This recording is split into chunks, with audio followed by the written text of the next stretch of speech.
The History of Tom Jones, a Foundling. By Henry Fielding. Book I, containing as much of the birth of the foundling as is necessary or proper to acquaint the reader with in the beginning of this history. Chapter 1. The Introduction to the Work, or Bill of Fare to the Feast. An author ought to consider himself, not as a gentleman who gives a private or eleemosynary treat, but rather as one who keeps a public ordinary, at which all persons are welcome for their money. In the former case, it is well known that the entertainer provides what fare he pleases, and though this should be very indifferent, and utterly disagreeable to the taste of his company, they must not find any fault. Nay, on the contrary, good breeding forces them outwardly to approve and to commend whatever is set before them. Now the contrary of this happens to the master of an ordinary. Men who pay for what they eat will insist on gratifying their palates, however nice and whimsical these may prove. And if everything is not agreeable to their taste, will challenge a right to censure, to abuse, and to end their dinner without control. To prevent, therefore, giving offence to their customers by any such disappointment, it hath been usual with the honest and well-meaning host to provide a bill of fare which all persons may peruse at their first entrance into the house. And having thence acquainted themselves with the entertainment which they may expect, may either stay and regale with what is provided for them, or may depart to some other ordinary better accommodated to their taste. As we do not disdain to borrow wit or wisdom from any man who is capable of lending us either, we have condescended to take a hint from these honest victuallers, and shall prefix not only a general bill of fare to our whole entertainment, but shall likewise give the reader particular bills to every course which is to be served up in this and the ensuing volumes. The provision, then, which we have here made is no other than human nature. Nor do I fear that my sensible reader, though most luxurious in his taste, will start, cavil, or be offended, because I have named but one article.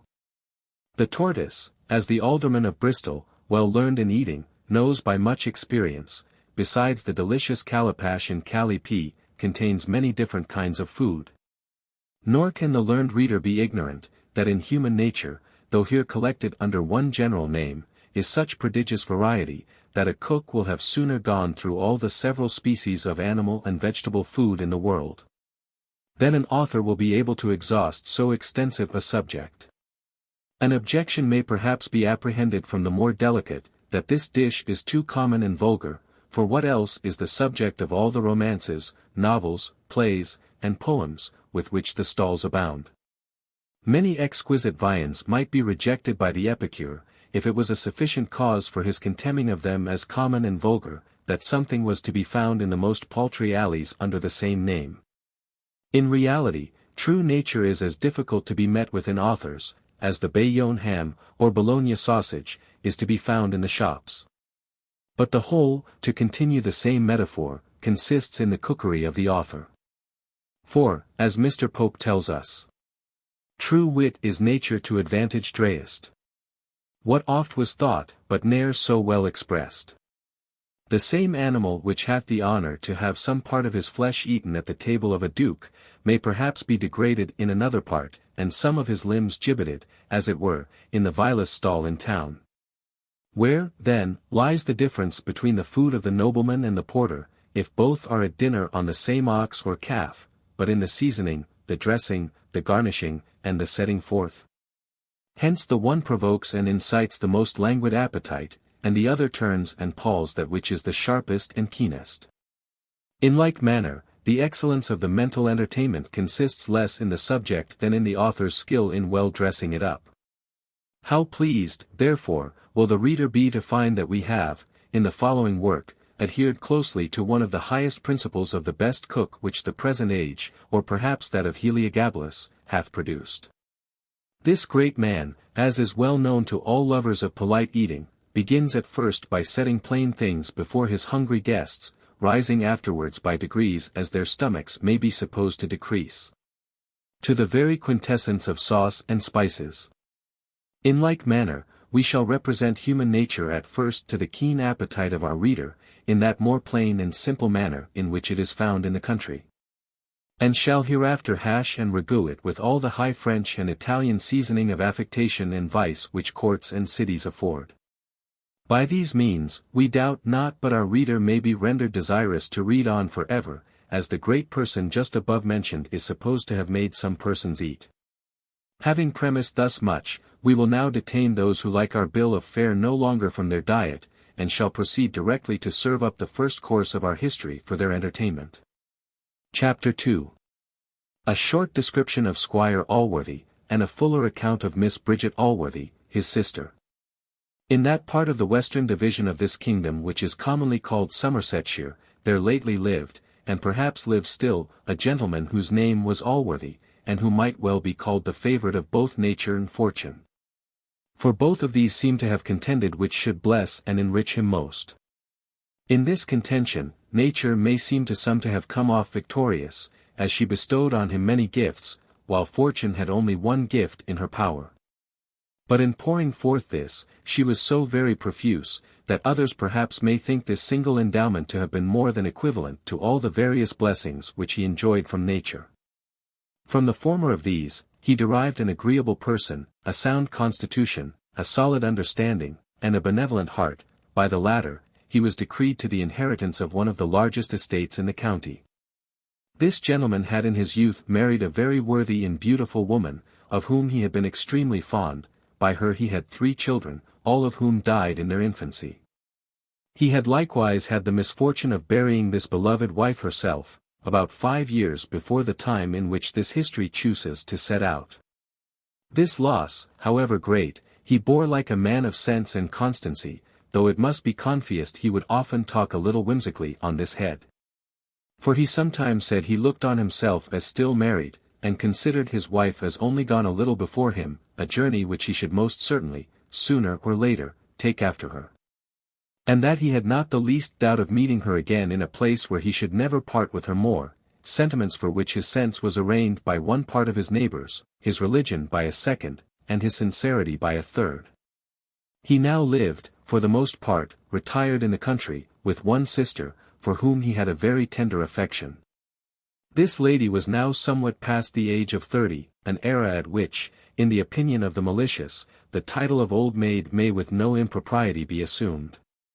She was of that species of women whom you commend rather for good qualities than beauty, and who are generally called, by their own sex, very good sort of women, as good a sort of woman, madam, as you would wish to know. Indeed, she was so far from regretting want of beauty, that she never mentioned that perfection, if it can be called one, without contempt. And would often thank God she was not as handsome as Miss such a one, whom perhaps beauty had led into errors which she might have otherwise avoided. Miss Bridget Allworthy, for that was the name of this lady, very rightly conceived the charms of person in a woman to be no better than snares for herself, as well as for others. And yet so discreet was she in her conduct, that her prudence was as much on the guard as if she had all the snares to apprehend which were ever laid for her whole sex. Indeed, I have observed, though it may seem unaccountable to the reader, that this guard of prudence, like the trained bands, is always readiest to go on duty where there is the least danger.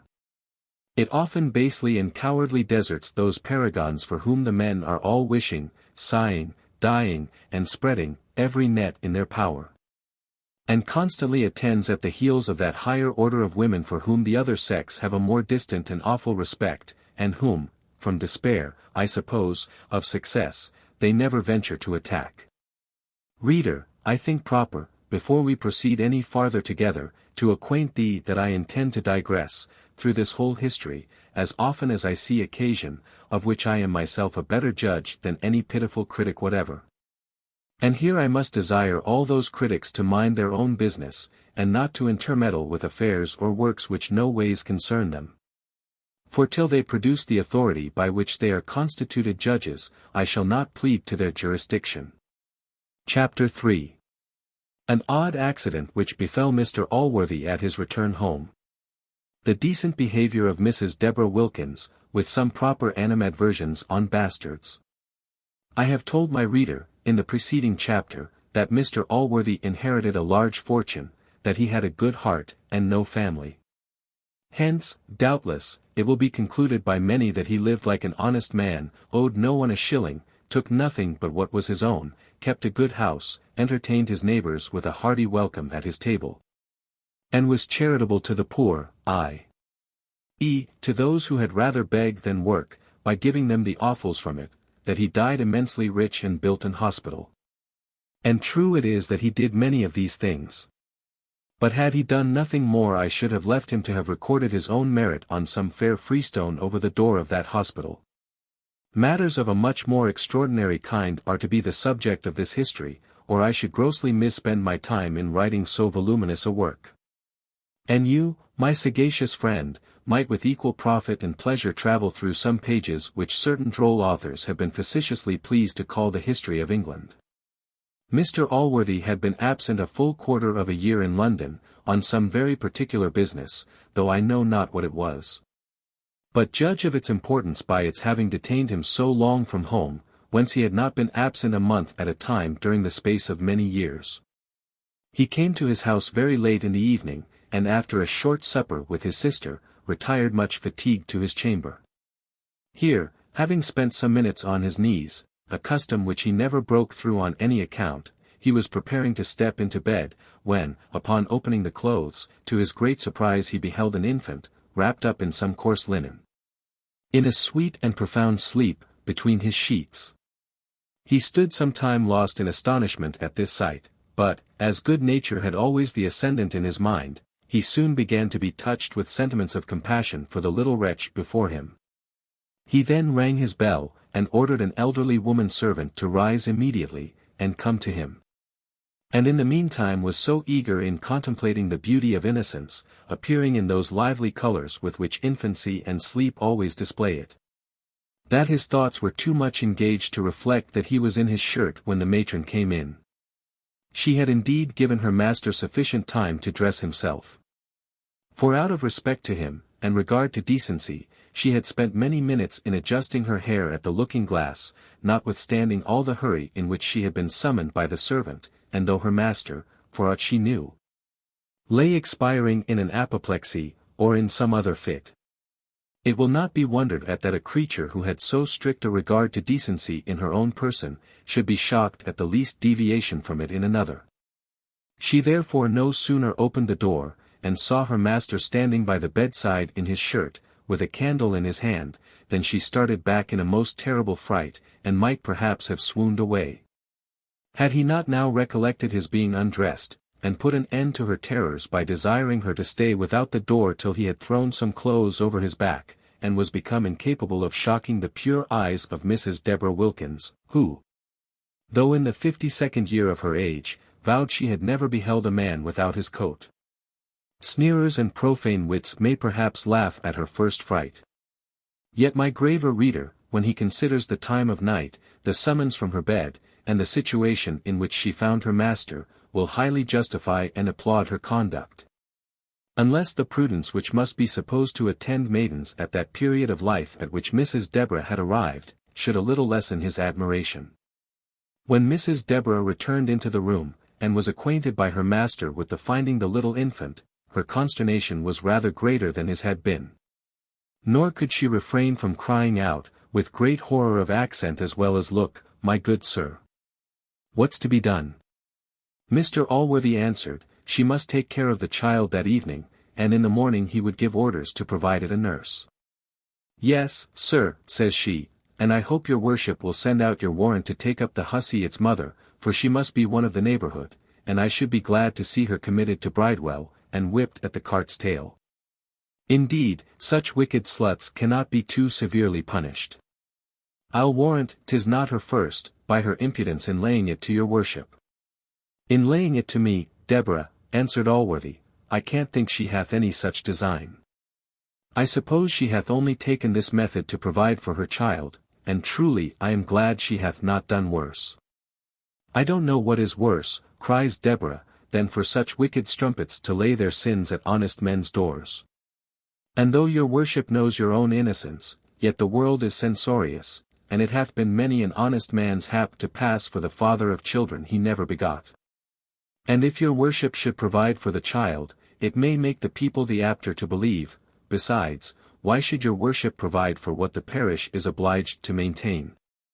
For my own part, if it was an honest man's child, indeed, but for my own part, it goes against me to touch these misbegotten wretches, whom I don't look upon as my fellow creatures. Faugh! How it stinks! It doth not smell like a Christian. If I might be so bold to give my advice, I would have it put in a basket, and sent out and laid at the churchwarden's door. It is a good night, only a little rainy and windy. And if it was well wrapped up, and put in a warm basket, it is 2 to 1 but it lives till it is found in the morning. But if it should not, we have discharged our duty in taking proper care of it. And it is, perhaps, better for such creatures to die in a state of innocence, than to grow up and imitate their mothers, for nothing better can be expected of them. There were some strokes in this speech which perhaps would have offended Mr. Allworthy, had he strictly attended to it. But he had now got one of his fingers into the infant's hand, which, by its gentle pressure, seeming to implore his assistance, had certainly outpleaded the eloquence of Mrs. Deborah, had it been 10 times greater than it was. He now gave Mrs. Deborah positive orders to take the child to her own bed, and to call up a maid-servant to provide it pap, and other things, against it waked. He likewise ordered that proper clothes should be procured for it early in the morning, and that it should be brought to himself as soon as he was stirring. Such was the discernment of Mrs. Wilkins, and such the respect she bore her master, under whom she enjoyed a most excellent place, that her scruples gave way to his peremptory commands. And she took the child under her arms, without any apparent disgust at the illegality of its birth, and declaring it was a sweet little infant, walked off with it to her own chamber.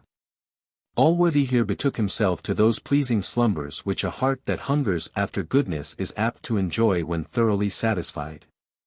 As these are possibly sweeter than what are occasioned by any other hearty meal, I should take more pains to display them to the reader, if I knew any heir to recommend him to for the procuring such an appetite. Chapter 4. The reader's neck brought into danger by a description, his escape, and the great condescension of Miss Bridget Allworthy. The Gothic style of building could produce nothing nobler than Mr. Allworthy's house. There was an air of grandeur in it that struck you with awe, and rivaled the beauties of the best Grecian architecture, and it was as commodious within as venerable without. It stood on the southeast side of a hill, but nearer the bottom than the top of it, so as to be sheltered from the northeast by a grove of old oaks which rose above it in a gradual ascent of near half a mile, and yet high enough to enjoy a most charming prospect of the valley beneath. In the midst of the grove was a fine lawn, sloping down towards the house, near the summit of which rose a plentiful spring, gushing out of a rock covered with firs, and forming a constant cascade of about 30 feet. Not carried down a regular flight of steps, but tumbling in a natural fall over the broken and mossy stones till it came to the bottom of the rock, then running off in a pebbly channel, that with many lesser falls winded along, till it fell into a lake at the foot of the hill, about 1/4 of a mile below the house on the south side, and which was seen from every room in the front. Out of this lake, which filled the center of a beautiful plain, embellished with groups of beeches and elms, and fed with sheep, issued a river, that for several miles was seen to meander through an amazing variety of meadows and woods till it emptied itself into the sea, with a large arm of which, and an island beyond it, the prospect was closed. On the right of this valley opened another of less extent, adorned with several villages, and terminated by one of the towers of an old ruined abbey, grown over with ivy, and part of the front, which remained still entire. The left-hand scene presented the view of a very fine park, composed of very unequal ground, and agreeably varied with all the diversity that hills, lawns, wood, and water, laid out with admirable taste, but owing less to art than to nature, could give. Beyond this, the country gradually rose into a ridge of wild mountains, the tops of which were above the clouds. It was now the middle of May, and the morning was remarkably serene, when Mr. Allworthy walked forth on the terrace, where the dawn opened every minute that lovely prospect we have before described to his eye. And now having sent forth streams of light, which ascended the blue firmament before him, as harbingers preceding his pomp, in the full blaze of his majesty rose the sun, than which one object alone in this lower creation could be more glorious. And that Mr. Allworthy himself presented, a human being replete with benevolence, meditating in what manner he might render himself most acceptable to his Creator, by doing most good to his creatures. Reader, take care, I have unadvisedly led thee to the top of as high a hill as Mr Allworthy's, and how to get thee down without breaking thy neck, I do not well know. However, let us e'en venture to slide down together. For Miss Bridget rings her bell, and Mr Allworthy is summoned to breakfast, where I must attend, and, if you please, shall be glad of your company. The usual compliments having passed between Mr Allworthy and Miss Bridget, and the tea being poured out, he summoned Mrs Wilkins, and told his sister he had a present for her, for which she thanked him, imagining, I suppose, it had been a gown, or some ornament for her person. Indeed, he very often made her such presents, and she, in complaisance to him, spent much time in adorning herself. I say in complaisance to him, because she always expressed the greatest contempt for dress, and for those ladies who made it their study. But if such was her expectation, how was she disappointed when Mrs Wilkins, according to the order she had received from her master, produced the little infant. Great surprises, as hath been observed, are apt to be silent. And so was Miss Bridget, till her brother began, and told her the whole story, which, as the reader knows it already, we shall not repeat. Miss Bridget had always expressed so great a regard for what the ladies are pleased to call virtue, and had herself maintained such a severity of character, that it was expected, especially by Wilkins, that she would have vented much bitterness on this occasion, and would have voted for sending the child, as a kind of noxious animal, immediately out of the house. But, on the contrary, she rather took the good-natured side of the question, intimated some compassion for the helpless little creature, and commended her brother's charity in what he had done. Perhaps the reader may account for this behavior from her condescension to Mr Allworthy, when we have informed him that the good man had ended his narrative with owning a resolution to take care of the child, and to breed him up as his own. For, to acknowledge the truth, she was always ready to oblige her brother, and very seldom, if ever, contradicted his sentiments. She would, indeed, sometimes make a few observations, as that men were headstrong, and must have their own way, and would wish she had been blessed with an independent fortune. But these were always vented in a low voice, and at the most amounted only to what is called muttering. However, what she withheld from the infant, she bestowed with the utmost profuseness on the poor unknown mother, whom she called an impudent slut, a wanton hussy, an audacious harlot, a wicked jade, a vile strumpet, with every other appellation with which the tongue of virtue never fails to lash those who bring a disgrace on the sex. A consultation was now entered into how to proceed in order to discover the mother. A scrutiny was first made into the characters of the female servants of the house, who were all acquitted by Mrs Wilkins, and with apparent merit. For she had collected them herself, and perhaps it would be difficult to find such another set of scarecrows. The next step was to examine among the inhabitants of the parish. And this was referred to Mrs Wilkins, who was to inquire with all imaginable diligence, and to make her report in the afternoon. Matters being thus settled, Mr Allworthy withdrew to his study, as was his custom, and left the child to his sister, who, at his desire, had undertaken the care of it. Chapter 5. Containing a few common matters, with a very uncommon observation upon them.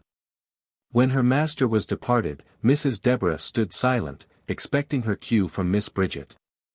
For as to what had passed before her master, the prudent housekeeper by no means relied upon it, as she had often known the sentiments of the lady in her brother's absence to differ greatly from those which she had expressed in his presence. Miss Bridget did not, however, suffer her to continue long in this doubtful situation. For having looked some time earnestly at the child, as it lay asleep in the lap of Mrs Deborah, the good lady could not forbear giving it a hearty kiss, at the same time declaring herself wonderfully pleased with its beauty and innocence.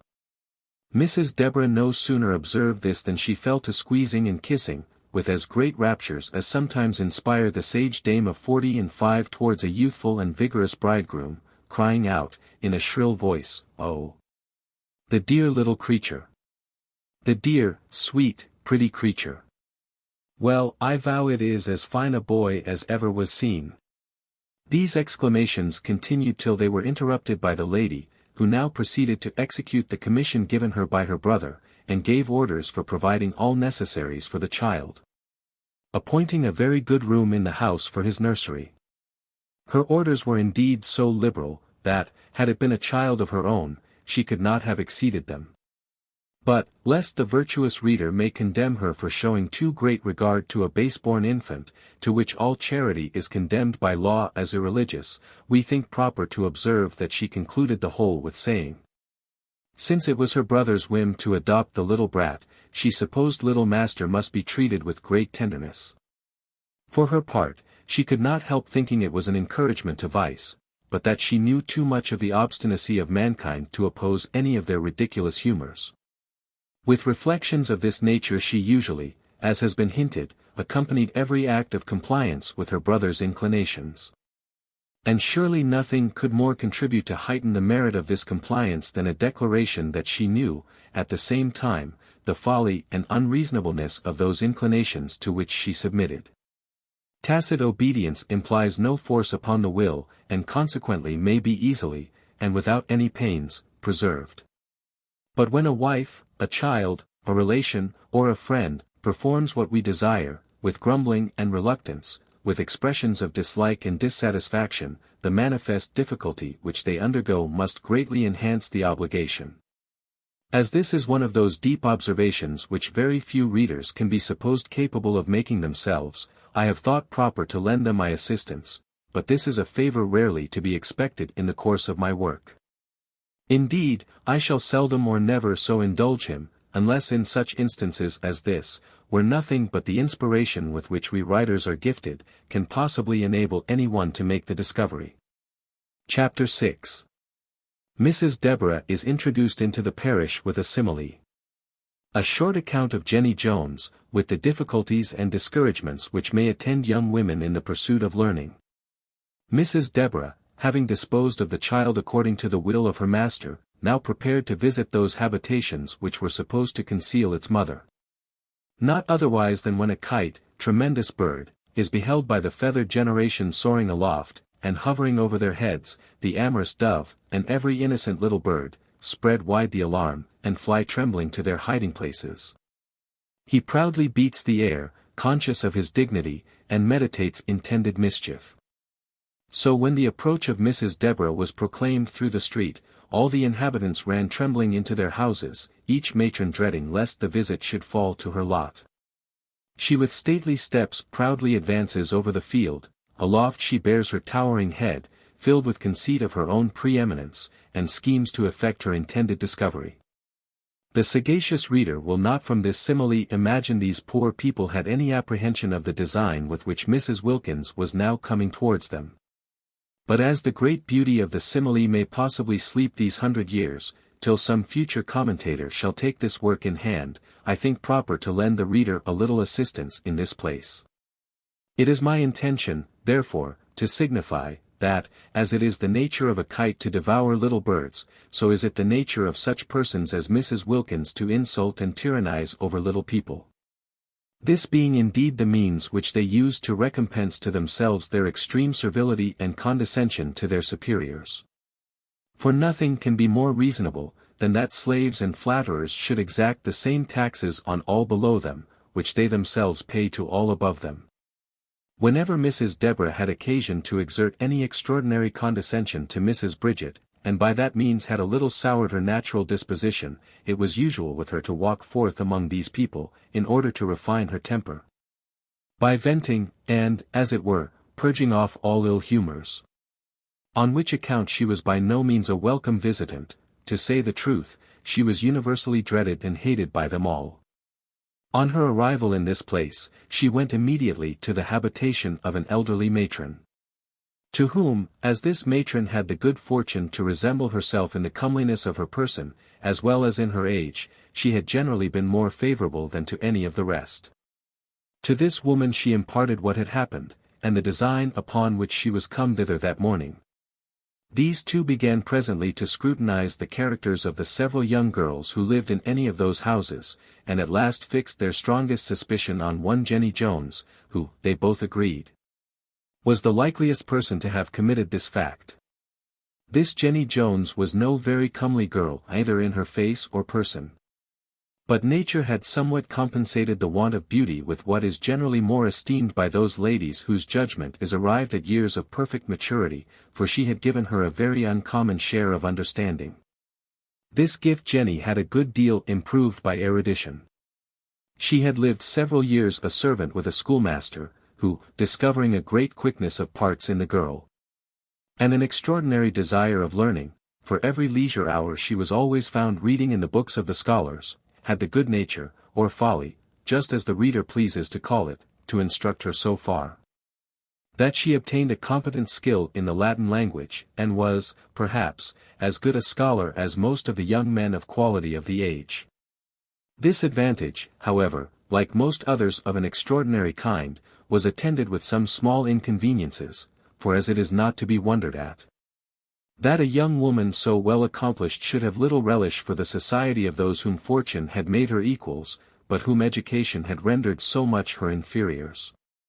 So is it matter of no greater astonishment, that this superiority in Jenny, together with that behavior which is its certain consequence, should produce among the rest some little envy and ill will towards her. And these had, perhaps, secretly burnt in the bosoms of her neighbours ever since her return from her service. Their envy did not, however, display itself openly, till poor Jenny, to the surprise of everybody, and to the vexation of all the young women in these parts, had publicly shone forth on a Sunday in a new silk gown, with a laced cap, and other proper appendages to these. The flame, which had before lain in embryo, now burst forth. Jenny had, by her learning, increased her own pride, which none of her neighbours were kind enough to feed with the honour she seemed to demand. And now, instead of respect and adoration, she gained nothing but hatred and abuse by her finery. The whole parish declared she could not come honestly by such things. And parents, instead of wishing their daughters the same, felicitated themselves that their children had them not. Hence, perhaps, it was, that the good woman first mentioned the name of this poor girl to Mrs. Wilkins. But there was another circumstance that confirmed the latter in her suspicion, for Jenny had lately been often at Mr. Allworthy's house. She had officiated as nurse to Miss Bridget, in a violent fit of illness, and had sat up many nights with that lady. Besides which, she had been seen there the very day before Mr. Allworthy's return, by Mrs. Wilkins herself, though that sagacious person had not at first conceived any suspicion of her on that account, for, as she herself said, she had always esteemed Jenny as a very sober girl, though indeed she knew very little of her, and had rather suspected some of those wanton trollops, who gave themselves airs, because, forsooth, they thought themselves handsome. Jenny was now summoned to appear in person before Mrs. Deborah, which she immediately did. When Mrs. Deborah, putting on the gravity of a judge, with somewhat more than his austerity, began an oration with the words, "You audacious strumpet," in which she proceeded rather to pass sentence on the prisoner than to accuse her. Though Mrs. Deborah was fully satisfied of the guilt of Jenny, from the reasons above shown, it is possible Mr. Allworthy might have required some stronger evidence to have convicted her. But she saved her accusers any such trouble, by freely confessing the whole fact with which she was charged. This confession, though delivered rather in terms of contrition, as it appeared, did not at all mollify Mrs. Deborah, who now pronounced a second judgment against her, in more opprobrious language than before. Nor had it any better success with the bystanders, who were now grown very numerous. Many of them cried out, they thought what Madame's silk gown would end in, others spoke sarcastically of her learning. Not a single female was present but found some means of expressing her abhorrence of poor Jenny, who bore all very patiently, except the malice of one woman, who reflected upon her person, and tossing up her nose, said, "The man must have a good stomach who would give silk gowns for such sort of trumpery." Jenny replied to this with a bitterness which might have surprised a judicious person, who had observed the tranquillity with which she bore all the affronts to her chastity. But her patience was perhaps tired out, for this is a virtue which is very apt to be fatigued by exercise. Mrs. Deborah, having succeeded beyond her hopes in her inquiry, returned with much triumph, and, at the appointed hour, made a faithful report to Mr. Allworthy, who was much surprised at the relation. For he had heard of the extraordinary parts and improvements of this girl, whom he intended to have given in marriage, together with a small living, to a neighboring curate. His concern, therefore, on this occasion, was at least equal to the satisfaction which appeared in Mrs. Deborah, and to many readers may seem much more reasonable. Miss Bridget blessed herself, and said, for her part, she should never hereafter entertain a good opinion of any woman. For Jenny before this had the happiness of being much in her good graces also. The prudent housekeeper was again dispatched to bring the unhappy culprit before Mr. Allworthy, in order, not as it was hoped by some, and expected by all, to be sent to the house of correction, but to receive wholesome admonition and reproof, which those who relish that kind of instructive writing may peruse in the next chapter.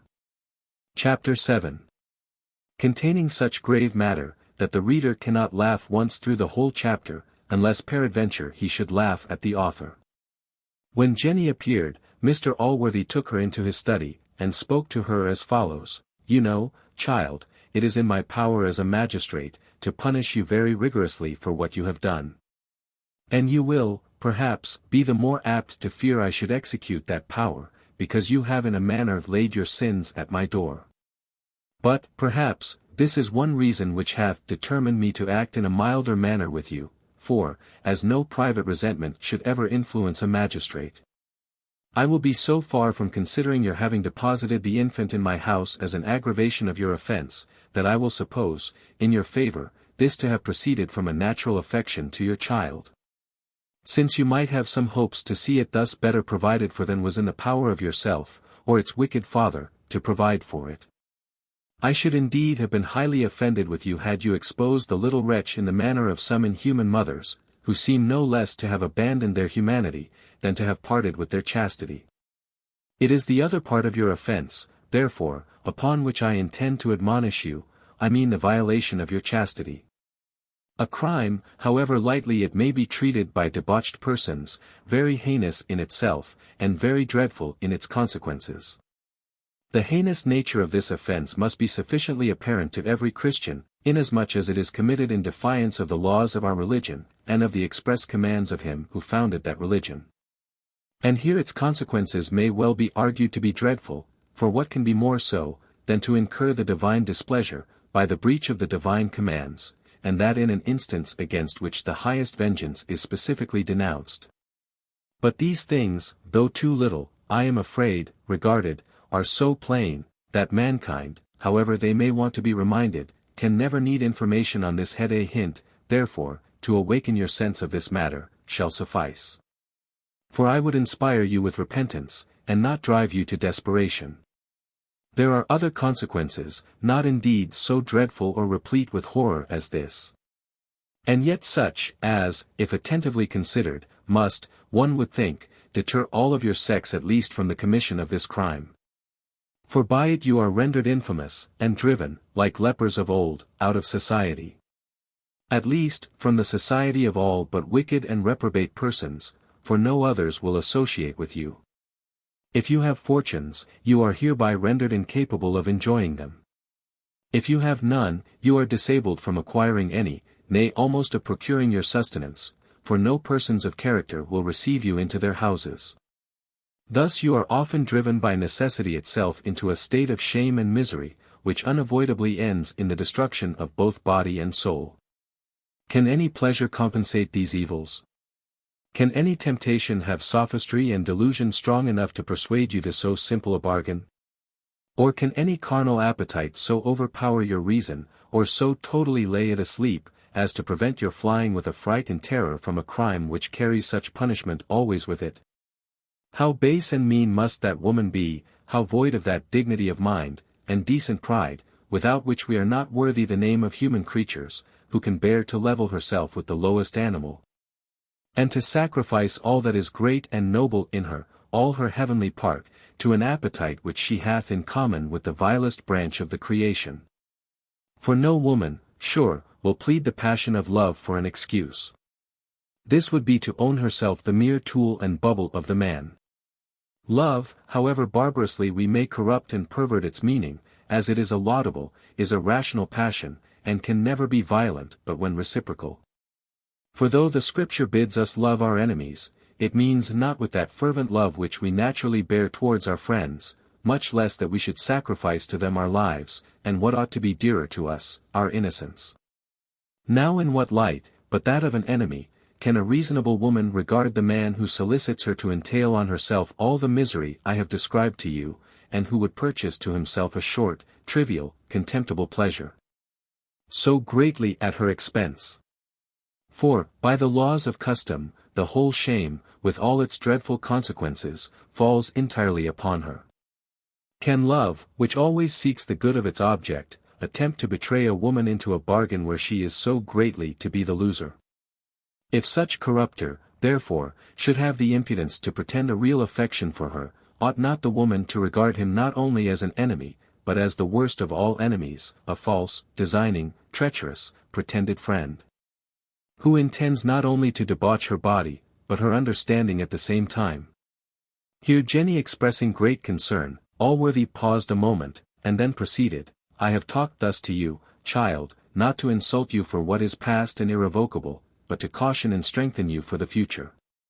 Nor should I have taken this trouble, but from some opinion of your good sense, notwithstanding the dreadful slip you have made, and from some hopes of your hearty repentance, which are founded on the openness and sincerity of your confession. If these do not deceive me, I will take care to convey you from this scene of your shame, where you shall, by being unknown, avoid the punishment which, as I have said, is allotted to your crime in this world. And I hope, by repentance, you will avoid the much heavier sentence denounced against it in the other. Be a good girl the rest of your days, and want shall be no motive to your going astray. And, believe me, there is more pleasure, even in this world, in an innocent and virtuous life, than in one debauched and vicious.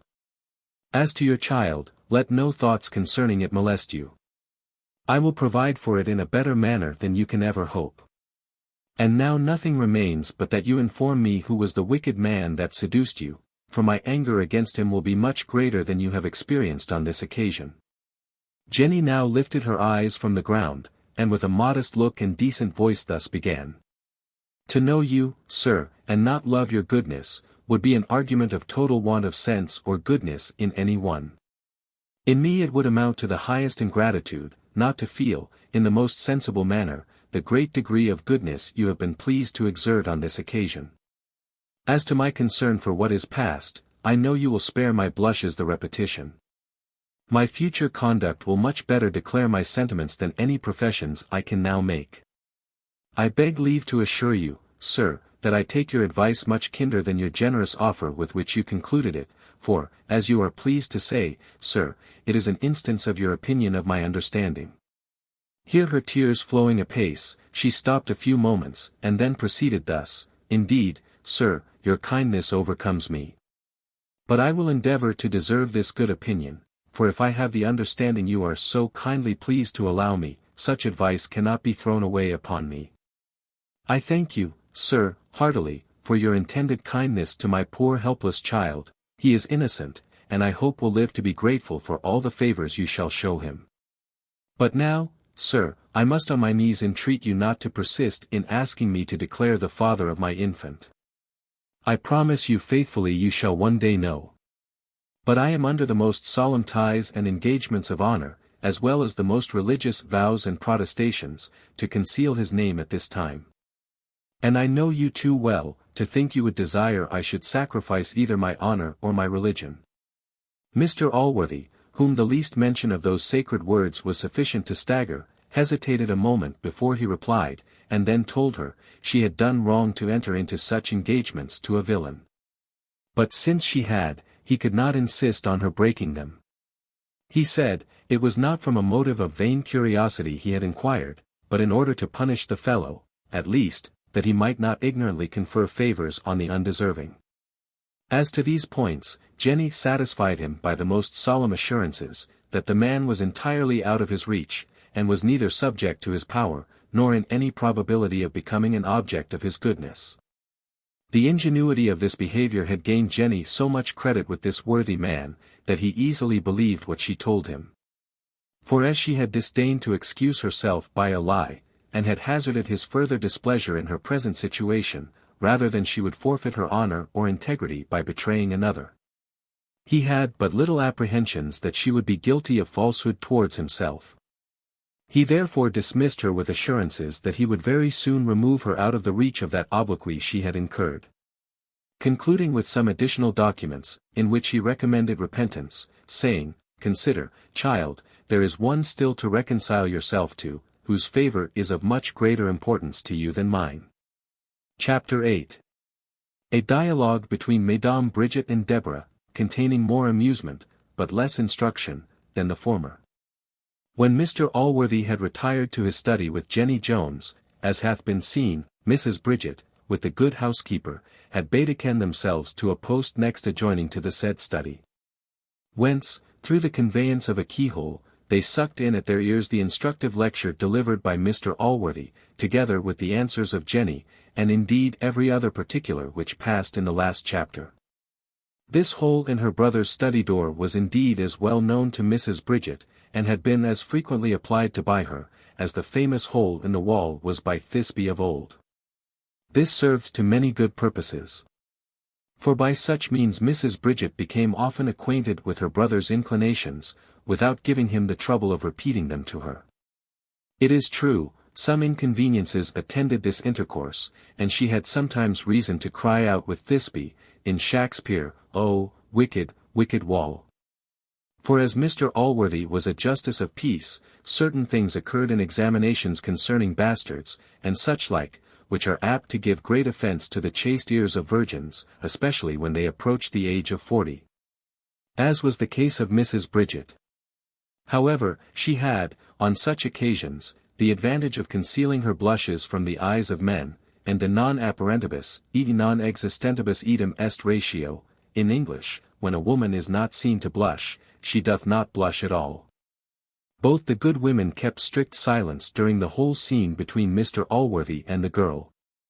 But as soon as it was ended, and that gentleman was out of hearing, Mrs. Deborah could not help exclaiming against the clemency of her master, and especially against his suffering her to conceal the father of the child, which she swore she would have out of her before the sun set. At these words Mrs. Bridget discomposed her features with a smile, a thing very unusual to her.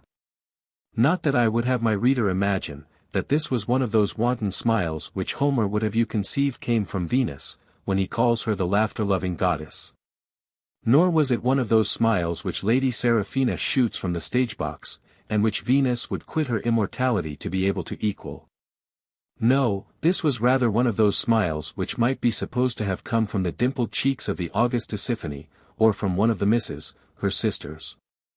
With such a smile then, and with a voice sweet as the evening breeze of Boreas in the pleasant month of November, Mrs. Bridget gently reproved the curiosity of Mrs. Deborah. A vice with which it seems the latter was too much tainted, and which the former inveighed against with great bitterness, adding, that, among all her faults, she thanked heaven her enemies could not accuse her of prying into the affairs of other people. She then proceeded to commend the honor and spirit with which Jenny had acted. She said, she could not help agreeing with her brother, that there was some merit in the sincerity of her confession, and in her integrity to her lover, that she had always thought her a very good girl, and doubted not but she had been seduced by some rascal, who had been infinitely more to blame than herself, and very probably had prevailed with her by a promise of marriage or some other treacherous proceeding. This behavior of Mrs. Bridget greatly surprised Mrs. Deborah, for this well-bred woman seldom opened her lips either to her master or his sister, till she had first sounded their inclinations, with which her sentiments were always consonant. Here, however, she thought she might have launched forth with safety. And the sagacious reader will not perhaps accuse her of want of sufficient forecast in so doing, but will rather admire with what wonderful celerity she tacked about, when she found herself steering a wrong course. Nay, madam, said this able woman, and truly great politician, I must own I cannot help admiring the girl's spirit, as well as your ladyship. And, as your ladyship says, if she was deceived by some wicked man, the poor wretch is to be pitied. And to be sure, as your ladyship says, the girl hath always appeared like a good, honest, plain girl, and not vain of her face, forsooth, as some wanton hussies in the neighborhood are. You say true, Deborah, said Miss Bridget. If the girl had been one of those vain trollops, of which we have too many in the parish, I should have condemned my brother for his lenity towards her. I saw 2 farmers' daughters at church, the other day, with bare necks. I protest they shocked me. If wenches will hang out lures for fellows, it is no matter what they suffer. I detest such creatures, and it would be much better for them that their faces had been seamed with the smallpox. But I must confess, I never saw any of this wanton behavior in poor Jenny. Some artful villain, I am convinced, hath betrayed, nay perhaps forced her, and I pity the poor wretch with all my heart. Mrs. Deborah approved all these sentiments, and the dialogue concluded with a general and bitter invective against beauty, and with many compassionate considerations for all honest plain girls who are deluded by the wicked arts of deceitful men. Chapter 9. Containing matters which will surprise the reader.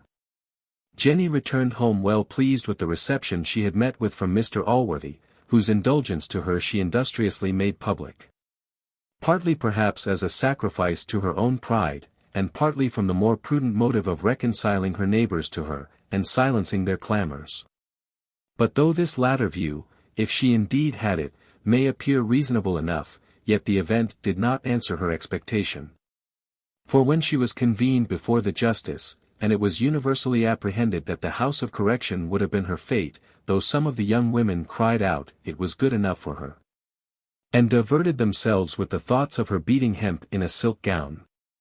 Yet there were many others who began to pity her condition, but when it was known in what manner Mr. Allworthy had behaved, the tide turned against her. One said, I'll assure you, Madam hath had good luck. A second cried, see what it is to be a favourite. A third, aye, this comes of her learning. Every person made some malicious comment or other on the occasion, and reflected on the partiality of the justice. The behaviour of these people may appear impolitic and ungrateful to the reader, who considers the power and benevolence of Mr. Allworthy. But as to his power, he never used it. And as to his benevolence, he exerted so much, that he had thereby disobliged all his neighbours. For it is a secret well known to great men, that, by conferring an obligation, they do not always procure a friend, but are certain of creating many enemies. Jenny was, however, by the care and goodness of Mr. Allworthy, soon removed out of the reach of reproach. When malice being no longer able to vent its rage on her, began to seek another object of its bitterness, and this was no less than Mr. Allworthy, himself, for a whisper soon went abroad, that he himself was the father of the foundling child. This supposition so well reconciled his conduct to the general opinion, that it met with universal assent, and the outcry against his lenity soon began to take another turn, and was changed into an invective against his cruelty to the poor girl. Very grave and good women exclaimed against men who begot children, and then disowned them. Nor were there wanting some, who, after the departure of Jenny, insinuated that she was spirited away with a design too black to be mentioned, and who gave frequent hints that a legal inquiry ought to be made into the whole matter, and that some people should be forced to produce the girl. These calumnies might have probably produced ill consequences, at the least might have occasioned some trouble, to a person of a more doubtful and suspicious character than Mr. Allworthy was blessed with, but in his case they had no such effect. And, being heartily despised by him, they served only to afford an innocent amusement to the good gossips of the neighbourhood. But as we cannot possibly divine what complexion our reader may be of, and as it will be some time before he will hear any more of Jenny, we think proper to give him a very early intimation, that Mr. Allworthy was, and will hereafter appear to be, absolutely innocent of any criminal intention whatever. He had indeed committed no other than an error in politics, by tempering justice with mercy, and by refusing to gratify the good-natured disposition of the mob, with an object for their compassion to work on in the person of poor Jenny, whom, in order to pity, they desired to have seen sacrificed to ruin and infamy, by a shameful correction in Bridewell. Whenever this word occurs in our writings, it intends persons without virtue or sense, in all stations, and many of the highest rank are often meant by it. So far from complying with this their inclination, by which all hopes of reformation would have been abolished, and even the gates shut against her if her own inclinations should ever hereafter lead her to choose the road of virtue. Mr. Allworthy rather chose to encourage the girl to return thither by the only possible means. For too true I am afraid it is, that many women have become abandoned, and have sunk to the last degree of vice, by being unable to retrieve the first slip. This will be, I am afraid, always the case while they remain among their former acquaintance. It was therefore wisely done by Mr. Allworthy, to remove Jenny to a place where she might enjoy the pleasure of reputation, after having tasted the ill consequences of losing it. To this place therefore, wherever it was, we will wish her a good journey, and for the present take leave of her, and of the little foundling her child, having matters of much higher importance to communicate to the reader. Chapter 10. The Hospitality of Allworthy, with a short sketch of the characters of two brothers, a doctor and a captain, who were entertained by that gentleman. Neither Mr. Allworthy's house, nor his heart, were shut against any part of mankind, but they were both more particularly open to men of merit. To say the truth, this was the only house in the kingdom where you was sure to gain a dinner by deserving it. Above all others, men of genius and learning shared the principal place in his favour. And in these he had much discernment, for though he had missed the advantage of a learned education, yet, being blessed with vast natural abilities, he had so well profited by a vigorous though late application to letters, and by much conversation with men of eminence in this way, that he was himself a very competent judge in most kinds of literature. It is no wonder that in an age when this kind of merit is so little in fashion, and so slenderly provided for, persons possessed of it should very eagerly flock to a place where they were sure of being received with great complaisance. Indeed, where they might enjoy almost the same advantages of a liberal fortune as if they were entitled to it in their own right. For Mr. Allworthy was not one of those generous persons who are ready most bountifully to bestow meat, drink, and lodging on men of wit and learning, for which they expect no other return but entertainment, instruction, flattery, and subserviency. In a word, that such persons should be enrolled in the number of domestics, without wearing their master's clothes, or receiving wages.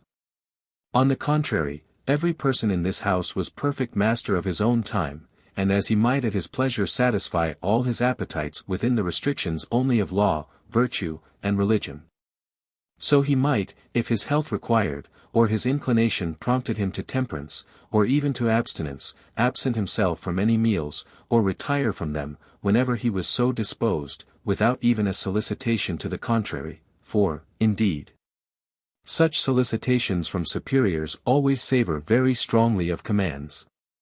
But all here were free from such impertinence, not only those whose company is in all other places esteemed a favour from their equality of fortune, but even those whose indigent circumstances make such an eleemosynary abode convenient to them, and who are therefore less welcome to a great man's table because they stand in need of it. Among others of this kind was Dr. Blifil, a gentleman who had the misfortune of losing the advantage of great talents by the obstinacy of a father, who would breed him to a profession he disliked. In obedience to this obstinacy the doctor had in his youth been obliged to study physic, or rather to say he studied it, for in reality books of this kind were almost the only ones with which he was unacquainted. And unfortunately for him, the doctor was master of almost every other science but that by which he was to get his bread, the consequence of which was, that the doctor at the age of 40 had no bread to eat.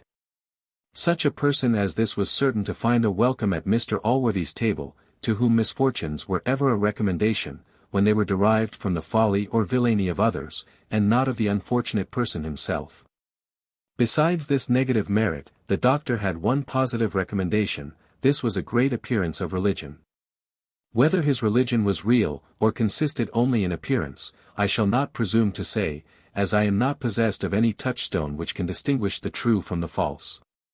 If this part of his character pleased Mr. Allworthy, it delighted Miss Bridget. She engaged him in many religious controversies, on which occasions she constantly expressed great satisfaction in the doctor's knowledge, and not much less in the compliments which he frequently bestowed on her own. To say the truth, she had read much English divinity, and had puzzled more than one of the neighbouring curates. Indeed, her conversation was so pure, her look so sage, and her whole deportment so grave and solemn, that she seemed to deserve the name of saint equally with her namesake, or with any other female in the Roman calendar. As sympathies of all kinds are apt to beget love, so experience teaches us that none have a more direct tendency this way than those of a religious kind between persons of different sexes. The doctor found himself so agreeable to Miss Bridget, that he now began to lament an unfortunate accident which had happened to him about 10 years before. Namely, his marriage with another woman, who was not only still alive, but, what was worse, known to be so by Mr Allworthy. This was a fatal bar to that happiness which he otherwise saw sufficient probability of obtaining with this young lady. For as to criminal indulgences, he certainly never thought of them.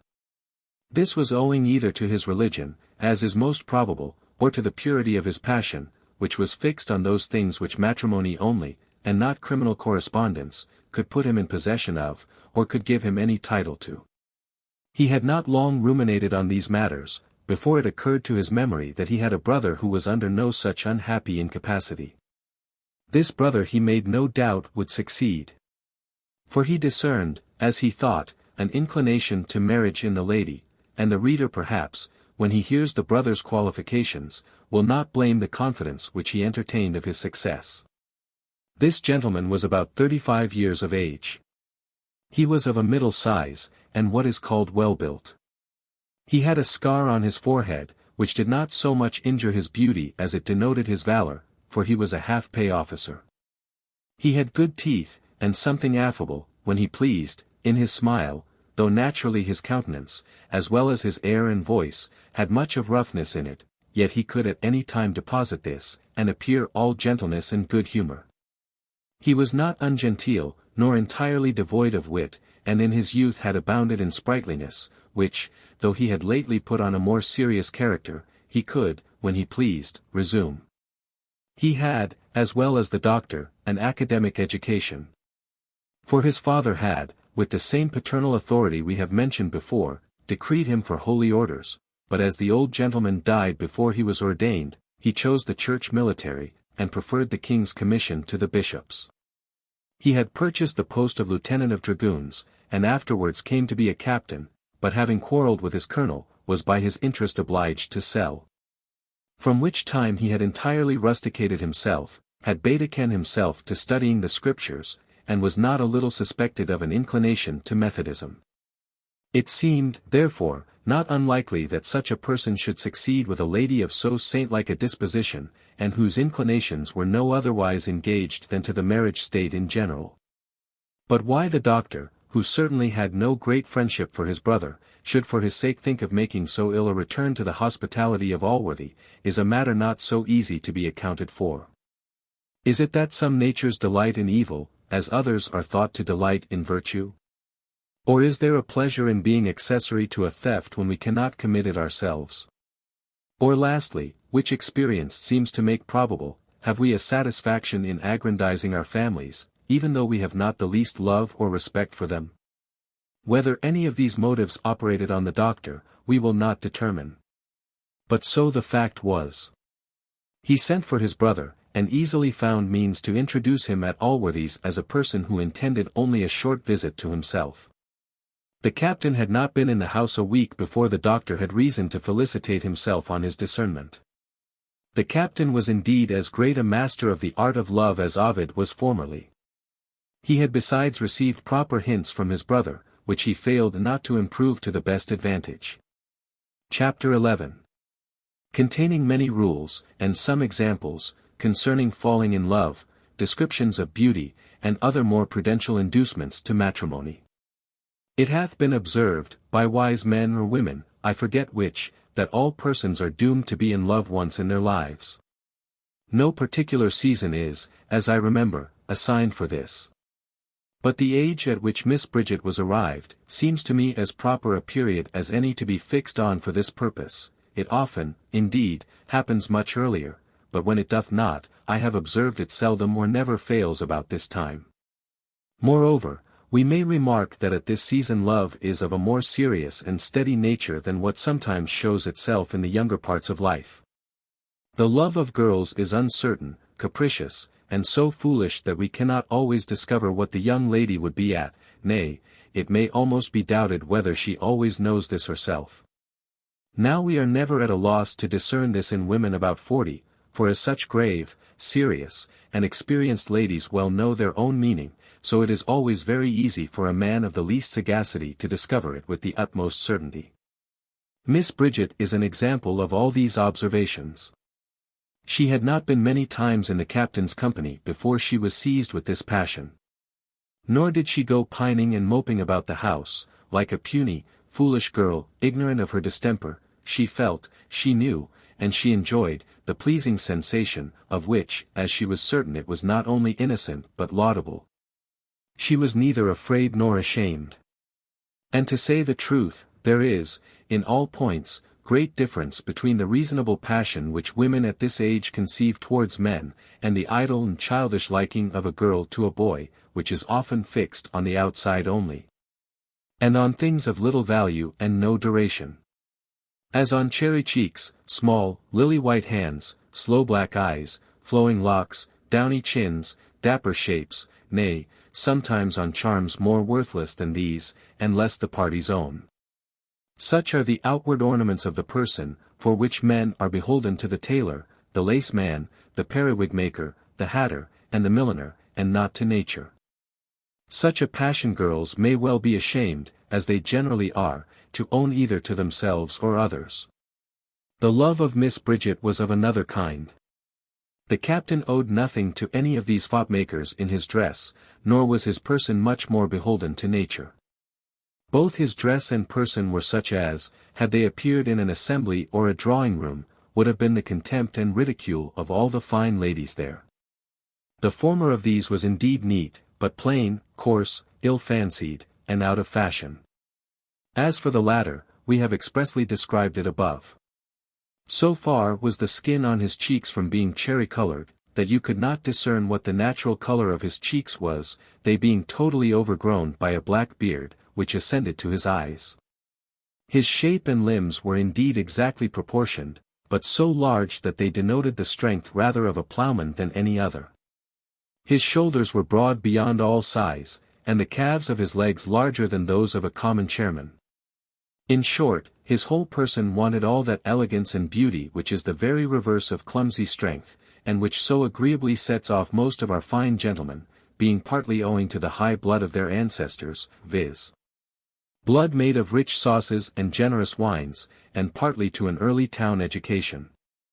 Though Miss Bridget was a woman of the greatest delicacy of taste, yet such were the charms of the captain's conversation, that she totally overlooked the defects of his person. She imagined, and perhaps very wisely, that she should enjoy more agreeable minutes with the captain than with a much prettier fellow, and forewent the consideration of pleasing her eyes, in order to procure herself much more solid satisfaction. The captain no sooner perceived the passion of Miss Bridget, in which discovery he was very quick-sighted, than he faithfully returned it. The lady, no more than her lover, was remarkable for beauty. I would attempt to draw her picture, but that is done already by a more able master, Mr. Hogarth himself, to whom she sat many years ago, and hath been lately exhibited by that gentleman in his print of a winter's morning.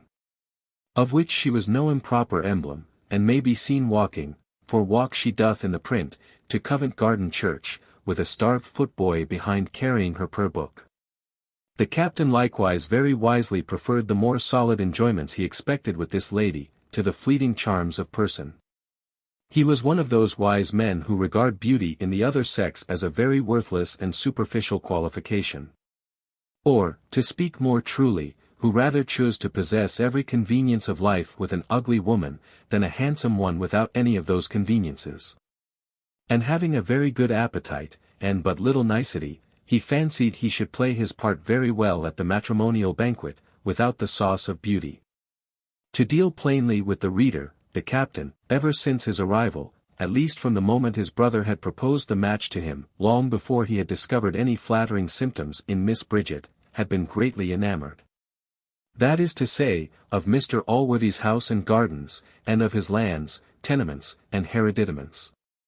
Of all which the captain was so passionately fond, that he would most probably have contracted marriage with them, had he been obliged to have taken the witch of Endor into the bargain.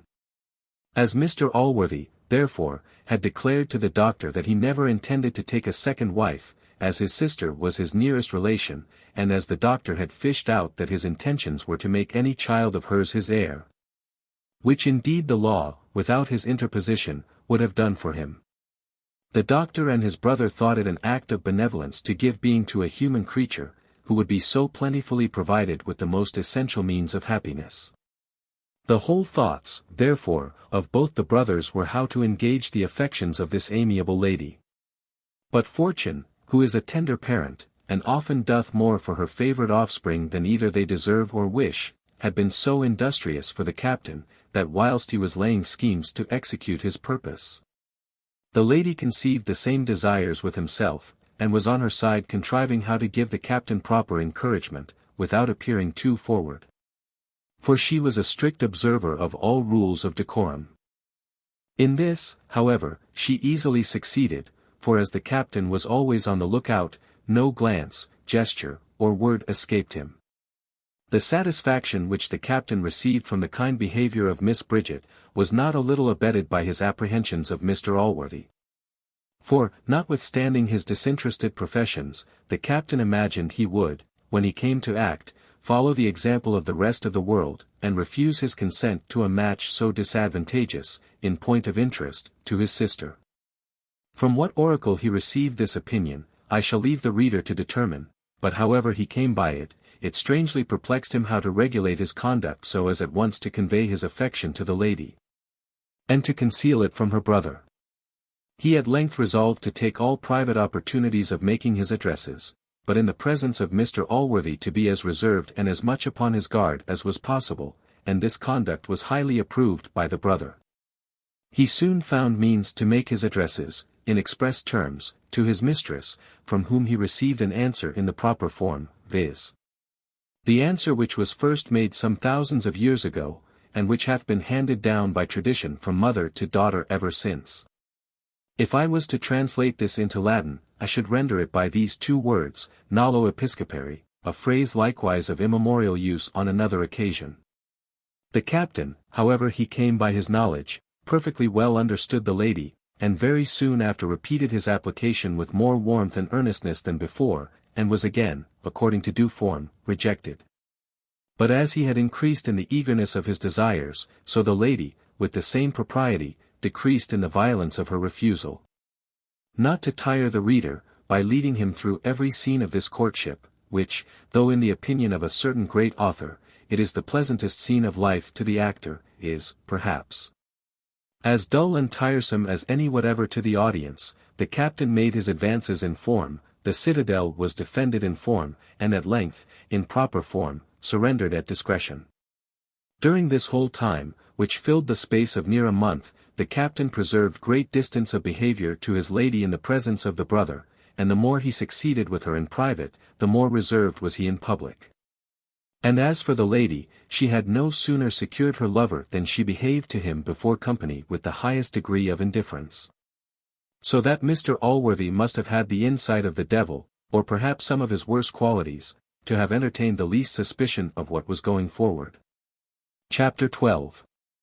Containing what the reader may, perhaps, expect to find in it. In all bargains, whether to fight or to marry, or concerning any other such business, little previous ceremony is required to bring the matter to an issue when both parties are really in earnest. This was the case at present, and in less than a month the captain and his lady were man and wife. The great concern now was to break the matter to Mr Allworthy, and this was undertaken by the doctor. One day, then, as Allworthy was walking in his garden, the doctor came to him, and, with great gravity of aspect, and all the concern which he could possibly affect in his countenance, said, I am come, sir, to impart an affair to you of the utmost consequence. But how shall I mention to you what it almost distracts me to think of? He then launched forth into the most bitter invectives both against men and women, accusing the former of having no attachment but to their interest, and the latter of being so addicted to vicious inclinations that they could never be safely trusted with one of the other sex. Could I, said he, sir, have suspected that a lady of such prudence, such judgment, such learning, should indulge so indiscreet a passion? Or could I have imagined that my brother, why do I call him so? He is no longer a brother of mine. Indeed, but he is, said Allworthy, and a brother of mine too. Bless me, sir, said the doctor, do you know the shocking affair?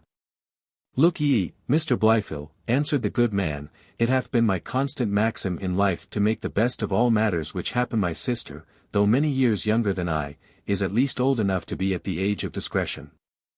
Had he imposed on a child, I should have been more averse to have forgiven him, but a woman upwards of 30 must certainly be supposed to know what will make her most happy. She hath married a gentleman, though perhaps not quite her equal in fortune, and if he hath any perfections in her eye which can make up that deficiency, I see no reason why I should object to her choice of her own happiness.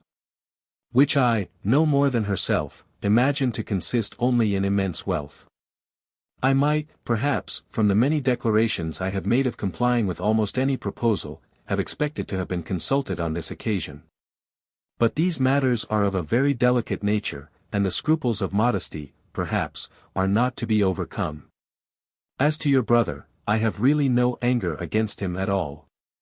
He hath no obligations to me, nor do I think he was under any necessity of asking my consent, since the woman is, as I have said, sui juris, and of a proper age to be entirely answerable only to herself for her conduct. The doctor accused Mr. Allworthy of too great lenity, repeated his accusations against his brother, and declared that he should never more be brought either to see, or to own him for his relation. He then launched forth into a panegyric on Allworthy's goodness, into the highest encomiums on his friendship, and concluded by saying, he should never forgive his brother for having put the place which he bore in that friendship to a hazard. Allworthy thus answered, had I conceived any displeasure against your brother, I should never have carried that resentment to the innocent, but I assure you I have no such displeasure. Your brother appears to me to be a man of sense and honor. I do not disapprove the taste of my sister, nor will I doubt but that she is equally the object of his inclinations. I have always thought love the only foundation of happiness in a married state, as it can only produce that high and tender friendship which should always be the cement of this union. And, in my opinion, all those marriages which are contracted from other motives are greatly criminal. They are a profanation of a most holy ceremony, and generally end in disquiet and misery. For surely we may call it a profanation to convert this most sacred institution into a wicked sacrifice to lust or avarice, and what better can be said of those matches to which men are induced merely by the consideration of a beautiful person, or a great fortune? To deny that beauty is an agreeable object to the eye, and even worthy some admiration, would be false and foolish. Beautiful is an epithet often used in Scripture, and always mentioned with honor. It was my own fortune to marry a woman whom the world thought handsome, and I can truly say I liked her the better on that account. But to make this the sole consideration of marriage, to lust after it so violently as to overlook all imperfections for its sake, or to require it so absolutely as to reject and disdain religion, virtue, and sense, which are qualities in their nature of much higher perfection, only because an elegance of person is wanting, this is surely inconsistent, either with a wise man or a good Christian. And it is, perhaps, being too charitable to conclude that such persons mean anything more by their marriage than to please their carnal appetites, for the satisfaction of which, we are taught, it was not ordained. In the next place, with respect to fortune, worldly prudence, perhaps, exacts some consideration on this head, nor will I absolutely and altogether condemn it. As the world is constituted, the demands of a married state, and the care of posterity, require some little regard to what we call circumstances. Yet this provision is greatly increased, beyond what is really necessary, by folly and vanity, which create abundantly more wants than nature. Equipage for the wife, and large fortunes for the children, are by custom enrolled in the list of necessaries, and to procure these, everything truly solid and sweet and virtuous and religious, are neglected and overlooked. And this in many degrees, the last and greatest of which seems scarce distinguishable from madness. I mean where persons of immense fortunes contract themselves to those who are, and must be, disagreeable to them, to fools and knaves, in order to increase an estate already larger even than the demands of their pleasures. Surely such persons, if they will not be thought mad, must own, either that they are incapable of tasting the sweets of the tenderest friendship, or that they sacrifice the greatest happiness of which they are capable to the vain, uncertain, and senseless laws of vulgar opinion, which owe as well their force as their foundation to folly. Here Allworthy concluded his sermon, to which Blifil had listened with the profoundest attention, though it cost him some pains to prevent now and then a small discomposure of his muscles. He now praised every period of what he had heard with the warmth of a young divine, who hath the honour to dine with a bishop the same day in which his lordship hath mounted the pulpit. Chapter 13. Which concludes the first book. With an instance of ingratitude, which, we hope, will appear unnatural. The reader, from what hath been said, may imagine that the reconciliation, if indeed it could be so called, was only matter of form. We shall therefore pass it over, and hasten to what must surely be thought matter of substance. The doctor had acquainted his brother with what had passed between Mr. Allworthy and him, and added with a smile, "I promise you I paid you off. Nay, I absolutely desired the good gentleman not to forgive you, for you know after he had made a declaration in your favour, I might with safety venture on such a request with a person of his temper. And I was willing, as well for your sake as for my own, to prevent the least possibility of a suspicion." Captain Blifil took not the least notice of this, at that time, but he afterwards made a very notable use of it. One of the maxims which the devil, in a late visit upon earth, left to his disciples, is, when once you are got up, to kick the stool from under you. In plain English, when you have made your fortune by the good offices of a friend, you are advised to discard him as soon as you can. Whether the captain acted by this maxim, I will not positively determine. So far we may confidently say, that his actions may be fairly derived from this diabolical principle. And indeed it is difficult to assign any other motive to them, for no sooner was he possessed of Miss Bridget, and reconciled to Allworthy, than he began to show a coldness to his brother which increased daily, till at length it grew into rudeness, and became very visible to every one. The doctor remonstrated to him privately concerning this behaviour, but could obtain no other satisfaction than the following plain declaration: "If you dislike anything in my brother's house, sir, you know you are at liberty to quit it." This strange, cruel, and almost unaccountable ingratitude in the captain, absolutely broke the poor doctor's heart. For ingratitude never so thoroughly pierces the human breast as when it proceeds from those in whose behalf we have been guilty of transgressions. Reflections on great and good actions, however they are received or returned by those in whose favour they are performed, always administer some comfort to us. But what consolation shall we receive under so biting a calamity as the ungrateful behaviour of our friend, when our wounded conscience at the same time flies in our face, and upbraids us with having spotted it in the service of one so worthless? Mr. Allworthy himself spoke to the captain in his brother's behalf, and desired to know what offence the doctor had committed. When the hard-hearted villain had the baseness to say that he should never forgive him for the injury which he had endeavoured to do him in his favour, which, he said, he had pumped out of him, and was such a cruelty that it ought not to be forgiven. Allworthy spoke in very high terms upon this declaration, which, he said, became not a human creature. He expressed, indeed, so much resentment against an unforgiving temper, that the captain at last pretended to be convinced by his arguments, and outwardly professed to be reconciled. As for the bride, she was now in her honeymoon, and so passionately fond of her new husband that he never appeared to her to be in the wrong, and his displeasure against any person was a sufficient reason for her dislike to the same. The captain, at Mr. Allworthy's instance, was outwardly, as we have said, reconciled to his brother, yet the same rancour remained in his heart. And he found so many opportunities of giving him private hints of this, that the house at last grew insupportable to the poor doctor. And he chose rather to submit to any inconveniences which he might encounter in the world, than longer to bear these cruel and ungrateful insults from a brother for whom he had done so much. He once intended to acquaint Allworthy with the whole. But he could not bring himself to submit to the confession, by which he must take to his share so great a portion of guilt.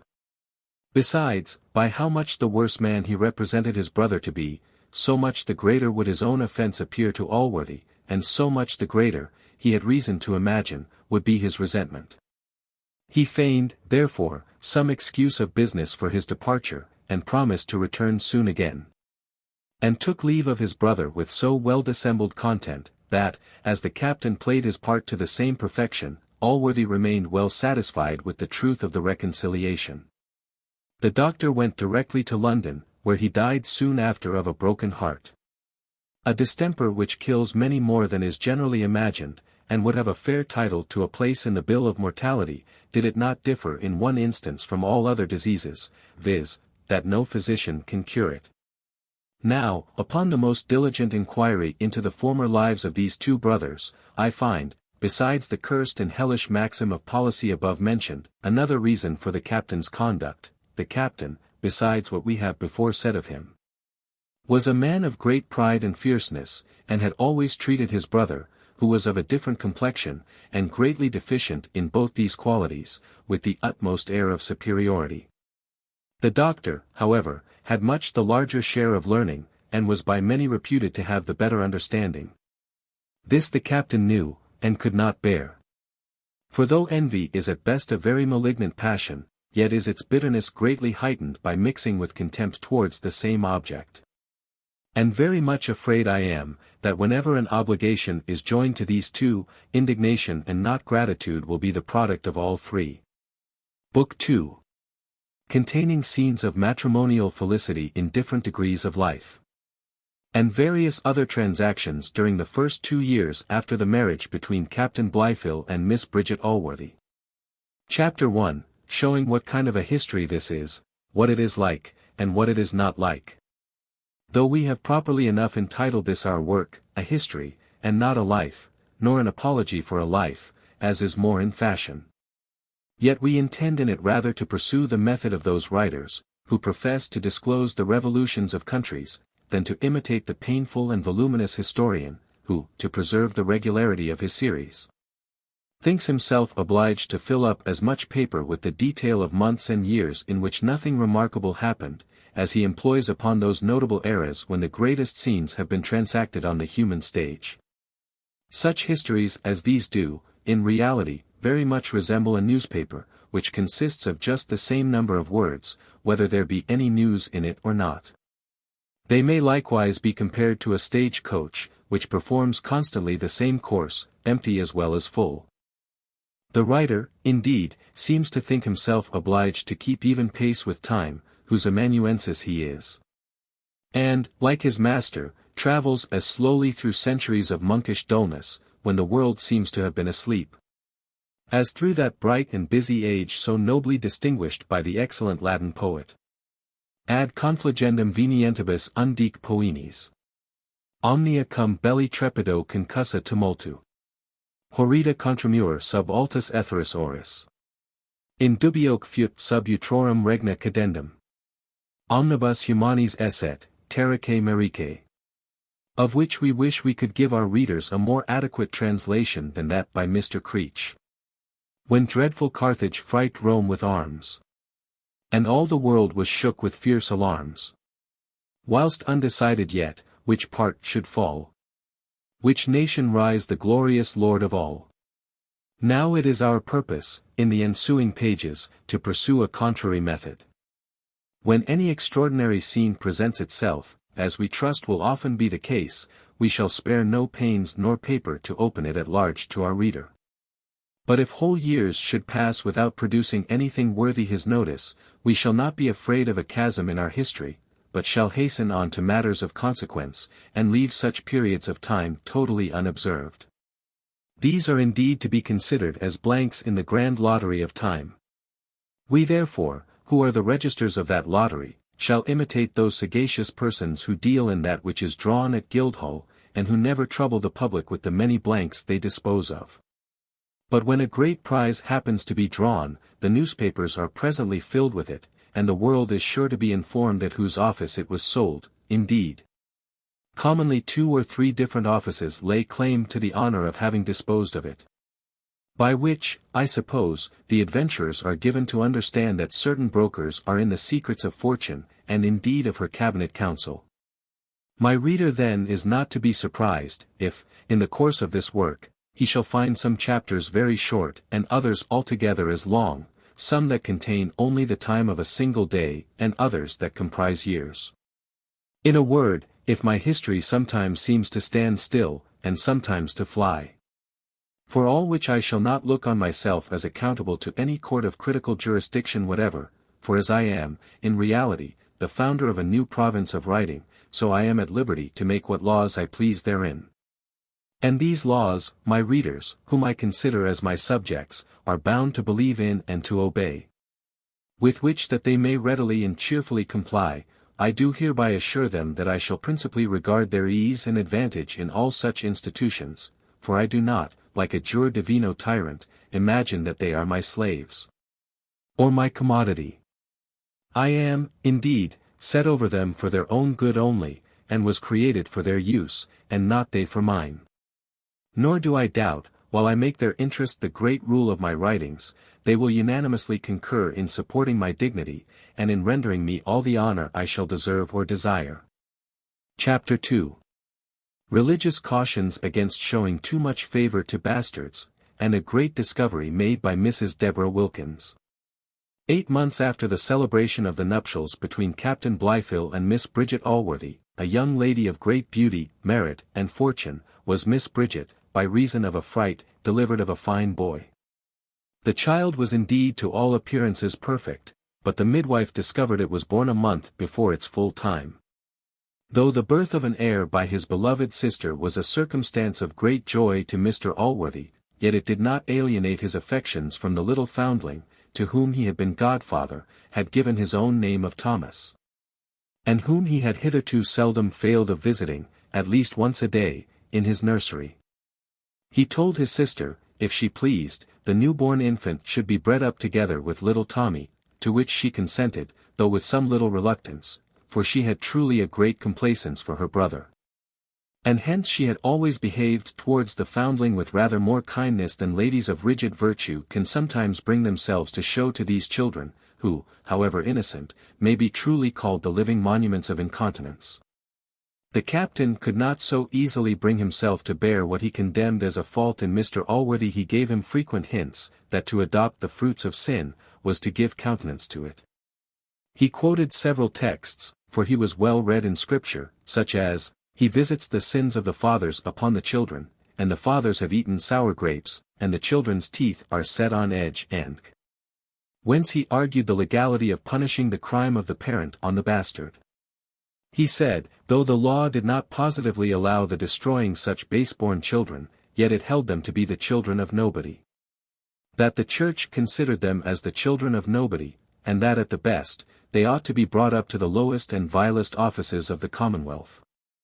Mr. Allworthy answered to all this, and much more, which the captain had urged on this subject, that, however guilty the parents might be, the children were certainly innocent, that as to the texts he had quoted, the former of them was a particular denunciation against the Jews, for the sin of idolatry, of relinquishing and hating their heavenly King. And the latter was parabolically spoken, and rather intended to denote the certain and necessary consequences of sin, than any express judgment against it. But to represent the Almighty as avenging the sins of the guilty on the innocent, was indecent, if not blasphemous, as it was to represent him acting against the first principles of natural justice, and against the original notions of right and wrong, which he himself had implanted in our minds, by which we were to judge not only in all matters which were not revealed, but even of the truth of revelation itself. He said he knew many held the same principles with the captain on this head. But he was himself firmly convinced to the contrary, and would provide in the same manner for this poor infant, as if a legitimate child had had fortune to have been found in the same place. While the captain was taking all opportunities to press these and such like arguments, to remove the little foundling from Mr. Allworthy's, of whose fondness for him he began to be jealous, Mrs. Deborah had made a discovery, which, in its event, threatened at least to prove more fatal to poor Tommy than all the reasonings of the captain. Whether the insatiable curiosity of this good woman had carried her on to that business, or whether she did it to confirm herself in the good graces of Mrs. Blifil, who, notwithstanding her outward behavior to the foundling, frequently abused the infant in private, and her brother too, for his fondness to it, I will not determine. But she had now, as she conceived, fully detected the father of the foundling. Now, as this was a discovery of great consequence, it may be necessary to trace it from the fountainhead. We shall therefore very minutely lay open those previous matters by which it was produced, and for that purpose we shall be obliged to reveal all the secrets of a little family with which my reader is at present entirely unacquainted, and of which the economy was so rare and extraordinary, that I fear it will shock the utmost credulity of many married persons. Chapter 3. The description of a domestic government founded upon rules directly contrary to those of Aristotle. My reader may please to remember he hath been informed that Jenny Jones had lived some years with a certain schoolmaster, who had, at her earnest desire, instructed her in Latin, in which, to do justice to her genius, she had so improved herself, that she was become a better scholar than her master. Indeed, though this poor man had undertaken a profession to which learning must be allowed necessary, this was the least of his commendations. He was one of the best-natured fellows in the world, and was, at the same time, master of so much pleasantry and humour, that he was reputed the wit of the country. And all the neighbouring gentlemen were so desirous of his company, that as denying was not his talent, he spent much time at their houses, which he might, with more emolument, have spent in his school.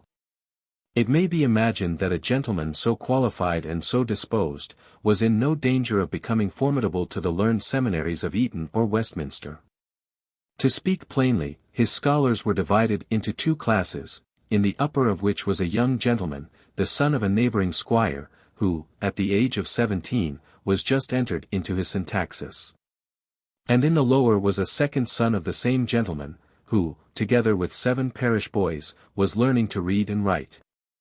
The stipend arising hence would hardly have indulged the schoolmaster in the luxuries of life, had he not added to this office those of clerk and barber, and had not Mr Allworthy added to the whole an annuity of £10, which the poor man received every Christmas, and with which he was enabled to cheer his heart during that sacred festival. Among his other treasures, the pedagogue had a wife, whom he had married out of Mr Allworthy's kitchen for her fortune, viz., £20, which she had there amassed. This woman was not very amiable in her person. Whether she sat to my friend Hogarth, or no, I will not determine, but she exactly resembled the young woman who is pouring out her mistress's tea in the third picture of the Harlot's Progress.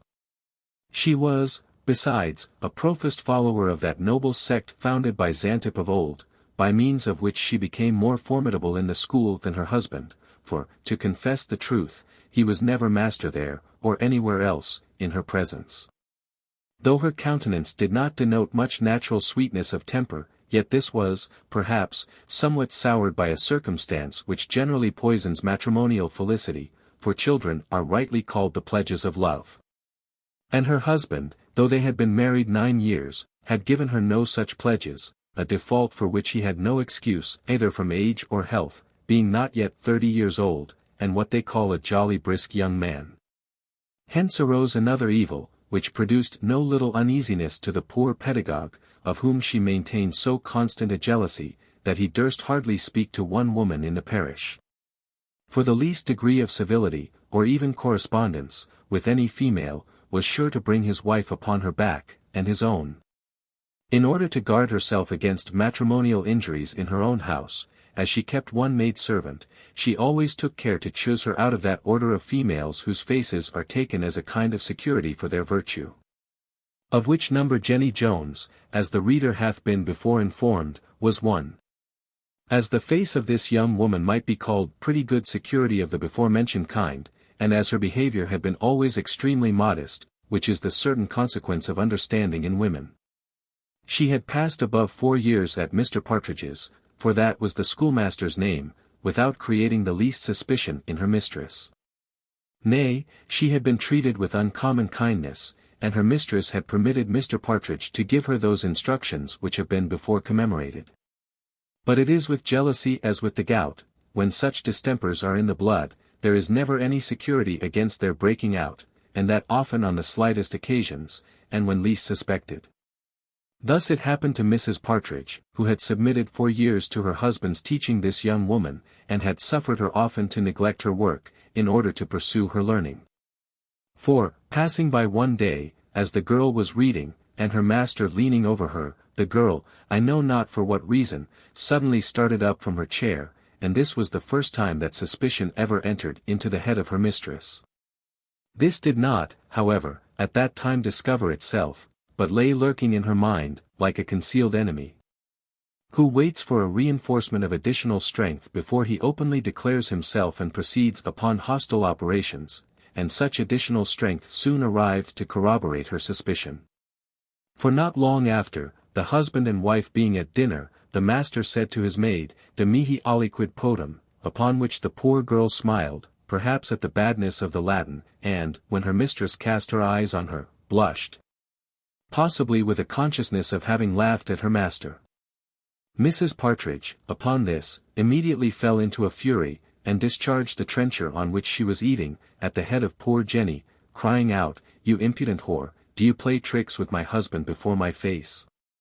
And at the same instant rose from her chair with a knife in her hand, with which, most probably, she would have executed very tragical vengeance, had not the girl taken the advantage of being nearer the door than her mistress, and avoided her fury by running away, for, as to the poor husband, whether surprise had rendered him motionless, or fear, which is full as probable, had restrained him from venturing at any opposition, he sat staring and trembling in his chair.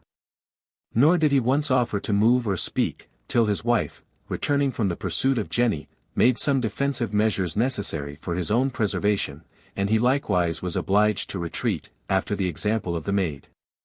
This good woman was, no more than Othello, of a disposition to make a life of jealousy, and follow still the changes of the moon, with fresh suspicions.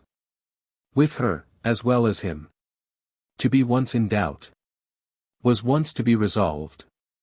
She therefore ordered Jenny immediately to pack up her alls and be gone, for that she was determined she should not sleep that night within her walls. Mr. Partridge had profited too much by experience to interpose in a matter of this nature. He therefore had recourse to his usual receipt of patience, for, though he was not a great adept in Latin, he remembered, and well understood, the advice contained in these words: "Leave fit quot bene furteronis." In English, "A burden becomes lightest when it is well borne," which he had always in his mouth, and of which, to say the truth, he had often occasion to experience the truth.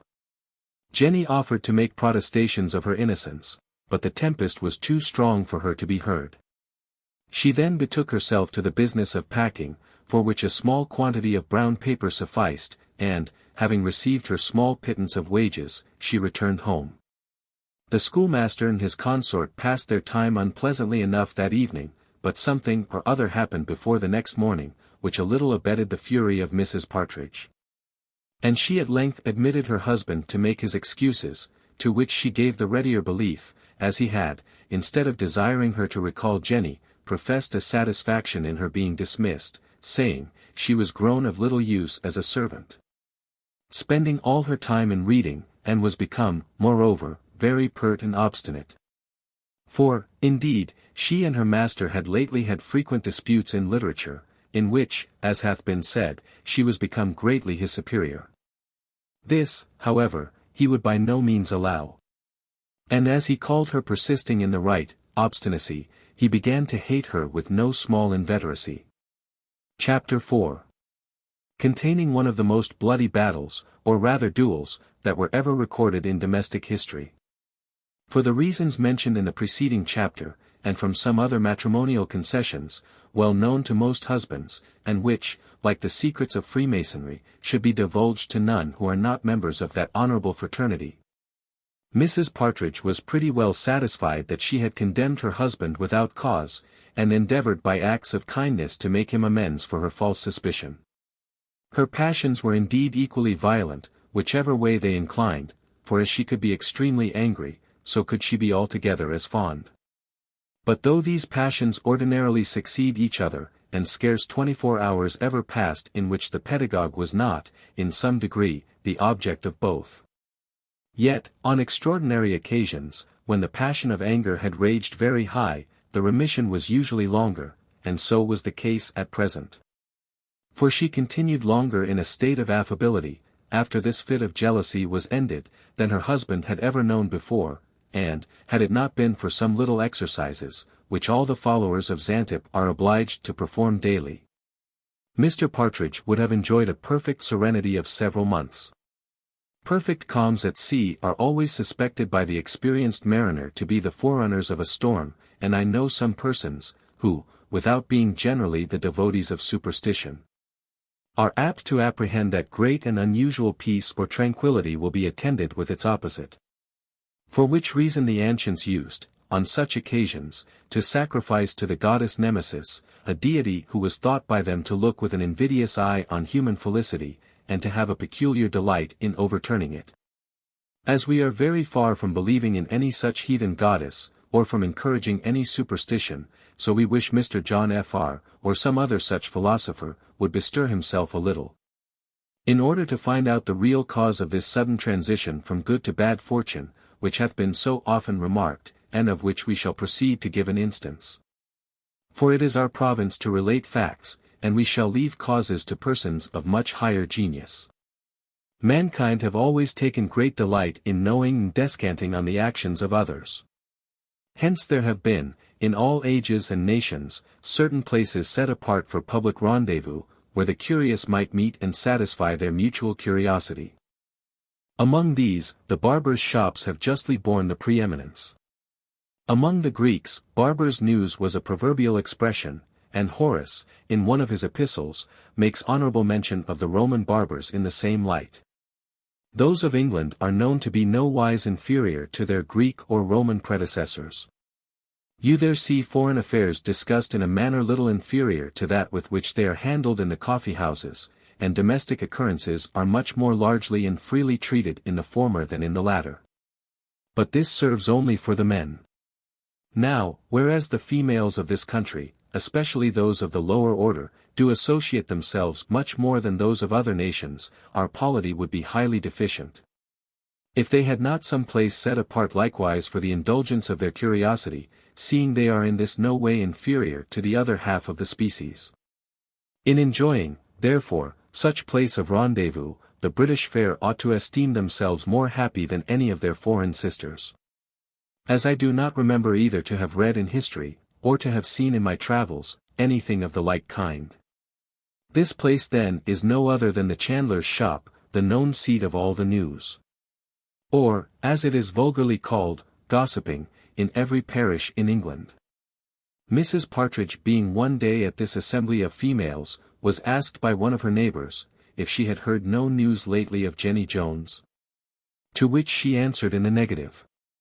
Upon this the other replied, with a smile, that the parish was very much obliged to her for having turned Jenny away as she did. Mrs. Partridge, whose jealousy, as the reader well knows, was long since cured, and who had no other quarrel to her maid, answered boldly, she did not know any obligation the parish had to her on that account. For she believed Jenny had scarce left her equal behind her. No, truly, said the gossip, I hope not, though I fancy we have sluts enow too. Then you have not heard, it seems, that she hath been brought to bed of 2 bastards. But as they are not born here, my husband and the other overseer says we shall not be obliged to keep them. 2 bastards, answered Mrs. Partridge hastily, you surprise me. I don't know whether we must keep them. But I am sure they must have been begotten here, for the wench hath not been 9 months gone away.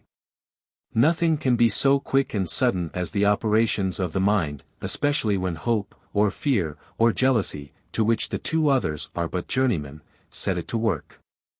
It occurred instantly to her, that Jenny had scarce ever been out of her own house while she lived with her.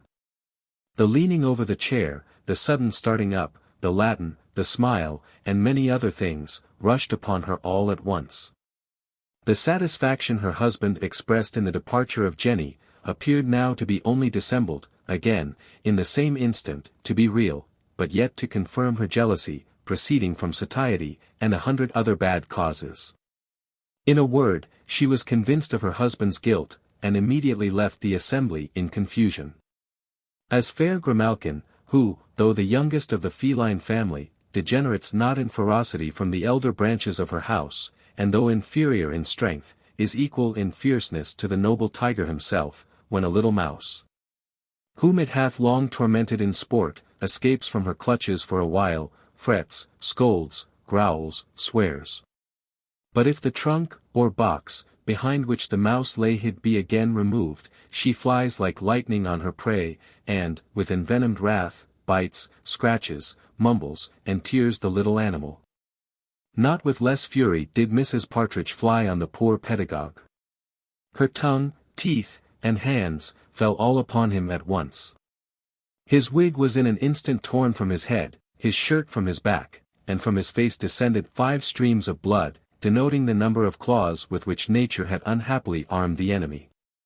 Mr. Partridge acted for some time on the defensive only, indeed he attempted only to guard his face with his hands. But as he found that his antagonist abated nothing of her rage, he thought he might, at least, endeavor to disarm her, or rather to confine her arms. In doing which her cap fell off in the struggle, and her hair being too short to reach her shoulders, erected itself on her head, her stays likewise, which were laced through one single hole at the bottom, burst open. And her breasts, which were much more redundant than her hair, hung down below her middle, her face was likewise marked with the blood of her husband, her teeth gnashed with rage. And fire, such as sparkles from a smith's forge, darted from her eyes. So that, altogether, this Amazonian heroine might have been an object of terror to a much bolder man than Mr. Partridge. He had, at length, the good fortune, by getting possession of her arms, to render those weapons which she wore at the ends of her fingers useless. Which she no sooner perceived, than the softness of her sex prevailed over her rage, and she presently dissolved in tears, which soon after concluded in a fit. That small share of sense which Mr. Partridge had hitherto preserved through this scene of fury, of the cause of which he was hitherto ignorant, now utterly abandoned him. He ran instantly into the street, hallooing out that his wife was in the agonies of death, and beseeching the neighbors to fly with the utmost haste to her assistance. Several good women obeyed his summons, who entering his house, and applying the usual remedies on such occasions, Mrs. Partridge was at length, to the great joy of her husband, brought to herself. As soon as she had a little recollected her spirits, and somewhat composed herself with a cordial, she began to inform the company of the manifold injuries she had received from her husband, who, she said, was not contented to injure her in her bed, but, upon her upbraiding him with it, had treated her in the cruelest manner imaginable.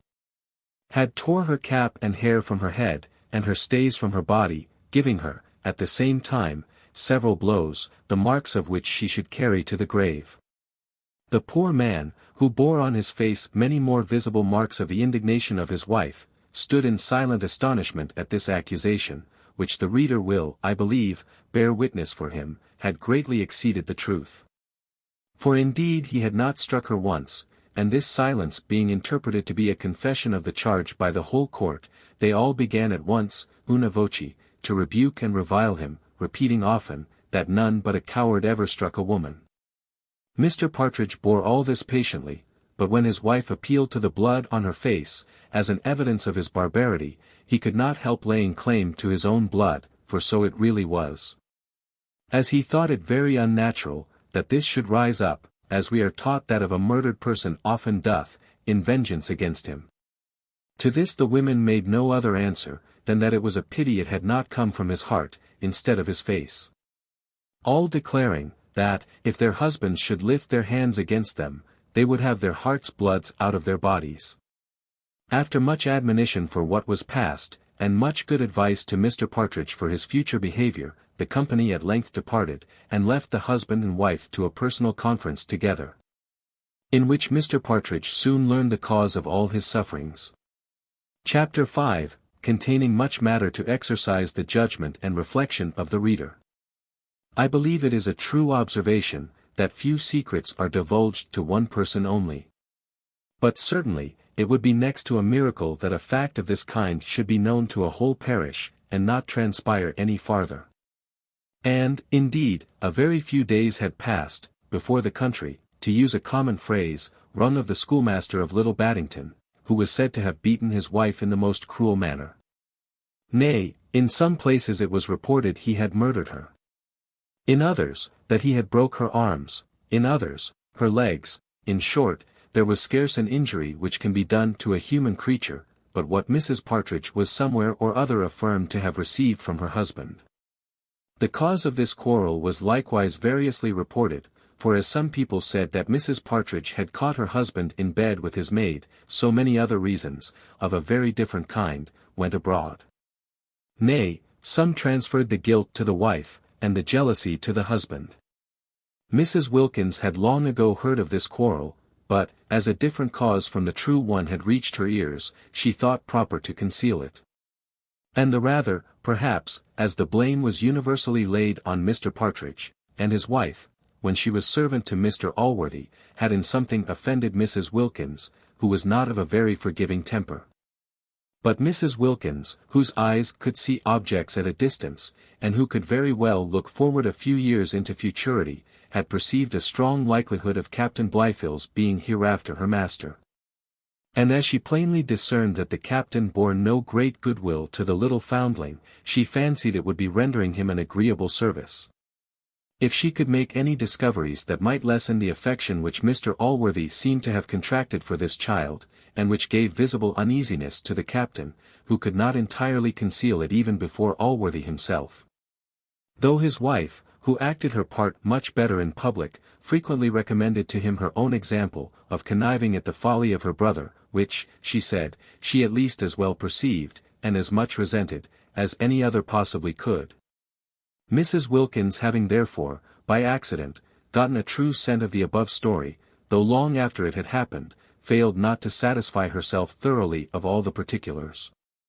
And then acquainted the captain, that she had at last discovered the true father of the little bastard, which she was sorry, she said, to see her master lose his reputation in the country, by taking so much notice of. The captain chid her for the conclusion of her speech, as an improper assurance in judging of her master's actions, for if his honour, or his understanding, would have suffered the captain to make an alliance with Mrs. Wilkins, his pride would by no means have admitted it. And to say the truth, there is no conduct less politic, than to enter into any confederacy with your friends' servants against their master, for by these means you afterwards become the slave of these very servants, by whom you are constantly liable to be betrayed. And this consideration, perhaps it was, which prevented Captain Blifil from being more explicit with Mrs. Wilkins, or from encouraging the abuse which she had bestowed on Allworthy. But though he declared no satisfaction to Mrs. Wilkins at this discovery, he enjoyed not a little from it in his own mind, and resolved to make the best use of it he was able. He kept this matter a long time concealed within his own breast, in hopes that Mr. Allworthy might hear it from some other person. But Mrs. Wilkins, whether she resented the captain's behaviour, or whether his cunning was beyond her, and she feared the discovery might displease him, never afterwards opened her lips about the matter. I have thought it somewhat strange, upon reflection, that the housekeeper never acquainted Mrs. Blifil with this news, as women are more inclined to communicate all pieces of intelligence to their own sex, than to ours. The only way, as it appears to me, of solving this difficulty, is, by imputing it to that distance which was now grown between the lady and the housekeeper, whether this arose from a jealousy in Mrs. Blifil. That Wilkins showed too great a respect to the foundling. For while she was endeavouring to ruin the little infant, in order to ingratiate herself with the captain, she was every day more and more commending it before Allworthy, as his fondness for it every day increased. This, notwithstanding all the care she took at other times to express the direct contrary to Mrs. Blifil, perhaps offended that delicate lady, who certainly now hated Mrs. Wilkins. And though she did not, or possibly could not, absolutely remove her from her place, she found, however, the means of making her life very uneasy. This Mrs. Wilkins, at length, so resented, that she very openly showed all manner of respect and fondness to little Tommy, in opposition to Mrs. Blifil. The captain, therefore, finding the story in danger of perishing, at last took an opportunity to reveal it himself. He was one day engaged with Mr. Allworthy in a discourse on charity, in which the captain, with great learning, proved to Mr. Allworthy, that the word charity in Scripture nowhere means beneficence or generosity. The Christian religion, he said, was instituted for much nobler purposes, than to enforce a lesson which many heathen philosophers had taught us long before, and which, though it might perhaps be called a moral virtue, savored but little of that sublime, Christian-like disposition, that vast elevation of thought, in purity approaching to angelic perfection, to be attained, expressed, and felt only by grace. Those, he said, came nearer to the Scripture meaning, who understood by it candor, or the forming of a benevolent opinion of our brethren, and passing a favorable judgment on their actions. A virtue much higher, and more extensive in its nature, than a pitiful distribution of alms, which, though we would never so much prejudice, or even ruin our families, could never reach many. Whereas charity, in the other and truer sense, might be extended to all mankind. He said, considering who the disciples were, it would be absurd to conceive the doctrine of generosity, or giving alms, to have been preached to them. And, as we could not well imagine this doctrine should be preached by its divine author to men who could not practice it, much less should we think it understood so by those who can practice it, and do not. But though, continued he, there is, I am afraid, little merit in these benefactions, there would, I must confess, be much pleasure in them to a good mind, if it was not abetted by one consideration. I mean, that we are liable to be imposed upon, and to confer our choicest favors often on the undeserving. As you must own was your case in your bounty to that worthless fellow partridge, for 2 or 3 such examples must greatly lessen the inward satisfaction which a good man would otherwise find in generosity. Nay, may even make him timorous in bestowing, lest he should be guilty of supporting vice, and encouraging the wicked. A crime of a very black dye, and for which it will by no means be a sufficient excuse, that we have not actually intended such an encouragement, unless we have used the utmost caution in choosing the objects of our beneficence. A consideration which, I make no doubt, hath greatly checked the liberality of many a worthy and pious man. Mr. Allworthy answered, he could not dispute with the captain in the Greek language, and therefore could say nothing as to the true sense of the word which is translated charity. But that he had always thought it was interpreted to consist in action, and that giving alms constituted at least one branch of that virtue. As to the meritorious part, he said, he readily agreed with the captain. For where could be the merit of barely discharging a duty? Which, he said, let the word charity have what construction it would, it sufficiently appeared to be from the whole tenor of the New Testament.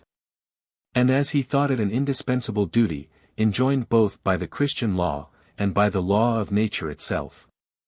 So was it withal so pleasant, that if any duty could be said to be its own reward, or to pay us while we are discharging it, it was this. To confess the truth, said he, there is one degree of generosity, of charity I would have called it, which seems to have some show of merit, and that is, where, from a principle of benevolence and Christian love, we bestow on another what we really want ourselves. Where, in order to lessen the distresses of another, we condescend to share some part of them, by giving what even our own necessities cannot well spare. This is, I think, meritorious, but to relieve our brethren only with our superfluities. To be charitable, I must use the word, rather at the expense of our coffers than ourselves. To save several families from misery rather than hang up an extraordinary picture in our houses or gratify any other idle ridiculous vanity, this seems to be only being human creatures.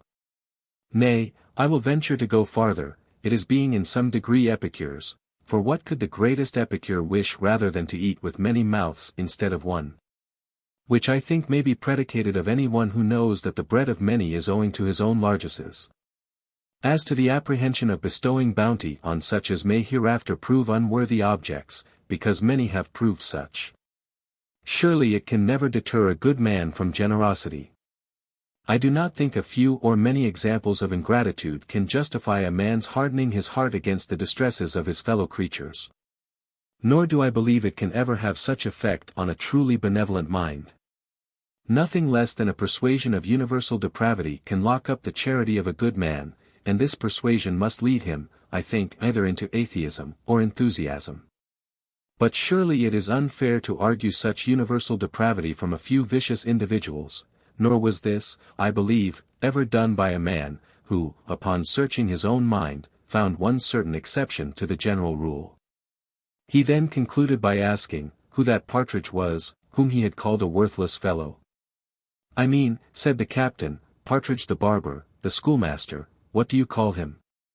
"Partridge, the father of the little child which you found in your bed." Mr Allworthy expressed great surprise at this account, and the captain as great at his ignorance of it. For he said he had known it above a month, and at length recollected with much difficulty that he was told it by Mrs Wilkins.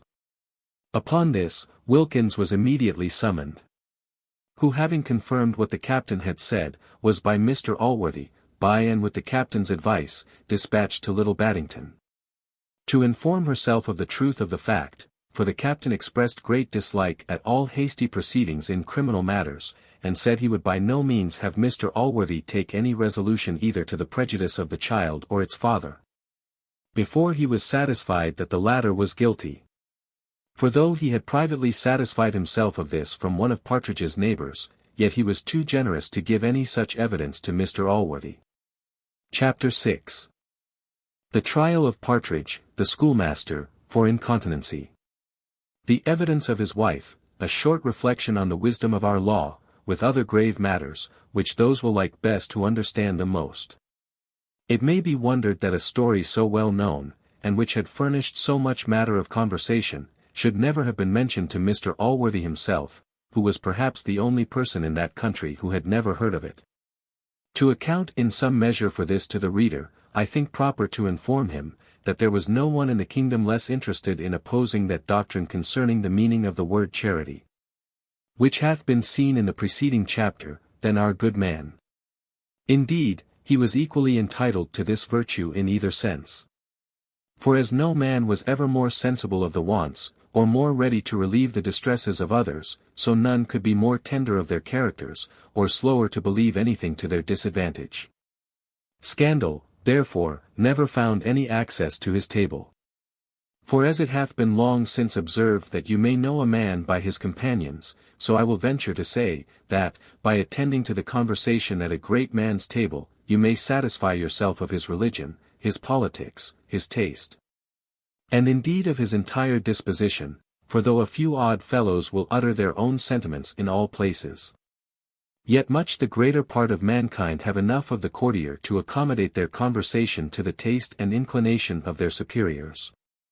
But to return to Mrs Wilkins, who, having executed her commission with great dispatch, though at 15 miles distance, brought back such a confirmation of the schoolmaster's guilt, that Mr Allworthy determined to send for the criminal, and examine him viva voce. Mr Partridge, therefore, was summoned to attend, in order to his defence, if he could make any, against this accusation. At the time appointed, before Mr Allworthy himself, at Paradise Hall, came as well the said Partridge, with Anne, his wife, as Mrs Wilkins his accuser. And now Mr Allworthy being seated in the chair of justice, Mr Partridge was brought before him. Having heard his accusation from the mouth of Mrs Wilkins, he pleaded not guilty, making many vehement protestations of his innocence. Mrs Partridge was then examined, who, after a modest apology for being obliged to speak the truth against her husband, related all the circumstances with which the reader hath already been acquainted, and at last concluded with her husband's confession of his guilt. Whether she had forgiven him or no, I will not venture to determine, but it is certain she was an unwilling witness in this cause. And it is probable from certain other reasons, would never have been brought to depose as she did, had not Mrs Wilkins, with great art, fished all out of her at her own house, and had she not indeed made promises, in Mr Allworthy's name, that the punishment of her husband should not be such as might anywise affect his family. Partridge still persisted in asserting his innocence, though he admitted he had made the above-mentioned confession, which he however endeavoured to account for, by protesting that he was forced into it by the continued importunity she used, who vowed, that, as she was sure of his guilt, she would never leave tormenting him till he had owned it, and faithfully promised, that, in such case, she would never mention it to him more. Hence, he said, he had been induced falsely to confess himself guilty, though he was innocent, and that he believed he should have confessed a murder from the same motive. Mrs Partridge could not bear this imputation with patience. And having no other remedy in the present place but tears, she called forth a plentiful assistance from them, and then addressing herself to Mr. Allworthy, she said, or rather cried, "May it please your worship. There never was any poor woman so injured as I am by that base man. For this is not the only instance of his falsehood to me. No, may it please your worship, he hath injured my bed many's the good time and often. I could have put up with his drunkenness and neglect of his business, if he had not broke one of the sacred commandments. Besides, if it had been out of doors I had not mattered it so much. But with my own servant, in my own house, under my own roof, to defile my own chaste bed, which to be sure he hath, with his beastly stinking whores. Yes, you villain, you have defiled my own bed, you have. And then you have charged me with bullocking you into owning the truth. It is very likely, and please your worship, that I should bullock him. I have marks enow about my body to show of his cruelty to me. If you had been a man, you villain, you would have scorned to injure a woman in that manner. But you ain't half a man, you know it. Nor have you been half a husband to me. You need run after whores, you need, when I'm sure, and since he provokes me, I am ready, and please your worship, to take my bodily oath that I found them a-bed together. What, you have forgot, I suppose, when you beat me into a fit, and made the blood run down my forehead, because I only civilly taxed you with adultery. But I can prove it by all my neighbors. You have almost broke my heart, you have, you have. Here Mr. Allworthy interrupted, and begged her to be pacified, promising her that she should have justice. Then turning to Partridge, who stood aghast, one half of his wits being hurried away by surprise and the other half by fear, he said he was sorry to see there was so wicked a man in the world. He assured him that his prevaricating and lying backward and forward was a great aggravation of his guilt, for which the only atonement he could make was by confession and repentance. He exhorted him, therefore, to begin by immediately confessing the fact, and not to persist in denying what was so plainly proved against him even by his own wife. Here, reader, I beg your patience a moment, while I make a just compliment to the great wisdom and sagacity of our law, which refuses to admit the evidence of a wife for or against her husband. This, says a certain learned author, who, I believe, was never quoted before in any but a law book, would be the means of creating an eternal dissension between them. It would, indeed, be the means of much perjury, and of much whipping, fining, imprisoning, transporting, and hanging. Partridge stood a while silent, till, being bid to speak, he said he had already spoken the truth, and appealed to heaven for his innocence, and lastly to the girl herself, whom he desired his worship immediately to send for. For he was ignorant, or at least pretended to be so, that she had left that part of the country. Mr. Allworthy, whose natural love of justice, joined to his coolness of temper, made him always a most patient magistrate in hearing all the witnesses which an accused person could produce in his defence. Agreed to defer his final determination of this matter till the arrival of Jenny, for whom he immediately dispatched a messenger.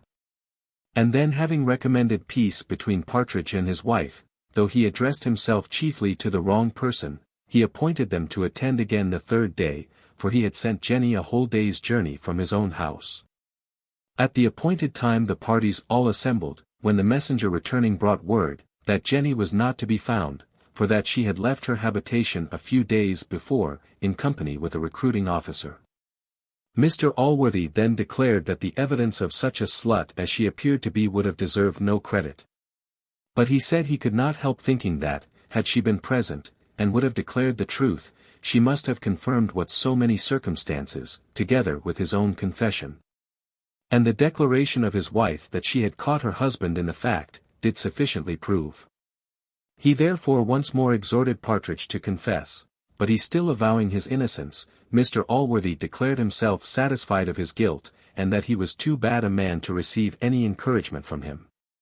He therefore deprived him of his annuity, and recommended repentance to him on account of another world, and industry to maintain himself and his wife in this. There were not, perhaps, many more unhappy persons than poor Partridge.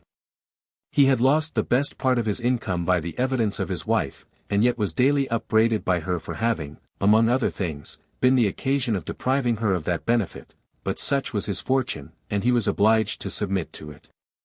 Though I called him poor Partridge in the last paragraph, I would have the reader rather impute that epithet to the compassion in my temper than conceive it to be any declaration of his innocence. Whether he was innocent or not will perhaps appear hereafter, but if the historic muse hath entrusted me with any secrets, I will by no means be guilty of discovering them till she shall give me leave. Here therefore the reader must suspend his curiosity. Certain it is that, whatever was the truth of the case, there was evidence more than sufficient to convict him before Allworthy. Indeed, much less would have satisfied a bench of justices on an order of bastardy. And yet, notwithstanding the positiveness of Mrs. Partridge, who would have taken the sacrament upon the matter, there is a possibility that the schoolmaster was entirely innocent, for though it appeared clear on comparing the time when Jenny departed from Little Baddington with that of her delivery that she had there conceived this infant, yet it by no means followed of necessity that Partridge must have been its father. For, to omit other particulars, there was in the same house a lad near 18, between whom and Jenny there had subsisted sufficient intimacy to found a reasonable suspicion. And yet, so blind is jealousy, this circumstance never once entered into the head of the enraged wife. Whether Partridge repented or not, according to Mr. Allworthy's advice, is not so apparent. Certain it is that his wife repented heartily of the evidence she had given against him, especially when she found Mrs. Deborah had deceived her, and refused to make any application to Mr. Allworthy on her behalf. She had, however, somewhat better success with Mrs. Blifil, who was, as the reader must have perceived, a much better tempered woman, and very kindly undertook to solicit her brother to restore the annuity. In which, though good nature might have some share, yet a stronger and more natural motive will appear in the next chapter. These solicitations were nevertheless unsuccessful, for though Mr. Allworthy did not think, with some late writers, that mercy consists only in punishing offenders, yet he was as far from thinking that it is proper to this excellent quality to pardon great criminals wantonly, without any reason whatever. Any doubtfulness of the fact, or any circumstance of mitigation, was never disregarded, but the petitions of an offender, or the intercessions of others, did not in the least affect him. In a word, he never pardoned because the offender himself, or his friends, were unwilling that he should be punished.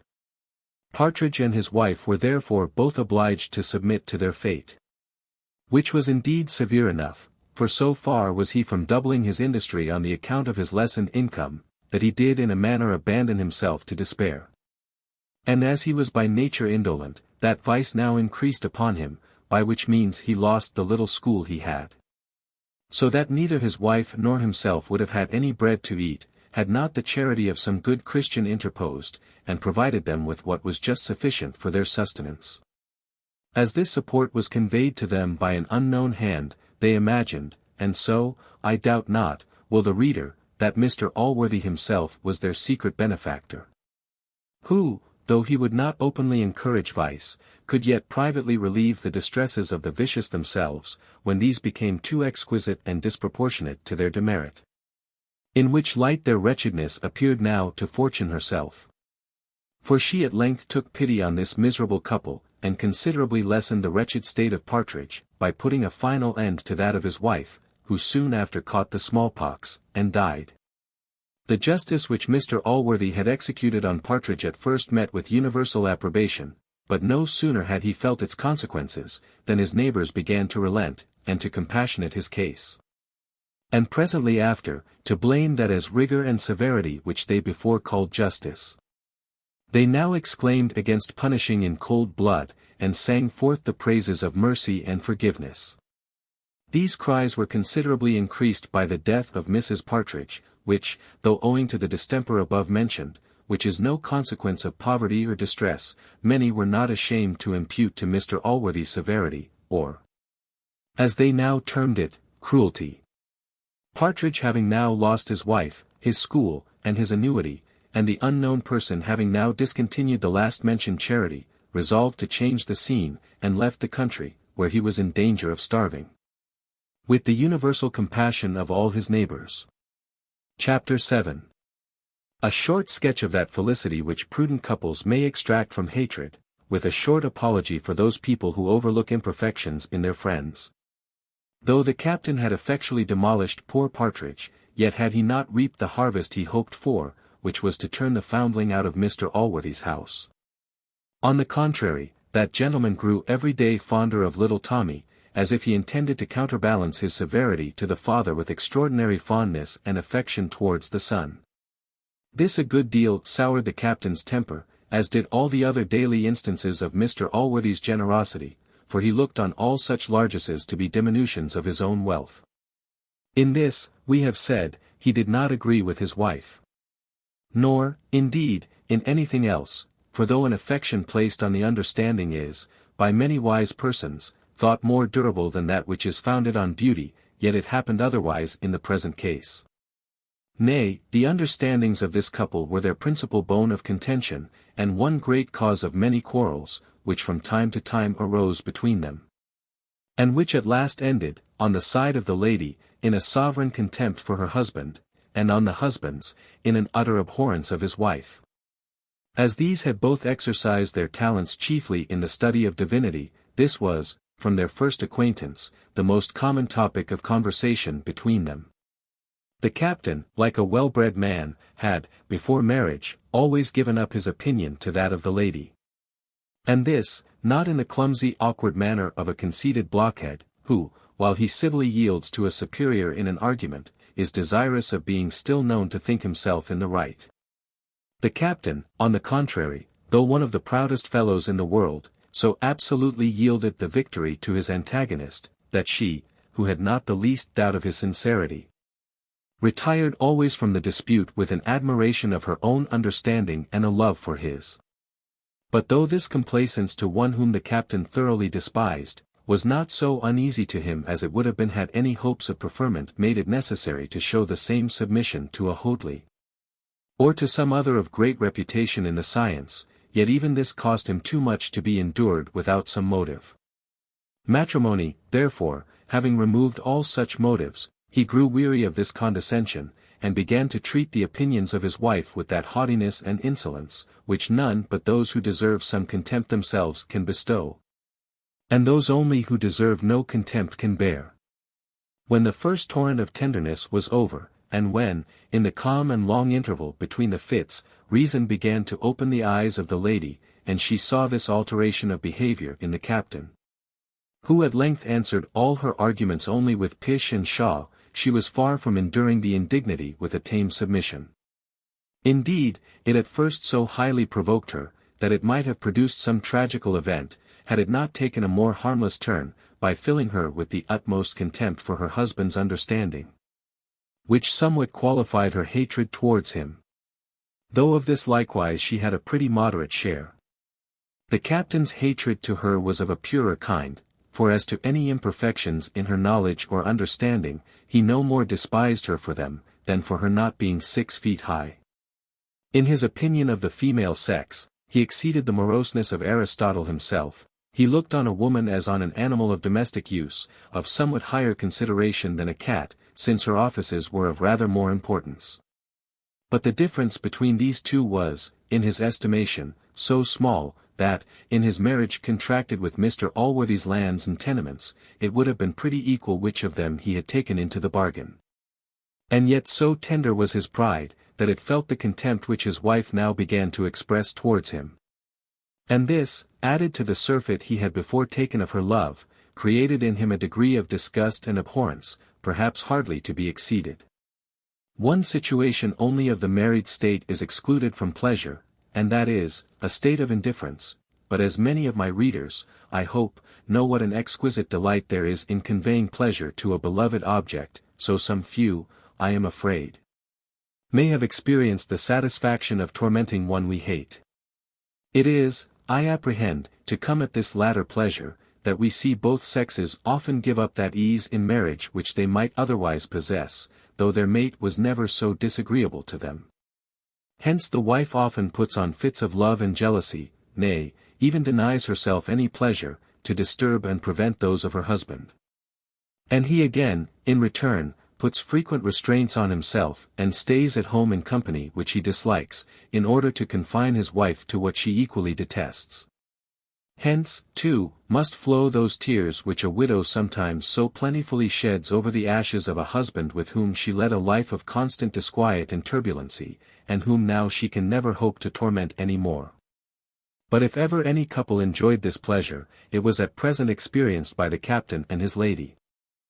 It was always a sufficient reason to either of them to be obstinate in any opinion, that the other had previously asserted the contrary. If the one proposed any amusement, the other constantly objected to it. They never loved or hated, commended or abused, the same person. And for this reason, as the captain looked with an evil eye on the little foundling, his wife began now to caress it almost equally with her own child. The reader will be apt to conceive, that this behavior between the husband and wife did not greatly contribute to Mr. Allworthy's repose, as it tended so little to that serene happiness which he had designed for all three from this alliance. But the truth is, though he might be a little disappointed in his sanguine expectations, yet he was far from being acquainted with the whole matter. For, as the captain was, from certain obvious reasons, much on his guard before him, the lady was obliged, for fear of her brother's displeasure, to pursue the same conduct. In fact, it is possible for a third person to be very intimate, nay even to live long in the same house, with a married couple, who have any tolerable discretion, and not even guess at the sour sentiments which they bear to each other, for though the whole day may be sometimes too short for hatred, as well as for love, yet the many hours which they naturally spend together, apart from all observers, furnish people of tolerable moderation with such ample opportunity for the enjoyment of either passion, that, if they love, they can support being a few hours in company without toying, or if they hate, without spitting in each other's faces. It is possible, however, that Mr. Allworthy saw enough to render him a little uneasy, for we are not always to conclude, that a wise man is not hurt, because he doth not cry out and lament himself, like those of a childish or effeminate temper. But indeed it is possible he might see some faults in the captain without any uneasiness at all. For men of true wisdom and goodness are contented to take persons and things as they are, without complaining of their imperfections, or attempting to amend them. They can see a fault in a friend, a relation, or an acquaintance, without ever mentioning it to the parties themselves, or to any others, and this often without lessening their affection. Indeed, unless great discernment be tempered with this overlooking disposition, we ought never to contract friendship but with a degree of folly which we can deceive. For I hope my friends will pardon me when I declare, I know none of them without a fault, and I should be sorry if I could imagine I had any friend who could not see mine forgiveness of this kind we give and demand in turn. It is an exercise of friendship, and perhaps none of the least pleasant. And this forgiveness we must bestow, without desire of amendment. There is, perhaps, no surer mark of folly, than an attempt to correct the natural infirmities of those we love. The finest composition of human nature, as well as the finest china, may have a flaw in it. And this, I am afraid, in either case, is equally incurable, though, nevertheless, the pattern may remain of the highest value. Upon the whole, then, Mr. Allworthy certainly saw some imperfections in the captain. But as this was a very artful man, and eternally upon his guard before him, these appeared to him no more than blemishes in a good character, which his goodness made him overlook, and his wisdom prevented him from discovering to the captain himself. Very different would have been his sentiments had he discovered the whole, which perhaps would in time have been the case, had the husband and wife long continued this kind of behavior to each other. But this kind fortune took effectual means to prevent, by forcing the captain to do that which rendered him again dear to his wife, and restored all her tenderness and affection towards him. Chapter 8. A receipt to regain the lost affections of a wife, which hath never been known to fail in the most desperate cases. The captain was made large amends for the unpleasant minutes which he passed in the conversation of his wife, and which were as few as he could contrive to make them, by the pleasant meditations he enjoyed when alone. These meditations were entirely employed on Mr. Allworthy's fortune. For, first, he exercised much thought in calculating, as well as he could, the exact value of the whole, which calculations he often saw occasion to alter in his own favour, and, secondly and chiefly, he pleased himself with intended alterations in the house and gardens, and in projecting many other schemes. as well for the improvement of the estate as of the grandeur of the place. For this purpose he applied himself to the studies of architecture and gardening, and read over many books on both these subjects. For these sciences, indeed, employed his whole time, and formed his only amusement. He at last completed a most excellent plan, and very sorry we are, that it is not in our power to present it to our reader, since even the luxury of the present age, I believe, would hardly match it. It had, indeed, in a superlative degree, the two principal ingredients which serve to recommend all great and noble designs of this nature. For it required an immoderate expense to execute, and a vast length of time to bring it to any sort of perfection. The former of these, the immense wealth of which the captain supposed Mr. Allworthy possessed, and which he thought himself sure of inheriting, promised very effectually to supply. And the latter, the soundness of his own constitution, and his time of life, which was only what is called middle age, removed all apprehension of his not living to accomplish. Nothing was wanting to enable him to enter upon the immediate execution of this plan, but the death of Mr. Allworthy. In calculating which he had employed much of his own algebra, besides purchasing every book extant that treats of the value of lives, reversions, and from all which he satisfied himself, that as he had every day a chance of this happening, so had he more than an even chance of its happening within a few years. But while the captain was one day busied in deep contemplations of this kind, one of the most unlucky as well as unseasonable accidents happened to him. The utmost malice of fortune could, indeed, have contrived nothing so cruel, so malapropos, so absolutely destructive to all his schemes. In short, not to keep the reader in long suspense, just at the very instant when his heart was exulting in meditations on the happiness which would accrue to him by Mr. Allworthy's death, he himself died of an apoplexy. This unfortunately befell the captain as he was taking his evening walk by himself, so that nobody was present to lend him any assistance, if indeed any assistance could have preserved him. He took, therefore, measure of that proportion of soil which was now become adequate to all his future purposes, and he lay dead on the ground. A great, though not a living, example of the truth of that observation of Horace. Tu secanda marmora. Locus sub ipsum funis. Iti sepulchri. Immemor, struis domos. Which sentiment I shall thus give to the English reader: you provide the noblest materials for building, when a pickaxe and a spade are only necessary, and build houses of 500 by 100 feet, forgetting that of 6 by 2. Chapter 9. A proof of the infallibility of the foregoing receipt, in the Lamentations of the Widow, with other suitable decorations of death, such as physicians, and an epitaph in the true style. Mr. Allworthy, his sister, and another lady, were assembled at the accustomed hour in the supper-room, where, having waited a considerable time longer than usual, Mr. Allworthy first declared he began to grow uneasy at the captain's stay, for he was always most punctual at his meals, and gave orders that the bell should be rung without the doors, and especially towards those walks which the captain was wont to use. All these summons proving ineffectual, for the captain had, by perverse accident, betaken himself to a new walk that evening, Mrs. Blifil declared she was seriously frightened. Upon which the other lady, who was one of her most intimate acquaintance, and who well knew the true state of her affections, endeavoured all she could to pacify her, telling her, to be sure she could not help being uneasy, but that she should hope the best.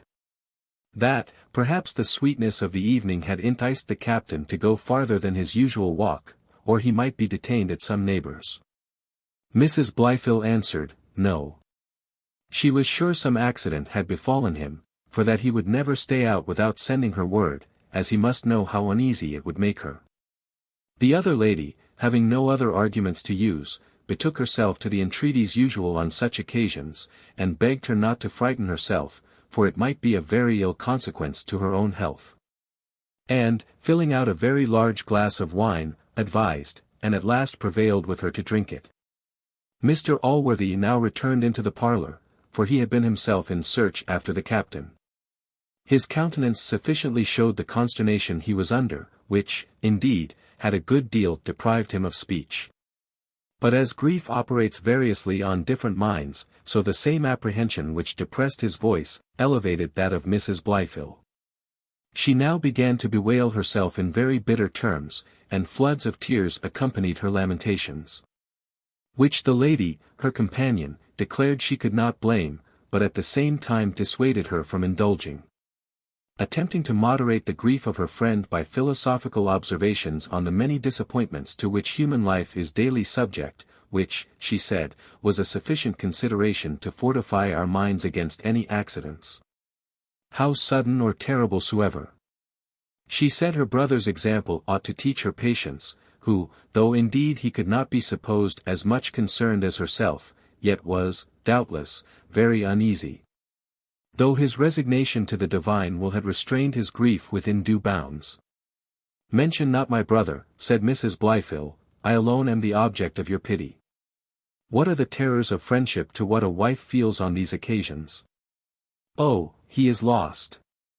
Somebody hath murdered him, I shall never see him more." Here a torrent of tears had the same consequence with what the suppression had occasioned to Mr. Allworthy, and she remained silent.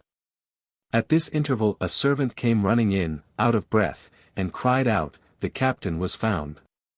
And, before he could proceed farther, he was followed by two more, bearing the dead body between them. Here the curious reader may observe another diversity in the operations of grief, for as Mr. Allworthy had been before silent, from the same cause which had made his sister vociferous, so did the present sight, which drew tears from the gentleman, put an entire stop to those of the lady, who first gave a violent scream, and presently after fell into a fit. The room was soon full of servants, some of whom, with the lady visitant, were employed in care of the wife, and others, with Mr. Allworthy, assisted in carrying off the captain to a warm bed, where every method was tried, in order to restore him to life. And glad should we be, could we inform the reader that both these bodies had been attended with equal success. For those who undertook the care of the lady succeeded so well, that, after the fit had continued a decent time, she again revived, to their great satisfaction, but as to the captain, all experiments of bleeding, chafing, dropping, and proved ineffectual. Death, that inexorable judge, had passed sentence on him, and refused to grant him a reprieve, though two doctors who arrived, and were feed at one and the same instant, were his counsel. These two doctors, whom, to avoid any malicious applications, we shall distinguish by the names of Dr. Y and Dr. Z, having felt his pulse, to wit, Dr. Y, his right arm, and Dr. Z, his left, both agreed that he was absolutely dead. But as to the distemper, or cause of his death, they differed, Dr. Y, holding that he died of an apoplexy, and Dr. Z of an epilepsy. Hence arose a dispute between the learned men, in which each delivered the reasons of their several opinions. These were of such equal force, that they served both to confirm either doctor in his own sentiments, and made not the least impression on his adversary. To say the truth, every physician almost hath his favourite disease, to which he ascribes all the victories obtained over human nature. The gout, the rheumatism, the stone, the gravel, and the consumption, have all their several patrons in the faculty, and none more than the nervous fever, or the fever on the spirits. And here we may account for those disagreements in opinion, concerning the cause of a patient's death, which sometimes occur, between the most learned of the college, and which have greatly surprised that part of the world who have been ignorant of the fact we have above asserted. The reader may perhaps be surprised, that, instead of endeavoring to revive the patient, the learned gentleman should fall immediately into a dispute on the occasion of his death. But in reality all such experiments had been made before their arrival, for the captain was put into a warm bed, had his veins scarified, his forehead chafed, and all sorts of strong drops applied to his lips and nostrils. The physicians, therefore, finding themselves anticipated in everything they ordered, were at a loss how to apply that portion of time which it is usual and decent to remain for their fee, and were therefore necessitated to find some subject or other for discourse. And what could more naturally present itself than that before mentioned? Our doctors were about to take their leave, when Mr. Allworthy, having given over the captain, and acquiesced in the divine will, began to inquire after his sister, whom he desired them to visit before their departure. This lady was now recovered of her fit, and, to use the common phrase, as well as could be expected for one in her condition. The doctors, therefore, all previous ceremonies being complied with, as this was a new patient, attended, according to desire, and laid hold on each of her hands, as they had before done on those of the corpse. The case of the lady was in the other extreme from that of her husband, for as he was past all the assistance of physic, so in reality she required none. There is nothing more unjust than the vulgar opinion, by which physicians are misrepresented, as friends to death. On the contrary, I believe, if the number of those who recover by physic could be opposed to that of the martyrs to it, the former would rather exceed the latter. Nay, some are so cautious on this head, that, to avoid a possibility of killing the patient, they abstain from all methods of curing, and prescribe nothing but what can neither do good nor harm. I have heard some of these, with great gravity, deliver it as a maxim, that nature should be left to do her own work, while the physician stands by as it were to clap her on the back, and encourage her when she doth well. So little then did our doctors delight in death, that they discharged the corpse after a single fee, but they were not so disgusted with their living patient. Concerning whose case they immediately agreed, and fell to prescribing with great diligence. Whether, as the lady had at first persuaded her physicians to believe her ill, they had now, in return, persuaded her to believe herself so, I will not determine, but she continued a whole month with all the decorations of sickness. During this time she was visited by physicians, attended by nurses, and received constant messages from her acquaintance to inquire after her health. At length the decent time for sickness and immoderate grief being expired, the doctors were discharged, and the lady began to see company. Being altered only from what she was before, by that colour of sadness in which she had dressed her person and countenance. The captain was now interred, and might, perhaps, have already made a large progress towards oblivion, had not the friendship of Mr Allworthy taken care to preserve his memory, by the following epitaph, which was written by a man of as great genius as integrity, and one who perfectly well knew the captain. Here lies, in expectation of a joyful rising, the body of Captain John Blifil. London. Had the honour of his birth. Oxford. Of his education. His parts were an honour to his profession, and to his country. His life, to his religion, and human nature. He was a dutiful son, a tender husband, an affectionate father, a most kind brother, a sincere friend, a devout Christian, and a good man. His inconsolable widow hath erected this stone, the monument of his virtues, and of her affection. Book 3. Containing the most memorable transactions which passed in the family of Mr Allworthy, from the time when Tommy Jones arrived at the age of 14, till he attained the age of 19. In this book, the reader may pick up some hints concerning the education of children. Chapter 1, containing little or nothing.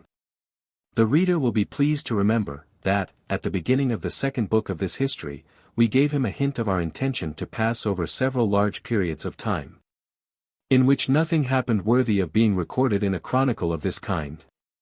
In so doing, we do not only consult our own dignity and ease, but the good and advantage of the reader, for besides that by these means we prevent him from throwing away his time, in reading without either pleasure or emolument, we give him, at all such seasons, an opportunity of employing that wonderful sagacity, of which he is master, by filling up these vacant spaces of time with his own conjectures.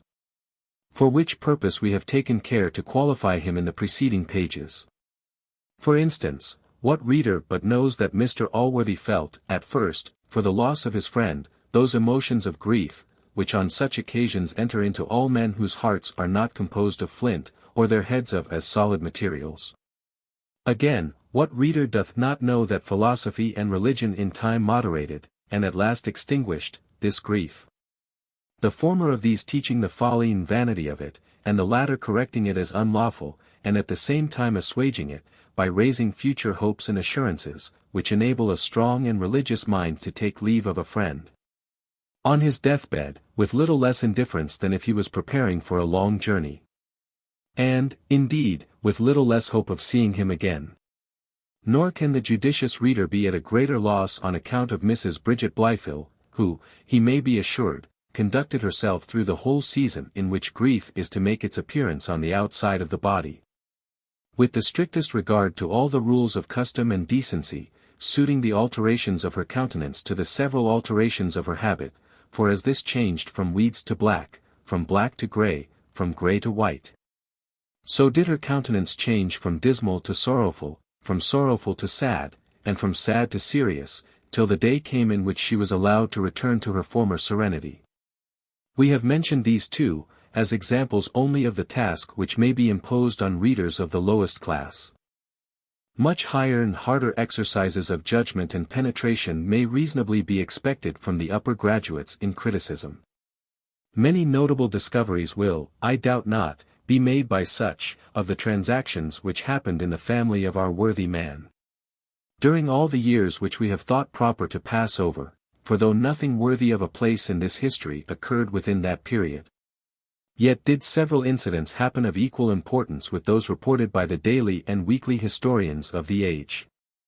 In reading which great numbers of persons consume a considerable part of their time, very little, I am afraid, to their emolument.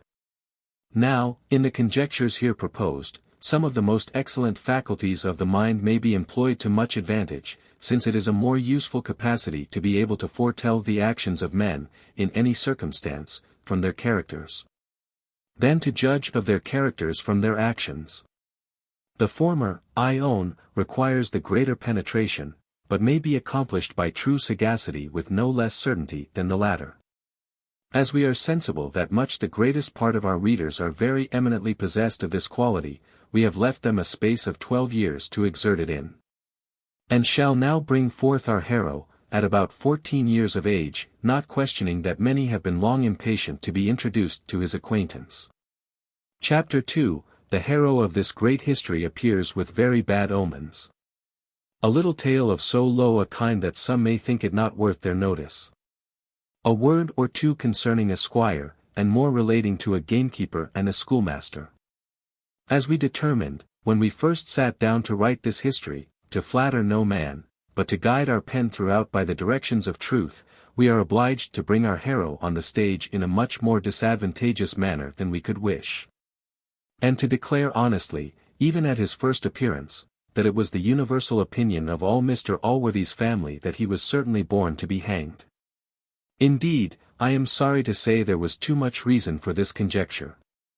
The lad having from his earliest years discovered a propensity to many vices, and especially to one which hath as direct a tendency as any other to that fate which we have just now observed to have been prophetically denounced against him, he had been already convicted of 3 robberies, viz.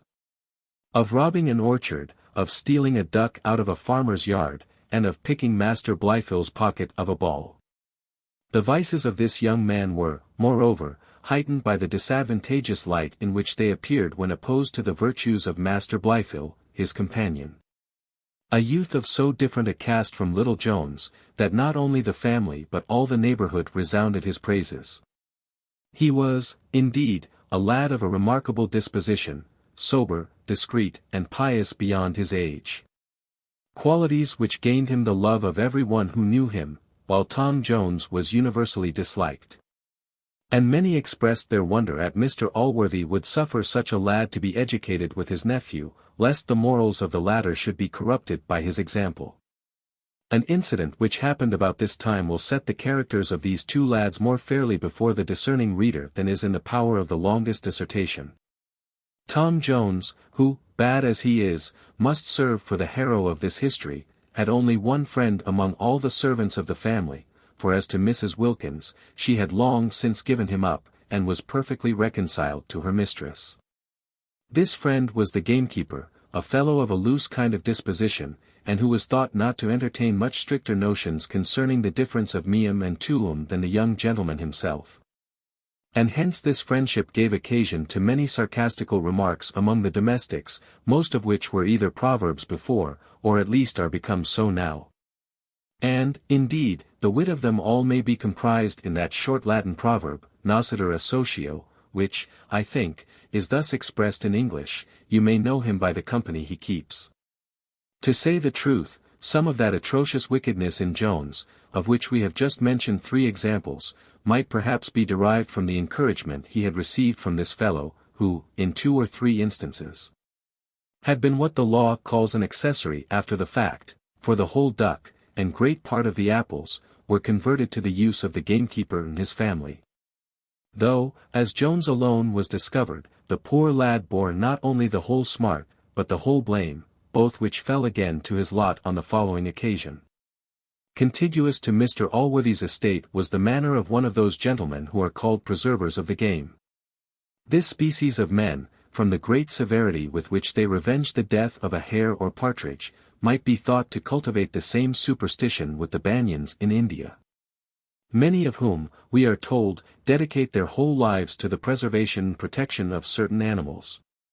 Was it not that our English Banyans, while they preserve them from other enemies, will most unmercifully slaughter whole horse-loads themselves, so that they stand clearly acquitted of any such heathenish superstition? I have, indeed, a much better opinion of this kind of men than is entertained by some, as I take them to answer the order of nature, and the good purposes for which they were ordained, in a more ample manner than many others. Now, as Horace tells us that there are a set of human beings, fruges consumere nati, born to consume the fruits of the earth. So I make no manner of doubt but that there are others, feres consumere nati, born to consume the beasts of the field, or, as it is commonly called, the game.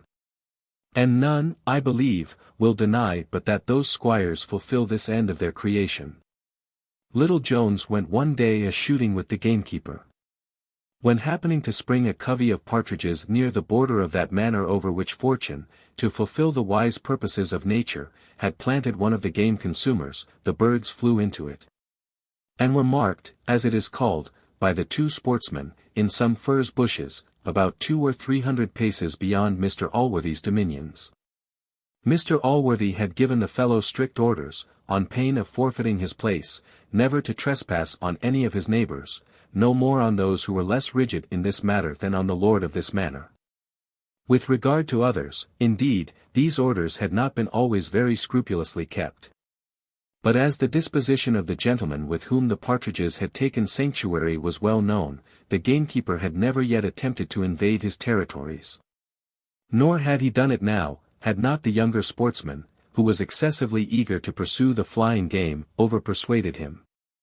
But Jones being very importunate, the other, who was himself keen enough after the sport, yielded to his persuasions, entered the manor, and shot one of the partridges. The gentleman himself was at that time on horseback, at a little distance from them, and hearing the gun go off, he immediately made towards the place, and discovered poor Tom. For the gamekeeper had leapt into the thickest part of the furze brake, where he had happily concealed himself. The gentleman having searched the lad, and found the partridge upon him, denounced great vengeance, swearing he would acquaint Mr. Allworthy. He was as good as his word, for he rode immediately to his house, and complained of the trespass on his manor in as high terms and as bitter language as if his house had been broken open, and the most valuable furniture stole out of it. He added, that some other person was in his company, though he could not discover him, for that 2 guns had been discharged almost in the same instant. And, says he, we have found only this partridge, but the Lord knows what mischief they have done. At his return home, Tom was presently convened before Mr. Allworthy. He owned the fact, and alleged no other excuse but what was really true, viz. that the covey was originally sprung in Mr. Allworthy's own manor. Tom was then interrogated who was with him, which Mr. Allworthy declared he was resolved to know, acquainting the culprit with the circumstance of the 2 guns, which had been deposed by the squire and both his servants. But Tom stoutly persisted in asserting that he was alone, yet, to say the truth, he hesitated a little at first, which would have confirmed Mr. Allworthy's belief, had what the squire and his servants said wanted any further confirmation. The gamekeeper, being a suspected person, was now sent for, and the question put to him. But he, relying on the promise which Tom had made him, to take all upon himself, very resolutely denied being in company with the young gentleman, or indeed having seen him the whole afternoon. Mr. Allworthy then turned towards Tom, with more than usual anger in his countenance, and advised him to confess who was with him, repeating, that he was resolved to know. The lad, however, still maintained his resolution, and was dismissed with much wrath by Mr. Allworthy, who told him he should have to the next morning to consider of it, when he should be questioned by another person, and in another manner. Poor Jones spent a very melancholy night, and the more so, as he was without his usual companion, for Master Blifil was gone abroad on a visit with his mother. Fear of the punishment he was to suffer was on this occasion his least evil. His chief anxiety being, lest his constancy should fail him, and he should be brought to betray the gamekeeper, whose ruin he knew must now be the consequence. Nor did the gamekeeper pass his time much better. He had the same apprehensions with the youth, for whose honor he had likewise a much tenderer regard than for his skin.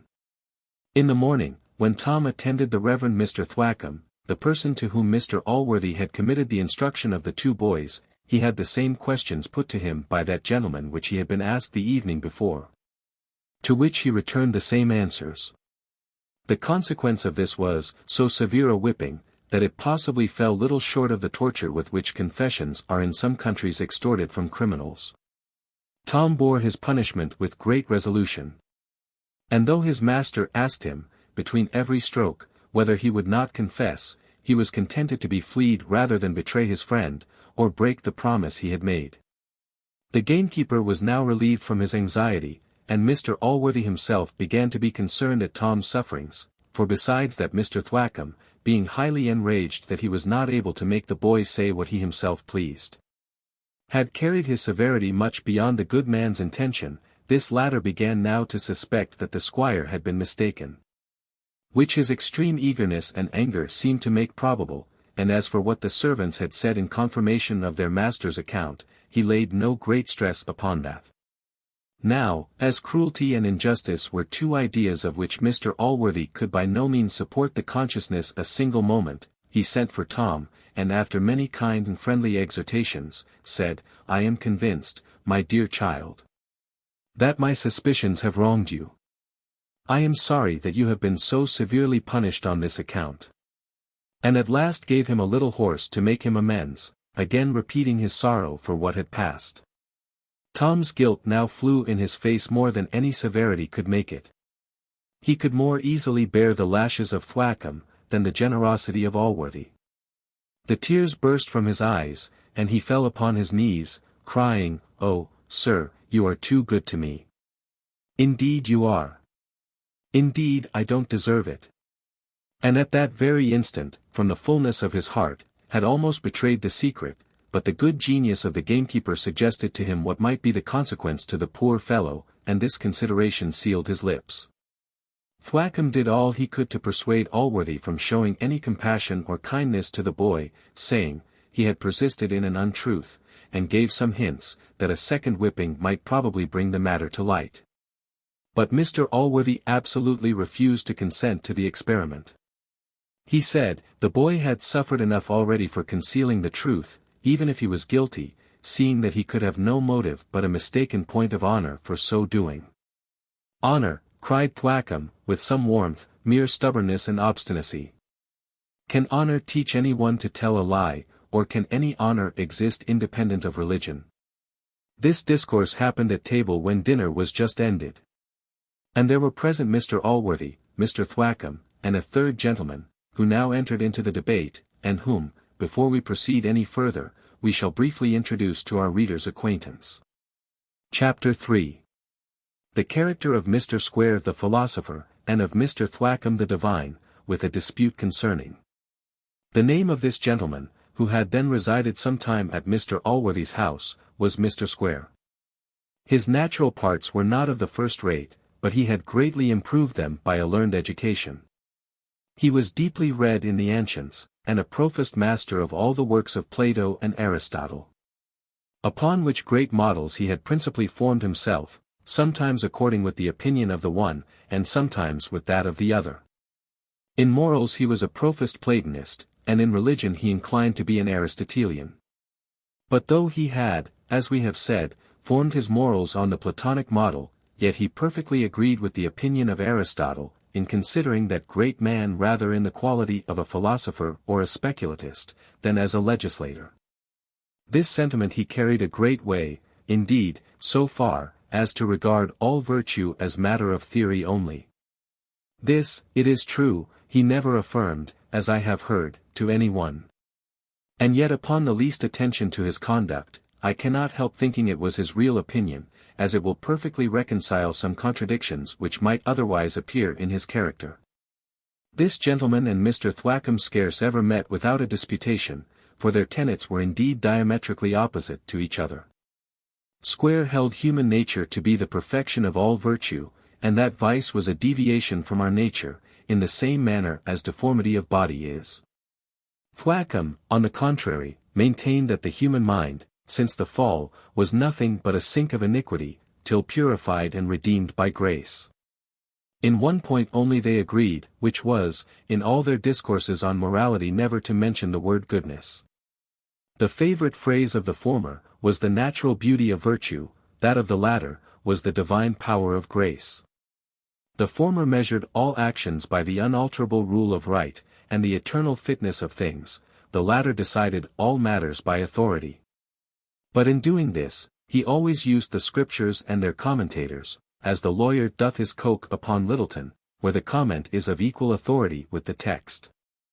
After this short introduction, the reader will be pleased to remember, that the parson had concluded his speech with a triumphant question, to which he had apprehended no answer, viz., can any honor exist independent on religion?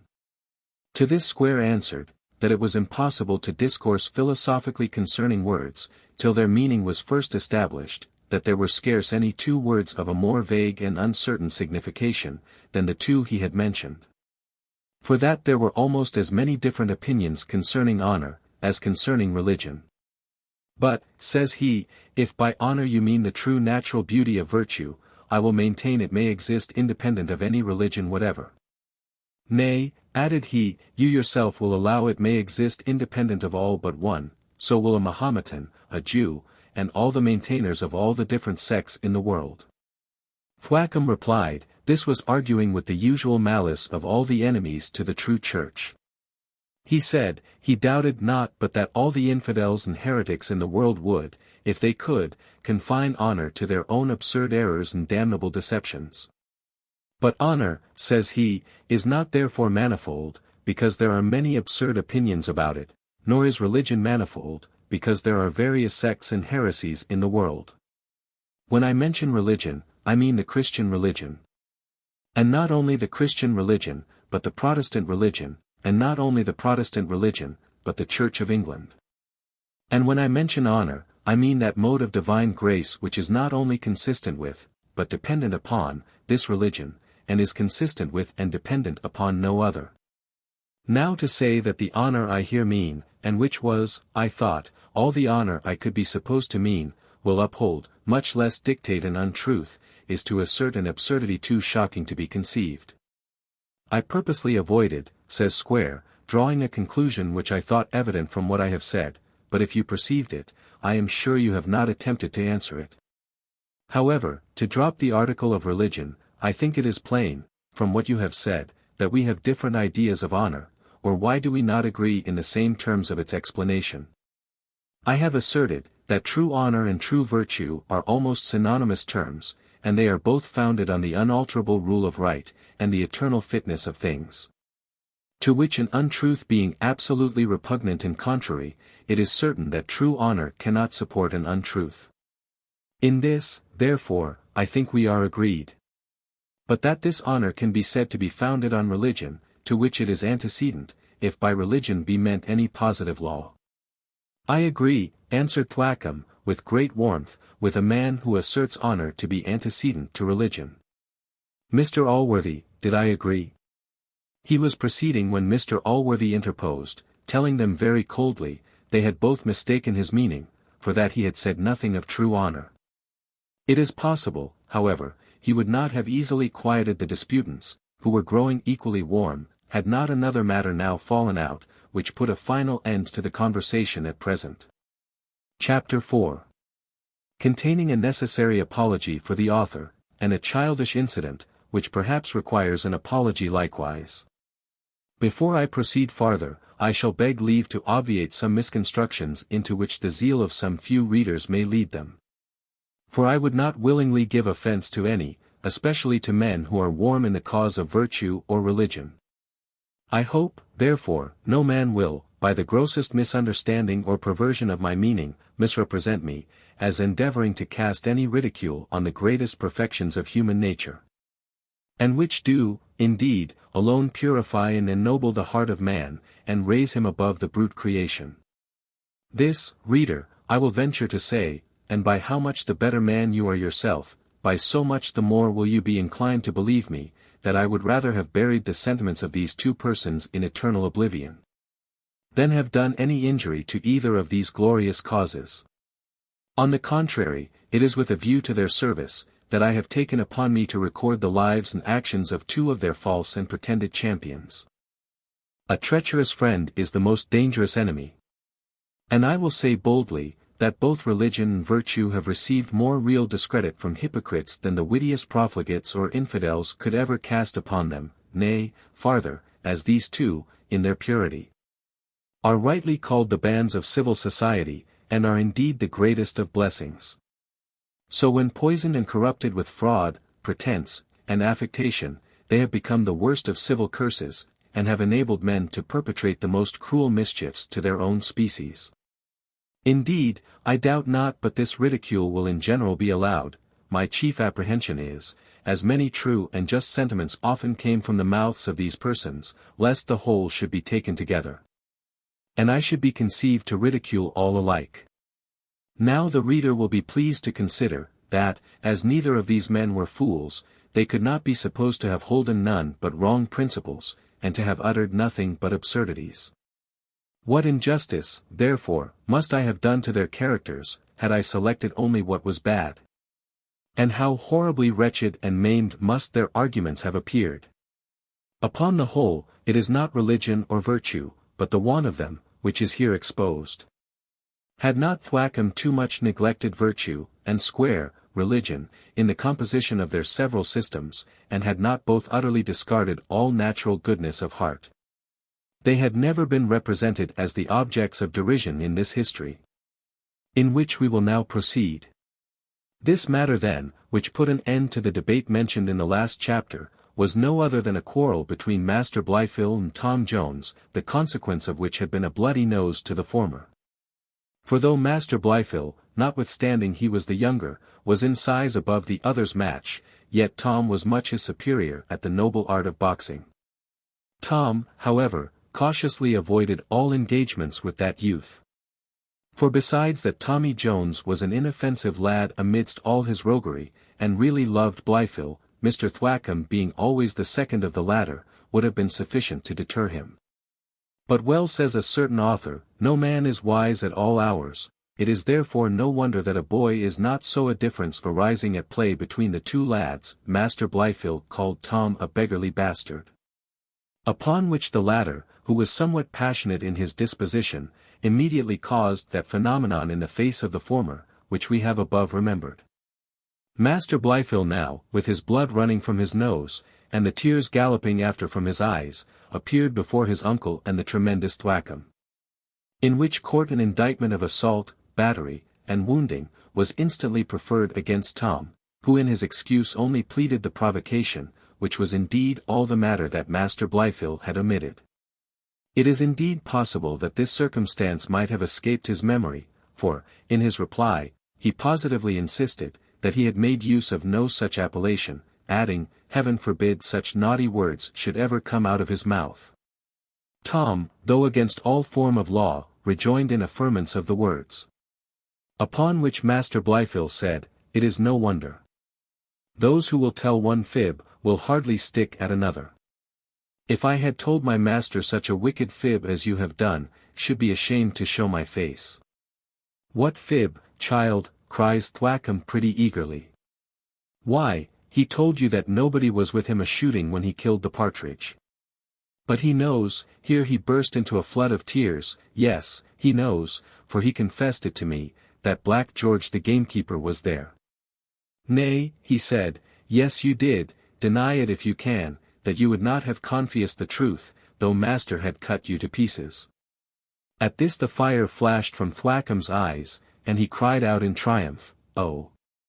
Ho! This is your mistaken notion of honor. This is the boy who was not to be whipped again. But Mr. Allworthy, with a more gentle aspect, turned towards the lad, and said, is this true, child? How came you to persist so obstinately in a falsehood? Tom said, he scorned a lie as much as any one, but he thought his honor engaged him to act as he did. For he had promised the poor fellow to conceal him, which, he said, he thought himself farther obliged to, as the gamekeeper had begged him not to go into the gentleman's manor, and had at last gone himself, in compliance with his persuasions. He said, this was the whole truth of the matter, and he would take his oath of it. And concluded with very passionately begging Mr. Allworthy to have compassion on the poor fellow's family, especially as he himself only had been guilty, and the other had been very difficultly prevailed on to do what he did. Indeed, sir, said he, it could hardly be called a lie that I told, for the poor fellow was entirely innocent of the whole matter. I should have gone alone after the birds, nay, I did go at first, and he only followed me to prevent more mischief. Do, pray, sir, let me be punished, take my little horse away again, but pray, sir, forgive poor George. Mr. Allworthy hesitated a few moments, and then dismissed the boys, advising them to live more friendly and peaceably together. Chapter 5.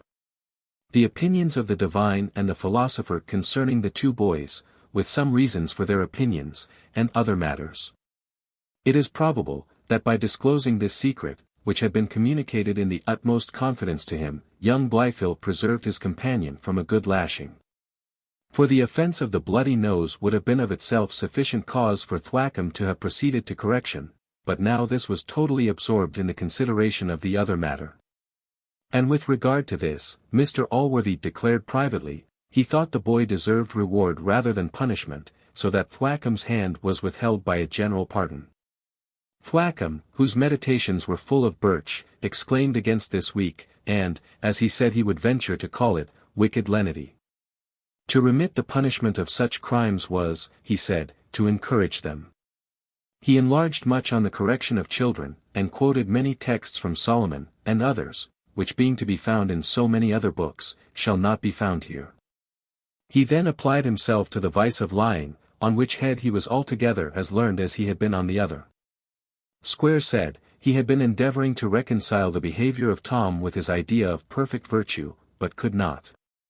He owned there was something which at first sight appeared like fortitude in the action, but as fortitude was a virtue, and falsehood a vice, they could by no means agree or unite together.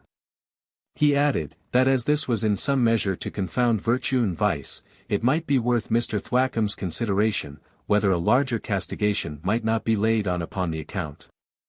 As both these learned men concurred in censuring Jones, so were they no less unanimous in applauding Master Blifil. To bring truth to light, was by the parson asserted to be the duty of every religious man. And by the philosopher this was declared to be highly conformable with the rule of right, and the eternal and unalterable fitness of things. All this, however, weighed very little with Mr. Allworthy. He could not be prevailed on to sign the warrant for the execution of Jones. There was something within his own breast with which the invincible fidelity which that youth had preserved, corresponded much better than it had done with the religion of Thwackum, or with the virtue of Squire. He therefore strictly ordered the former of these gentlemen to abstain from laying violent hands on Tom for what had passed. The pedagogue was obliged to obey those orders. But not without great reluctance, and frequent mutterings that the boy would be certainly spoiled. Towards the gamekeeper the good man behaved with more severity. He presently summoned that poor fellow before him, and after many bitter remonstrances, paid him his wages, and dismissed him from his service. For Mr. Allworthy rightly observed, that there was a great difference between being guilty of a falsehood to excuse yourself, and to excuse another. He likewise urged, as the principal motive to his inflexible severity against this man, that he had basely suffered Tom Jones to undergo so heavy a punishment for his sake, whereas he ought to have prevented it by making the discovery himself. When this story became public, many people differed from Squire and Thwackum, in judging the conduct of the two lads on the occasion. Master Blifil was generally called a sneaking rascal, a poor-spirited wretch, with other epithets of the like kind. Whilst Tom was honoured with the appellations of a brave lad, a jolly dog, and an honest fellow. Indeed, his behaviour to Black George much ingratiated him with all the servants. For though that fellow was before universally disliked, yet he was no sooner turned away than he was as universally pitied, and the friendship and gallantry of Tom Jones was celebrated by them all with the highest applause. And they condemned Master Blifil as openly as they durst, without incurring the danger of offending his mother. For all this, however, poor Tom smarted in the flesh. For though Thwackum had been inhibited to exercise his arm on the foregoing account, yet, as the proverb says, it is easy to find a stick, and so was it easy to find a rod. And, indeed, the not being able to find one was the only thing which could have kept Thwackum any long time from chastising poor Jones. Had the bare delight in the sport been the only inducement to the pedagogue, it is probable Master Blifil would likewise have had his share.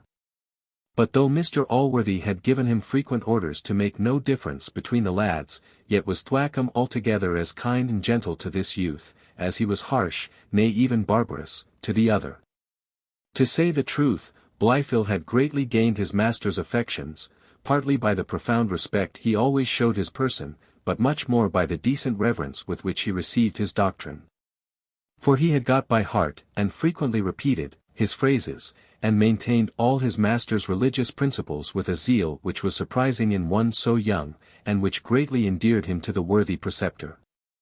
Tom Jones, on the other hand, was not only deficient in outward tokens of respect, often forgetting to pull off his hat, or to bow at his master's approach, but was altogether as unmindful both of his master's precepts and example.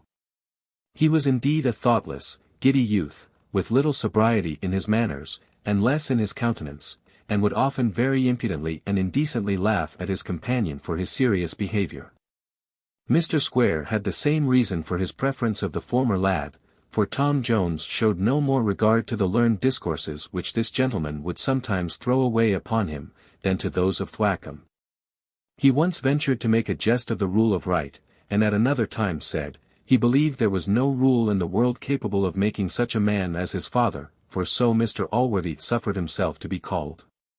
Master Blifil, on the contrary, had address enough at 16 to recommend himself at one and the same time to both these opposites. With one he was all religion, with the other he was all virtue.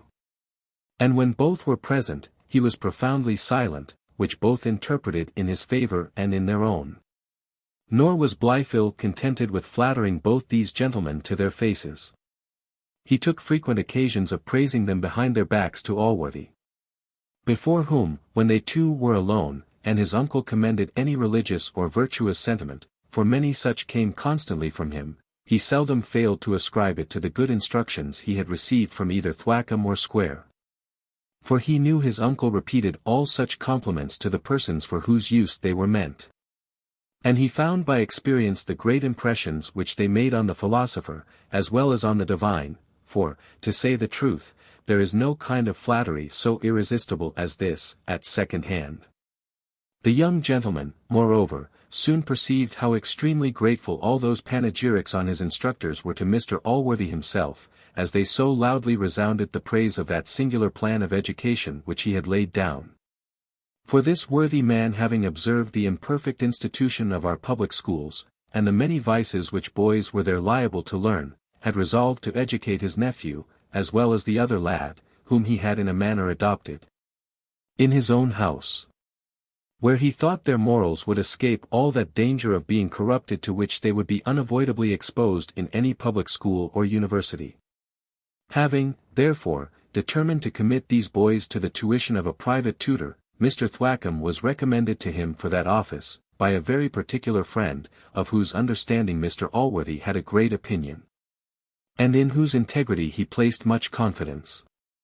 This Thwackum was fellow of a college, where he almost entirely resided, and had a great reputation for learning, religion, and sobriety of manners. And these were doubtless the qualifications by which Mr. Allworthy's friend had been induced to recommend him. Though indeed this friend had some obligations to Thwackum's family, who were the most considerable persons in a borough which that gentleman represented in Parliament. Thwackum, at his first arrival, was extremely agreeable to Allworthy. And indeed he perfectly answered the character which had been given of him. Upon longer acquaintance, however, and more intimate conversation, this worthy man saw infirmities in the tutor, which he could have wished him to have been without. Though as those seemed greatly overbalanced by his good qualities, they did not incline Mr. Allworthy to part with him, nor would they indeed have justified such a proceeding. For the reader is greatly mistaken, if he conceives that Thwackum appeared to Mr. Allworthy in the same light as he doth to him in this history. And he is as much deceived, if he imagines that the most intimate acquaintance which he himself could have had with that divine, would have informed him of those things which we, from our inspiration, are enabled to open and discover. Of readers who, from such conceits as these, condemn the wisdom or penetration of Mr. Allworthy, I shall not scruple to say, that they make a very bad and ungrateful use of that knowledge which we have communicated to them. These apparent errors in the doctrine of Thwackum served greatly to palliate the contrary errors in that of Squire, which our good man no less saw and condemned. He thought, indeed, that the different exuberancies of these gentlemen would correct their different imperfections, and that from both, especially with his assistance, the two lads would derive sufficient precepts of true religion and virtue. If the event happened contrary to his expectations, this possibly proceeded from some fault in the plan itself, which the reader hath my leave to discover, if he can, for we do not pretend to introduce any infallible characters into this history, where we hope nothing will be found which hath never yet been seen in human nature. To return therefore, the reader will not, I think, wonder that the different behavior of the two lads above commemorated, produced the different effects of which he hath already seen some instance. And besides this, there was another reason for the conduct of the philosopher and the pedagogue, but this being matter of great importance, we shall reveal it in the next chapter. Chapter 6. Containing a better reason still for the before-mentioned opinions. It is to be known then, that those two learned personages, who have lately made a considerable figure on the theatre of this history, had, from their first arrival at Mr. Allworthy's house, taken so great an affection, the one to his virtue, the other to his religion, that they had meditated the closest alliance with him. For this purpose they had cast their eyes on that fair widow, whom, though we have not for some time made any mention of her, the reader, we trust, hath not forgot. Mrs. Blifil was indeed the object to which they both aspired.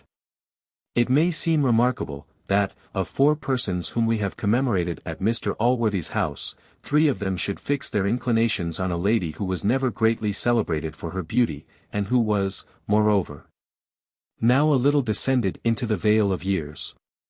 But in reality bosom friends, and intimate acquaintance, have a kind of natural propensity to particular females at the house of a friend, viz., to his grandmother, mother, sister, daughter, aunt, niece, or cousin, when they are rich.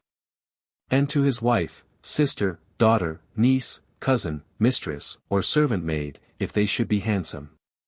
We would not, however, have our reader imagine, that persons of such characters as were supported by Thwackum and Squire, would undertake a matter of this kind, which hath been a little censured by some rigid moralists.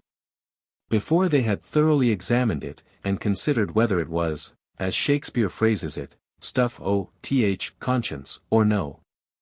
Thwackum was encouraged to the undertaking by reflecting that to covet your neighbour's sister is nowhere forbidden, and he knew it was a rule in the construction of all laws, that expressum facit cessare tacitum. The sense of which is, when a lawgiver sets down plainly his whole meaning, we are prevented from making him mean what we please ourselves. As some instances of women, therefore, are mentioned in the divine law, which forbids us to covet our neighbour's goods, and that of a sister omitted, he concluded it to be lawful. And as to Squire, who was in his person what is called a jolly fellow, or a widow's man, he easily reconciled his choice to the eternal fitness of things. Now, as both of these gentlemen were industrious in taking every opportunity of recommending themselves to the widow, they apprehended one certain method was, by giving her son the constant preference to the other lad. And as they conceived the kindness and affection which Mr. Allworthy showed the latter, must be highly disagreeable to her, they doubted not but the laying hold on all occasions to degrade and vilify him, would be highly pleasing to her. Who, as she hated the boy, must love all those who did him any hurt. In this Thwackum had the advantage, for while Squire could only scarify the poor lad's reputation, he could flea his skin. And, indeed, he considered every lash he gave him as a compliment paid to his mistress, so that he could, with the utmost propriety, repeat this old flogging line, castigo te non quod odio habem, sed quod amem. I chastise thee not out of hatred, but out of love. And this, indeed, he often had in his mouth, or rather, according to the old phrase, never more properly applied, at his fingers' ends. For this reason, principally, the two gentlemen concurred, as we have seen above, in their opinion concerning the two lads, this being, indeed, almost the only instance of their concurring on any point. For, beside the difference of their principles, they had both long ago strongly suspected each other's design, and hated one another with no little degree of inveteracy. This mutual animosity was a good deal increased by their alternate successes. For Mrs. Blifil knew what they would be at long before they imagined it, or, indeed, intended she should, for they proceeded with great caution, lest she should be offended, and acquaint Mr. Allworthy, but they had no reason for any such fear. She was well enough pleased with a passion, of which she intended none should have any fruits but herself. And the only fruits she designed for herself were, flattery and courtship. For which purpose she soothed them by turns, and a long time equally. She was, indeed, rather inclined to favour the parson's principles, but Squire's person was more agreeable to her eye, for he was a comely man. Whereas the pedagogue did in countenance very nearly resemble that gentleman, who, in the Harlot's Progress, is seen correcting the ladies in Bridewell. Whether Mrs. Blifil had been surfeited with the sweets of marriage or disgusted by its bitters, or from what other cause it proceeded, I will not determine, but she could never be brought to listen to any second proposals. However, she at last conversed with Squire with such a degree of intimacy that malicious tongues began to whisper things of her, to which, as well for the sake of the lady, as that they were highly disagreeable to the rule of right and the fitness of things, we will give no credit, and therefore shall not blot our paper with them. The pedagogue, 'tis certain, whipped on, without getting a step nearer to his journey's end. Indeed he had committed a great error, and that Squire discovered much sooner than himself. Mrs. Blifil, as, perhaps, the reader may have formerly guessed, was not over and above pleased with the behaviour of her husband, nay, to be honest, she absolutely hated him, till his death at last a little reconciled him to her affections. It will not be therefore greatly wondered at, if she had not the most violent regard to the offspring she had by him. And, in fact, she had so little of this regard, that in his infancy she seldom saw her son, or took any notice of him. And hence she acquiesced, after a little reluctance, in all the favours which Mr. Allworthy showered on the foundling, whom the good man called his own boy, and in all things put on an entire equality with Master Blifil. This acquiescence in Mrs. Blifil was considered by the neighbours, and by the family, as a mark of her condescension to her brother's humour, and she was imagined by all others, as well as Thwackum and Squire, to hate the foundling in her heart. Nay, the more civility she showed him, the more they conceived she detested him, and the surer schemes she was laying for his ruin, for as they thought it her interest to hate him, it was very difficult for her to persuade them she did not. Thwackum was the more confirmed in his opinion, as she had more than once slyly caused him to whip Tom Jones, when Mr. Allworthy, who was an enemy to this exercise, was abroad, whereas she had never given any such orders concerning young Blifil. And this had likewise imposed upon Squire. In reality, though she certainly hated her own son, of which, however monstrous it appears, I am assured she is not a singular instance, she appeared, notwithstanding all her outward compliance, to be in her heart sufficiently displeased with all the favour shown by Mr. Allworthy to the foundling.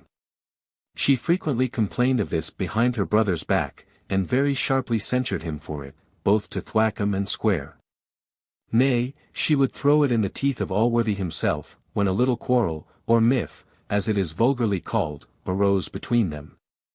However, when Tom grew up, and gave tokens of that gallantry of temper which greatly recommends men to women, this disinclination which she had discovered to him when a child, by degrees abated.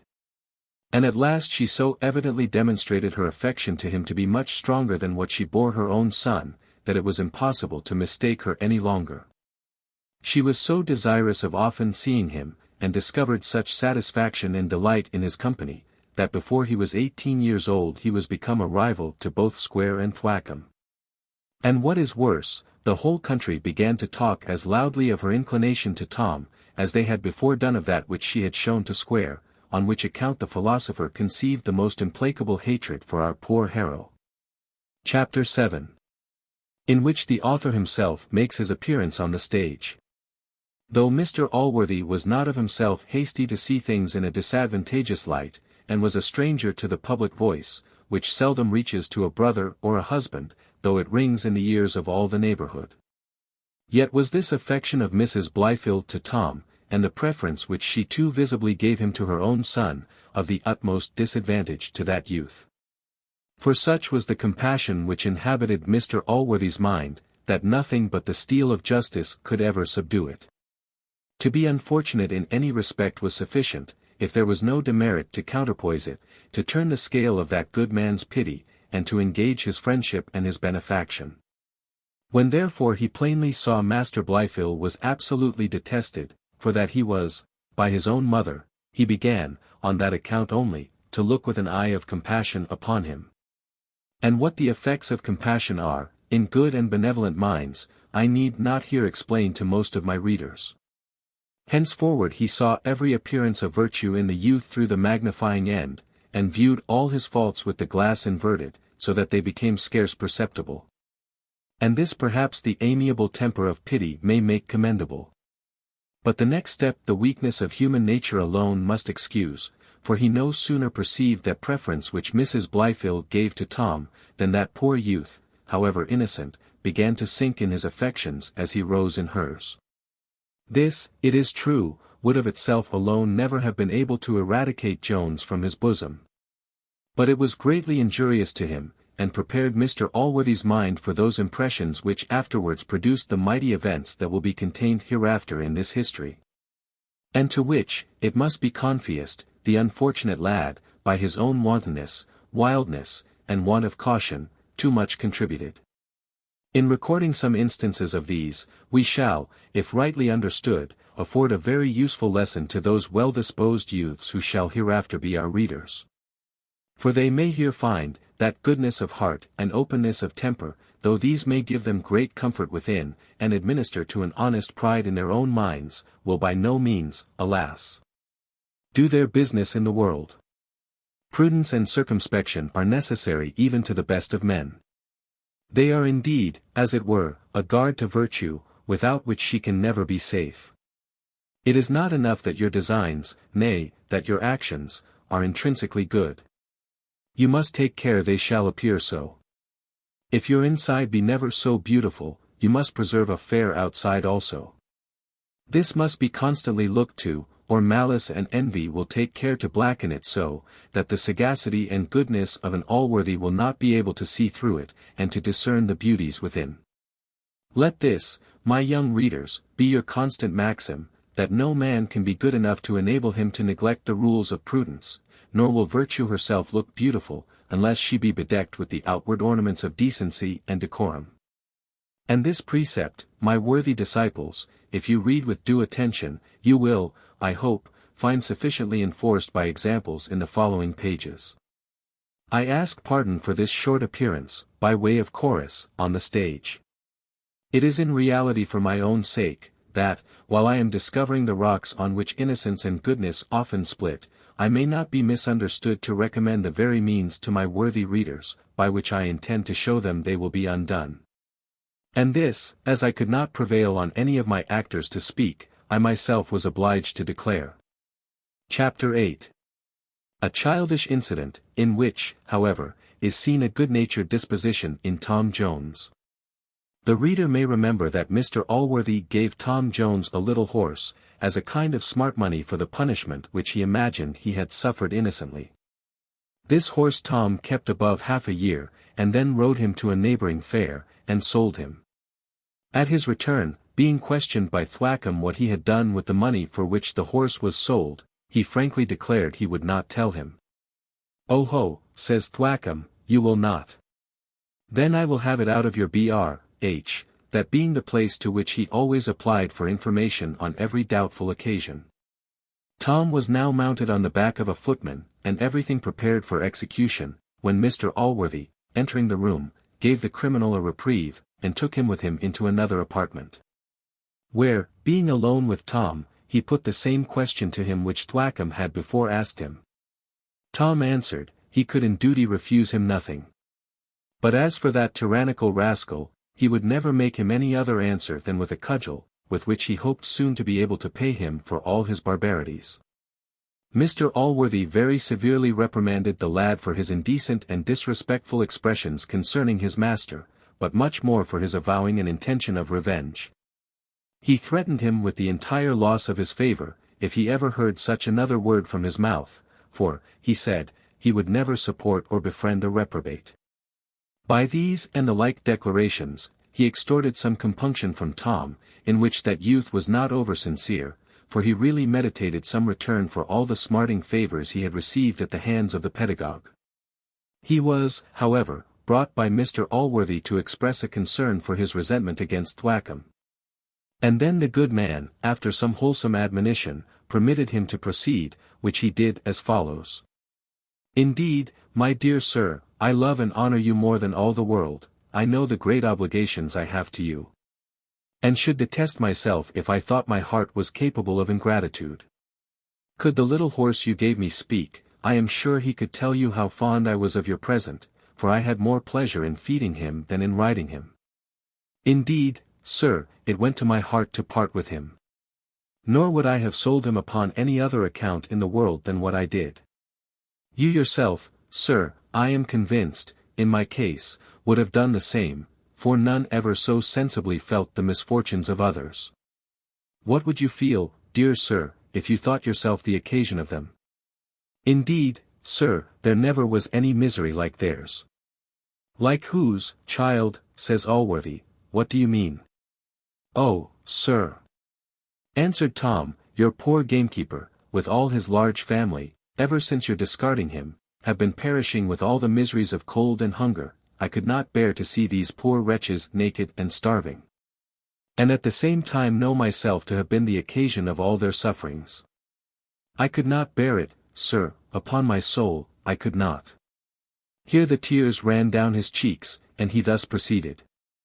"It was to save them from absolute destruction I parted with your dear present, notwithstanding all the value I had for it. I sold the horse for them, and they have every farthing of the money." Mr. Allworthy now stood silent for some moments, and before he spoke the tears started from his eyes. He at length dismissed Tom with a gentle rebuke, advising him for the future to apply to him in cases of distress, rather than to use extraordinary means of relieving them himself. This affair was afterwards the subject of much debate between Thwackum and Squire. Thwackum held, that this was flying in Mr. Allworthy's face, who had intended to punish the fellow for his disobedience. He said, in some instances, what the world called charity appeared to him to be opposing the will of the Almighty, which had marked some particular persons for destruction, and that this was in like manner acting in opposition to Mr. Allworthy. Concluding, as usual, with a hearty recommendation of Birch. Squire argued strongly on the other side, in opposition perhaps to Thwackum, or in compliance with Mr. Allworthy, who seemed very much to approve what Jones had done. As to what he urged on this occasion, as I am convinced most of my readers will be much abler advocates for poor Jones, it would be impertinent to relate it. Indeed, it was not difficult to reconcile to the rule of right an action which it would have been impossible to deduce from the rule of wrong. Chapter 9. Containing an incident of a more heinous kind, with the comments of Thwackum and Squire. It hath been observed by some man of much greater reputation for wisdom than myself, that misfortunes seldom come single. An instance of this may, I believe, be seen in those gentlemen who have the misfortune to have any of their rogueries detected, for here discovery seldom stops till the whole is come out. Thus it happened to poor Tom, who was no sooner pardoned for selling the horse, than he was discovered to have some time before sold a fine Bible which Mr Allworthy gave him, the money arising from which sale he had disposed of in the same manner. This Bible Master Blifil had purchased, though he had already such another of his own, partly out of respect for the book, and partly out of friendship to Tom, being unwilling that the Bible should be sold out of the family at half price. He therefore deposited the said half price himself, for he was a very prudent lad, and so careful of his money, that he had laid up almost every penny which he had received from Mr Allworthy. Some people have been noted to be able to read in no book but their own. On the contrary, from the time when Master Blifil was first possessed of this Bible, he never used any other. Nay, he was seen reading in it much oftener than he had before been in his own. Now, as he frequently asked Thwackum to explain difficult passages to him, that gentleman unfortunately took notice of Tom's name, which was written in many parts of the book. This brought on an inquiry, which obliged Master Blifil to discover the whole matter. Thwackum was resolved a crime of this kind, which he called sacrilege, should not go unpunished. He therefore proceeded immediately to castigation, and not contented with that he acquainted Mr Allworthy, at their next meeting, with this monstrous crime, as it appeared to him, inveighing against Tom in the most bitter terms, and likening him to the buyers and sellers who were driven out of the temple. Squire saw this matter in a very different light. He said, he could not perceive any higher crime in selling one book than in selling another. That to sell Bibles was strictly lawful by all laws both divine and human, and consequently there was no unfitness in it. He told Thwackum, that his great concern on this occasion brought to his mind the story of a very devout woman, who, out of pure regard to religion, stole Tillotson's sermons from a lady of her acquaintance. This story caused a vast quantity of blood to rush into the parson's face, which of itself was none of the palest, and he was going to reply with great warmth and anger, had not Mrs Blifil, who was present at this debate, interposed. That lady declared herself absolutely of Mr Squire's side. She argued, indeed, very learnedly in support of his opinion, and concluded with saying, if Tom had been guilty of any fault, she must confess her own son appeared to be equally culpable. For that she could see no difference between the buyer and the seller, both of whom were alike to be driven out of the temple. Mrs Blifil having declared her opinion, put an end to the debate. Squire's triumph would almost have stopped his words, had he needed them, and Thwackum, who, for reasons before mentioned, durst not venture at disobliging the lady, was almost choked with indignation. As to Mr Allworthy, he said, since the boy had been already punished he would not deliver his sentiments on the occasion, and whether he was or was not angry with the lad, I must leave to the reader's own conjecture. Soon after this, an action was brought against the gamekeeper by Squire Western, the gentleman in whose manor the partridge was killed, for depredations of the like kind.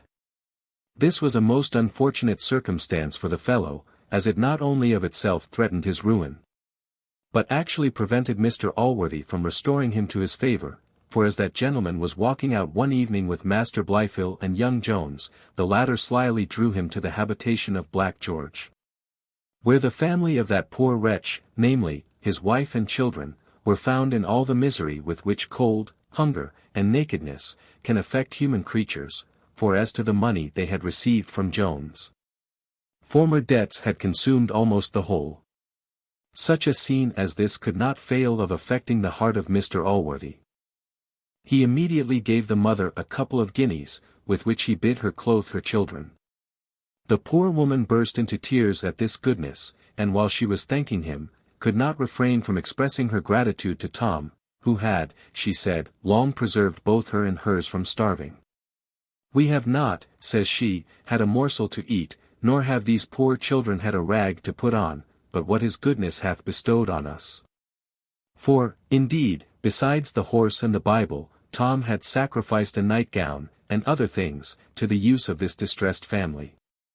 On their return home, Tom made use of all his eloquence to display the wretchedness of these people, and the penitence of Black George himself. And in this he succeeded so well, that Mr. Allworthy said, he thought the man had suffered enough for what was past, that he would forgive him, and think of some means of providing for him and his family. Jones was so delighted with this news, that, though it was dark when they returned home, he could not help going back a mile, in a shower of rain, to acquaint the poor woman with the glad tidings. But, like other hasty divulgers of news, he only brought on himself the trouble of contradicting it, for the ill fortune of Black George made use of the very opportunity of his friend's absence to overturn all again. Chapter 10. In which Master Blifil and Jones appear in different lights. Master Blifil fell very short of his companion in the amiable quality of mercy.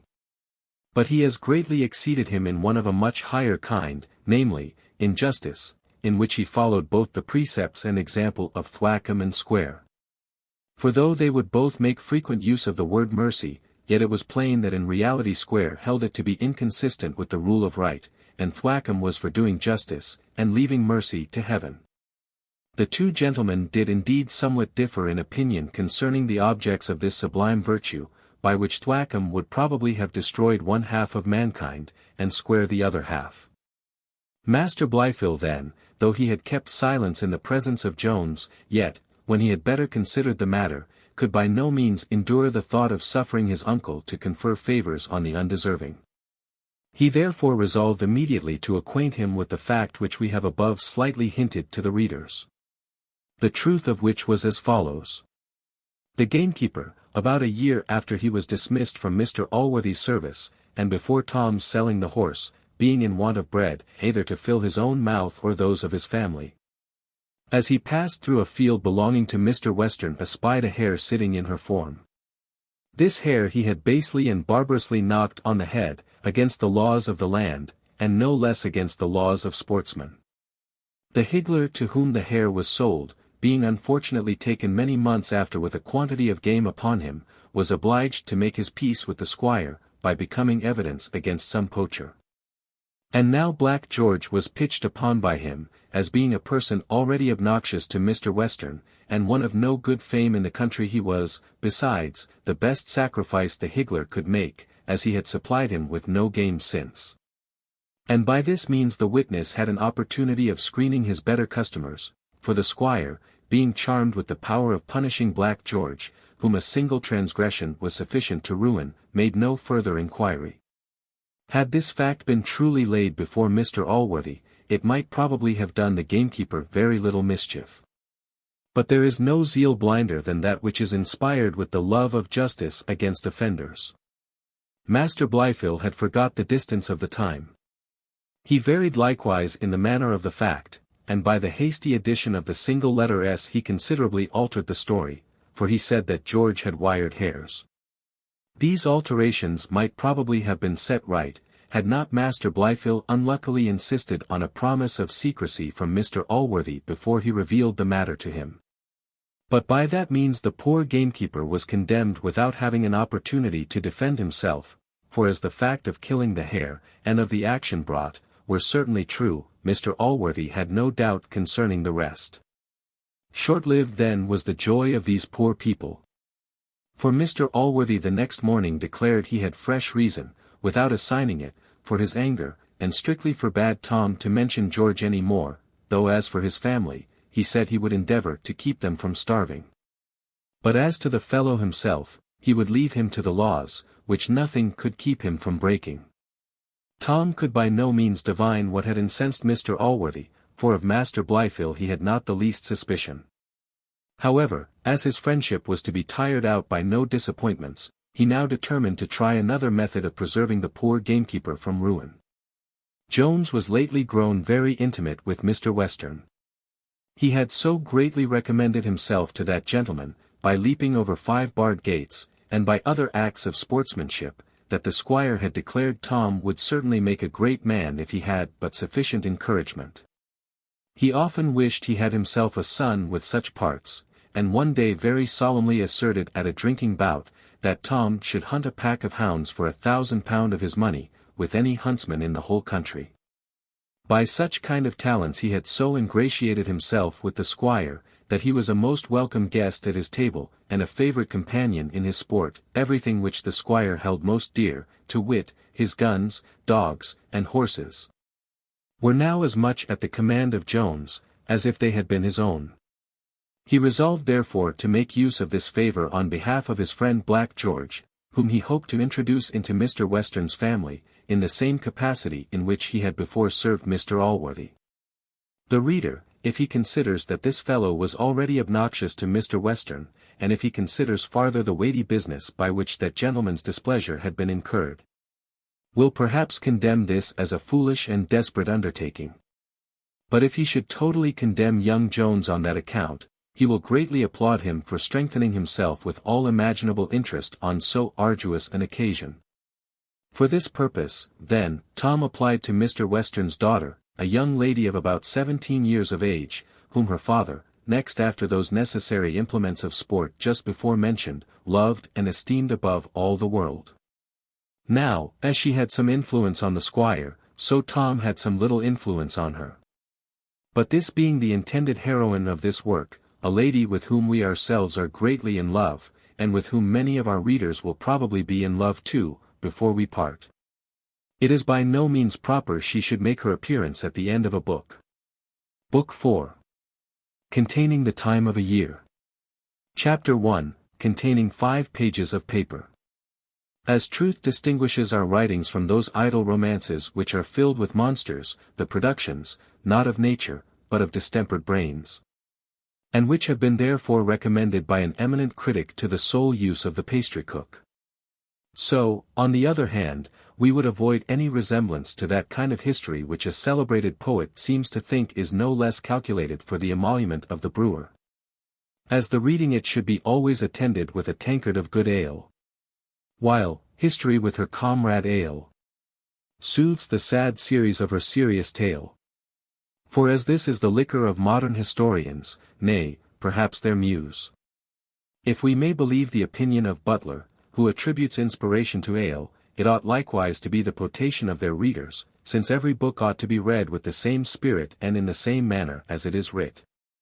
Thus the famous author of Hurlothrumbo told a learned bishop, that the reason his lordship could not taste the excellence of his piece was, that he did not read it with a fiddle in his hand, which instrument he himself had always had in his own, when he composed it. That our work, therefore, might be in no danger of being likened to the labours of these historians, we have taken every occasion of interspersing through the whole sundry similes, descriptions, and other kind of poetical embellishments. These are, indeed, designed to supply the place of the said ale, and to refresh the mind, whenever those slumbers, which in a long work are apt to invade the reader as well as the writer, shall begin to creep upon him. Without interruptions of this kind, the best narrative of plain matter of fact must overpower every reader. For nothing but the everlasting watchfulness, which Homer has ascribed only to Jove himself, can be proof against a newspaper of many volumes. We shall leave to the reader to determine with what judgment we have chosen the several occasions for inserting those ornamental parts of our work. Surely it will be allowed that none could be more proper than the present, where we are about to introduce a considerable character on the scene, no less, indeed, than the heroine of this heroic, historical, prosaic poem. Here, therefore, we have thought proper to prepare the mind of the reader for her reception, by filling it with every pleasing image which we can draw from the face of nature. And for this method we plead many precedents. First, this is an art well known to, and much practiced by, our tragic poets, who seldom fail to prepare their audience for the reception of their principal characters. Thus the hero is always introduced with a flourish of drums and trumpets, in order to rouse a martial spirit in the audience, and to accommodate their ears to bombast and fustian, which Mr. Locke's blind man would not have grossly erred in likening to the sound of a trumpet. Again, when lovers are coming forth, soft music often conducts them on the stage, either to soothe the audience with the softness of the tender passion, or to lull and prepare them for that gentle slumber in which they will most probably be composed by the ensuing scene. And not only the poets, but the masters of these poets, the managers of playhouses, seem to be in this secret, for, besides the aforesaid kettle drums, and which denote the hero's approach, he is generally ushered on the stage by a large troop of half a dozen scene-shifters. And how necessary these are imagined to his appearance, may be concluded from the following theatrical story. King Pyrrhus was at dinner at an alehouse bordering on the theatre, when he was summoned to go on the stage.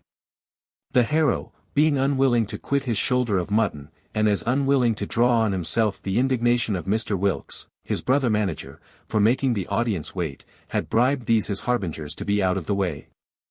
While Mr. Wilkes, therefore, was thundering out, "Where are the carpenters to walk on before King Pyrrhus?" that monarch very quietly eat his mutton, and the audience, however impatient, were obliged to entertain themselves with music in his absence. To be plain, I much question whether the politician, who hath generally a good nose, hath not scented out somewhat of the utility of this practice. I am convinced that awful magistrate my Lord Mayor contracts a good deal of that reverence which attends him through the year, by the several pageants which precede his pomp.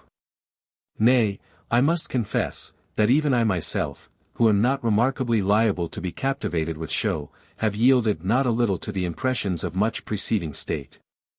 When I have seen a man strutting in a procession, after others whose business was only to walk before him, I have conceived a higher notion of his dignity than I have felt on seeing him in a common situation. But there is one instance, which comes exactly up to my purpose. This is the custom of sending on a basket woman, who is to precede the pomp at a coronation, and to strew the stage with flowers, before the great personages begin their procession. The ancients would certainly have invoked the goddess Flora for this purpose, and it would have been no difficulty for their priests, or politicians to have persuaded the people of the real presence of the deity, though a plain mortal had personated her and performed her office. But we have no such design of imposing on our reader, and therefore those who object to the heathen theology, may, if they please, change our goddess into the above-mentioned basket woman. Our intention, in short, is to introduce our heroine with the utmost solemnity in our power, with an elevation of style, and all other circumstances proper to raise the veneration of our reader. Indeed we would, for certain causes, advise those of our male readers who have any hearts, to read no farther, were we not well assured, that how amiable soever the picture of our heroine will appear, as it is really a copy from nature.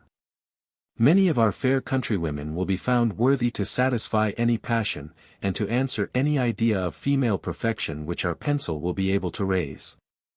And now, without any further preface, we proceed to our next chapter. Chapter 2. A short hint of what we can do in the sublime, and a description of Miss Sophia Western. Hushed be every ruder breath. May the heathen ruler of the winds confine in iron chains the boisterous limbs of noisy Boreas, and the sharp-pointed nose of bitter-biting Eurus.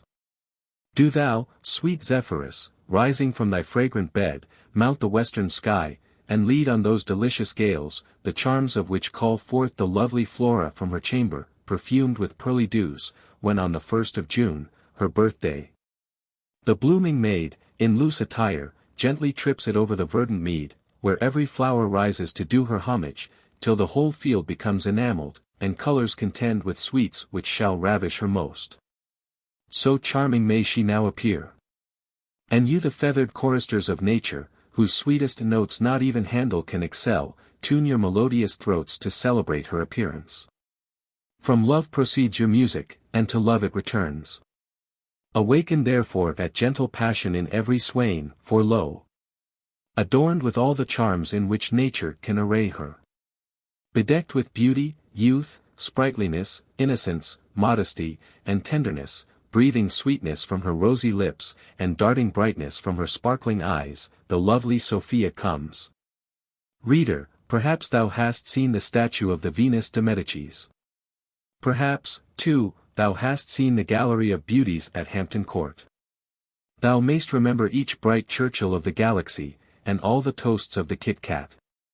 Or, if their reign was before thy times, at least thou hast seen their daughters, the no less dazzling beauties of the present age, whose names, should we here insert, we apprehend they would fill the whole volume. Now if thou hast seen all these, be not afraid of the rude answer which Lord Rochester once gave to a man who had seen many things. No. If thou hast seen all these without knowing what beauty is, thou hast no eyes. If without feeling its power, thou hast no heart. Yet is it possible, my friend, that thou mayest have seen all these without being able to form an exact idea of Sophia, for she did not exactly resemble any of them. She was most like the picture of Lady Ranelagh, and, I have heard, more still to the famous Duchess of Mazarine. But most of all she resembled one whose image never can depart from my breast, and whom, if thou dost remember, thou hast then, my friend, an adequate idea of Sophia. But lest this should not have been thy fortune, we will endeavour with our utmost skill to describe this paragon, though we are sensible that our highest abilities are very inadequate to the task. Sophia, then, the only daughter of Mr. Western, was a middle-sized woman, but rather inclining to tall. Her shape was not only exact, but extremely delicate, and the nice proportion of her arms promised the truest symmetry in her limbs. Her hair, which was black, was so luxuriant, that it reached her middle, before she cut it to comply with the modern fashion, and it was now curled so gracefully in her neck, that few could believe it to be her own. If envy could find any part of the face which demanded less commendation than the rest, it might possibly think her forehead might have been higher without prejudice to her. Her eyebrows were full, even, and arched beyond the power of art to imitate. Her black eyes had a lustre in them, which all her softness could not extinguish. Her nose was exactly regular, and her mouth, in which were 2 rows of ivory, exactly answered Sir John Suckling's description in those lines. Her lips were red, and one was thin. Compared to that was next her chin. Some bee had stung it newly. Her cheeks were of the oval kind, and in her right she had a dimple, which the least smile discovered. Her chin had certainly its share in forming the beauty of her face. But it was difficult to say it was either large or small, though perhaps it was rather of the former kind. Her complexion had rather more of the lily than of the rose. But when exercise or modesty increased her natural colour, no vermilion could equal it. Then one might indeed cry out with the celebrated Dr. Donne. Her pure and eloquent blood spoke in her cheeks, and so distinctly wrought, that one might almost say her body thought. Her neck was long and finely turned, and here, if I was not afraid of offending her delicacy, I might justly say, the highest beauties of the famous Venus de Medicis were outdone. Here was whiteness which no lilies, ivory, nor alabaster could match. The finest cambric might indeed be supposed from envy to cover that bosom which was much whiter than itself. It was indeed Niter splendens pario marmor purius. A gloss shining beyond the purest brightness of Parian marble. Such was the outside of Sophia, nor was this beautiful frame disgraced by an inhabitant unworthy of it. Her mind was every way equal to her person. Nay, the latter borrowed some charms from the former, for when she smiled, the sweetness of her temper diffused that glory over her countenance which no regularity of features can give. But as there are no perfections of the mind which do not discover themselves in that perfect intimacy to which we intend to introduce our reader with this charming young creature, so it is needless to mention them here, nay. It is a kind of tacit affront to our reader's understanding, and may also rob him of that pleasure which he will receive in forming his own judgment of her character. It may, however, be proper to say, that whatever mental accomplishments she had derived from nature, they were somewhat improved and cultivated by art, for she had been educated under the care of an aunt, who was a lady of great discretion, and was thoroughly acquainted with the world, having lived in her youth about the court, whence she had retired some years since into the country. By her conversation and instructions, Sophia was perfectly well bred, though perhaps she wanted a little of that ease in her behaviour which is to be acquired only by habit, and living within what is called the polite circle. But this, to say the truth, is often too dearly purchased, and though it hath charms so inexpressible, that the French, perhaps, among other qualities, mean to express this, when they declare they know not what it is. Yet its absence is well compensated by innocence, nor can good sense and a natural gentility ever stand in need of it. Chapter 3, wherein the history goes back to commemorate a trifling incident that happened some years since, but which, trifling as it was, had some future consequences. The amiable Sophia was now in her 18th year, when she is introduced into this history. Her father, as hath been said, was fonder of her than of any other human creature. To her, therefore, Tom Jones applied, in order to engage her interest on the behalf of his friend the gamekeeper. But before we proceed to this business, a short recapitulation of some previous matters may be necessary. Though the different tempers of Mr. Allworthy and of Mr. Western did not admit of a very intimate correspondence, yet they lived upon what is called a decent footing together. By which means the young people of both families had been acquainted from their infancy, and as they were all near of the same age, had been frequent playmates together. The gaiety of Tom's temper suited better with Sophia, than the grave and sober disposition of Master Blifil. And the preference which she gave the former of these, would often appear so plainly, that a lad of a more passionate turn than Master Blifil was, might have shown some displeasure at it.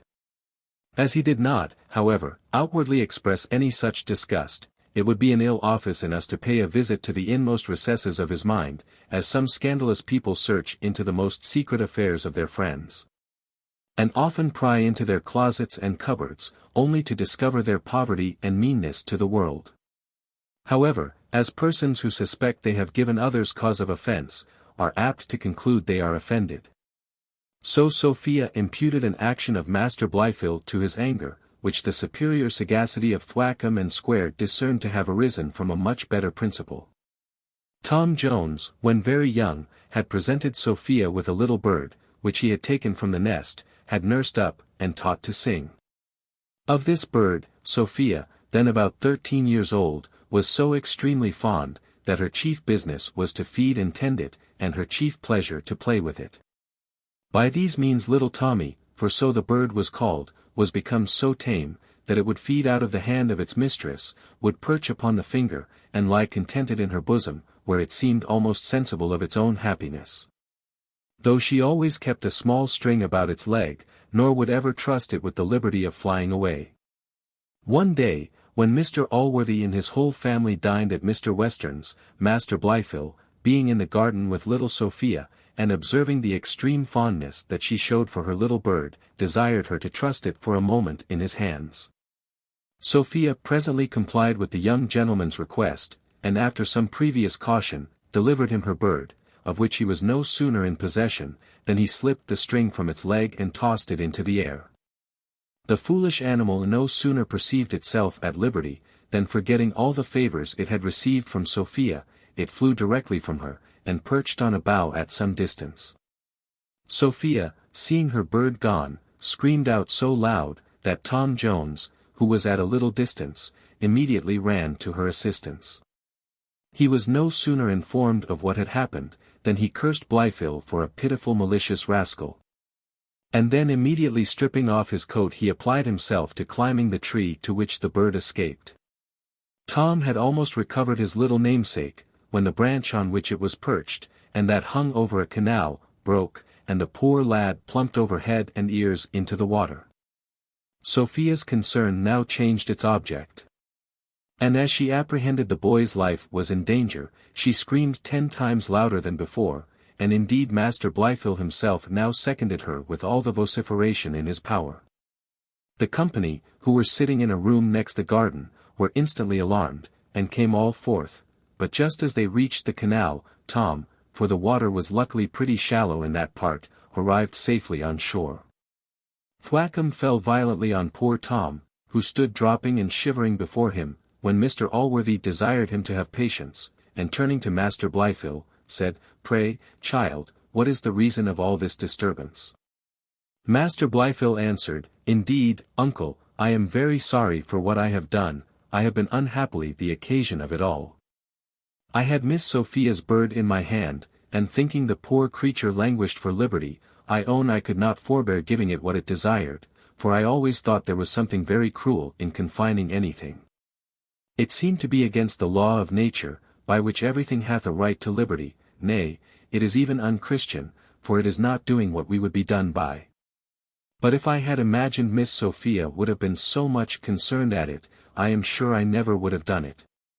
Nay, if I had known what would have happened to the bird itself, for when Master Jones, who climbed up that tree after it, fell into the water, the bird took a second flight and presently a nasty hawk carried it away.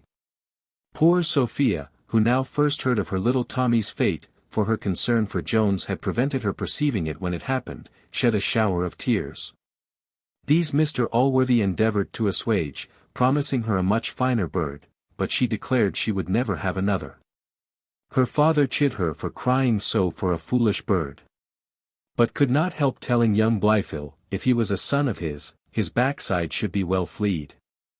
Sophia now returned to her chamber, the two young gentlemen were sent home, and the rest of the company returned to their bottle, where a conversation ensued on the subject of the bird, so curious, that we think it deserves a chapter by itself. Chapter 4.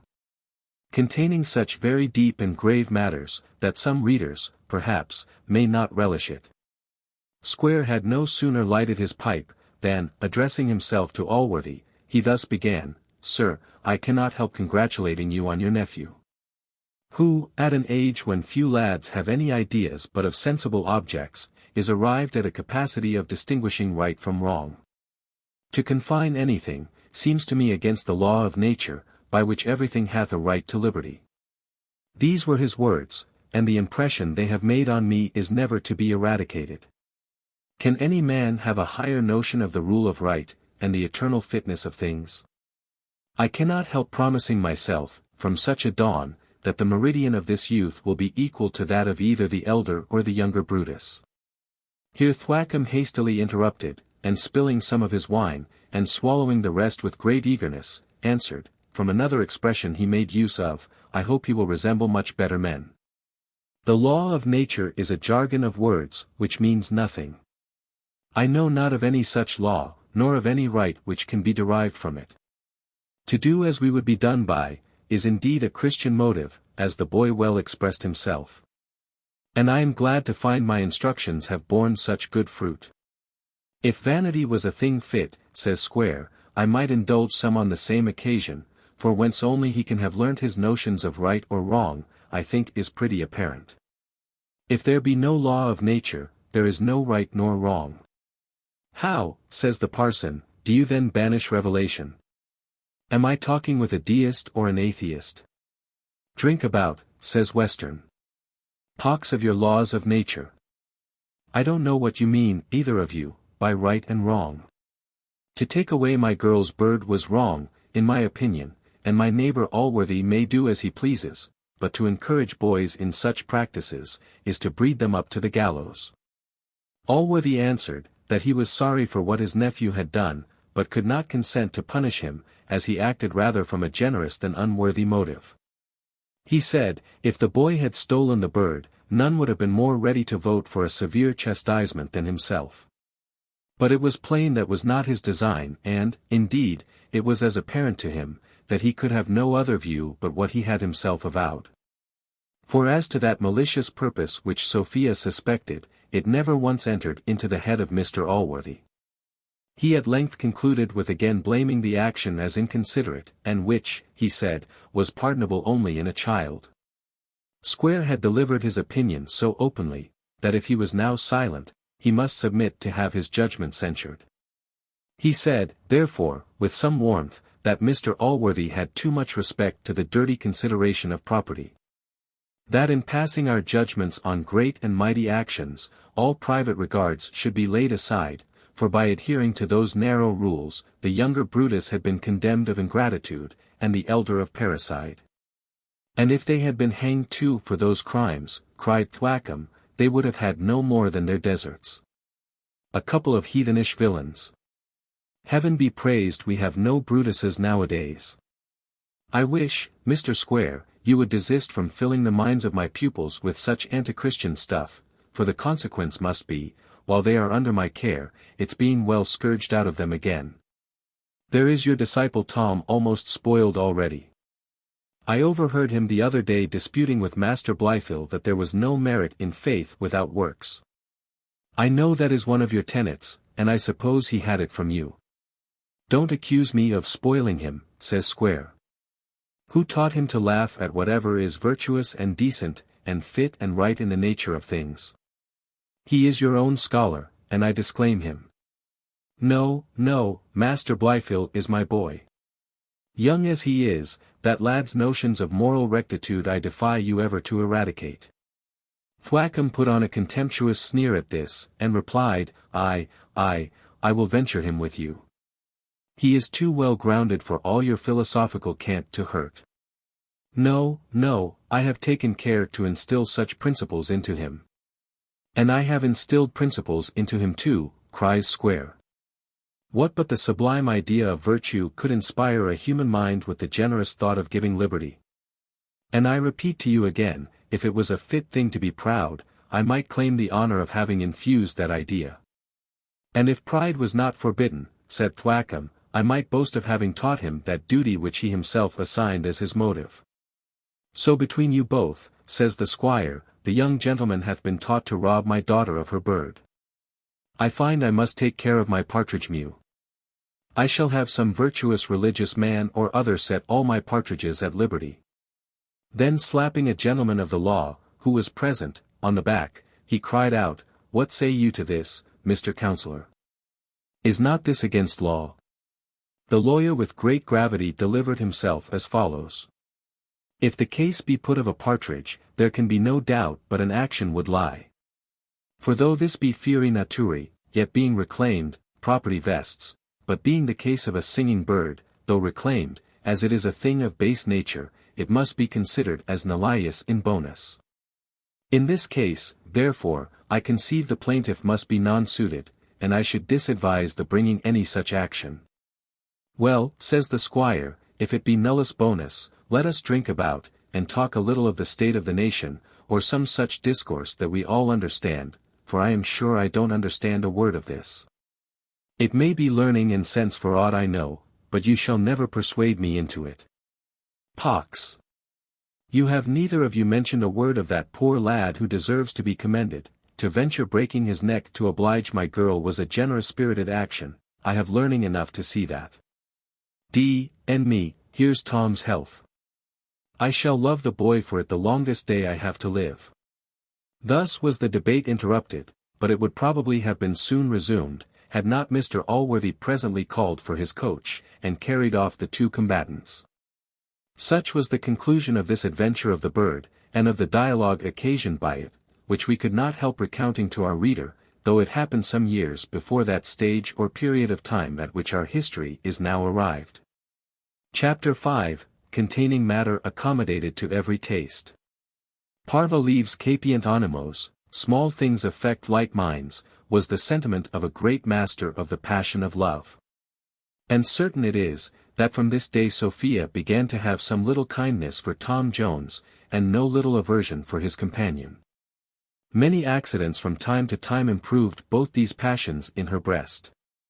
Which, without our recounting, the reader may well conclude, from what we have before hinted of the different tempers of these lads, and how much the one suited with her own inclinations more than the other.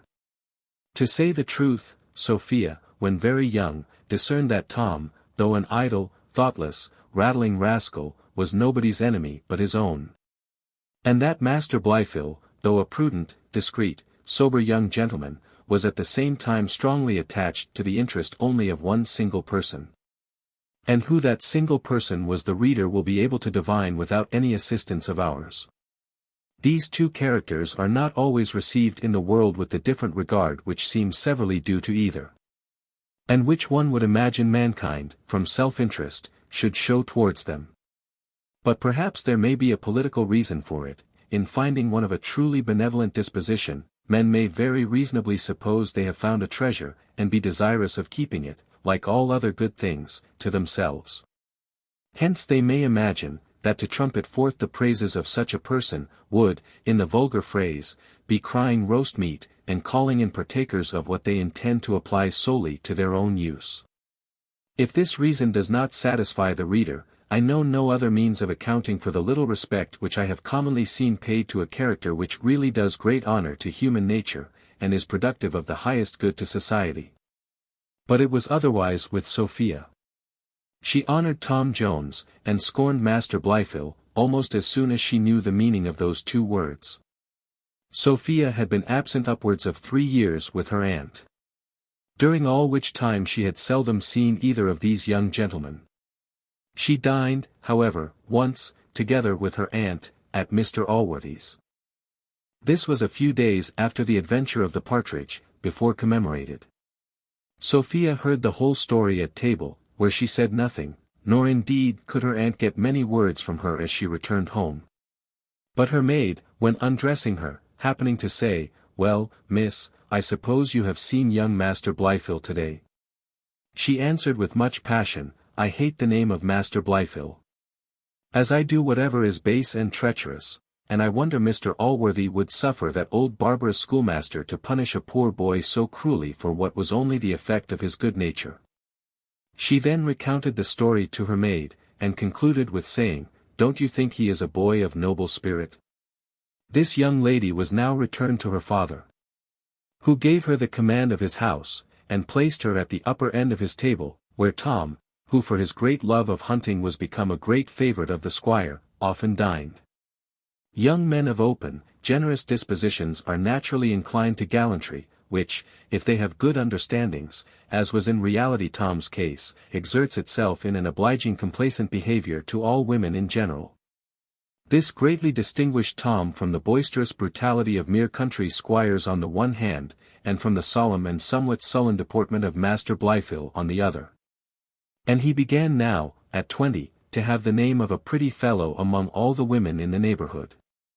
Tom behaved to Sophia with no particularity, unless perhaps by showing her a higher respect than he paid to any other.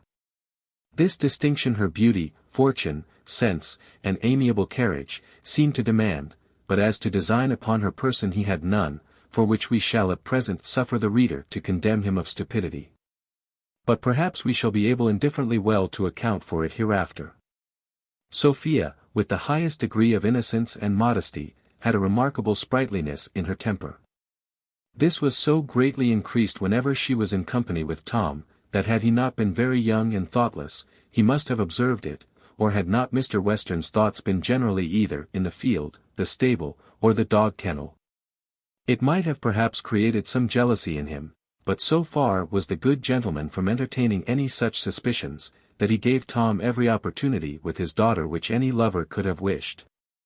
And this Tom innocently improved to better advantage, by following only the dictates of his natural gallantry and good nature, than he might perhaps have done had he had the deepest designs on the young lady. But indeed it can occasion little wonder that this matter escaped the observation of others, since poor Sophia herself never remarked it, and her heart was irretrievably lost before she suspected it was in danger.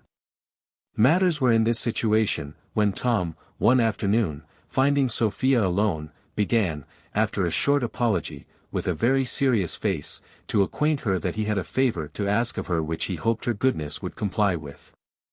Though neither the young man's behaviour, nor indeed his manner of opening this business, were such as could give her any just cause of suspecting he intended to make love to her. Yet whether nature whispered something into her ear, or from what cause it arose I will not determine, certain it is, some idea of that kind must have intruded itself. For her colour forsook her cheeks, her limbs trembled, and her tongue would have faltered, had Tom stopped for an answer, but he soon relieved her from her perplexity, by proceeding to inform her of his request, which was to solicit her interest on behalf of the gamekeeper, whose own ruin, and that of a large family, must be, he said, the consequence of Mr Western's pursuing his action against him. Sophia presently recovered her confusion, and, with a smile full of sweetness, said, "Is this the mighty favour you asked with so much gravity? I will do it with all my heart. I really pity the poor fellow, and no longer ago than yesterday sent a small matter to his wife. This small matter was one of her gowns, some linen, and 10 shillings in money, of which Tom had heard, and it had, in reality, put this solicitation into his head.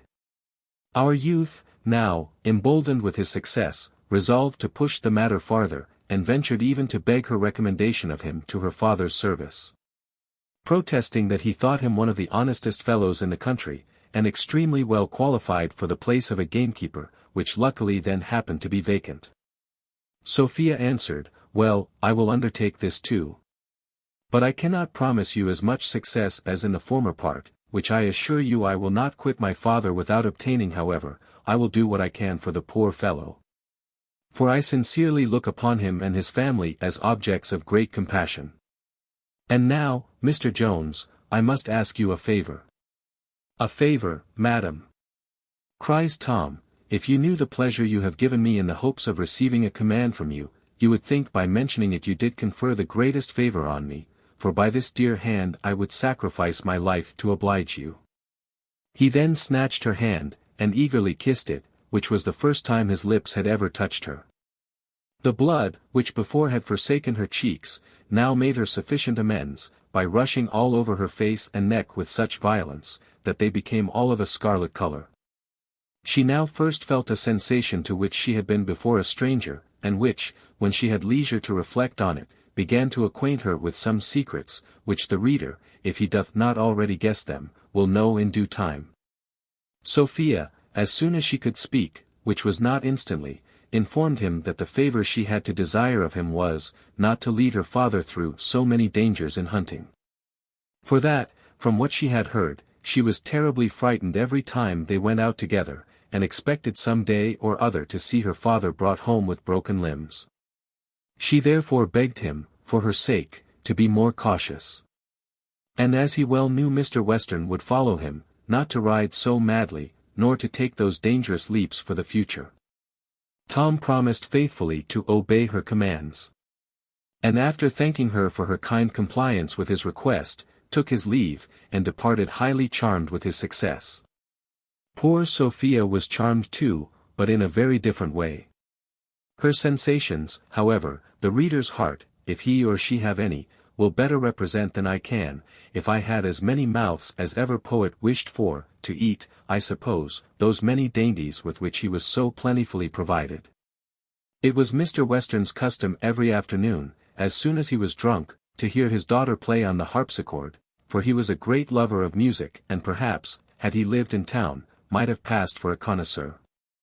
For he always excepted against the finest compositions of Mr. Handel. He never relished any music but what was light and airy. And indeed his most favourite tunes were old Sir Simon the King, St. George he was for England, Bobbing Joan, and some others. His daughter, though she was a perfect mistress of music, and would never willingly have played any but Handel's, was so devoted to her father's pleasure, that she learnt all those tunes to oblige him. However, she would now and then endeavour to lead him into her own taste, and when he required the repetition of his ballads, would answer with a "Nay, dear sir," and would often beg him to suffer her to play something else. This evening, however, when the gentleman was retired from his bottle, she played all his favourites 3 times over without any solicitation. This so pleased the good squire, that he started from his couch, gave his daughter a kiss, and swore her hand was greatly improved. She took this opportunity to execute her promise to Tom, in which she succeeded so well, that the squire declared, if she would give him t'other bout of old Sir Simon, he would give the gamekeeper his deputation the next morning. Sir Simon was played again and again, till the charms of the music soothed Mr. Western to sleep. In the morning Sophia did not fail to remind him of his engagement. And his attorney was immediately sent for, ordered to stop any further proceedings in the action, and to make out the deputation. Tom's success in this affair soon began to ring over the country, and various were the censures passed upon it. Some greatly applauding it as an act of good nature, others sneering, and saying, no wonder that one idle fellow should love another. Young Blifil was greatly enraged at it. He had long hated Black George in the same proportion as Jones delighted in him, not from any offence which he had ever received, but from his great love to religion and virtue, for Black George had the reputation of a loose kind of a fellow. Blifil therefore represented this as flying in Mr. Allworthy's face, and declared, with great concern, that it was impossible to find any other motive for doing good to such a wretch. Thwackum and Squire likewise sung to the same tune.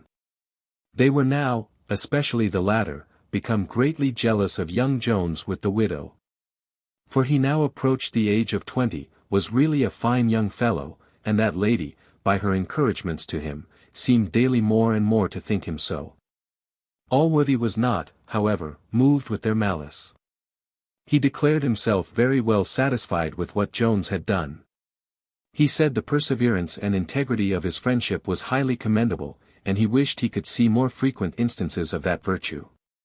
But fortune, who seldom greatly relishes such sparks as my friend Tom, perhaps because they do not pay more ardent addresses to her, gave now a very different turn to all his actions, and showed them to Mr. Allworthy in a light far less agreeable than that gentleman's goodness had hitherto seen them in.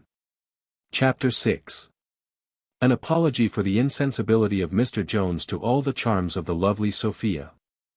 In which possibly we may, in a considerable degree, lower his character in the estimation of those men of wit and gallantry who approve the heroes in most of our modern comedies.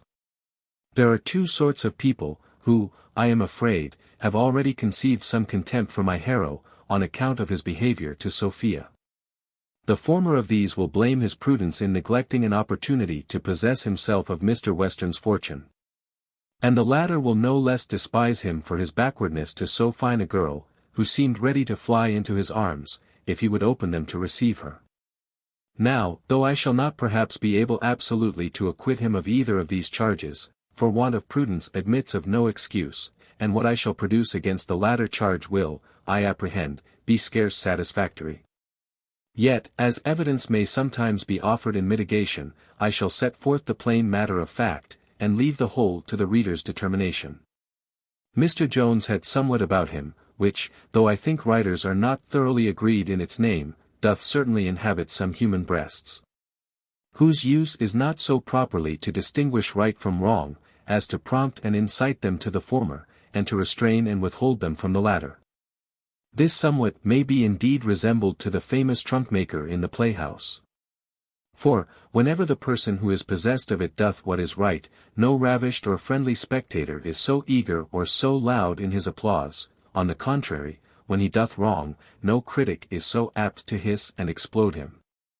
To give a higher idea of the principle I mean, as well as one more familiar to the present age, it may be considered as sitting on its throne in the mind, like the Lord High Chancellor of this kingdom in his court, where it presides, governs, directs, judges, acquits, and condemns according to merit and justice, with a knowledge which nothing escapes, a penetration which nothing can deceive, and an integrity which nothing can corrupt. This active principle may perhaps be said to constitute the most essential barrier between us and our neighbors the brutes. For if there be some in the human shape who are not under any such dominion, I choose rather to consider them as deserters from us to our neighbors, among whom they will have the fate of deserters, and not be placed in the first rank. Our hero, whether he derived it from Thwackum or Squire I will not determine, was very strongly under the guidance of this principle, for though he did not always act rightly, yet he never did otherwise without feeling and suffering for it. It was this which taught him, that to repay the civilities and little friendships of hospitality by robbing the house where you have received them, is to be the basest and meanest of thieves. He did not think the baseness of this offense lessened by the height of the injury committed. On the contrary, if to steal another's plate deserved death and infamy, it seemed to him difficult to assign a punishment adequate to the robbing a man of his whole fortune, and of his child into the bargain.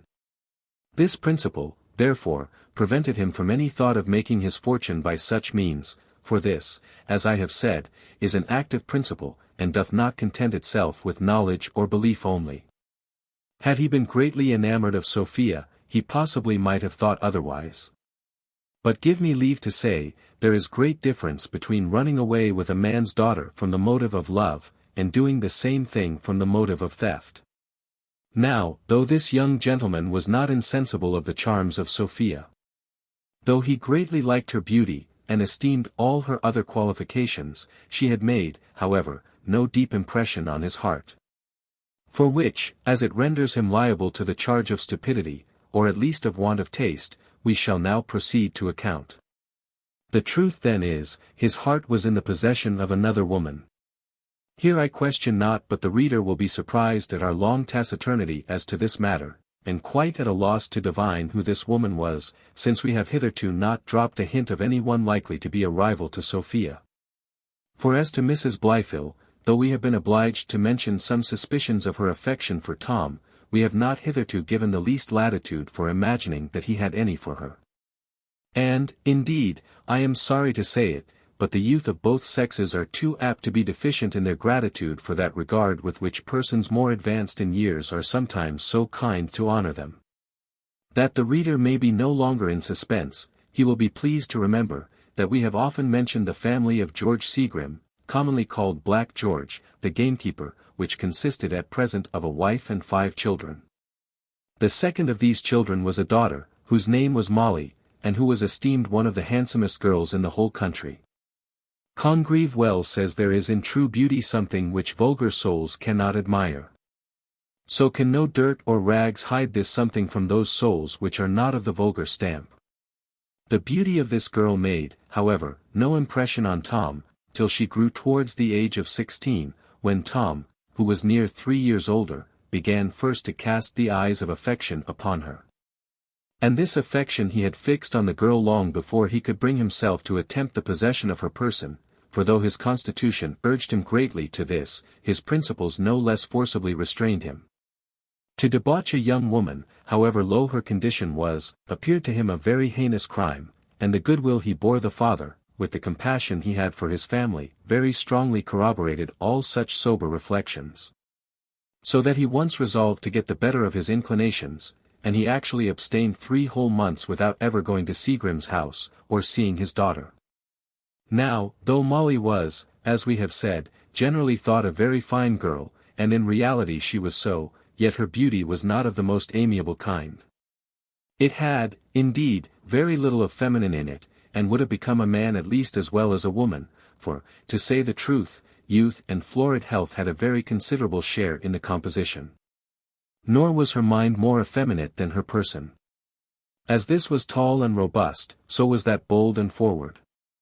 So little had she of modesty, that Jones had more regard for her virtue than she herself. And as most probably she liked Tom as well as he liked her, so when she perceived his backwardness she herself grew proportionably forward. And when she saw he had entirely deserted the house, she found means of throwing herself in his way, and behaved in such a manner that the youth must have had very much or very little of the harrow if her endeavours had proved unsuccessful. In a word, she soon triumphed over all the virtuous resolutions of Jones, for though she behaved at last with all decent reluctance, yet I rather choose to attribute the triumph to her, since, in fact, it was her design which succeeded.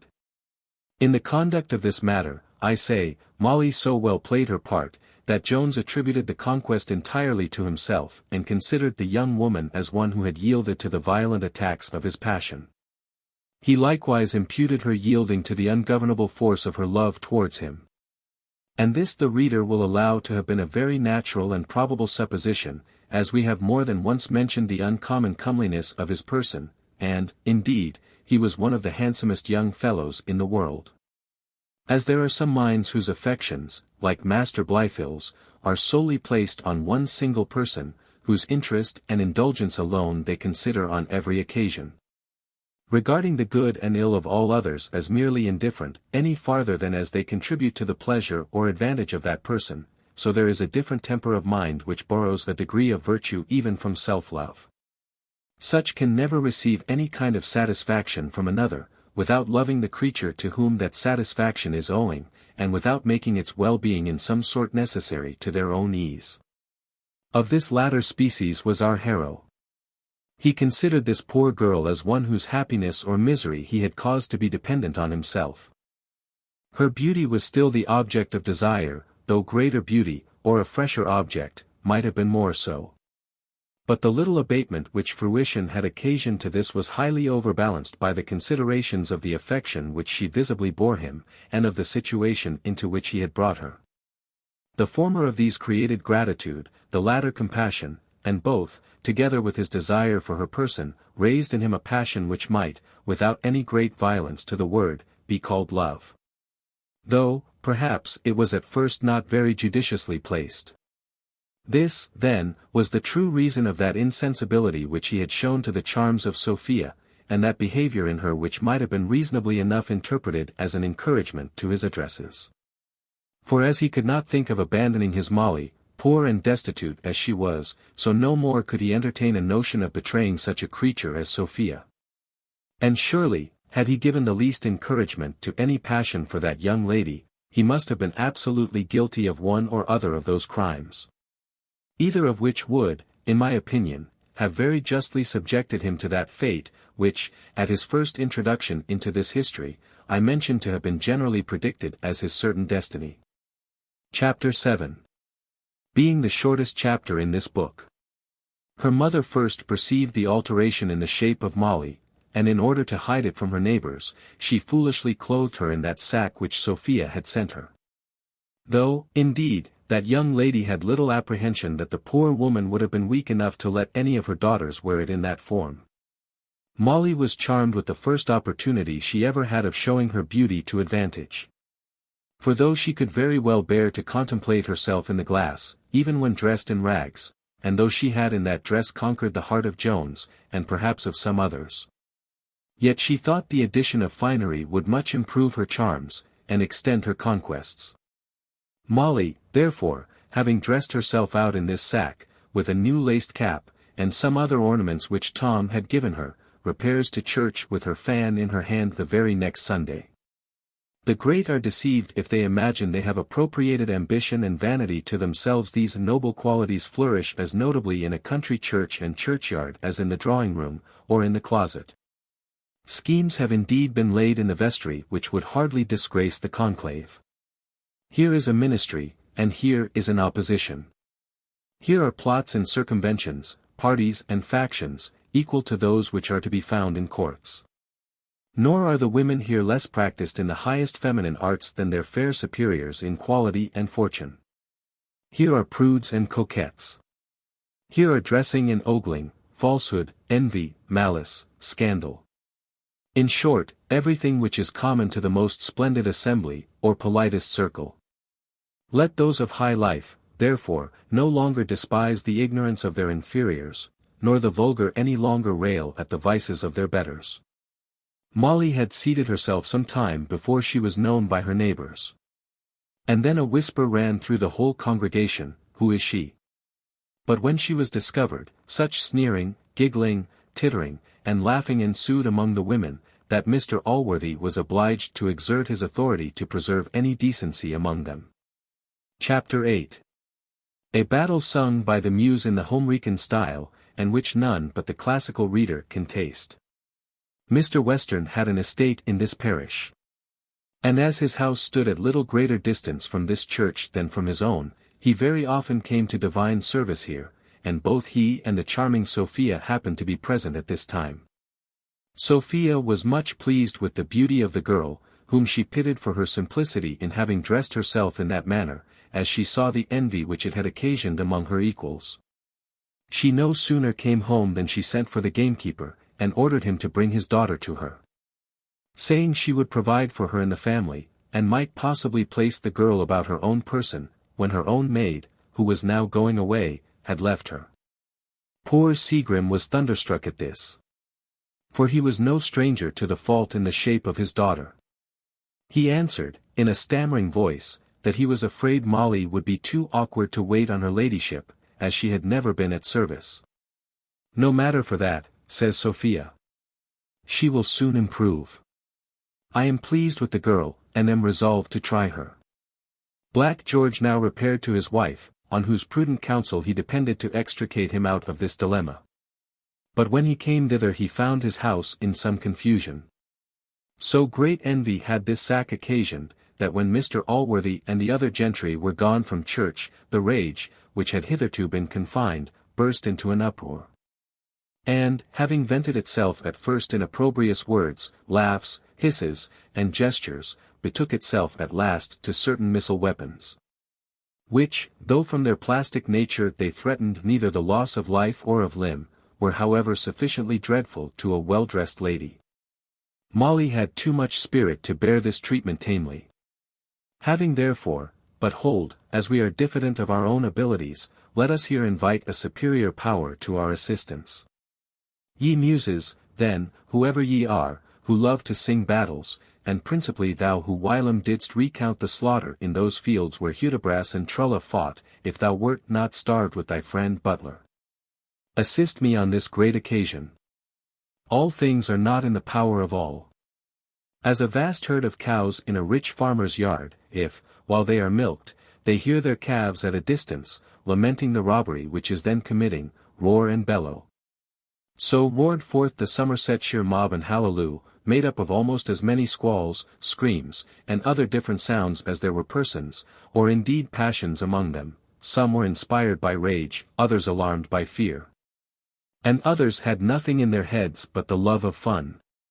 But chiefly envy, the sister of Satan, and his constant companion, rushed among the crowd, and blew up the fury of the women, who no sooner came up to Molly than they pelted her with dirt and rubbish. Molly, having endeavored in vain to make a handsome retreat, faced about, and laying hold of Ragged Bess, who advanced in the front of the enemy, she at one blow felled her to the ground. The whole army of the enemy, though near 100 in number, seeing the fate of their general, gave back many paces, and retired behind a new-dug grave, for the churchyard was the field of battle, where there was to be a funeral that very evening. Molly pursued her victory, and catching up a skull which lay on the side of the grave, discharged it with such fury, that having hit a tailor on the head, the two skulls sent equally forth a hollow sound at their meeting. And the tailor took presently measure of his length on the ground, where the skulls lay side by side, and it was doubtful which was the more valuable of the two. Molly then taking a thigh bone in her hand, fell in among the flying ranks, and dealing her blows with great liberality on either side, overthrew the carcass of many a mighty hero and heroine. Recount, O Muse, the names of those who fell on this fatal day. First, Jemmy Tweedle felt on his hinder head the direful bone. Him the pleasant banks of sweetly winding Stour had nourished, where he first learnt the vocal art, with which, wandering up and down at wakes and fairs, he cheered the rural nymphs and swains. When upon the green they interweaved the sprightly dance, while he himself stood fiddling and jumping to his own music. How little now avails his fiddle. He thumps the verdant floor with his carcass. Next, old Echepole, the sowgelder, received a blow in his forehead from our Amazonian heroine, and immediately fell to the ground. He was a swinging fat fellow, and fell with almost as much noise as a house. His tobacco box dropped at the same time from his pocket, which Molly took up as lawful spoils. Then Kate of the Mill tumbled unfortunately over a tombstone, which catching hold of her ungartered stocking inverted the order of nature, and gave her heels the superiority to her head. Betty Pippin, with young Roger her lover, fell both to the ground, where, O perverse fate! She salutes the earth, and he the sky. Tom Freckle, the smith's son, was the next victim to her rage. He was an ingenious workman, and made excellent pattens, nay, the very pattern with which he was knocked down was his own workmanship. Had he been at that time singing psalms in the church, he would have avoided a broken head. Miss Crow, the daughter of a farmer, John Giddish, himself a farmer, Nan Slouch, Esther Codling, Will Spray, Tom Bennett, the three Mrs. Potter, whose father keeps the sign of the Red Lion. Betty Chambermaid, Jack Ostler, and many others of inferior note, lay rolling among the graves. Not that the strenuous arm of Molly reached all these, for many of them in their flight overthrew each other. But now Fortune, fearing she had acted out of character, and had inclined too long to the same side, especially as it was the right side, hastily turned about, for now Goody Brown, whom Zekiel Brown caressed in his arms. Nor he alone, but half the parish besides, so famous was she in the fields of Venus, nor indeed less in those of Mars. The trophies of both these her husband always bore about on his head and face. For if ever human head did by its horns display the amorous glories of a wife, Zekiel's did, nor did his well-scratched face less denote her talents, or rather talons, of a different kind. No longer bore this Amazon the shameful flight of her party. She stopped short, and, calling aloud to all who fled, spoke as follows: Ye Somersetshire men, or rather ye Somersetshire women, are ye not ashamed thus to fly from a single woman? But if no other will oppose her, I myself and Joan Top here will have the honor of the victory. Having thus said, she flew at Molly Seagrim, and easily wrenched the thigh bone from her hand, at the same time clawing off her cap from her head. Then laying hold of the hair of Molly with her left hand, she attacked her so furiously in the face with the right, that the blood soon began to trickle from her nose. Molly was not idle this while. She soon removed the clout from the head of Goody Brown, and then fastening on her hair with one hand, with the other she caused another bloody stream to issue forth from the nostrils of the enemy. When each of the combatants had borne off sufficient spoils of hair from the head of her antagonist, the next rage was against the garments. In this attack they exerted so much violence, that in a very few minutes they were both naked to the middle. It is lucky for the women that the seat of fisticuff war is not the same with them as among men. But though they may seem a little to deviate from their sex, when they go forth to battle, yet I have observed, they never so far forget, as to assail the bosoms of each other, where a few blows would be fatal to most of them. This, I know, some derive from their being of a more bloody inclination than the males. On which account they apply to the nose, as to the part whence blood may most easily be drawn, but this seems a far-fetched as well as ill-natured supposition. Goody Brown had great advantage of Molly in this particular. For the former had indeed no breasts, her bosom, if it may be so called, as well in colour as in many other properties, exactly resembling an antient piece of parchment, upon which any one might have drummed a considerable while without doing her any great damage. Molly, beside her present unhappy condition, was differently formed in those parts, and might, perhaps, have tempted the envy of Brown to give her a fatal blow. Had not the lucky arrival of Tom Jones at this instant put an immediate end to the bloody scene. This accident was luckily owing to Mr. Squire. For he, Master Blifil, and Jones, had mounted their horses, after church, to take the air, and had ridden about a quarter of a mile, when Square, changing his mind, not idly, but for a reason which we shall unfold as soon as we have leisure, desired the young gentlemen to ride with him another way than they had at first purposed. This motion being complied with, brought them of necessity back again to the churchyard. Master Blifil, who rode first, seeing such a mob assembled, and two women in the posture in which we left the combatants, stopped his horse to inquire what was the matter.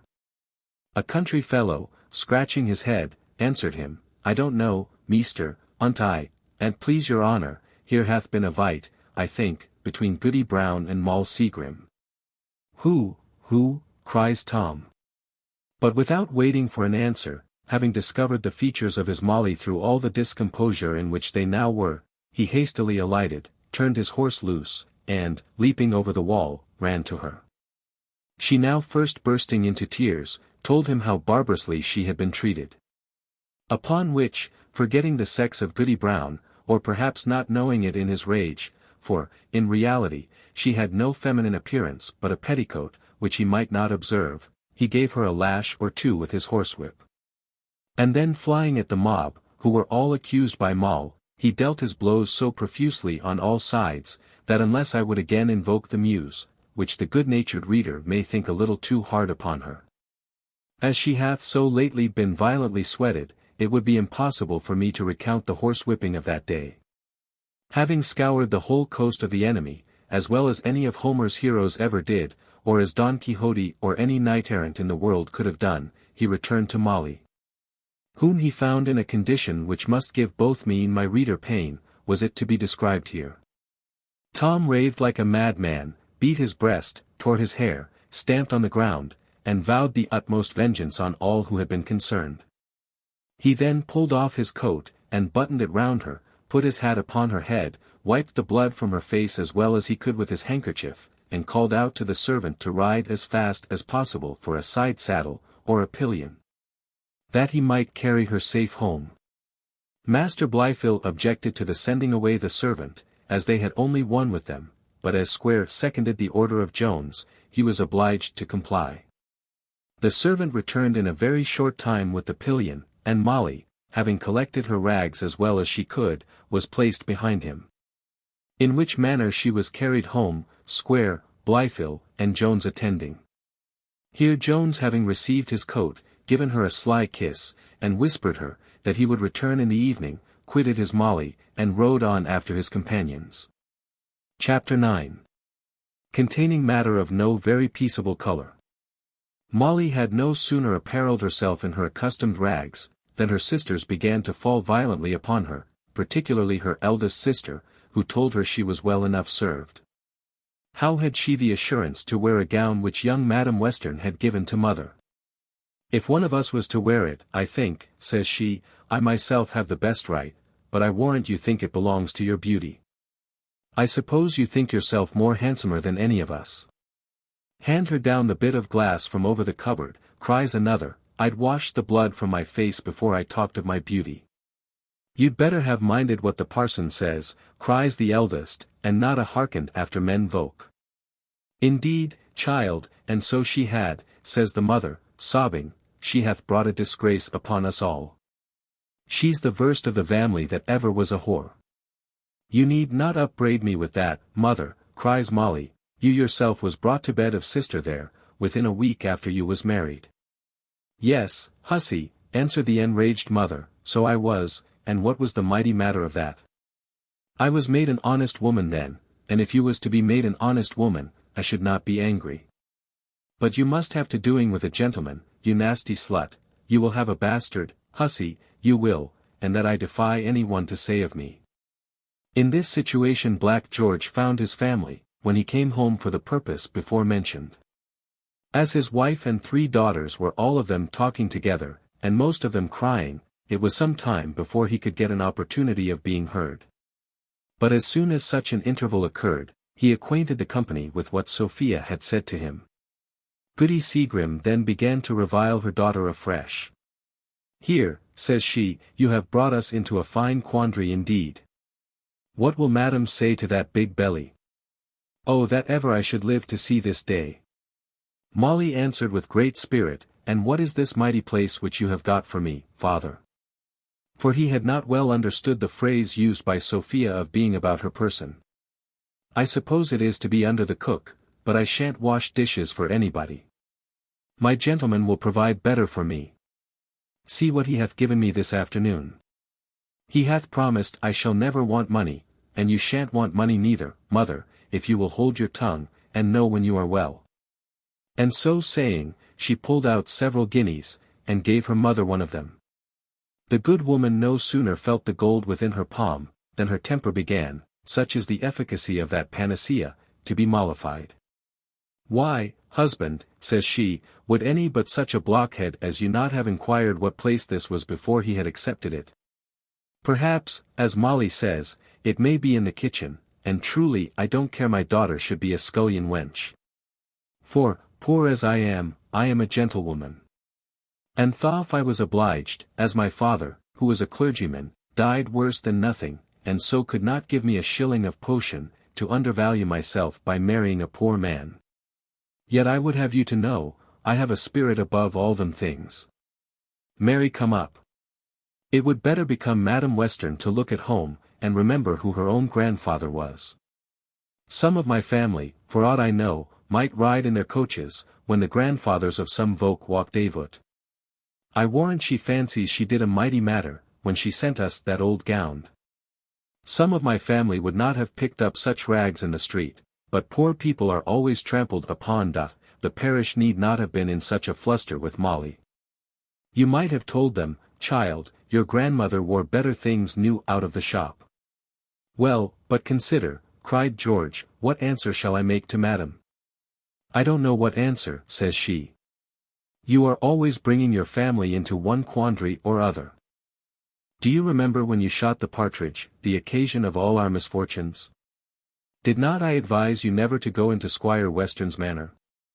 Did not I tell you many a good year ago what would come of it?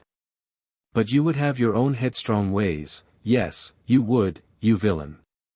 Black George was, in the main, a peaceable kind of fellow, and nothing choleric nor rash. Yet did he bear about him something of what the ancients called the irascible, and which his wife, if she had been endowed with much wisdom, would have feared. He had long experienced, that when the storm grew very high, arguments were but wind, which served rather to increase, than to abate it. He was therefore seldom unprovided with a small switch, a remedy of wonderful force, as he had often essayed, and which the word villain served as a hint for his applying. No sooner, therefore, had this symptom appeared, than he had immediate recourse to the said remedy, which though, as it is usual in all very efficacious medicines, it at first seemed to heighten and inflame the disease, soon produced a total calm, and restored the patient to perfect ease and tranquillity. This is, however, a kind of horse medicine, which requires a very robust constitution to digest, and is therefore proper only for the vulgar, unless in one single instance, viz., where superiority of birth breaks out. In which case, we should not think it very improperly applied by any husband whatever, if the application was not in itself so base, that, like certain applications of the physical kind which need not be mentioned, it so much degrades and contaminates the hand employed in it, that no gentleman should endure the thought of anything so low and detestable.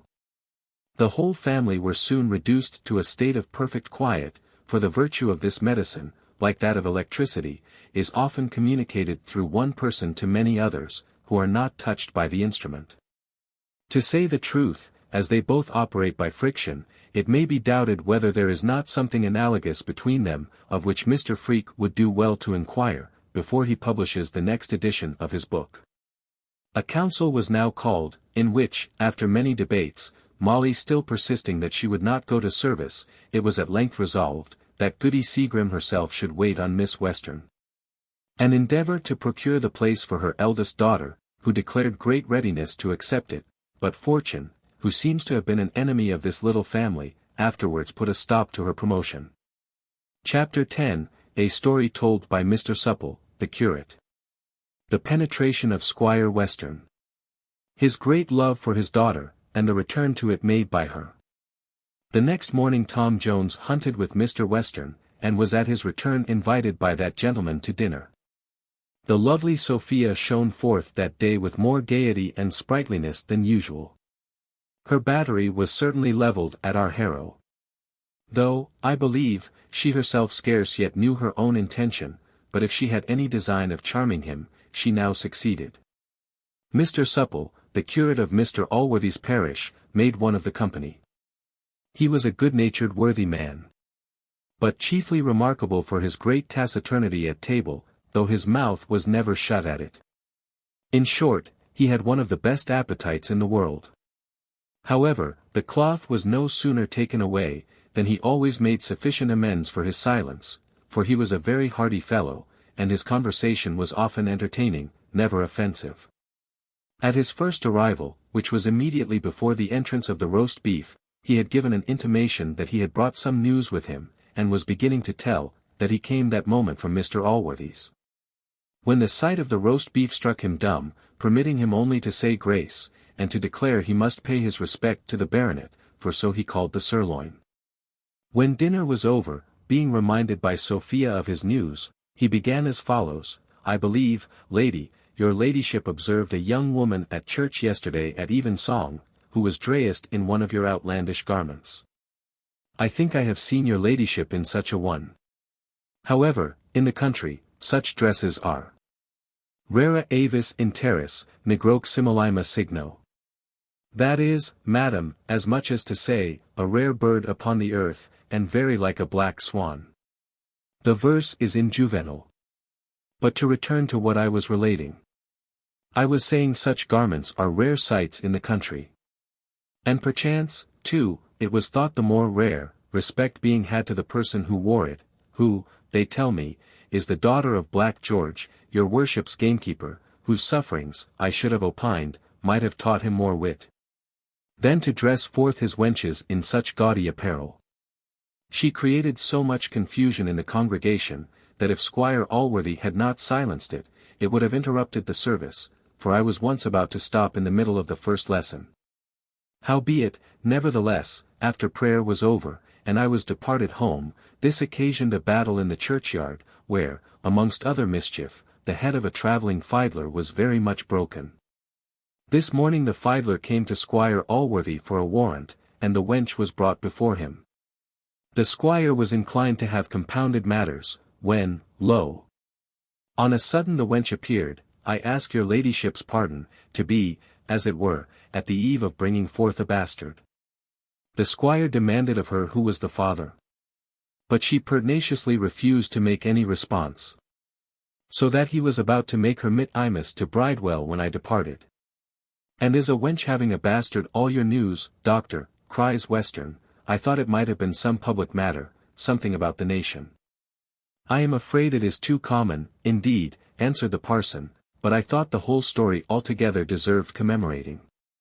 As to national matters, your worship knows them best. My concerns extend no farther than my own parish. Why, says the squire, I believe I do know a little of that matter, as you say. But, come, Tommy, drink about, the bottle stands with you. Tom begged to be excused, for that he had particular business. And getting up from table, escaped the clutches of the squire, who was rising to stop him, and went off with very little ceremony. The squire gave him a good curse at his departure. And then turning to the parson, he cried out, I smoke it, I smoke it. Tom is certainly the father of this bastard. Zooks, parson, you remember how he recommended the vether her to me. What a sly b, ch 'tis. As sure as twopence, Tom is the vether of the bastard. I should be very sorry for that, says the parson. Why sorry, cries the squire, where is the mighty matter o't? What, I suppose dost pretend that thee hast never got a bastard? Pox! More good luck's thine. For I warrant hast a done a therefore many's the good time and often. Your worship is pleased to be jocular, answered the parson. But I do not only animadvert on the sinfulness of the action, though that surely is to be greatly deprecated, but I fear his unrighteousness may injure him with Mr Allworthy. And truly I must say, though he hath the character of being a little wild, I never saw any harm in the young man, nor can I say I have heard any, save what your worship now mentions. I wish, indeed, he was a little more regular in his responses at church, but altogether he seems. Ingenui vultus puer ingenuique pudoris. That is a classical line, young lady. And, being rendered into English, is, a lad of an ingenuous countenance, and of an ingenuous modesty, for this was a virtue in great repute both among the Latins and Greeks. I must say, the young gentleman, for so I think I may call him, notwithstanding his birth, appears to me a very modest, civil lad, and I should be sorry that he should do himself any injury in Squire Allworthy's opinion. Pooh! Says the squire, injury, with Allworthy. Why, Allworthy loves a wench himself. Doth not all the country know whose son Tom is? You must talk to another person in that manner. I remember Allworthy at college. I thought, said the parson, he had never been at the university. Yes, he was, says the squire, and many a wench have we two had together. As errant a whoremaster as any within 5 miles o'un. No. It will do en no harm with he, assure yourself, nor with anybody else. Ask Sophie there, you have not the worse opinion of a young fellow for getting a bastard, have you, girl? No, the women will like un the better for't. This was a cruel question to poor Sophia. She had observed Tom's color change at the parson's story, and that, with his hasty and abrupt departure, gave her sufficient reason to think her father's suspicion not groundless. Her heart now at once discovered the great secret to her which it had been so long disclosing by little and little, and she found herself highly interested in this matter. In such a situation, her father's malapert question rushing suddenly upon her, produced some symptoms which might have alarmed a suspicious heart, but, to do the squire justice, that was not his fault.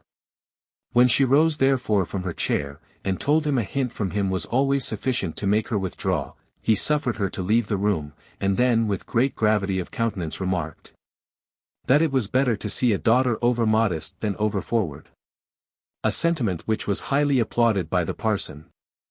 There now ensued between the squire and the parson a most excellent political discourse, framed out of newspapers and political pamphlets, in which they made a libation of 4 bottles of wine to the good of their country, and then, the squire being fast asleep, the parson lighted his pipe, mounted his horse, and rode home. When the squire had finished his half-hour's nap, he summoned his daughter to her harpsichord, but she begged to be excused that evening, on account of a violent headache. This remission was presently granted. For indeed she seldom had occasion to ask him twice, as he loved her with such ardent affection, that, by gratifying her, he commonly conveyed the highest gratification to himself.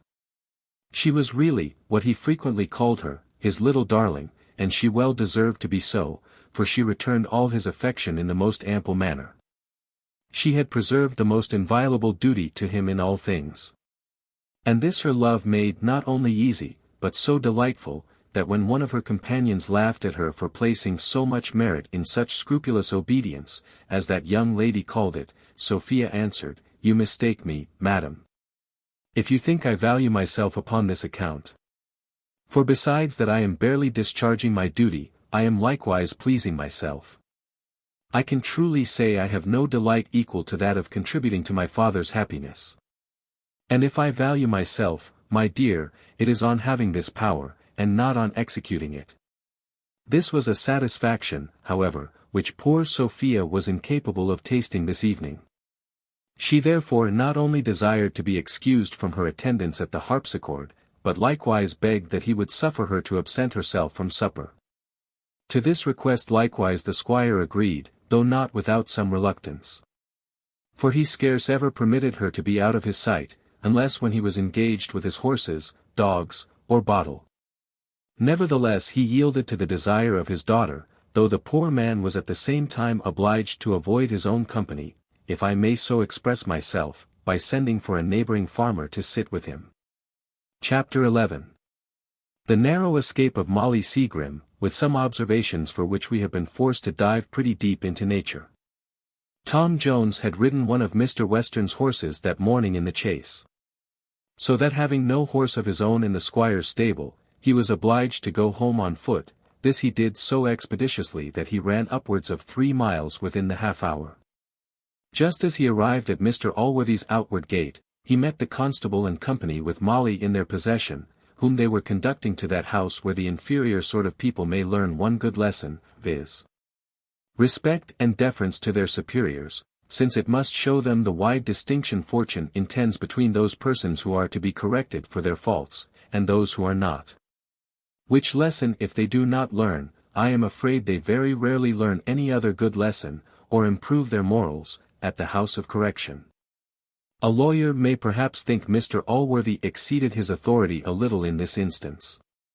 And, to say the truth, I question, as here was no regular information before him, whether his conduct was strictly regular. However, as his intention was truly upright, he ought to be excused in foro conscientia. Since so many arbitrary acts are daily committed by magistrates who have not this excuse to plead for themselves. Tom was no sooner informed by the constable whither they were proceeding, indeed he pretty well guessed it of himself, than he caught Molly in his arms, and embracing her tenderly before them all, swore he would murder the first man who offered to lay hold of her. He bid her dry her eyes and be comforted, for, wherever she went, he would accompany her. Then turning to the constable, who stood trembling with his hat off, he desired him, in a very mild voice, to return with him for a moment only to his father, for so he now called Allworthy. For he durst, he said, be assured, that, when he had alleged what he had to say in her favour, the girl would be discharged. The constable, who, I make no doubt, would have surrendered his prisoner had Tom demanded her, very readily consented to this request. So back they all went into Mr. Allworthy's hall, where Tom desired them to stay till his return, and then went himself in pursuit of the good man. As soon as he was found, Tom threw himself at his feet, and having begged a patient hearing, confessed himself to be the father of the child of which Molly was then big. He entreated him to have compassion on the poor girl, and to consider, if there was any guilt in the case, it lay principally at his door. If there is any guilt in the case, answered Allworthy warmly, are you then so profligate and abandoned a libertine to doubt whether the breaking the laws of God and man, the corrupting and ruining a poor girl be guilt? I own, indeed, it doth lie principally upon you. And so heavy it is, that you ought to expect it should crush you. Whatever may be my fate, says Tom, let me succeed in my intercessions for the poor girl. I confess I have corrupted her. But whether she shall be ruined, depends on you. For heaven's sake, sir, revoke your warrant, and do not send her to a place which must unavoidably prove her destruction. Allworthy bid him immediately call a servant. Tom answered there was no occasion. For he had luckily met them at the gate, and relying upon his goodness, had brought them all back into his hall, where they now waited his final resolution, which upon his knees he besought him might be in favor of the girl. That she might be permitted to go home to her parents, and not be exposed to a greater degree of shame and scorn than must necessarily fall upon her. "I know," said he, "that is too much. I know I am the wicked occasion of it. I will endeavor to make amends, if possible, and if you shall have hereafter the goodness to forgive me, I hope I shall deserve it." Allworthy hesitated some time, and at last said, "Well, I will discharge my mittimus. You may send the constable to me." He was instantly called, discharged, and so was the girl. It will be believed that Mr. Allworthy failed not to read Tom a very severe lecture on this occasion. But it is unnecessary to insert it here, as we have faithfully transcribed what he said to Jenny Jones in the first book, most of which may be applied to the men, equally with the women. So sensible an effect had these reproofs on the young man, who was no hardened sinner, that he retired to his own room, where he passed the evening alone, in much melancholy contemplation. Allworthy was sufficiently offended by this transgression of Jones. For notwithstanding the assertions of Mr. Western, it is certain this worthy man had never indulged himself in any loose pleasures with women, and greatly condemned the vice of incontinence in others. Indeed, there is much reason to imagine that there was not the least truth in what Mr. Western affirmed, especially as he laid the scene of those impurities at the university, where Mr. Allworthy had never been. In fact, the good squire was a little too apt to indulge that kind of pleasantry which is generally called rhodomantade, but which may, with as much propriety, be expressed by a much shorter word. And perhaps we too often supply the use of this little monosyllable by others.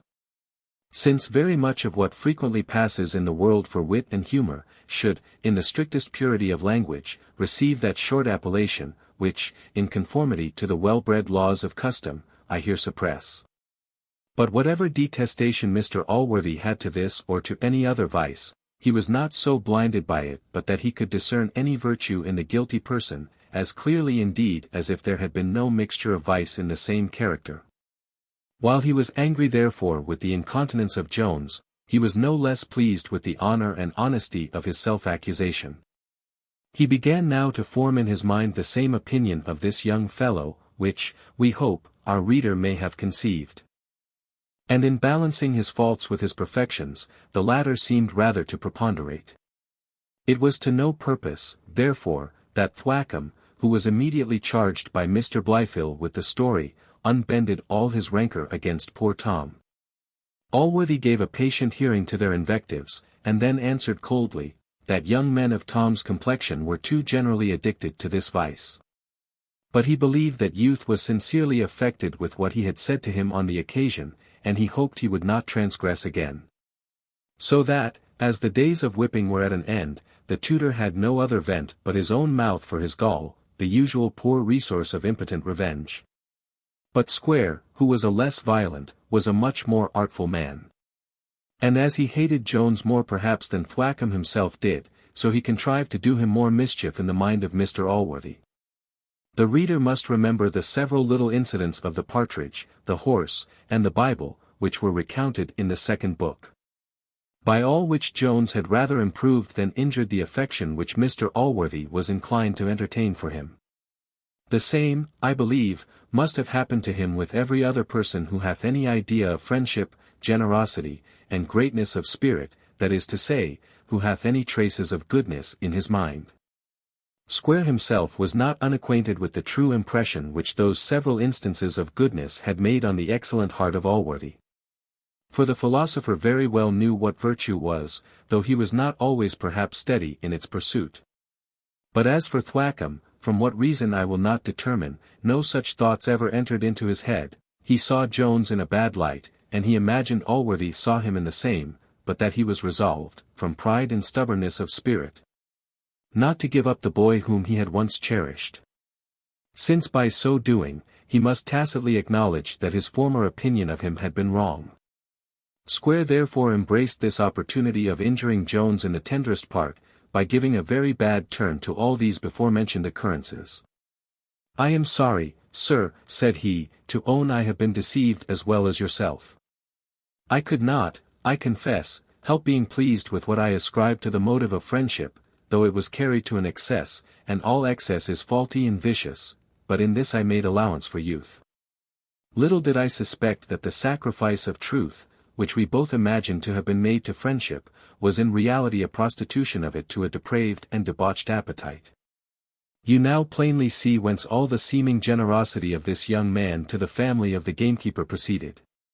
He supported the father in order to corrupt the daughter, and preserved the family from starving, to bring one of them to shame and ruin. This is friendship. This is generosity. As Sir Richard Steele says, gluttons who give high prices for delicacies, are very worthy to be called generous.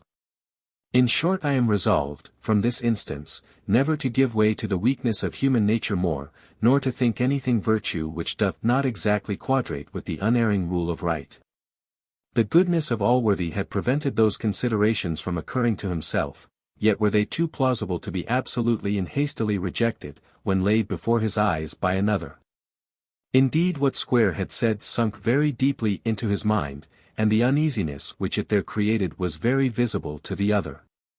Though the good man would not acknowledge this, but made a very slight answer, and forcibly drove off the discourse to some other subject.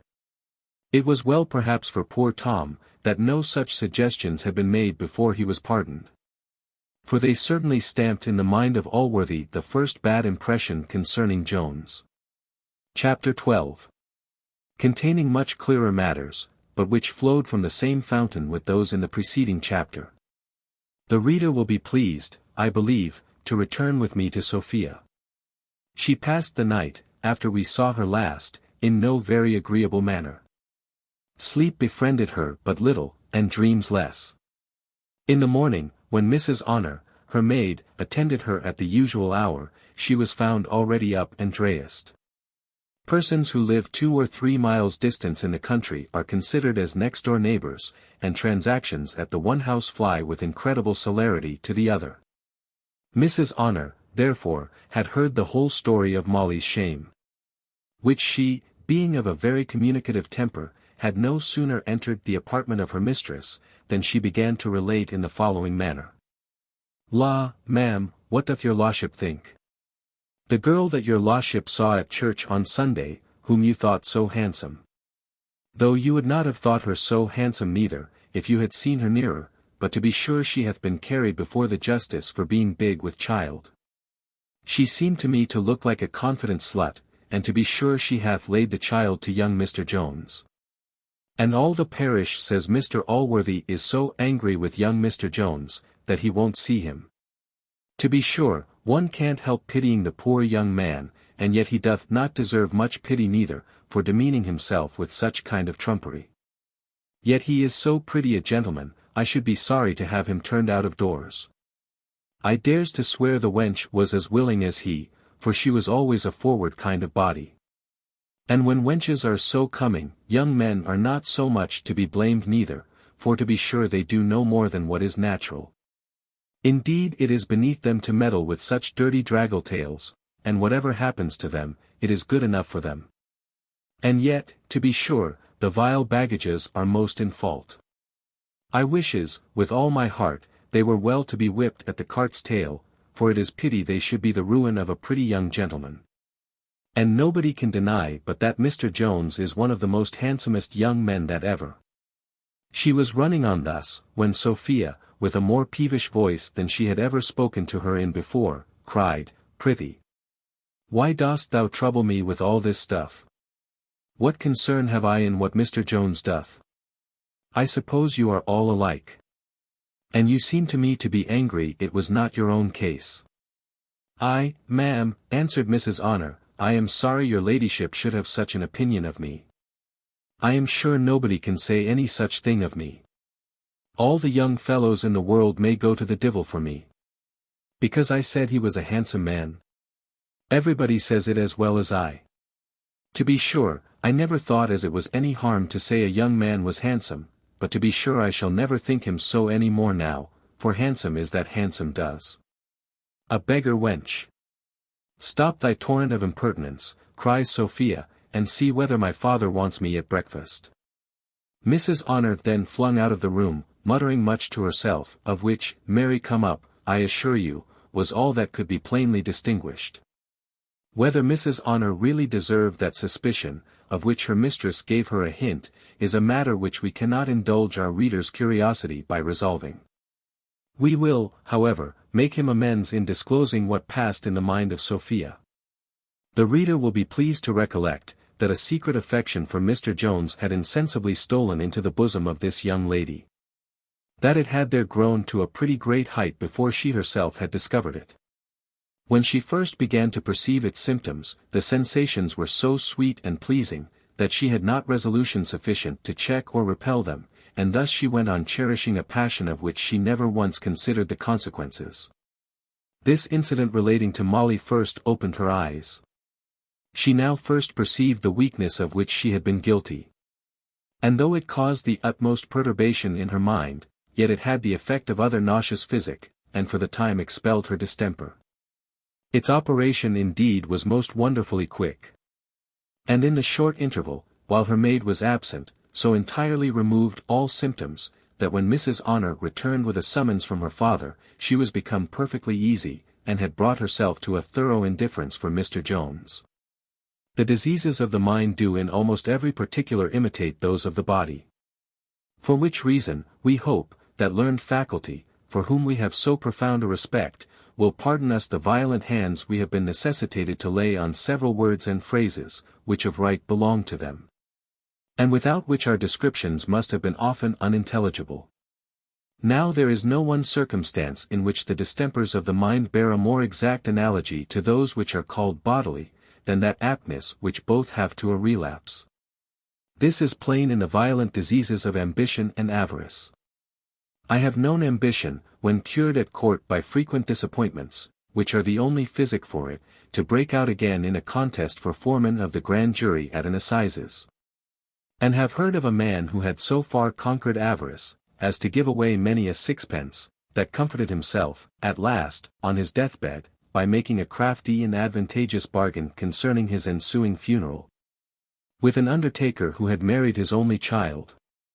In the affair of love, which, out of strict conformity with the Stoic philosophy, we shall here treat as a disease, this proneness to relapse is no less conspicuous. Thus it happened to poor Sophia, upon whom, the very next time she saw young Jones, all the former symptoms returned, and from that time cold and hot fits alternately seized her heart. The situation of this young lady was now very different from what it had ever been before. That passion which had formerly been so exquisitely delicious, became now a scorpion in her bosom. She resisted it therefore with her utmost force, and summoned every argument her reason, which was surprisingly strong for her age, could suggest, to subdue and expel it. In this she so far succeeded, that she began to hope from time and absence a perfect cure. She resolved therefore to avoid Tom Jones as much as possible. For which purpose she began to conceive a design of visiting her aunt, to which she made no doubt of obtaining her father's consent. But fortune, who had other designs in her head, put an immediate stop to any such proceeding, by introducing an accident, which will be related in the next chapter. Chapter 13. A dreadful accident which befell Sophia. The gallant behavior of Jones, and the more dreadful consequence of that behavior to the young lady, with a short digression in favor of the female sex. Mr. Western grew every day fonder and fonder of Sophia, insomuch that his beloved dogs themselves almost gave place to her in his affections. But as he could not prevail on himself to abandon these, he contrived very cunningly to enjoy their company, together with that of his daughter, by insisting on her riding a hunting with him. Sophia, to whom her father's word was a law, readily complied with his desires, though she had not the least delight in a sport, which was of too rough and masculine a nature to suit with her disposition. She had however another motive, beside her obedience, to accompany the old gentleman in the chase. For by her presence she hoped in some measure to restrain his impetuosity, and to prevent him from so frequently exposing his neck to the utmost hazard. The strongest objection was that which would have formerly been an inducement to her, namely, the frequent meeting with young Jones, whom she had determined to avoid. But as the end of the hunting season now approached, she hoped, by a short absence with her aunt, to reason herself entirely out of her unfortunate passion. And had not any doubt of being able to meet him in the field the subsequent season without the least danger. On the second day of her hunting, as she was returning from the chase, and was arrived within a little distance from Mr. Western's house, her horse, whose mettlesome spirit required a better rider, fell suddenly to prancing and capering in such a manner that she was in the most imminent peril of falling. Tom Jones, who was at a little distance behind, saw this, and immediately galloped up to her assistance. As soon as he came up, he leapt from his own horse, and caught hold of hers by the bridle. The unruly beast presently reared himself an end on his hind legs, and threw his lovely burthen from his back, and Jones caught her in his arms. She was so affected with the fright, that she was not immediately able to satisfy Jones, who was very solicitous to know whether she had received any hurt. She soon after, however, recovered her spirits, assured him she was safe, and thanked him for the care he had taken of her. Jones answered, "If I have preserved you, madam, I am sufficiently repaid. For I promise you, I would have secured you from the least harm at the expense of a much greater misfortune to myself than I have suffered on this occasion." "What misfortune?" replied Sophia eagerly. "I hope you have come to no mischief." "Be not concerned, madam," answered Jones. "Heaven be praised you have escaped so well, considering the danger you was in. If I have broke my arm, I consider it as a trifle, in comparison of what I feared upon your account." Sophia then screamed out, "Broke your arm? Heaven forbid!" "I am afraid I have, madam," says Jones, "but I beg you will suffer me first to take care of you. I have a right hand yet at your service, to help you into the next field, whence we have but a very little walk to your father's house." Sophia, seeing his left arm dangling by his side, while he was using the other to lead her, no longer doubted of the truth. She now grew much paler than her fears for herself had made her before. All her limbs were seized with a trembling, insomuch that Jones could scarce support her. And as her thoughts were in no less agitation, she could not refrain from giving Jones a look so full of tenderness, that it almost argued a stronger sensation in her mind, than even gratitude and pity united can raise in the gentlest female bosom, without the assistance of a third more powerful passion. Mr. Western, who was advanced at some distance when this accident happened, was now returned, as were the rest of the horsemen.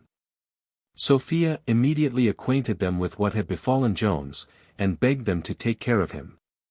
Upon which Western, who had been much alarmed by meeting his daughter's horse without its rider, and was now overjoyed to find her unhurt, cried out, "I am glad it is no worse. If Tom hath broken his arm, we will get a joiner to mend un again." The squire alighted from his horse, and proceeded to his house on foot, with his daughter and Jones. An impartial spectator, who had met them on the way, would, on viewing their several countenances, have concluded Sophia alone to have been the object of compassion, for as to Jones, he exulted in having probably saved the life of the young lady, at the price only of a broken bone. And Mr. Western, though he was not unconcerned at the accident which had befallen Jones, was, however, delighted in a much higher degree with the fortunate escape of his daughter. The generosity of Sophia's temper construed this behavior of Jones into great bravery, and it made a deep impression on her heart, for certain it is, that there is no one quality which so generally recommends men to women as this. Proceeding, if we believe the common opinion, from that natural timidity of the sex, which is, says Mr. Osborne, so great, that a woman is the most cowardly of all the creatures God ever made. A sentiment more remarkable for its bluntness than for its truth.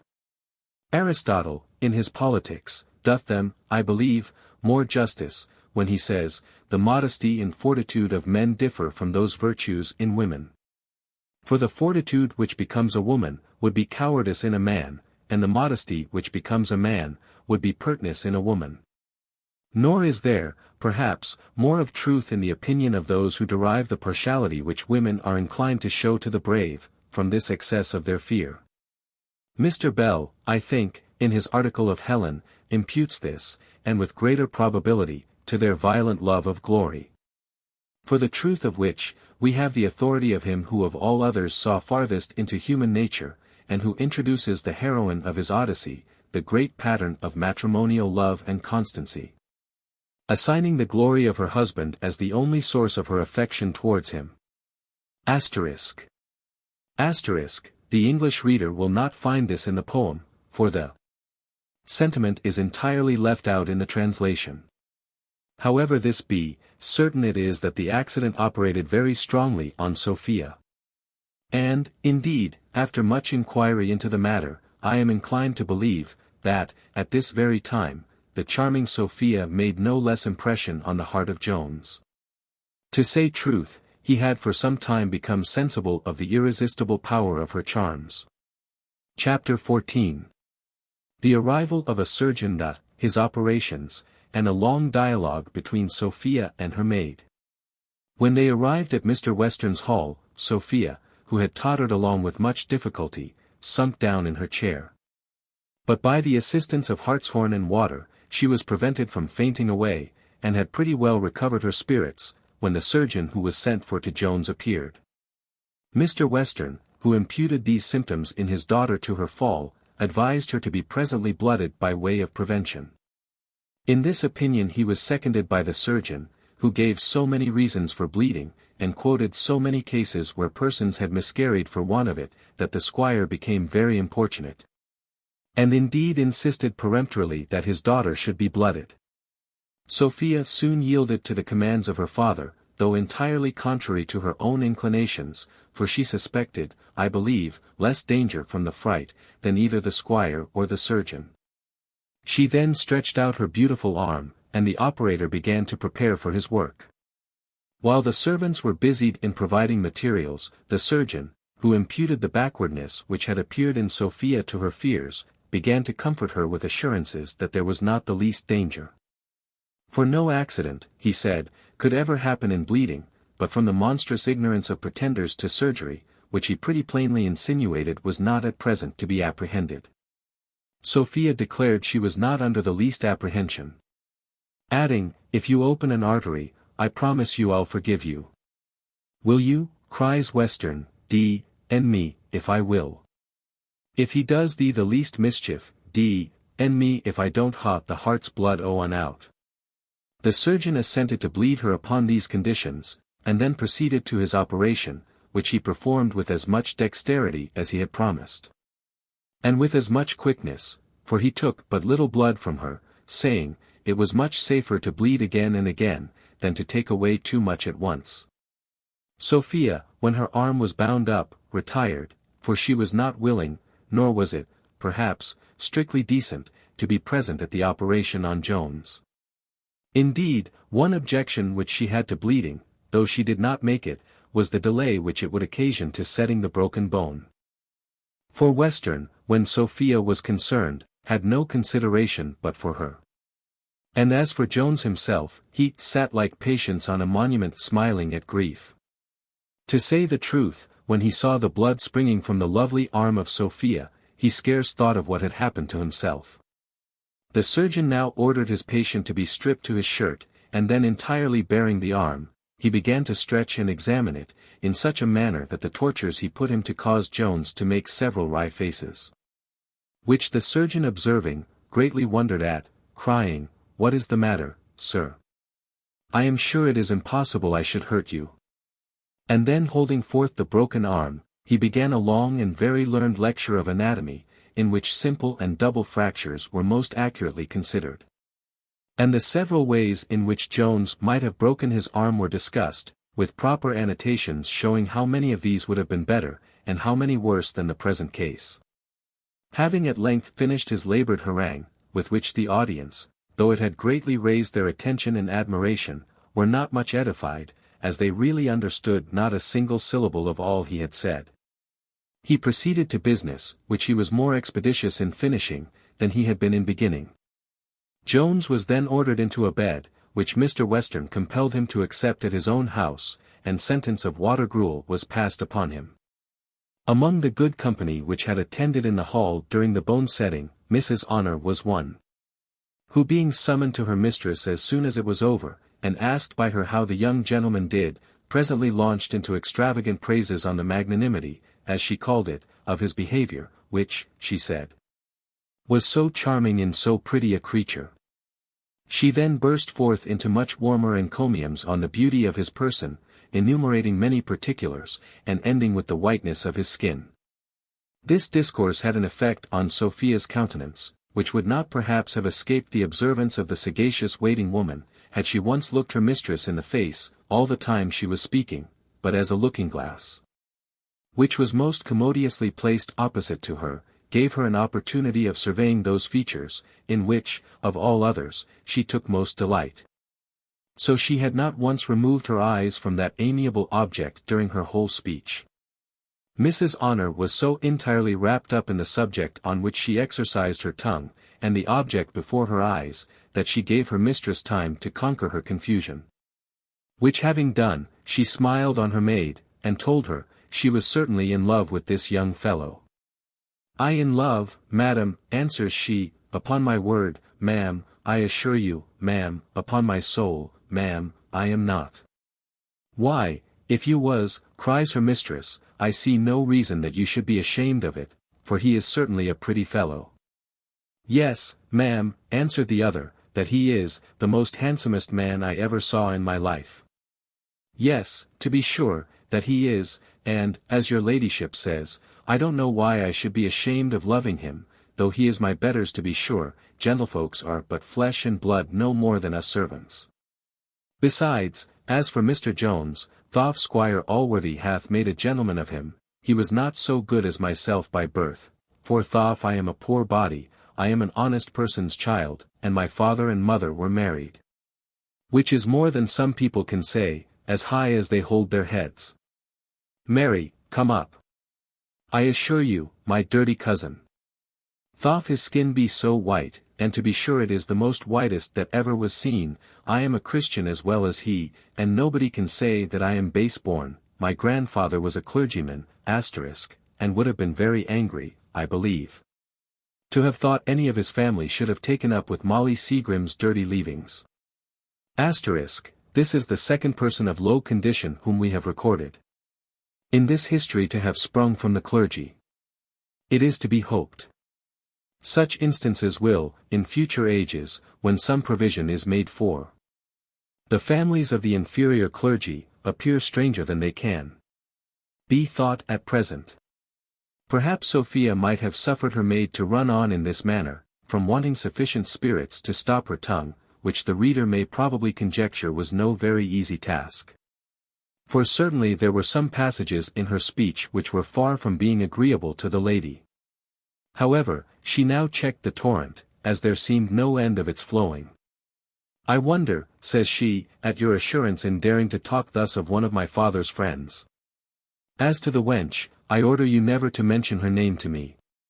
And with regard to the young gentleman's birth, those who can say nothing more to his disadvantage, may as well be silent on that head, as I desire you will be for the future." "I am sorry I have offended your ladyship," answered Mrs. Honor.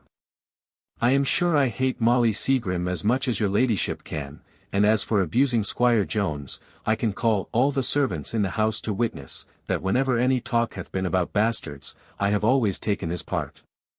For which of you, says I to the footmen, would not be a bastard, if he could, to be made a gentleman of? And, says I am sure he is a very fine gentleman, and he hath one of the whitest hands in the world. For to be sure so he hath, and, says I, one of the sweetest temperedest, best naturedest men in the world he is, and, says I, all the servants and neighbours all round the country loves him.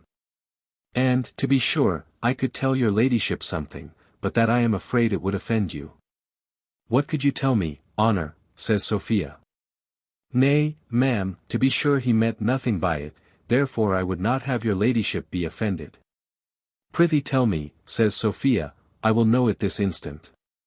"Why, ma'am," answered Mrs. Honor, "he came into the room one day last week when I was at work, and there lay your ladyship's muff on a chair, and to be sure he put his hands into it. That very muff your ladyship gave me but yesterday." "La!" says I, "Mr. Jones, you will stretch my lady's muff, and spoil it, but he still kept his hands in it, and then he kissed it. To be sure, I hardly ever saw such a kiss in my life as he gave it. I suppose he did not know it was mine, replied Sophia. Your ladyship shall hear, ma'am. He kissed it again and again, and said it was the prettiest muff in the world. La! Sir, says I, you have seen it 100 times. Yes, Mrs. Honor, cried he. But who can see anything beautiful in the presence of your lady but herself? Nay, that's not all neither, but I hope your ladyship won't be offended, for to be sure he meant nothing. One day, as your ladyship was playing on the harpsichord to my master, Mr. Jones was sitting in the next room, and methought he looked melancholy. La! Says I, Mr. Jones, what's the matter? A penny for your thoughts, says I. Why, hussy, says he, starting up from a dream, what can I be thinking of, when that angel your mistress is playing? And then squeezing me by the hand, oh! Mrs. Honor, says he, how happy will that man be, and then he sighed. Upon my troth, his breath is as sweet as a nosegay nut, but to be sure he meant no harm by it. So I hope your ladyship will not mention a word. For he gave me a crown never to mention it, and made me swear upon a book, but I believe, indeed, it was not the Bible. Till something of a more beautiful red than vermilion be found out, I shall say nothing of Sophia's color on this occasion. Ho, Noor, says she, if you will not mention this any more to me, nor to anybody else, I will not betray you, I will not be angry, but I am afraid of your tongue. Why, my girl, will you give it such liberties? Nay, ma'am, answered she, to be sure, I would sooner cut out my tongue than offend your ladyship. To be sure I shall never mention a word that your ladyship would not have me. Why, I would not have you mention this any more, said Sophia, for it may come to my father's ears, and he would be angry with Mr. Jones, though I really believe, as you say, he meant nothing. I should be very angry myself, if I imagined, nay, ma'am, says Honor, I protest I believe he meant nothing. I thought he talked as if he was out of his senses, nay, he said he believed he was beside himself when he had spoken the words. Sir, says I believe so too. Yes, says he, Honor. But I ask your ladyship's pardon, I could tear my tongue out for offending you. Go on, says Sophia, you may mention anything you have not told me before. Yes, Honor, says he, this was some time afterwards, when he gave me the crown. I am neither such a coxcomb, or such a villain, as to think of her in any other delight but as my goddess. As such I will always worship and adore her while I have breath. This was all, ma'am, I will be sworn, to the best of my remembrance. I was in a passion with him myself, till I found he meant no harm. Indeed, Honor, says Sophia, I believe you have a real affection for me. I was provoked the other day when I gave you warning, but if you have a desire to stay with me, you shall. To be sure, ma'am, answered Mrs. Honor, I shall never desire to part with your ladyship. To be sure, I almost cried my eyes out when you gave me warning. It would be very ungrateful in me to desire to leave your ladyship. Because as why, I should never get so good a place again. I am sure I would live and die with your ladyship. For, as poor Mr. Jones said, happy is the man. Here the dinner bell interrupted a conversation which had wrought such an effect on Sophia, that she was, perhaps, more obliged to her bleeding in the morning, than she, at the time, had apprehended she should be. As to the present situation of her mind, I shall adhere to a rule of Horace, by not attempting to describe it, from despair of success. Most of my readers will suggest it easily to themselves. And the few who cannot, would not understand the picture, or at least would deny it to be natural, if ever so well drawn. Book V, containing a portion of time somewhat longer than half a year. Chapter 1. Of the serious in writing, and for what purpose it is introduced. Peradventure there may be no parts in this prodigious work which will give the reader less pleasure in the perusing, than those which have given the author the greatest pains in composing. Among these probably may be reckoned those initial essays which we have prefixed to the historical matter contained in every book, and which we have determined to be essentially necessary to this kind of writing, of which we have set ourselves at the head. For this our determination we do not hold ourselves strictly bound to assign any reason. It being abundantly sufficient that we have laid it down as a rule necessary to be observed in all prosaicomiepic writing. Who ever demanded the reasons of that nice unity of time or place which is now established to be so essential to dramatic poetry? What critic hath been ever asked, why a play may not contain 2 days as well as one? Or why the audience, provided they travel, like electors, without any expense, may not be wafted 50 miles as well as 5? Hath any commentator well accounted for the limitation which an antient critic hath set to the drama, which he will have contain neither more nor less than 5 acts? Or hath any one living attempted to explain what the modern judges of our theatres mean by that word low, by which they have happily succeeded in banishing all humour from the stage, and have made the theatre as dull as a drawing-room? Upon all these occasions the world seems to have embraced a maxim of our law, viz. Quicunque in arte sua perito credendum est, for it seems perhaps difficult to conceive that any one should have had enough of impudence to lay down dogmatical rules in any art or science without the least foundation. In such cases, therefore, we are apt to conclude there are sound and good reasons at the bottom, though we are unfortunately not able to see so far.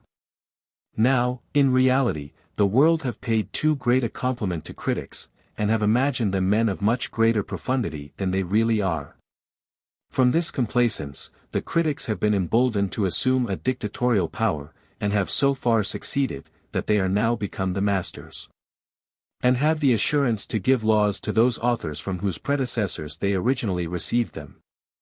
The critic, rightly considered, is no more than the clerk, whose office it is to transcribe the rules and laws laid down by those great judges whose vast strength of genius hath placed them in the light of legislators, in the several sciences over which they presided. This office was all which the critics of old aspired to, nor did they ever dare to advance a sentence, without supporting it by the authority of the judge from whence it was borrowed. But in process of time, and in ages of ignorance, the clerk began to invade the power and assume the dignity of his master. The laws of writing were no longer founded on the practice of the author, but on the dictates of the critic. The clerk became the legislator, and those very peremptorily gave laws whose business it was, at first, only to transcribe them. Hence arose an obvious, and perhaps an unavoidable error. For these critics being men of shallow capacities, very easily mistook mere form for substance. They acted as a judge would, who should adhere to the lifeless letter of law, and reject the spirit. Little circumstances, which were perhaps accidental in a great author, were by these critics considered to constitute his chief merit, and transmitted as essentials to be observed by all his successors.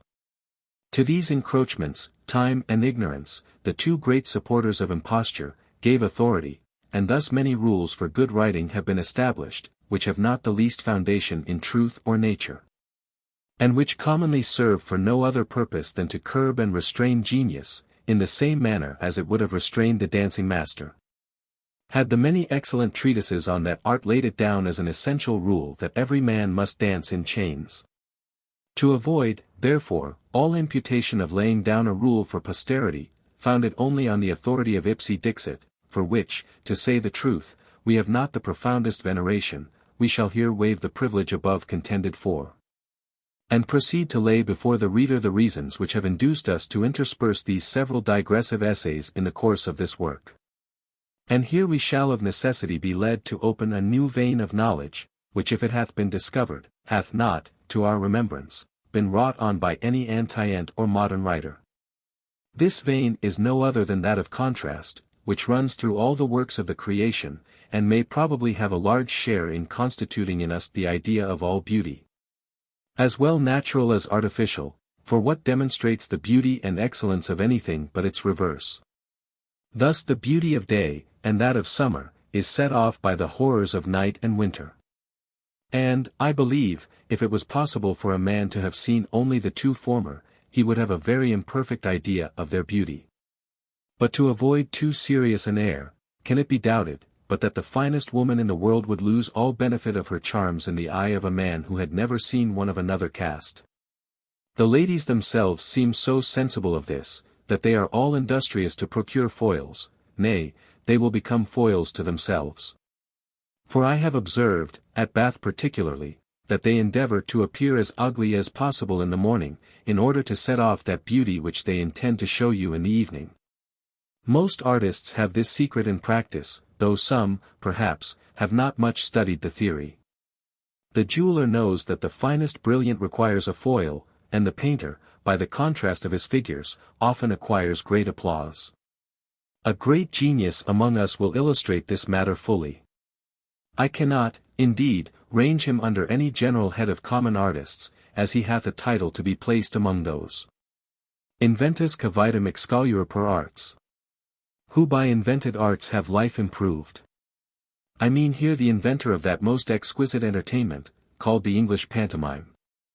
This entertainment consisted of two parts, which the inventor distinguished by the names of the serious and the comic. The serious exhibited a certain number of heathen gods and heroes, who were certainly the worst and dullest company into which an audience was ever introduced. And, which was a secret known to few, were actually intended so to be, in order to contrast the comic part of the entertainment, and to display the tricks of Harlequin to the better advantage. This was, perhaps, no very civil use of such personages, but the contrivance was, nevertheless, ingenious enough, and had its effect. And this will now plainly appear, if, instead of serious and comic, we supply the words duller and dullest. For the comic was certainly duller than anything before shown on the stage, and could be set off only by that superlative degree of dullness which composed the serious. So intolerably serious, indeed, were these gods and heroes, that Harlequin, though the English gentleman of that name is not at all related to the French family, for he is of a much more serious disposition, was always welcome on the stage, as he relieved the audience from worse company. Judicious writers have always practiced this art of contrast with great success. I have been surprised that Horace should cavil at this art in Homer. But indeed he contradicts himself in the very next line. Indigner quandoque bonus dormitat Homerus. Verum opere in longo fas est obrepere somnum. I grieve if e'er great Homer chanced to sleep. Yet slumbers on long works have right to creep. For we are not here to understand, as perhaps some have, that an author actually falls asleep while he is writing. It is true, that readers are too apt to be so overtaken, but if the work was as long as any of Oldmixon, the author himself is too well entertained to be subject to the least drowsiness. He is, as Mr. Pope observes, sleepless himself to give his readers sleep. To say the truth, these soporific parts are so many scenes of serious artfully interwoven, in order to contrast and set off the rest. And this is the true meaning of a late facetious writer, who told the public that whenever he was dull they might be assured there was a design in it. In this light, then, or rather in this darkness, I would have the reader to consider these initial essays. And after this warning, if he shall be of opinion that he can find enough of serious in other parts of this history, he may pass over these, in which we profess to be laboriously dull, and begin the following books at the second chapter. Chapter 2. In which Mr. Jones receives many friendly visits during his confinement, with some fine touches of the passion of love, scarce visible to the naked eye. Tom Jones had many visitors during his confinement, though some, perhaps, were not very agreeable to him. Mr. Allworthy saw him almost every day. But though he pitied Tom's sufferings, and greatly approved the gallant behavior which had occasioned them, yet he thought this was a favourable opportunity to bring him to a sober sense of his indiscreet conduct. And that wholesome advice for that purpose could never be applied at a more proper season than at the present, when the mind was softened by pain and sickness, and alarmed by danger. And when its attention was unembarrassed with those turbulent passions which engage us in the pursuit of pleasure. At all seasons, therefore, when the good man was alone with the youth, especially when the latter was totally at ease, he took occasion to remind him of his former miscarriages, but in the mildest and tenderest manner. And only in order to introduce the caution which he prescribed for his future behavior. On which alone, he assured him, would depend his own felicity, and the kindness which he might yet promise himself to receive at the hands of his father by adoption, unless he should hereafter forfeit his good opinion, for as to what had passed, he said, it should be all forgiven and forgotten. He therefore advised him to make a good use of this accident, that so in the end it might prove a visitation for his own good. Thwackum was likewise pretty assiduous in his visits. And he too considered a sick bed to be a convenient scene for lectures. His style, however, was more severe than Mr. Allworthy's. He told his pupil, that he ought to look on his broken limb as a judgment from heaven on his sins. That it would become him to be daily on his knees, pouring forth thanksgivings that he had broken his arm only, and not his neck, which latter, he said, was very probably reserved for some future occasion, and that, perhaps, not very remote. For his part, he said, he had often wondered some judgment had not overtaken him before, but it might be perceived by this, that divine punishments, though slow, are always sure. Hence likewise he advised him, to foresee, with equal certainty, the greater evils which were yet behind, and which were as sure as this of overtaking him in his state of reprobacy. These are, said he, to be averted only by such a thorough and sincere repentance as is not to be expected or hoped for from one so abandoned in his youth, and whose mind, I am afraid, is totally corrupted. It is my duty, however, to exhort you to this repentance, though I too well know all exhortations will be vain and fruitless. But liberavi animum meum. I can accuse my own conscience of no neglect. Though it is at the same time with the utmost concern I see you travelling on to certain misery in this world, and to as certain damnation in the next. Squire talked in a very different strain. He said, such accidents as a broken bone were below the consideration of a wise man. That it was abundantly sufficient to reconcile the mind to any of these mischances, to reflect that they are liable to befall the wisest of mankind, and are undoubtedly for the good of the whole. He said, it was a mere abuse of words to call those things evils, in which there was no moral unfitness, that pain, which was the worst consequence of such accidents, was the most contemptible thing in the world. With more of the like sentences, extracted out of the second book of Tully's Tusculan Questions, and from the great Lord Shaftesbury. In pronouncing these he was one day so eager, that he unfortunately bit his tongue. And in such a manner, that it not only put an end to his discourse, but created much emotion in him, and caused him to mutter an oath or two, but what was worst of all, this accident gave Thwackum, who was present, and who held all such doctrine to be heathenish and atheistical, an opportunity to clap a judgment on his back. Now this was done with so malicious a sneer, that it totally unhinged, if I may so say, the temper of the philosopher, which the bite of his tongue had somewhat ruffled.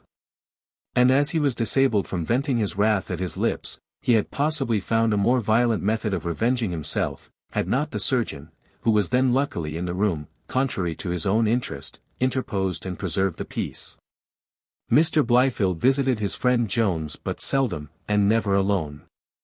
This worthy young man, however, professed much regard for him, and as great concern at his misfortune, but cautiously avoided any intimacy, lest, as he frequently hinted, it might contaminate the sobriety of his own character, for which purpose he had constantly in his mouth that proverb in which Solomon speaks against evil communication. Not that he was so bitter as Thwackum, for he always expressed some hopes of Tom's reformation, which, he said, the unparalleled goodness shown by his uncle on this occasion, must certainly effect in one not absolutely abandoned, but concluded, if Mr. Jones ever offends hereafter, I shall not be able to say a syllable in his favour. As to Squire Western, he was seldom out of the sick-room, unless when he was engaged either in the field or over his bottle. Nay, he would sometimes retire hither to take his beer, and it was not without difficulty that he was prevented from forcing Jones to take his beer too, for no quack ever held his nostrum to be a more general panacea than he did this, which, he said, had more virtue in it than was in all the physic in an apothecary's shop. He was, however, by much entreaty, prevailed on to forbear the application of this medicine. But from serenading his patient every hunting morning with the horn under his window, it was impossible to withhold him. Nor did he ever lay aside that hallow, with which he entered into all companies, when he visited Jones, without any regard to the sick persons being at that time either awake or asleep. This boisterous behavior, as it meant no harm, so happily it effected none, and was abundantly compensated to Jones, as soon as he was able to sit up, by the company of Sophia, whom the squire then brought to visit him. Nor was it, indeed, long before Jones was able to attend her to the harpsichord, where she would kindly condescend, for hours together, to charm him with the most delicious music, unless when the squire thought proper to interrupt her, by insisting on old Sir Simon, or some other of his favourite pieces. Notwithstanding the nicest guard which Sophia endeavoured to set on her behaviour, she could not avoid letting some appearances now and then slip forth, for love may again be likened to a disease in this, that when it is denied a vent in one part, it will certainly break out in another. What her lips, therefore, concealed, her eyes, her blushes, and many little involuntary actions, betrayed. One day, when Sophia was playing on the harpsichord, and Jones was attending, the squire came into the room, crying, "There, Tom, I have had a battle for thee below stairs with thick Parson Thwackum. He hath been a-telling Allworthy, before my face, that the broken bone was a judgment upon thee." "D—n it," says I, "how can that be? Did he not come by it in defence of a young woman? A judgment indeed! Pox, if he never doth anything worse, he will go to heaven sooner than all the parsons in the country. He hath more reason to glory in it than to be ashamed of it." "Indeed, sir," says Jones, "I have no reason for either. But if it preserved Miss Western, I shall always think it the happiest accident of my life." "And to go," said the squire, "to zet Allworthy against thee vor it. D—n if the parson had unt his petticoats on, should have lent un o flick. For I love thee dearly, my boy, and d—n me if there is anything in my power which I won't do for thee. Shalt take thy choice of all the horses in my stable tomorrow morning, except only the Chevalier and Miss Slouch." Jones thanked him, but declined accepting the offer. "Nay," added the squire, "shot ha the sorrel mare that Sophie rode. She cost me 50 guineas, and comes 6 years old this grass. If she had cost me 1,000, cries Jones passionately, I would have given her to the dogs." "Pooh! Pooh!" answered Western, "what? Because she broke thy arm? Shouldst forget and forgive. I thought hadst been more a man than to bear malice against a dumb creature." Here Sophia interposed, and put an end to the conversation, by desiring her father's leave to play to him, a request which he never refused. The countenance of Sophia had undergone more than one change during the foregoing speeches. And probably she imputed the passionate resentment which Jones had expressed against the mare, to a different motive from that from which her father had derived it. Her spirits were at this time in a visible flutter. And she played so intolerably ill, that had not Western soon fallen asleep, he must have remarked it. Jones, however, who was sufficiently awake, and was not without an ear any more than without eyes, made some observations, which being joined to all which the reader may remember to have passed formerly, gave him pretty strong assurances, when he came to reflect on the whole, that all was not well in the tender bosom of Sophia. An opinion which many young gentlemen will, I doubt not, extremely wonder at his not having been well confirmed in long ago. To confess the truth, he had rather too much diffidence in himself, and was not forward enough in seeing the advances of a young lady, a misfortune which can be cured only by that early town education, which is at present so generally in fashion. When these thoughts had fully taken possession of Jones, they occasioned a perturbation in his mind, which, in a constitution less pure and firm than his, might have been, at such a season, attended with very dangerous consequences. He was truly sensible of the great worth of Sophia. He extremely liked her person, no less admired her accomplishments, and tenderly loved her goodness. In reality, as he had never once entertained any thought of possessing her, nor had ever given the least voluntary indulgence to his inclinations, he had a much stronger passion for her than he himself was acquainted with. His heart now brought forth the full secret, at the same time that it assured him the adorable object returned his affection. Chapter 3. Which all who have no heart will think to contain much ado about nothing. The reader will perhaps imagine the sensations which now arose in Jones to have been so sweet and delicious, that they would rather tend to produce a cheerful serenity in the mind, than any of those dangerous effects which we have mentioned. But in fact, sensations of this kind, however delicious, are, at their first recognition, of a very tumultuous nature, and have very little of the opiate in them.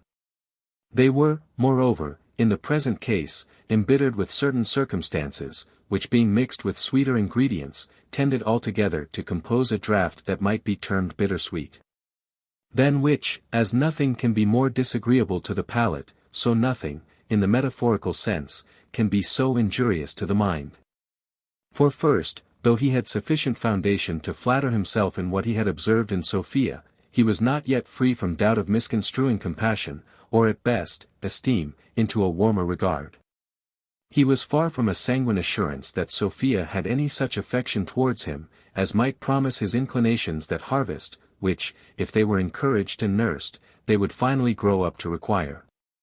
Besides, if he could hope to find no bar to his happiness from the daughter, he thought himself certain of meeting an effectual bar in the father, who, though he was a country squire in his diversions, was perfectly a man of the world in whatever regarded his fortune, had the most violent affection for his only daughter, and had often signified, in his cups, the pleasure he proposed in seeing her married to one of the richest men in the county. Jones was not so vain and senseless a coxcomb as to expect, from any regard which Western had professed for him, that he would ever be induced to lay aside these views of advancing his daughter. He well knew that fortune is generally the principal, if not the sole, consideration, which operates on the best of parents in these matters, for friendship makes us warmly espouse the interest of others. But it is very cold to the gratification of their passions.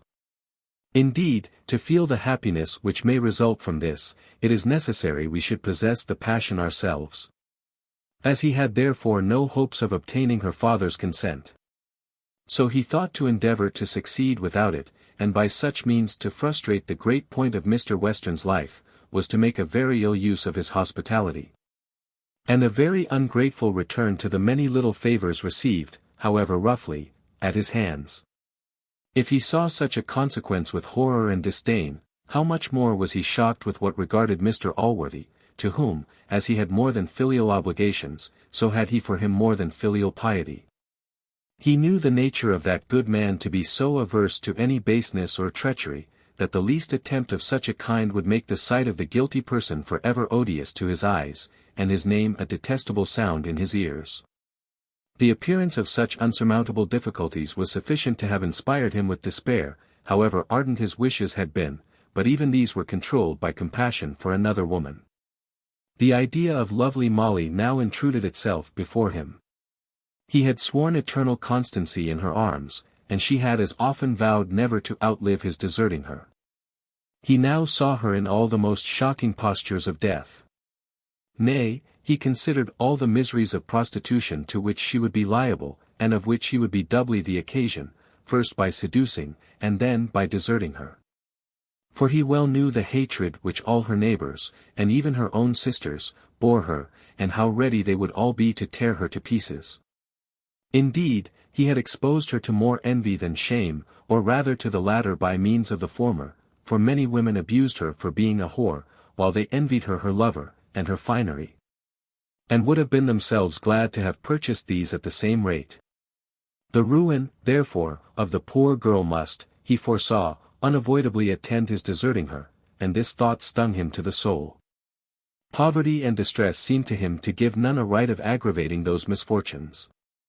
The meanness of her condition did not represent her misery as of little consequence in his eyes, nor did it appear to justify, or even to palliate, his guilt, in bringing that misery upon her. But why do I mention justification? His own heart would not suffer him to destroy a human creature who, he thought, loved him, and had to that love sacrificed her innocence. His own good heart pleaded her cause. Not as a cold venal advocate, but as one interested in the event, and which must itself deeply share in all the agonies its owner brought on another.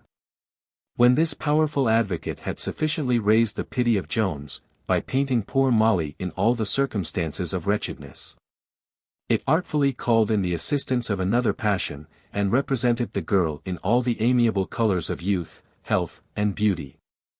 As one greatly the object of desire, and much more so, at least to a good mind, from being, at the same time, the object of compassion. Amidst these thoughts, poor Jones passed a long sleepless night, and in the morning the result of the whole was to abide by Molly, and to think no more of Sophia. In this virtuous resolution he continued all the next day till the evening, cherishing the idea of Molly, and driving Sophia from his thoughts. But in the fatal evening, a very trifling accident set all his passions again on float, and worked so total a change in his mind, that we think it decent to communicate it in a fresh chapter. Chapter 4. A little chapter, in which is contained a little incident. Among other visitants, who paid their compliments to the young gentleman in his confinement, Mrs. Honor was one.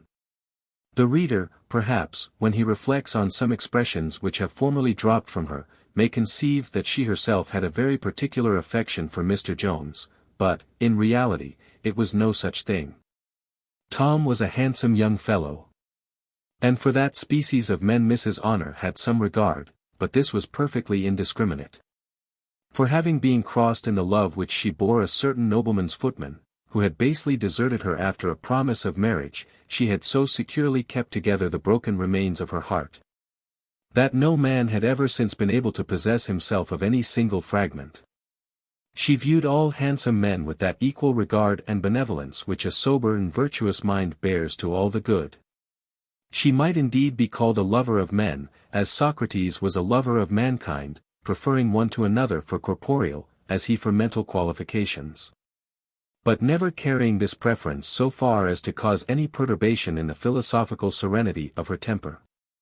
The day after Mr. Jones had that conflict with himself which we have seen in the preceding chapter, Mrs. Honor came into his room, and finding him alone, began in the following manner: Sir, where do you think I have been? I warrants you, you would not guess in 50 years, but if you did guess, to be sure I must not tell you neither. Nay, if it be something which you must not tell me, said Jones, I shall have the curiosity to inquire, and I know you will not be so barbarous to refuse me. I don't know, cries she, why I should refuse you neither, for that matter. For to be sure you won't mention it any more. And for that matter, if you knew where I have been, unless you knew what I have been about, it would not signify much. Nay, I don't see why it should be kept a secret for my part. For to be sure she is the best lady in the world. Upon this, Jones began to beg earnestly to be let into this secret, and faithfully promised not to divulge it. She then proceeded thus: Why, you must know, sir, my young lady sent me to inquire after Molly Seagrim, and to see whether the wench wanted anything. To be sure, I did not care to go, methinks, but servants must do what they are ordered. How could you undervalue yourself so, Mr. Jones? So my lady bid me go and carry her some linen, and other things. She is too good. If such forward sluts were sent to Bridewell, it would be better for them. I told my lady, says I, Madam, your lordship is encouraging idleness. And was my Sophia so good, says Jones. My Sophia. I assure you, marry come up, answered Honor. And yet if you knew all, indeed, if I was as Mr. Jones, I should look a little higher than such trumpery as Molly Seagrim. What do you mean by these words, replied Jones, if I knew all? I mean what I mean, says Honor. Don't you remember putting your hands in my lady's muff once? I vow I could almost find in my heart to tell, if I was certain my lady would never come to the hearing on't. Jones then made several solemn protestations. And Honor proceeded, then to be sure, my lady gave me that muff, and afterwards, upon hearing what you had done, then you told her what I had done, interrupted Jones. If I did, sir, answered she, you need not be angry with me. Many's the man would have given his head to have had my lady told, if they had known, for, to be sure, the biggest lord in the land might be proud, but, I protest, I have a great mind not to tell you. Jones fell to entreaties, and soon prevailed on her to go on thus. You must know then, sir, that my lady had given this muff to me. But about a day or two after I had told her the story, she quarrels with her new muff, and to be sure it is the prettiest that ever was seen on her, says she, this is an odious muff. It is too big for me, I can't wear it, till I can get another, you must let me have my old one again, and you may have this in the room on't, for she's a good lady, and scorns to give a thing and take a thing, I promise you that. So to be sure I fetched it her back again, and, I believe, she hath worn it upon her arm almost ever since, and I warrants hath given it many a kiss when nobody hath seen her. Here the conversation was interrupted by Mr. Western himself, who came to summon Jones to the harpsichord, whither the poor young fellow went all pale and trembling. This Western observed, but, on seeing Mrs. Honor, imputed it to a wrong cause. And having given Jones a hearty curse between jest and earnest, he bid him beat abroad, and not poach up the game in his warren.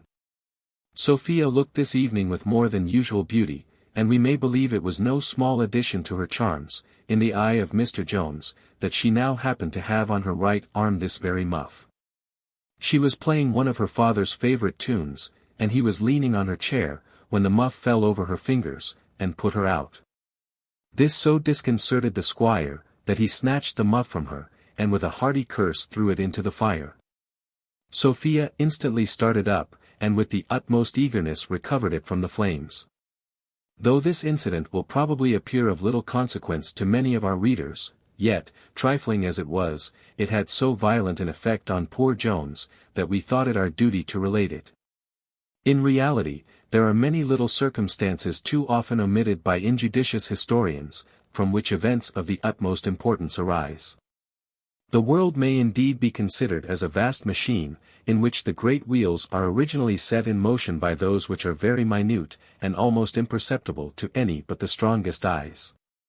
Thus, not all the charms of the incomparable Sophia, not all the dazzling brightness, and languishing softness of her eyes, the harmony of her voice, and of her person, not all her wit, good humour, greatness of mind, or sweetness of disposition, had been able so absolutely to conquer and enslave the heart of poor Jones, as this little incident of the muff. Thus the poet sweetly sings of Troy. Captique dolis lacrimis coacti. Quos nec tidides, nec lariceus Achilles. Non anni domura decem, non mil carini. What Diomede or Thetis greater son? 1,000 ships, nor 10 years' siege had done. False tears and fawning words the city won. The citadel of Jones was now taken by surprise.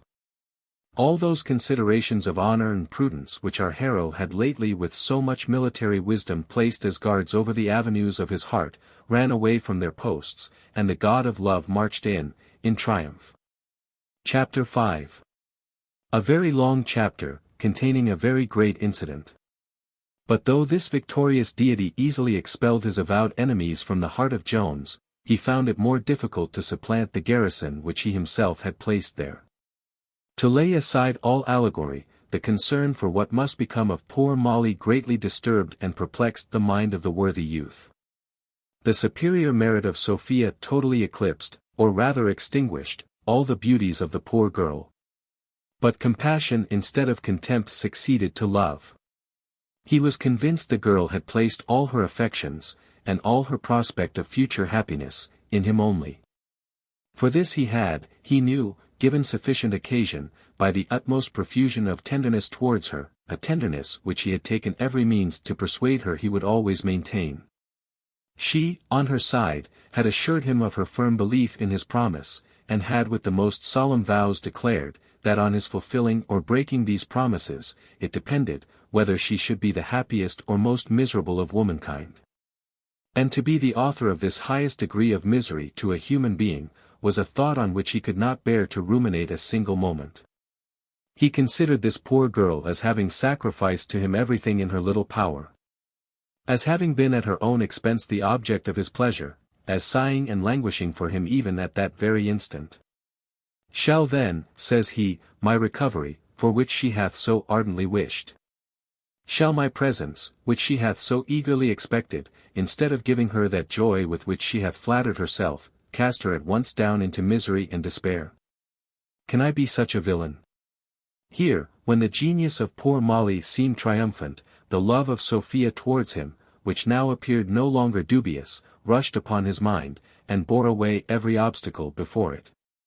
At length it occurred to him, that he might possibly be able to make Molly amends another way, namely, by giving her a sum of money. This, nevertheless, he almost despaired of her accepting, when he recollected the frequent and vehement assurances he had received from her, that the world put in balance with him would make her no amends for his loss. However, her extreme poverty, and chiefly her egregious vanity, somewhat of which hath been already hinted to the reader, gave him some little hope, that, notwithstanding all her avowed tenderness, she might in time be brought to content herself with a fortune superior to her expectation, and which might indulge her vanity, by setting her above all her equals. He resolved therefore to take the first opportunity of making a proposal of this kind. One day, accordingly, when his arm was so well recovered that he could walk easily with it slung in a sash, he stole forth, at a season when the squire was engaged in his field exercises, and visited his fair one. Her mother and sisters, whom he found taking their tea, informed him first that Molly was not at home, but afterwards the eldest sister acquainted him, with a malicious smile, that she was above stairs abed. Tom had no objection to this situation of his mistress, and immediately ascended the ladder which led towards her bedchamber, but when he came to the top, he, to his great surprise, found the door fast. Nor could he for some time obtain any answer from within, for Molly, as she herself afterwards informed him, was fast asleep. The extremes of grief and joy have been remarked to produce very similar effects. And when either of these rushes on us by surprise, it is apt to create such a total perturbation and confusion, that we are often thereby deprived of the use of all our faculties. It cannot therefore be wondered at, that the unexpected sight of Mr. Jones should so strongly operate on the mind of Molly, and should overwhelm her with such confusion, that for some minutes she was unable to express the great raptures with which the reader will suppose she was affected on this occasion. As for Jones, he was so entirely possessed, and as it were enchanted, by the presence of his beloved object, that he for a while forgot Sophia, and consequently the principal purpose of his visit. This, however, soon recurred to his memory. And after the first transports of their meeting were over, he found means by degrees to introduce a discourse on the fatal consequences which must attend their amour, if Mr. Allworthy, who had strictly forbidden him ever seeing her more, should discover that he still carried on this commerce. Such a discovery, which his enemies gave him reason to think would be unavoidable, must, he said, end in his ruin and consequently in hers. Since therefore their hard fates had determined that they must separate, he advised her to bear it with resolution, and swore he would never omit any opportunity, through the course of his life, of showing her the sincerity of his affection, by providing for her in a manner beyond her utmost expectation, or even beyond her wishes, if ever that should be in his power. Concluding at last, that she might soon find some man who would marry her, and who would make her much happier than she could be by leading a disreputable life with him. Molly remained a few moments in silence, and then bursting into a flood of tears, she began to upbraid him in the following words: "And this is your love for me, to forsake me in this manner, now you have ruined me. How often, when I have told you that all men are false and perjury alike, and grow tired of us as soon as ever they have had their wicked wills of us, how often have you sworn you would never forsake me? And can you be such a perjury man after all? What signifies all the riches in the world to me without you? Now you have gained my heart, so you have. Why do you mention another man to me? I can never love any other man as long as I live. All other men are nothing to me. If the greatest squire in all the country would come a-suiting to me tomorrow, I would not give my company to him. No, I shall always hate and despise the whole sex for your sake." She was proceeding thus, when an accident put a stop to her tongue, before it had run out half its career. The room, or rather garret, in which Molly lay, being up one pair of stairs, that is to say, at the top of the house, was of a sloping figure, resembling the great delta of the Greeks. The English reader may perhaps form a better idea of it, by being told that it was impossible to stand upright anywhere but in the middle. Now, as this room wanted the conveniency of a closet, Molly had, to supply that defect, nailed up an old rug against the rafters of the house, which enclosed a little hole were her best apparel. Such as the remains of that sack which we have formerly mentioned, some caps, and other things with which she had lately provided herself, were hung up and secured from the dust. This enclosed place exactly fronted the foot of the bed, to which, indeed, the rug hung so near, that it served in a manner to supply the want of curtains. Now, whether Molly, in the agonies of her rage, pushed this rug with her feet, or Jones might touch it, or whether the pin or nail gave way of its own accord, I am not certain. But as Molly pronounced those last words, which are recorded above, the wicked rug got loose from its fastening, and discovered everything hid behind it. Where among other female utensils appeared, with shame I write it, and with sorrow will it be read, the philosopher Square, in a posture, for the place would not near admit his standing upright, as ridiculous as can possibly be conceived. The posture, indeed, in which he stood, was not greatly unlike that of a soldier who is tied neck and heels, or rather resembling the attitude in which we often see fellows in the public streets of London, who are not suffering but deserving punishment by so standing. He had a nightcap belonging to Molly on his head, and his two large eyes, the moment the rug fell, stared directly at Jones. So that when the idea of philosophy was added to the figure now discovered, it would have been very difficult for any spectator to have refrained from immoderate laughter. I question not but the surprise of the reader will be here equal to that of Jones. As the suspicions which must arise from the appearance of this wise and grave man in such a place, may seem so inconsistent with that character which he hath, doubtless, maintained hitherto, in the opinion of every one. But to confess the truth, this inconsistency is rather imaginary than real. Philosophers are composed of flesh and blood as well as other human creatures. And however sublimated and refined the theory of these may be, a little practical frailty is as incident to them as to other mortals. It is, indeed, in theory only, and not in practice, as we have before hinted, that consists the difference, for though such great beings think much better and more wisely, they always act exactly like other men. They know very well how to subdue all appetites and passions, and to despise both pain and pleasure, and this knowledge affords much delightful contemplation, and is easily acquired, but the practice would be vexatious and troublesome.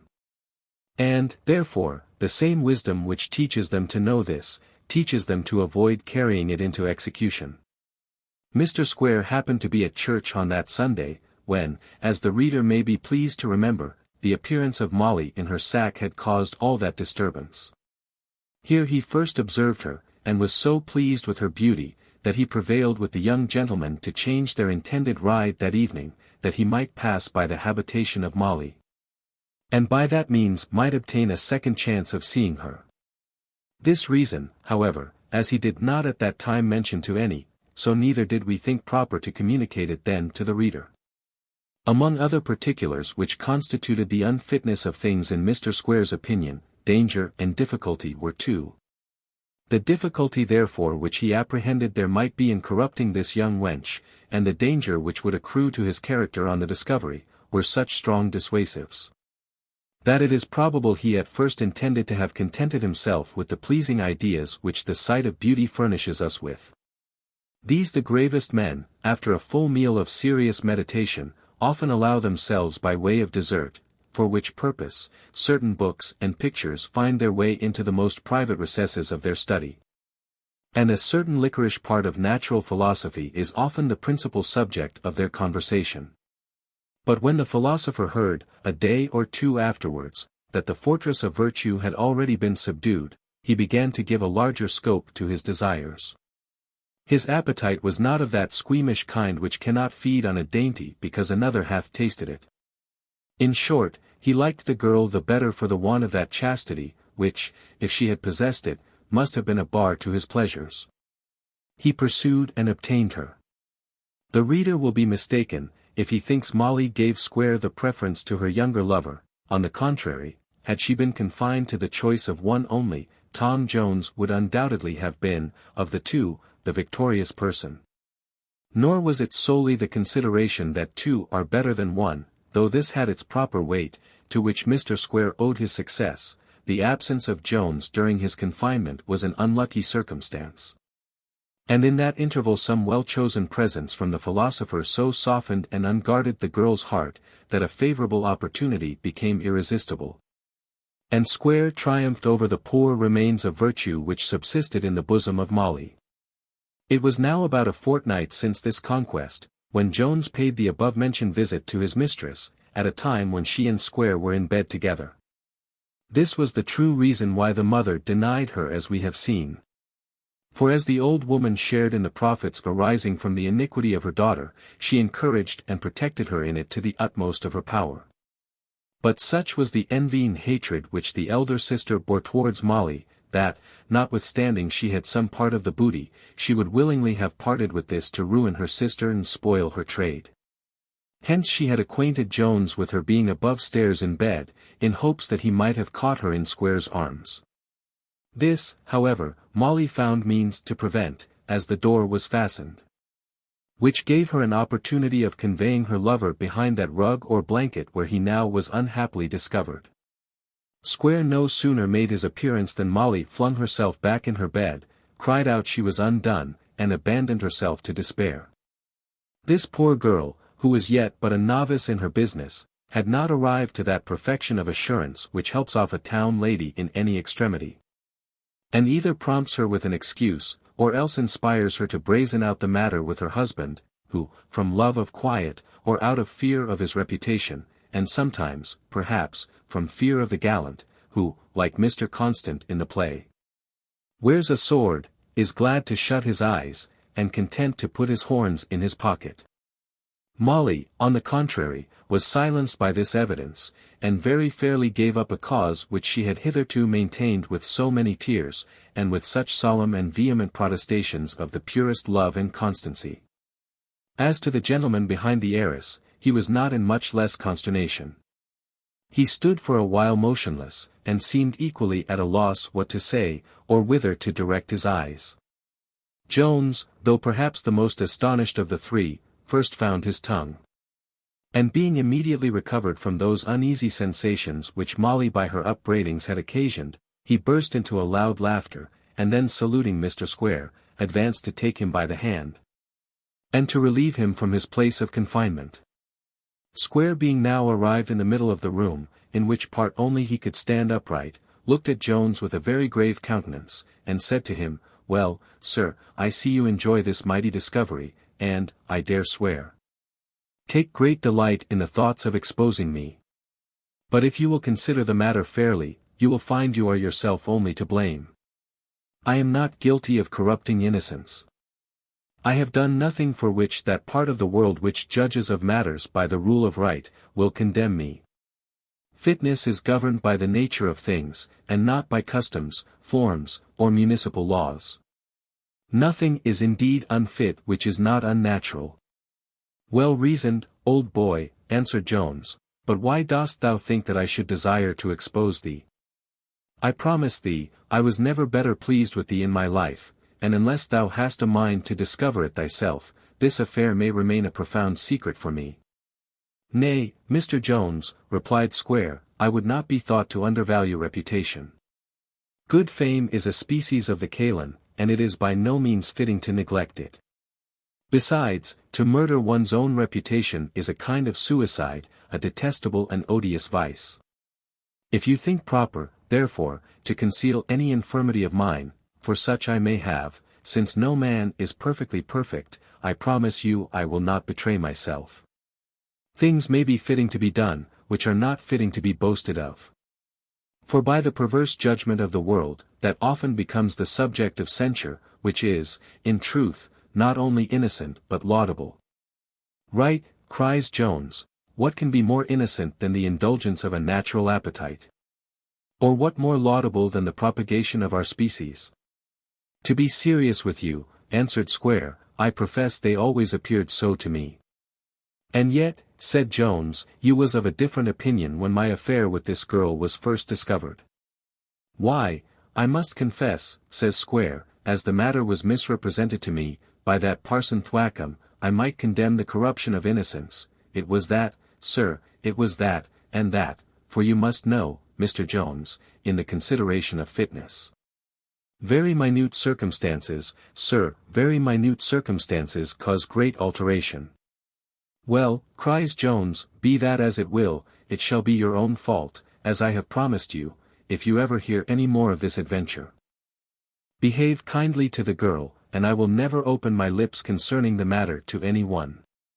And, Molly, do you be faithful to your friend, and I will not only forgive your infidelity to me, but will do you all the service I can. So saying, he took a hasty leave, and, slipping down the ladder, retired with much expedition. Squire was rejoiced to find this adventure was likely to have no worse conclusion, and as for Molly, being recovered from her confusion, she began at first to upbraid Squire with having been the occasion of her loss of Jones. But that gentleman soon found the means of mitigating her anger, partly by caresses, and partly by a small nostrum from his purse, of wonderful and approved efficacy in purging off the ill humours of the mind, and in restoring it to a good temper.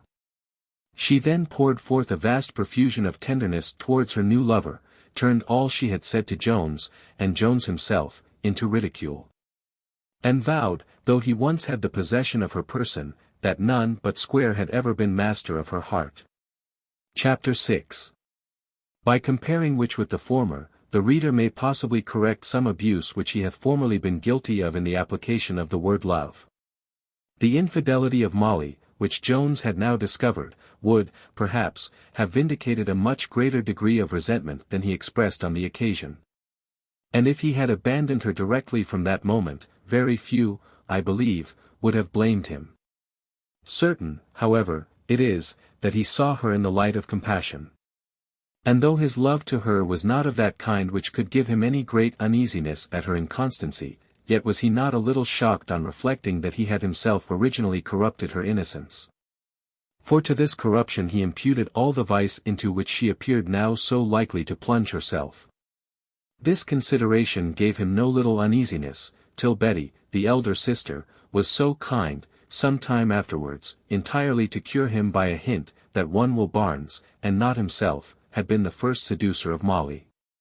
And that the little child, which he had hitherto so certainly concluded to be his own, might very probably have an equal title, at least, to claim Barnes for its father. Jones eagerly pursued this scent when he had first received it. And in a very short time was sufficiently assured that the girl had told him truth, not only by the confession of the fellow, but at last by that of Molly herself. This Will Barnes was a country gallant, and had acquired as many trophies of this kind as any ensign or attorney's clerk in the kingdom. He had, indeed, reduced several women to a state of utter profligacy, had broke the hearts of some, and had the honour of occasioning the violent death of one poor girl, who had either drowned herself, or, what was rather more probable, had been drowned by him. Among other of his conquests, this fellow had triumphed over the heart of Betty Seagrim. He had made love to her long before Molly was grown to be a fit object of that pastime, but had afterwards deserted her, and applied to her sister, with whom he had almost immediate success. Now Will had, in reality, the sole possession of Molly's affection, while Jones and Squire were almost equally sacrifices to her interest and to her pride. Hence had grown that implacable hatred which we have before seen raging in the mind of Betty. Though we did not think it necessary to assign this cause sooner, as envy itself alone was adequate to all the effects we have mentioned. Jones was become perfectly easy by possession of this secret with regard to Molly. But as to Sophia, he was far from being in a state of tranquillity, nay, indeed, he was under the most violent perturbation. His heart was now, if I may use the metaphor, entirely evacuated, and Sophia took absolute possession of it. He loved her with an unbounded passion, and plainly saw the tender sentiments she had for him. Yet could not this assurance lessen his despair of obtaining the consent of her father, nor the horrors which attended his pursuit of her by any base or treacherous method. The injury which he must thus do to Mr. Western, and the concern which would accrue to Mr. Allworthy, were circumstances that tormented him all day, and haunted him on his pillow at night. His life was a constant struggle between honor and inclination, which alternately triumphed over each other in his mind. He often resolved, in the absence of Sophia, to leave her father's house, and to see her no more. and as often, in her presence, forgot all those resolutions, and determined to pursue her at the hazard of his life, and at the forfeiture of what was much dearer to him.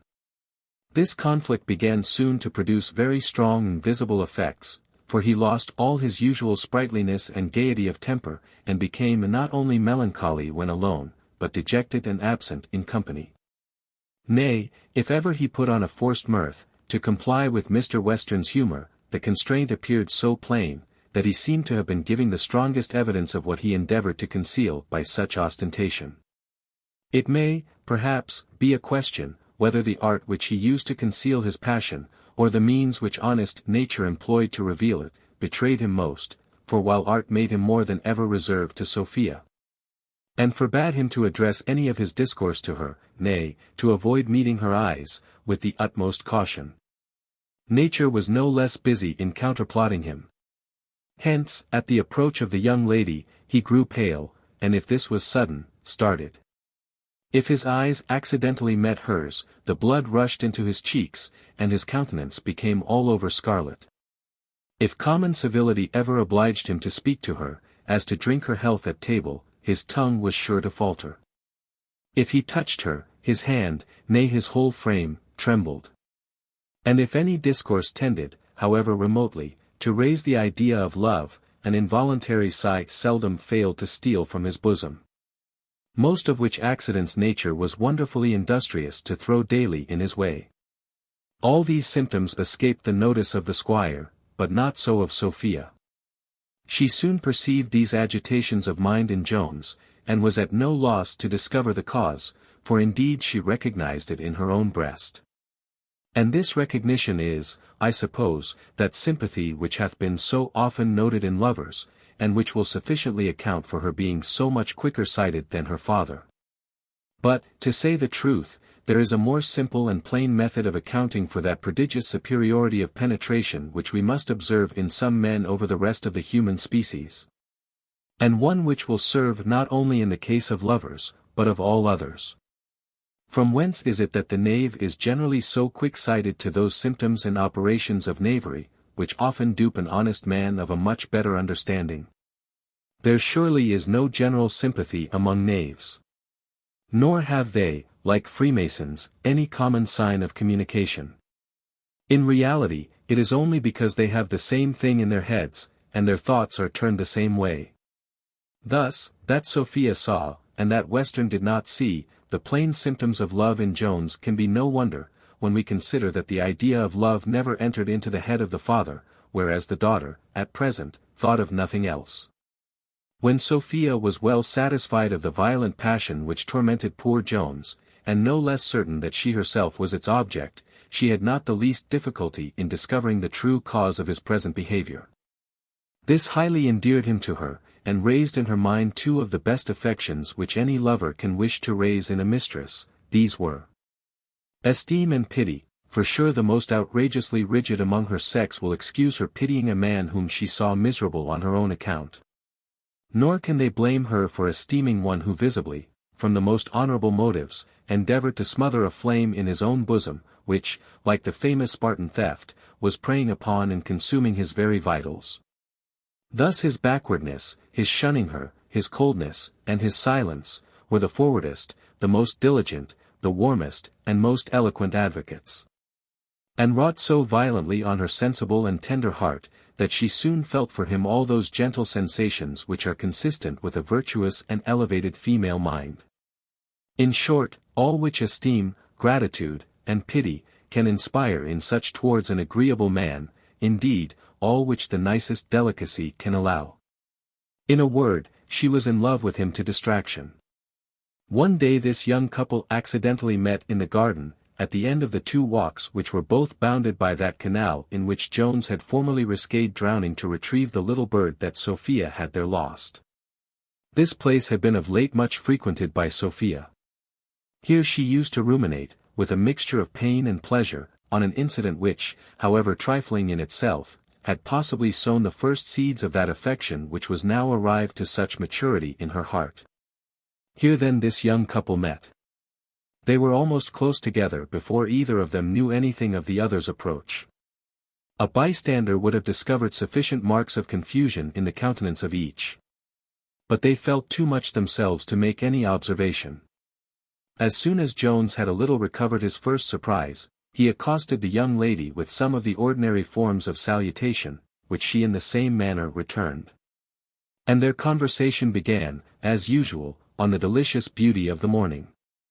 Hence they passed to the beauty of the place, on which Jones launched forth very high encomiums. When they came to the tree whence he had formerly tumbled into the canal, Sophia could not help reminding him of that accident, and said, "I fancy, Mr. Jones, you have some little shuddering when you see that water."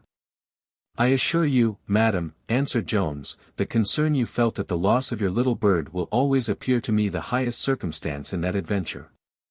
Poor little Tommy! There is the branch he stood upon.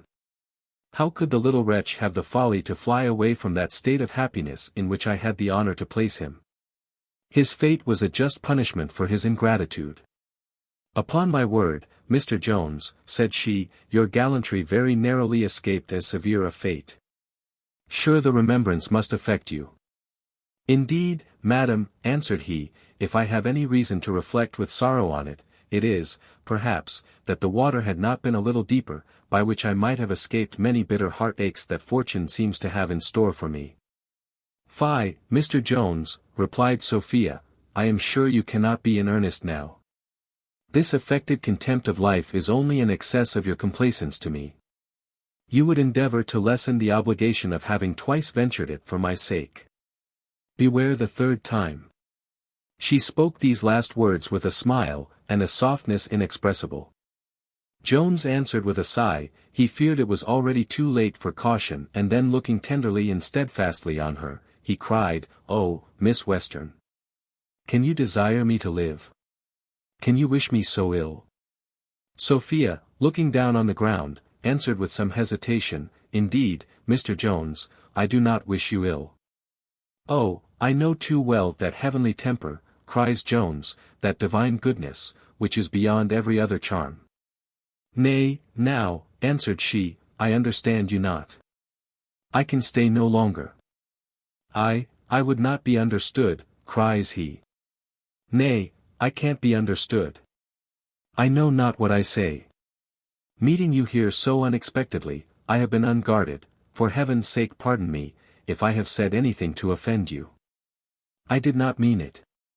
Indeed, I would rather have died, nay, the very thought would kill me." "You surprise me," answered she. "How can you possibly think you have offended me?" "Fear, madam," says he, "easily runs into madness. And there is no degree of fear like that which I feel of offending you. How can I speak then? Nay, don't look angrily at me, one frown will destroy me. I mean nothing. Blame my eyes, or blame those beauties. What am I saying? Pardon me if I have said too much. My heart overflowed. I have struggled with my love to the utmost, and have endeavored to conceal a fever which preys on my vitals, and will, I hope, soon make it impossible for me ever to offend you more." Mr. Jones now fell a trembling as if he had been shaken with the fit of an ague. Sophia, who was in a situation not very different from his, answered in these words, "Mr. Jones, I will not affect to misunderstand you.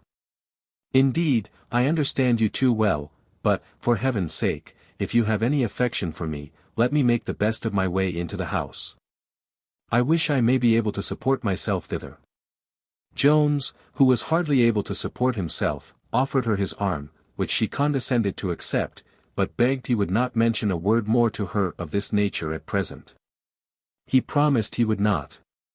Insisting only on her forgiveness of what love, without the leave of his will, had forced from him, this, she told him, he knew how to obtain by his future behavior. And thus this young pair tottered and trembled along, the lover not once daring to squeeze the hand of his mistress, though it was locked in his. Sophia immediately retired to her chamber, where Mrs. Honor and the hartshorn were summoned to her assistance. As to poor Jones, the only relief to his distempered mind was an unwelcome piece of news, which, as it opens a scene of different nature from those in which the reader hath lately been conversant, will be communicated to him in the next chapter. Chapter 7. in which Mr. Allworthy appears on a sick bed. Mr. Western was become so fond of Jones that he was unwilling to part with him, though his arm had been long since cured. And Jones, either from the love of sport, or from some other reason, was easily persuaded to continue at his house, which he did sometimes for a fortnight together without paying a single visit at Mr. Allworthy's. Nay, without ever hearing from thence. Mr. Allworthy had been for some days indisposed with a cold, which had been attended with a little fever. This he had, however, neglected. As it was usual with him to do all manner of disorders which did not confine him to his bed, or prevent his several faculties from performing their ordinary functions. A conduct which we would by no means be thought to approve or recommend to imitation. For surely the gentlemen of the Aesculapian art are in the right in advising, that the moment the disease has entered at one door, the physician should be introduced at the other. What else is meant by that old adage, venienti occurrite morbo? Oppose a distemper at its first approach. Thus the doctor and the disease meet in fair and equal conflict, whereas, by giving time to the latter, we often suffer him to fortify and entrench himself, like a French army. So that the learned gentleman finds it very difficult, and sometimes impossible, to come at the enemy. Nay, sometimes by gaining time the disease applies to the French military politics, and corrupts nature over to his side, and then all the powers of physic must arrive too late. Agreeable to these observations was, I remember, the complaint of the great Dr. Misaubin, who used very pathetically to lament the late applications which were made to his skill, saying, Bygar, me believe my pat ion take me for de undertaker. For dey never send for me till de physician have killed dem. Mr. Allworthy's distemper, by means of this neglect, gained such ground, that, when the increase of his fever obliged him to send for assistance, the doctor at his first arrival shook his head, wished he had been sent for sooner, and intimated that he thought him in very imminent danger. Mr. Allworthy, who had settled all his affairs in this world, and was as well prepared as it is possible for human nature to be for the other, received this information with the utmost calmness and unconcern. He could, indeed, whenever he laid himself down to rest, say with Cato in the tragical poem, let guilt or fear disturb man's rest, Cato knows neither of them. Indifferent in his choice to sleep or die. In reality, he could say this with 10 times more reason and confidence than Cato, or any other proud fellow among the antient or modern heroes. For he was not only devoid of fear, but might be considered as a faithful laborer, when at the end of harvest he is summoned to receive his reward at the hands of a bountiful master. The good man gave immediate orders for all his family to be summoned round him. None of these were then abroad, but Mrs. Blifil, who had been some time in London, and Mr. Jones, whom the reader hath just parted from at Mr. Western's, and who received this summons just as Sophia had left him. The news of Mr. Allworthy's danger, for the servant told him he was dying, drove all thoughts of love out of his head. He hurried instantly into the chariot which was sent for him, and ordered the coachman to drive with all imaginable haste. Nor did the idea of Sophia, I believe, once occur to him on the way. And now the whole family, namely, Mr. Blifil, Mr. Jones, Mr. Thwackum, Mr. Squire, and some of the servants, for such were Mr. Allworthy's orders, being all assembled round his bed, the good man sat up in it, and was beginning to speak. When Blifil fell to blubbering, and began to express very loud and bitter lamentations. Upon this Mr. Allworthy shook him by the hand, and said, Do not sorrow thus, my dear nephew, at the most ordinary of all human occurrences. When misfortunes befall our friends we are justly grieved. For those are accidents which might often have been avoided, and which may seem to render the lot of one man more peculiarly unhappy than that of others. But death is certainly unavoidable, and is that common lot in which alone the fortunes of all men agree, nor is the time when this happens to us very material. If the wisest of men hath compared life to a span, surely we may be allowed to consider it as a day. It is my fate to leave it in the evening. But those who are taken away earlier have only lost a few hours, at the best little worth lamenting, and much oftener hours of labor and fatigue, of pain and sorrow. One of the Roman poets, I remember, likens our leaving life to our departure from a feast. A thought which hath often occurred to me when I have seen men struggling to protract an entertainment, and to enjoy the company of their friends a few moments longer. Alas! How short is the most protracted of such enjoyments! How immaterial the difference between him who retires the soonest, and him who stays the latest! This is seeing life in the best view, and this unwillingness to quit our friends is the most amiable motive from which we can derive the fear of death. And yet the longest enjoyment which we can hope for of this kind is of so trivial a duration, that it is to a wise man truly contemptible. Few men, I own, think in this manner, for, indeed, few men think of death till they are in its jaws. However gigantic and terrible an object this may appear when it approaches them, they are nevertheless incapable of seeing it at any distance.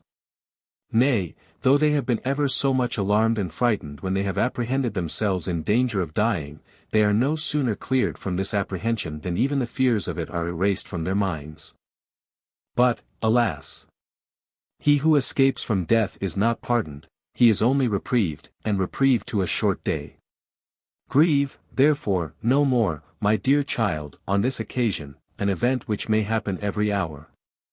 Which every element, nay, almost every particle of matter that surrounds us is capable of producing, and which must and will most unavoidably reach us all at last, ought neither to occasion our surprise nor our lamentation. My physician having acquainted me, which I take very kindly of him, that I am in danger of leaving you all very shortly, I have determined to say a few words to you at this our parting, before my distemper, which I find grows very fast upon me, puts it out of my power. But I shall waste my strength too much. I intended to speak concerning my will, which, though I have settled long ago, I think proper to mention such heads of it as concern any of you. That I may have the comfort of perceiving you are all satisfied with the provision I have there made for you. Nephew Blifil, I leave you the heir to my whole estate, except only £500 a year, which is to revert to you after the death of your mother, and except one other estate of £500 a year, and the sum of £6,000. Which I have bestowed in the following manner.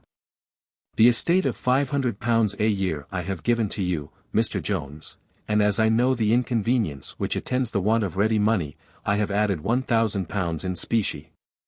In this I know not whether I have exceeded or fallen short of your expectation. Perhaps you will think I have given you too little, and the world will be as ready to condemn me for giving you too much, but the latter censure I despise. And as to the former, unless you should entertain that common error which I have often heard in my life pleaded as an excuse for a total want of charity, namely, that instead of raising gratitude by voluntary acts of bounty, we are apt to raise demands, which of all others are the most boundless and most difficult to satisfy. Pardon me the bare mention of this, I will not suspect any such thing. Jones flung himself at his benefactor's feet, and taking eagerly hold of his hand, assured him his goodness to him, both now and all other times, had so infinitely exceeded not only his merit but his hopes, that no words could express his sense of it. And I assure you, sir, said he, your present generosity hath left me no other concern than for the present melancholy occasion. Oh, my friend, my father! Here his words choked him, and he turned away to hide a tear which was starting from his eyes. Allworthy then gently squeezed his hand, and proceeded thus, I am convinced, my child, that you have much goodness, generosity, and honor, in your temper. If you will add prudence and religion to these, you must be happy. For the three former qualities, I admit, make you worthy of happiness, but they are the latter only which will put you in possession of it. £1,000 I have given to you, Mr. Thwackum. A sum I am convinced which greatly exceeds your desires, as well as your wants. However, you will receive it as a memorial of my friendship. And whatever superfluities may redound to you, that piety which you so rigidly maintain will instruct you how to dispose of them. A like sum, Mr. Squire, I have bequeathed to you. This, I hope, will enable you to pursue your profession with better success than hitherto. I have often observed with concern, that distress is more apt to excite contempt than commiseration, especially among men of business, with whom poverty is understood to indicate want of ability. But the little I have been able to leave you will extricate you from those difficulties with which you have formerly struggled.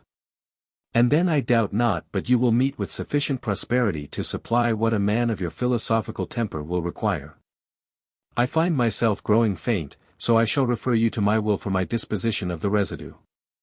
My servants will there find some tokens to remember me by, and there are a few charities which, I trust, my executors will see faithfully performed. Bless you all. I am setting out a little before you. Here a footman came hastily into the room, and said there was an attorney from Salisbury who had a particular message, which he said he must communicate to Mr Allworthy himself, that he seemed in a violent hurry. And protested he had so much business to do, that, if he could cut himself into 4 quarters, all would not be sufficient. Go, child, said Allworthy to Blifil, see what the gentleman wants. I am not able to do any business now, nor can he have any with me, in which you are not at present more concerned than myself. Besides, I am incapable of seeing any one at present, or of any longer attention. He then saluted them all, saying, perhaps he should be able to see them again, but he should be now glad to compose himself a little, finding that he had too much exhausted his spirits in discourse. Some of the company shed tears at their parting. And even the philosopher Squire wiped his eyes, albeit unused to the melting mood. As to Mrs. Wilkins, she dropped her pearls as fast as the Arabian trees their medicinal gums. For this was a ceremonial which that gentlewoman never omitted on a proper occasion.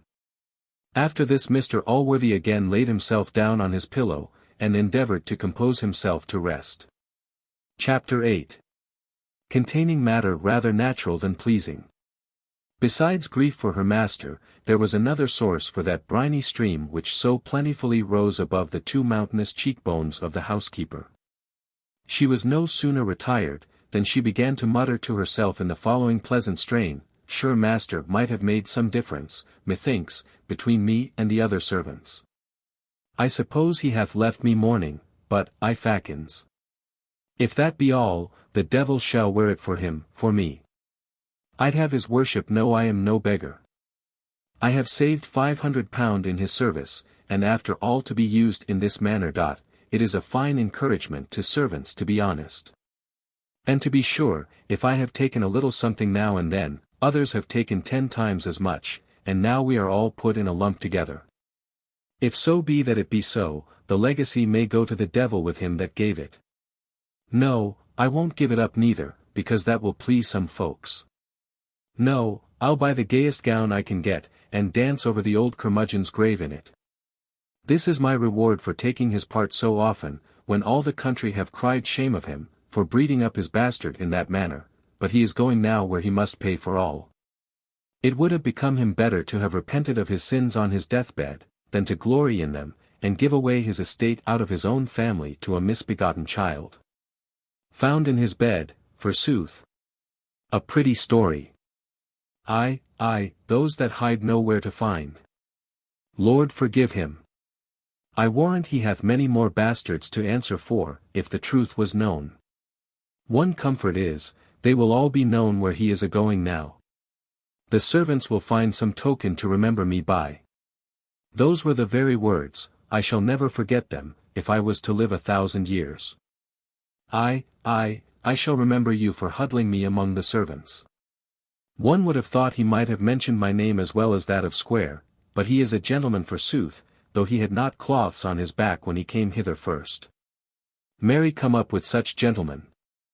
Though he hath lived here this many years, I don't believe there is a servant in the house ever saw the colour of his money. The devil shall wait upon such a gentleman for me. Much more of the like kind she muttered to herself. But this taste shall suffice to the reader. Neither Thwackum nor Squire were much better satisfied with their legacies. Though they breathed not their resentment so loud, yet from the discontent which appeared in their countenances, as well as from the following dialogue, we collect that no great pleasure reigned in their minds.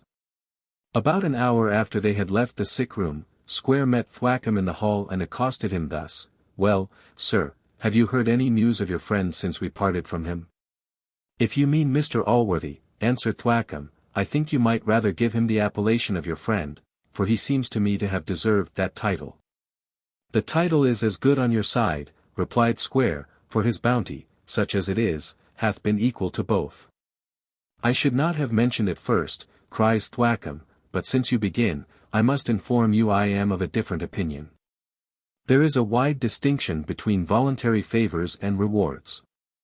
The duty I have done in his family, and the care I have taken in the education of his 2 boys, are services for which some men might have expected a greater return.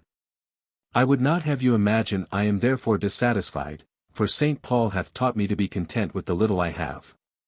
Had the modicum been less, I should have known my duty. But though the Scriptures obliges me to remain contented, it doth not enjoin me to shut my eyes to my own merit, nor restrain me from seeing when I am injured by an unjust comparison.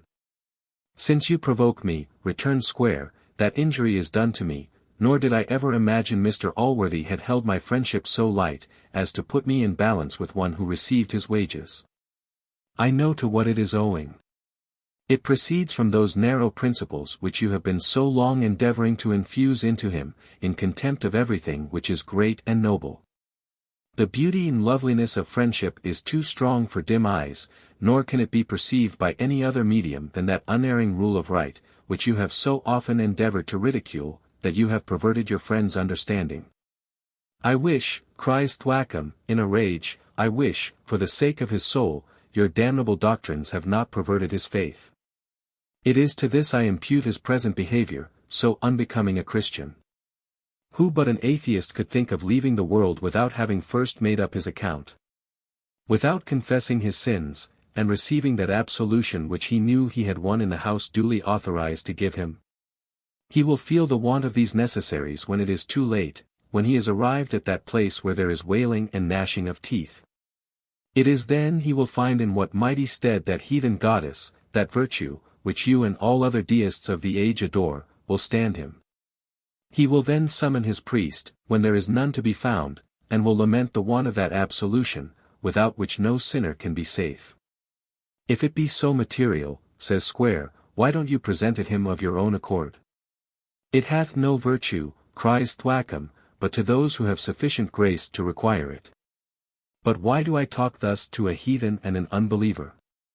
It is you that taught him this lesson, for which you have been well rewarded in this world, as I doubt not your disciple will soon be in the other.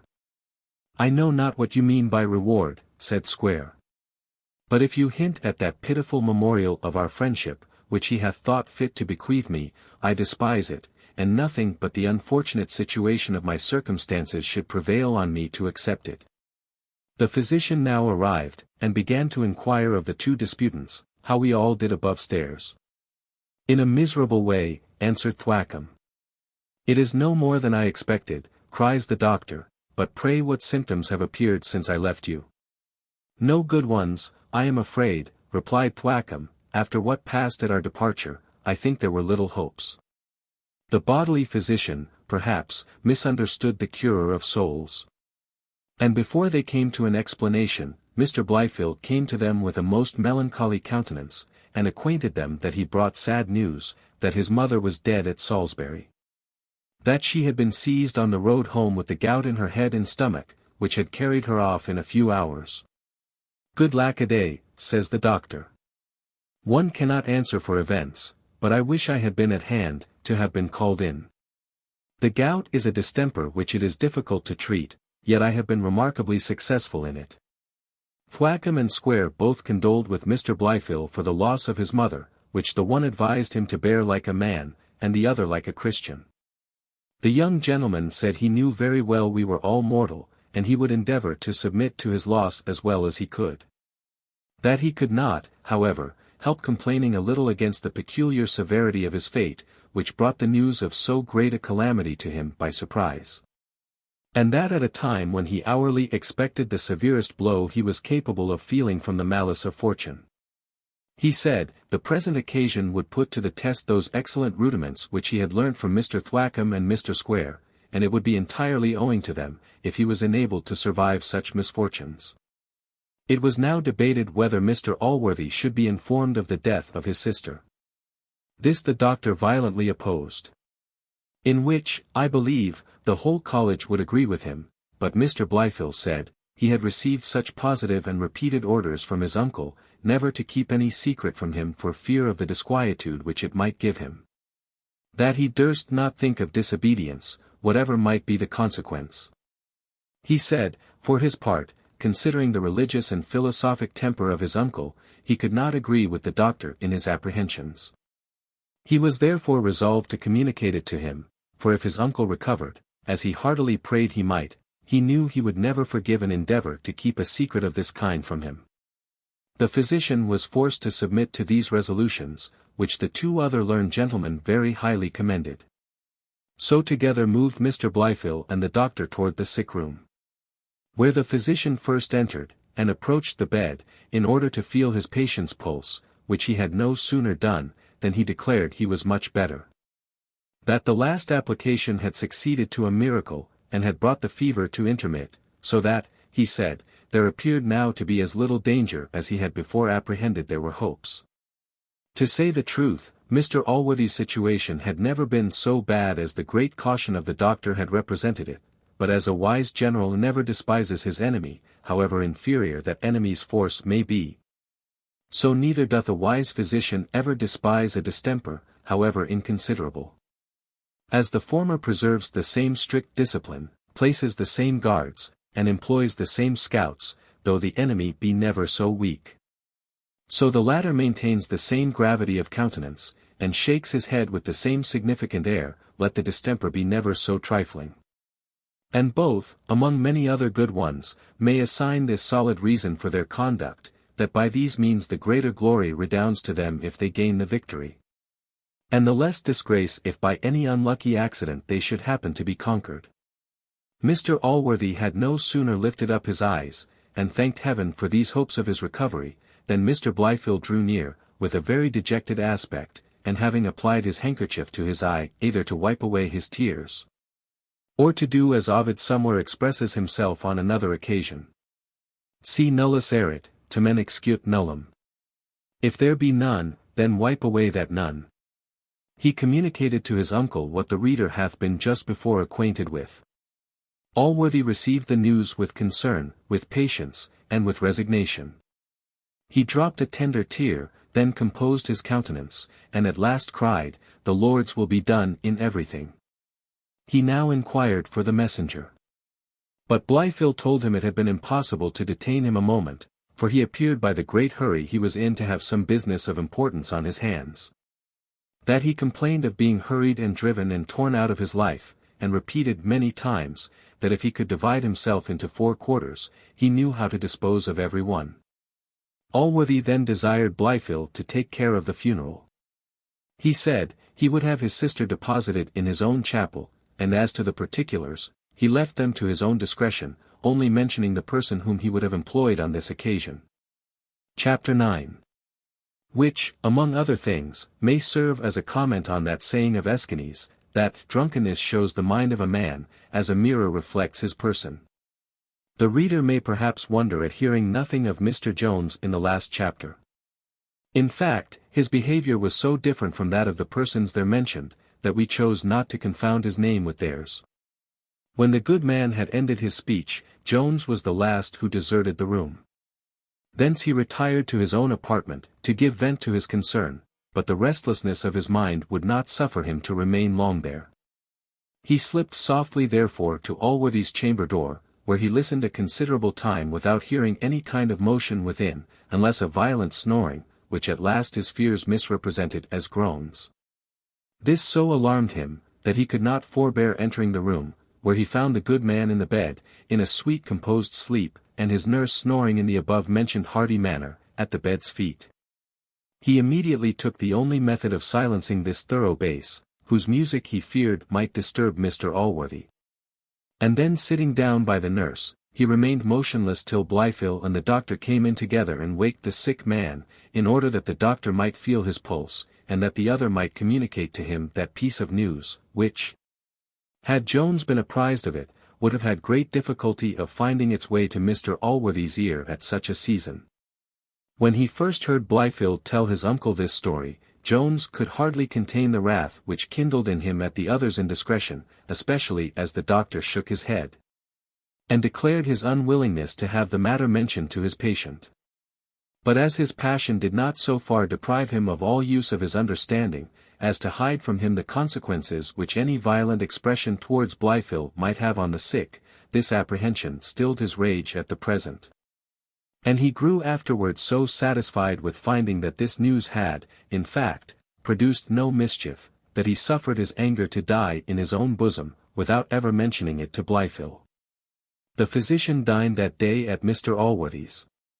And having after dinner visited his patient, he returned to the company, and told them, that he had now the satisfaction to say, with assurance, that his patient was out of all danger, that he had brought his fever to a perfect intermission, and doubted not by throwing in the bark to prevent its return. This account so pleased Jones, and threw him into such a moderate excess of rapture, that he might be truly said to be drunk with joy, an intoxication which greatly forwards the effects of wine. And as he was very free too with the bottle on this occasion, for he drank many bumpers to the doctor's health, as well as to other toasts, he became very soon literally drunk. Jones had naturally violent animal spirits, these being set on float and augmented by the spirit of wine, produced most extravagant effects. He kissed the doctor, and embraced him with the most passionate endearments, swearing that next to Mr Allworthy himself, he loved him of all men living. "Doctor," added he, "you deserve a statue to be erected to you at the public expense, for having preserved a man, who is not only the darling of all good men who know him, but a blessing to society, the glory of his country, and an honor to human nature. D.N. me if I don't love him better than my own soul." "More shame for you," cries Thwackum, "though I think you have reason to love him, for he hath provided very well for you. And perhaps it might have been better for some folks that he had not lived to see just reason of revoking his gift." Jones, now looking on Thwackum with inconceivable disdain, answered, "And doth thy mean soul imagine that any such considerations could weigh with me? No, let the earth open and swallow her own dirt, if I had millions of acres I would say it, rather than swallow up my dear glorious friend. Quis desiderio sit puter aut modus. Tam shari capitis. Asterisk. Asterisk, what modesty or measure can set bounds to our desire of so dear a friend? The word desiderium here cannot be easily translated. It includes our desire of enjoying our friend again, and the grief which attends that desire." The doctor now interposed, and prevented the effects of a wrath which was kindling between Jones and Thwackum. After which the former gave a loose to mirth, sang 2 or 3 amorous songs, and fell into every frantic disorder which unbridled joy is apt to inspire. But so far was he from any disposition to quarrel, that he was 10 times better humored, if possible, than when he was sober. To say truth, nothing is more erroneous than the common observation, that men who are ill-natured and quarrelsome when they are drunk, are very worthy persons when they are sober, for drink, in reality, doth not reverse nature, or create passions in men which did not exist in them before. It takes away the guard of reason, and consequently forces us to produce those symptoms, which many, when sober, have art enough to conceal. It heightens and inflames our passions, generally indeed that passion which is uppermost in our mind, so that the angry temper, the amorous, the generous, the good-humored, the avaricious, and all other dispositions of men, are in their cups heightened and exposed. And yet as no nation produces so many drunken quarrels, especially among the lower people, as England, for indeed, with them, to drink and to fight together are almost synonymous terms, I would not, methinks, have it thence concluded that the English are the worst-natured people alive. Perhaps the love of glory only is at the bottom of this, so that the fair conclusion seems to be, that our countrymen have more of that love, and more of bravery, than any other plebeians. And this the rather, as there is seldom anything ungenerous, unfair, or ill-natured, exercised on these occasions, nay, it is common for the combatants to express goodwill for each other even at the time of the conflict. And as their drunken mirth generally ends in a battle, so do most of their battles end in friendship. But to return to our history. Though Jones had shown no design of giving offence, yet Mr Blifil was highly offended at a behaviour which was so inconsistent with the sober and prudent reserve of his own temper. He bore it too with the greater impatience, as it appeared to him very indecent at this season, when, as he said, the house was a house of mourning, on the account of his dear mother. And if it had pleased heaven to give him some prospect of Mr. Allworthy's recovery, it would become them better to express the exultations of their hearts in thanksgiving, than in drunkenness and riots. Which were proper methods to increase the divine wrath, than to avert it. Thwackum, who had swallowed more liquor than Jones, but without any ill effect on his brain, seconded the pious harangue of Blifil. But Squire, for reasons which the reader may probably guess, was totally silent. Wine had not so totally overpowered Jones, as to prevent his recollecting Mr. Blifil's loss, the moment it was mentioned. As no person, therefore, was more ready to confess and condemn his own errors, he offered to shake Mr. Blifil by the hand, and begged his pardon, saying, his excessive joy for Mr. Allworthy's recovery had driven every other thought out of his mind. Blifil scornfully rejected his hand, and with much indignation answered, it was little to be wondered at, if tragical spectacles made no impression on the blind. But, for his part, he had the misfortune to know who his parents were, and consequently must be affected with their loss. Jones, who, notwithstanding his good humour, had some mixture of the irascible in his constitution, leaped hastily from his chair, and catching hold of Blifil's collar, cried out, "And you for a rascal! Do you insult me with the misfortune of my birth?" He accompanied these words with such rough actions, that they soon got the better of Mr. Blifil's peaceful temper. And a scuffle immediately ensued, which might have produced mischief, had it not been prevented by the interposition of Thwackum and the physician. For the philosophy of Squire rendered him superior to all emotions, and he very calmly smoked his pipe, as was his custom in all broils, unless when he apprehended some danger of having it broke in his mouth.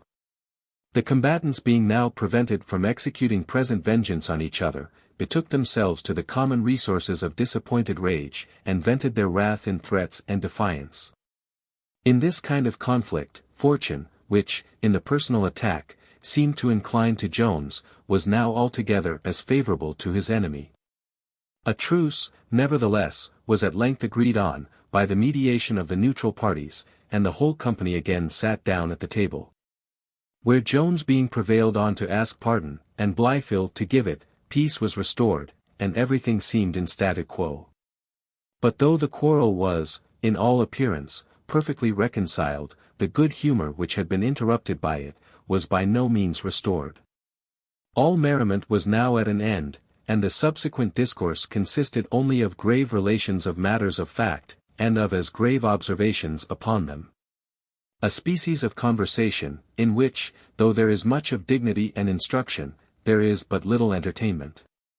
As we presume therefore to convey only this last to the reader, we shall pass by whatever was said, till the rest of the company having by degrees dropped off, left only Squire and the physician together.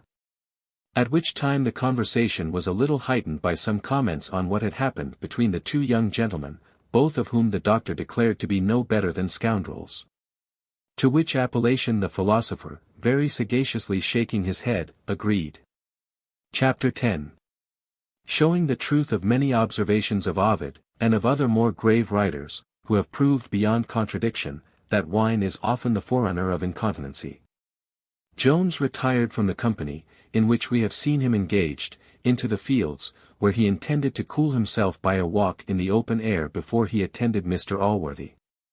There, whilst he renewed those meditations on his dear Sophia, which the dangerous illness of his friend and benefactor had for some time interrupted, an accident happened, which with sorrow we relate, and with sorrow doubtless will it be read.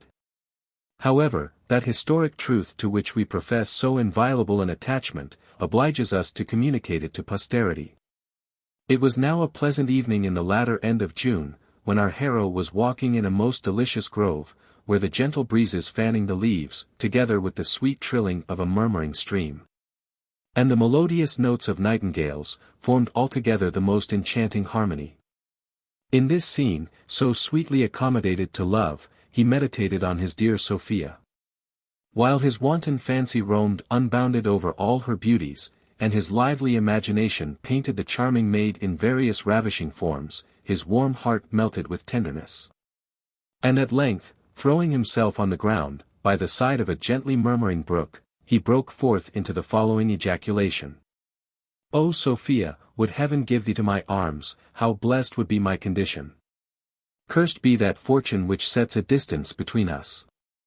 Was I but possessed of thee, one only suit of rags thy whole estate, is there a man on earth whom I would envy? How contemptible would the brightest Circassian beauty, drayest in all the jewels of the Indies, appear to my eyes. But why do I mention another woman? Could I think my eyes capable of looking at any other with tenderness, these hands should tear them from my head.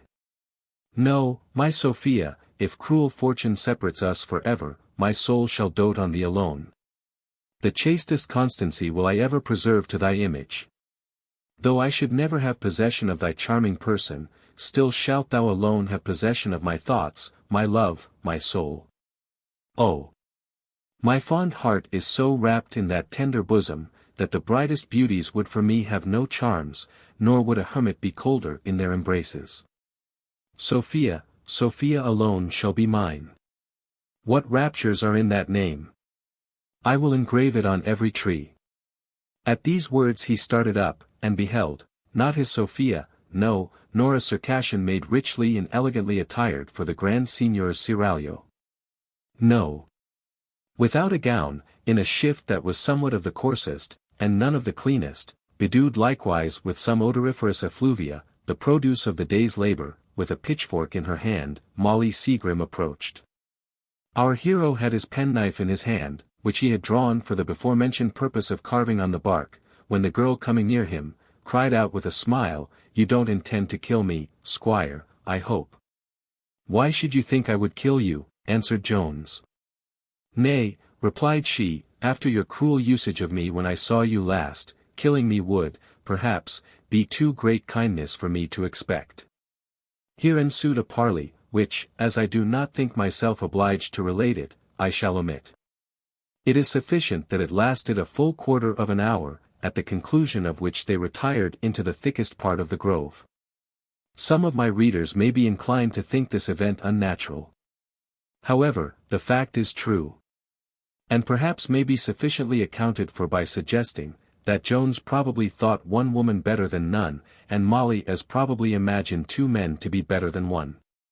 Besides the before-mentioned motive assigned to the present behavior of Jones, the reader will be likewise pleased to recollect in his favor, that he was not at this time perfect master of that wonderful power of reason, which so well enables grave and wise men to subdue their unruly passions, and to decline any of these prohibited amusements.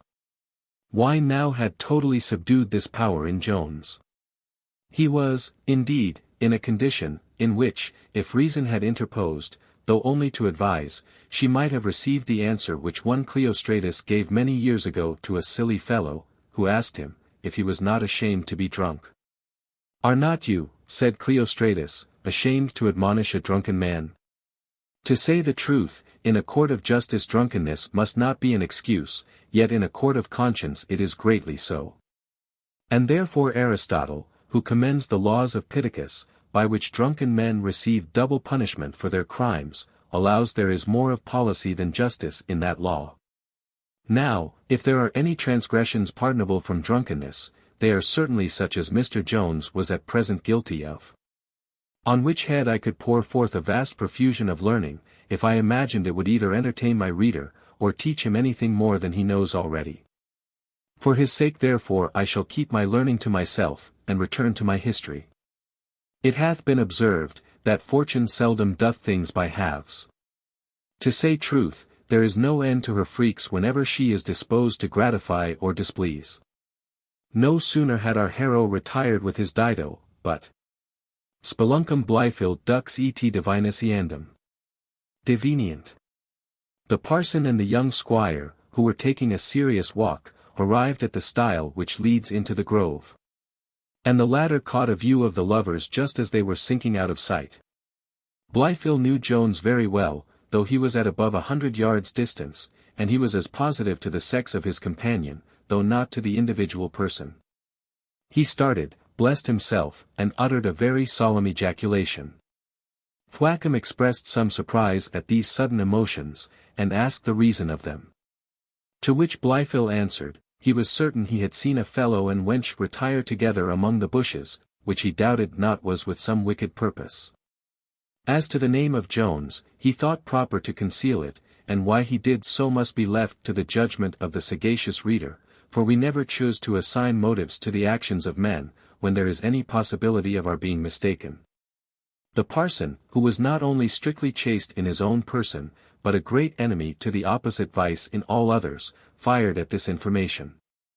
He desired Mr. Blifil to conduct him immediately to the place, which as he approached he breathed forth vengeance mixed with lamentations, nor did he refrain from casting some oblique reflections on Mr. Allworthy, insinuating that the wickedness of the country was principally owing to the encouragement he had given to vice, by having exerted such kindness to a bastard, and by having mitigated that just and wholesome rigour of the law which allots a very severe punishment to loose wenches.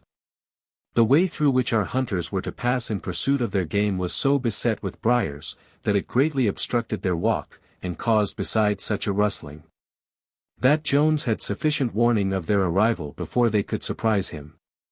Nay, indeed, so incapable was Thwackum of concealing his indignation, and such vengeance did he mutter forth every step he took, that this alone must have abundantly satisfied Jones that he was, to use the language of sportsmen, found sitting. Chapter 11. In which a simile in Mr. Pope's period of a mile introduces as bloody a battle as can possibly be fought without the assistance of steel or cold iron. As in the season of rutting, an uncouth phrase, by which the vulgar denote that gentle dalliance, which in the well-wooded, forest of Hampshire, passes between lovers of the ferine kind, if, while the lofty crested stag meditates the amorous sport, a couple of puppies, or any other beasts of hostile note, should wander so near the temple of Venus Farina that the fair hind should shrink from the place, touched with that somewhat, either of fear or frolic, of nicety or skittishness, with which nature hath bedecked all females, or hath at least instructed them how to put it on. Lest, through the indelicacy of males, the Samian mysteries should be pried into by unhallowed eyes, for, at the celebration of these rites, the female priestess cries out with her in Virgil, who was then, probably, hard at work on such celebration. Procul, o procul este, profani. Proclamat vates, todoque absistite lucco. Far hence be souls profane. The Sibyl cried, and from the grove abstained the Dryden. This is an ambiguous phrase, and may mean either a forest well clothed with wood, or well stripped of it. If, I say, while these sacred rites, which are in common to genus omni animantium, are in agitation between the stag and his mistress, any hostile beasts should venture too near, on the first hint given by the fright hind, fierce and tremendous rushes forth the stag to the entrance of the thicket.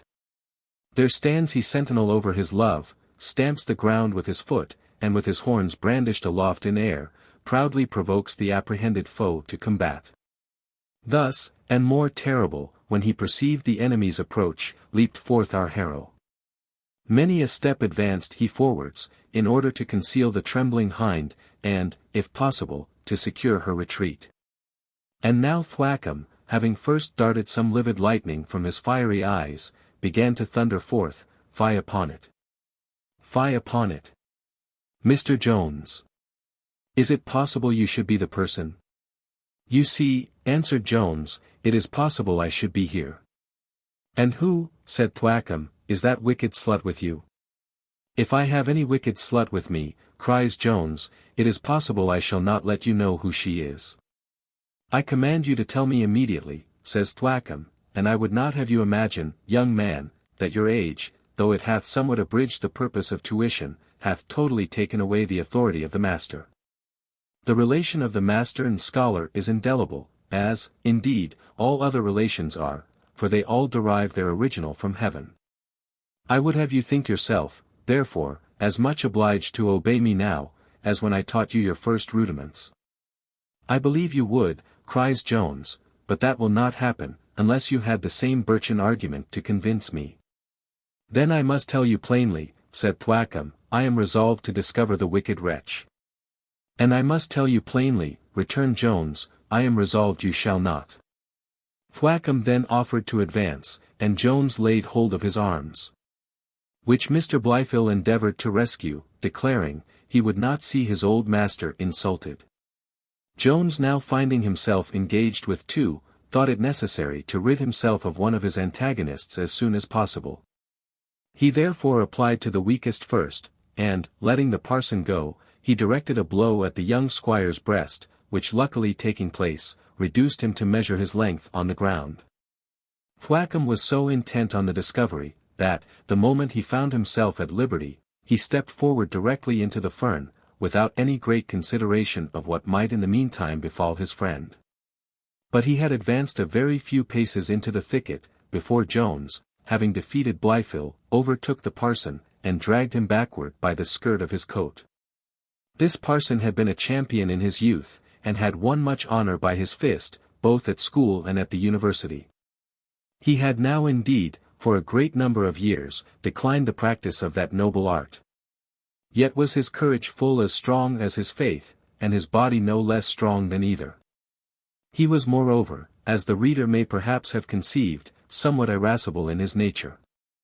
When he looked back, therefore, and saw his friend stretched out on the ground, and found himself at the same time so roughly handled by one who had formerly been only passive in all conflicts between them, a circumstance which highly aggravated the whole, his patience at length gave way. He threw himself into a posture of offence, and collecting all his force, attacked Jones in the front with as much impetuosity as he had formerly attacked him in the rear. Our hero received the enemy's attack with the most undaunted intrepidity, and his bosom resounded with the blow. This he presently returned with no less violence, aiming likewise at the parson's breast. But he dexterously drove down the fist of Jones, so that it reached only his belly, where 2 pounds of beef and as many of pudding were then deposited, and whence consequently no hollow sound could proceed.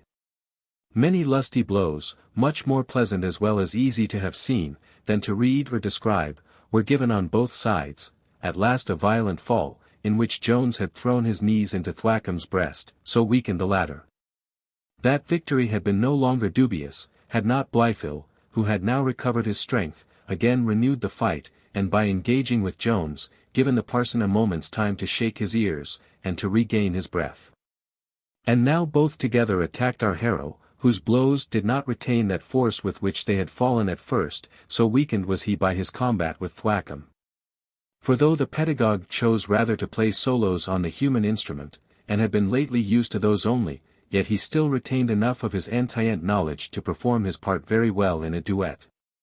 The victory, according to modern custom, was like to be decided by numbers, when, on a sudden, a fourth pair of fists appeared in the battle, and immediately paid their compliments to the parson. And the owner of them at the same time crying out, "Are not you ashamed, NBD, NDTU, to fall 2 of you upon one?"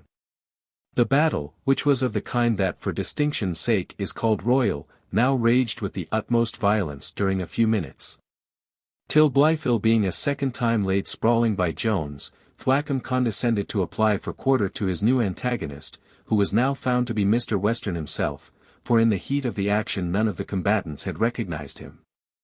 In fact, that honest squire, happening, in his afternoon's walk with some company, to pass through the field where the bloody battle was fought, and having concluded, from seeing 3 men engaged, that 2 of them must be on a side, he hastened from his companions, and with more gallantry than policy, espoused the cause of the weaker party. By which generous proceeding he very probably prevented Mr. Jones from becoming a victim to the wrath of Thwackum, and to the pious friendship which Blifil bore his old master.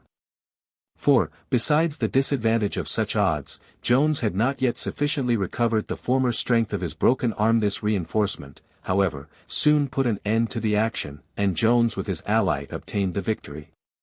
Chapter 12. In which is seen a more moving spectacle than all the blood in the bodies of Thwackum and Blifil, and of 20 other such, is capable of producing. The rest of Mr. Western's company were now come up, being just at the instant when the action was over. These were the honest clergymen, whom we have formerly seen at Mr. Western's table, Mrs. Western, the aunt of Sophia. And lastly, the lovely Sophia herself. At this time, the following was the aspect of the bloody field. In one place lay on the ground, all pale, and almost breathless, the vanquished Blifil. Near him stood the conqueror Jones, almost covered with blood, part of which was naturally his own, and part had been lately the property of the Reverend Mr. Thwackum. In a third place stood the said Thwackum, like King Porus, sullenly submitting to the conqueror. The last figure in the piece was Western the Great, most gloriously forbearing the vanquished foe. Blifil, in whom there was little sign of life, was at first the principal object of the concern of every one, and particularly of Mrs. Western, who had drawn from her pocket a bottle of hartshorn, and was herself about to apply it to his nostrils.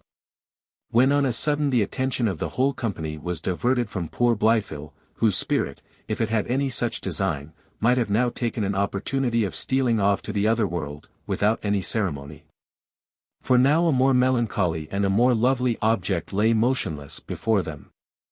This was no other than the charming Sophia herself, who, from the sight of blood, or from fear for her father, or from some other reason, had fallen down in a swoon, before any one could get to her assistance. Mrs. Western first saw her and screamed. Immediately 2 or 3 voices cried out, "Miss Western is dead." Hartshorn, water, every remedy was called for, almost at one and the same instant. The reader may remember, that in our description of this grove we mentioned a murmuring brook, which brook did not come there, as such gentle streams flow through vulgar romances, with no other purpose than to murmur. No. Fortune had decreed to ennoble this little brook with a higher honor than any of those which washed the plains of Arcadia ever deserved. Jones was rubbing Blifil's temples, for he began to fear he had given him a blow too much, when the words, "Miss Western and dead," rushed at once on his ear. He started up, left Blifil to his fate, and flew to Sophia, whom, while all the rest were running against each other, backward and forward, looking for water in the dry paths, he caught up in his arms.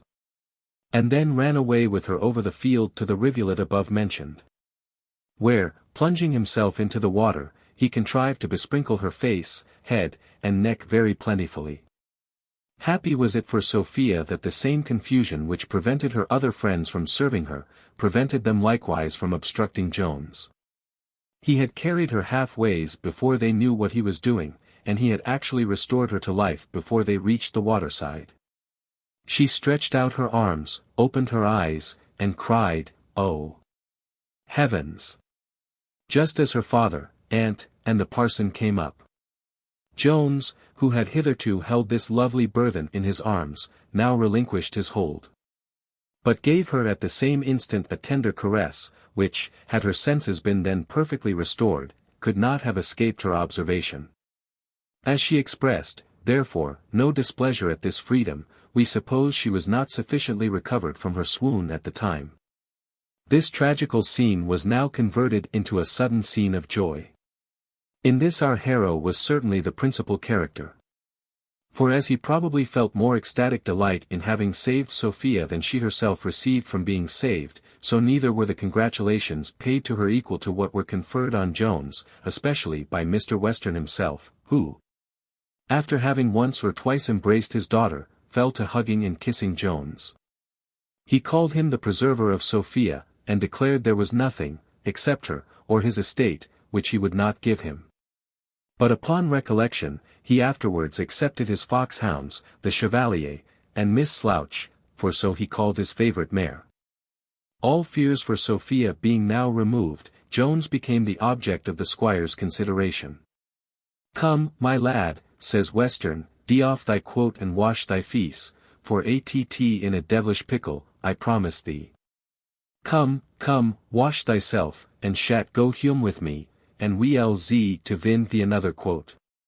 Jones immediately complied, threw off his coat, went down to the water, and washed both his face and bosom, for the latter was as much exposed and as bloody as the former. But though the water could clear off the blood, it could not remove the black and blue marks which Thwackum had imprinted on both his face and breast, and which, being discerned by Sophia, drew from her a sigh and a look full of inexpressible tenderness. Jones received this full in his eyes, and it had infinitely a stronger effect on him than all the contusions which he had received before. An effect, however, widely different. For so soft and balmy was it, that, had all his former blows been stabs, it would for some minutes have prevented his feeling their smart. The company now moved backwards, and soon arrived where Thwackum had got Mr. Blifil again on his legs. Here we cannot suppress a pious wish, that all quarrels were to be decided by those weapons only with which nature, knowing what is proper for us, hath supplied us, and that cold iron was to be used in digging no bowels but those of the earth. Then would war, the pastime of monarchs, be almost inoffensive, and battles between great armies might be fought at the particular desire of several ladies of quality, who, together with the kings themselves, might be actual spectators of the conflict. Then might the field be this moment well strewed with human carcasses, and the next, the dead men, or infinitely the greatest part of them, might get up, like Mr. Beza's troops, and march off either at the sound of a drum or fiddle, as should be previously agreed on. I would avoid, if possible, treating this matter ludicrously, lest grave men and politicians, whom I know to be offended at a jest, may cry pish at it. But, in reality, might not a battle be as well decided by the greater number of broken heads, bloody noses, and black eyes, as by the greater heaps of mangled and murdered human bodies? Might not towns be contended for in the same manner? Indeed, this may be thought too detrimental a scheme to the French interest, since they would thus lose the advantage they have over other nations in the superiority of their engineers. But when I consider the gallantry and generosity of that people, I am persuaded they would never decline putting themselves upon a par with their adversary, or, as the phrase is, making themselves his match. But such reformations are rather to be wished than hoped for. I shall content myself, therefore, with this short hint, and return to my narrative. Western began now to inquire into the original rise of this quarrel, to which neither Blifil nor Jones gave any answer, but Thwackum said surlily, "I believe the cause is not far off, if you beat the bushes well you may find her." "Find her," replied Western, "what? Have you been fighting for a wench?" "Ask the gentleman in his waistcoat there," said Thwackum, "he best knows." "Nay then," cries Western, "it is a wench certainly. Ah, Tom, thou art a liquorish dog. But come, gentlemen, be all friends, and go home with me, and make final peace over a bottle." "I ask your pardon, sir," says Thwackum, "it is no such slight matter for a man of my character to be thus injuriously treated, and buffeted by a boy, only because I would have done my duty in endeavoring to detect and bring to justice a wanton harlot. But, indeed, the principal fault lies in Mr. Allworthy and yourself, for if you put the laws in execution, as you ought to do, you will soon rid the country of these vermin." "I would as soon rid the country of foxes," cries Western. "I think we ought to encourage the recruiting those numbers which we are every day losing in the war. But where is she? Prithee, Tom, show me." He then began to beat about, in the same language and in the same manner as if he had been beating for a hare, and at last cried out, "Soho! Puss is not far off. Here's her form, upon my soul, I believe I may cry stole away." And indeed so he might. For he had now discovered the place whence the poor girl had, at the beginning of the fray, stolen away, upon as many feet as a hare generally uses in travelling. Sophia now desired her father to return home, saying she found herself very faint, and apprehended a relapse. The squire immediately complied with his daughter's request, for he was the fondest of parents. He earnestly endeavoured to prevail with the whole company to go and sup with him, but Blifil and Thwackum absolutely refused, the former saying, there were more reasons than he could then mention, why he must decline this honour, and the latter declaring, perhaps rightly, that it was not proper for a person of his function to be seen at any place in his present condition. Jones was incapable of refusing the pleasure of being with his Sophia. So on he marched with Squire Western and his ladies, the parson bringing up the rear. This had, indeed, offered to tarry with his brother Thwackum, professing his regard for the cloth would not permit him to depart. But Thwackum would not accept the favour, and, with no great civility, pushed him after Mr. Western. Thus ended this bloody fray, and thus shall end the 5th book of this history. Book 6. Containing about 3 weeks. Chapter 1. Of love. In our last book we have been obliged to deal pretty much with the passion of love, and in our succeeding book shall be forced to handle this subject still more largely. It may not therefore in this place be improper to apply ourselves to the examination of that modern doctrine, by which certain philosophers, among many other wonderful discoveries, pretend to have found out that there is no such passion in the human breast. Whether these philosophers be the same with that surprising sect, who are honorably mentioned by the late Dr. Swift, as having, by the mere force of genius alone, without the least assistance of any kind of learning, or even reading, discovered that profound and invaluable secret that there is no God. Or whether they are not rather the same with those who some years since very much alarmed the world, by showing that there were no such things as virtue or goodness really existing in human nature, and who deduced our best actions from pride. I will not here presume to determine. In reality, I am inclined to suspect, that all these several finders of truth, are the very identical men who are by others called the finders of gold. The method used in both these searches after truth and after gold, being indeed one and the same, viz., the searching, rummaging, and examining into a nasty place, indeed, in the former instances, into the nastiest of all places, a bad mind. But though in this particular, and perhaps in their success, the truth finder and the gold finder may very properly be compared together, yet in modesty, surely, there can be no comparison between the two. For who ever heard of a gold finder that had the impudence or folly to assert, from the ill success of his search, that there was no such thing as gold in the world? Whereas the truth finder, having raked out that Jake's, his own mind, and being there capable of tracing no ray of divinity, nor anything virtuous or good, or lovely, or loving, very fairly, honestly, and logically concludes that no such things exist in the whole creation. To avoid, however, all contention, if possible, with these philosophers, if they will be called so, and to show our own disposition to accommodate matters peaceably between us, we shall here make them some concessions, which may possibly put an end to the dispute. First, we will grant that many minds, and perhaps those of the philosophers, are entirely free from the least traces of such a passion. Secondly, that what is commonly called love, namely, the desire of satisfying a voracious appetite with a certain quantity of delicate white human flesh, is by no means that passion for which I here contend. This is indeed more properly hunger. And as no glutton is ashamed to apply the word love to his appetite, and to say he loves such and such dishes, so may the lover of this kind, with equal propriety, say, he hungers after such and such women.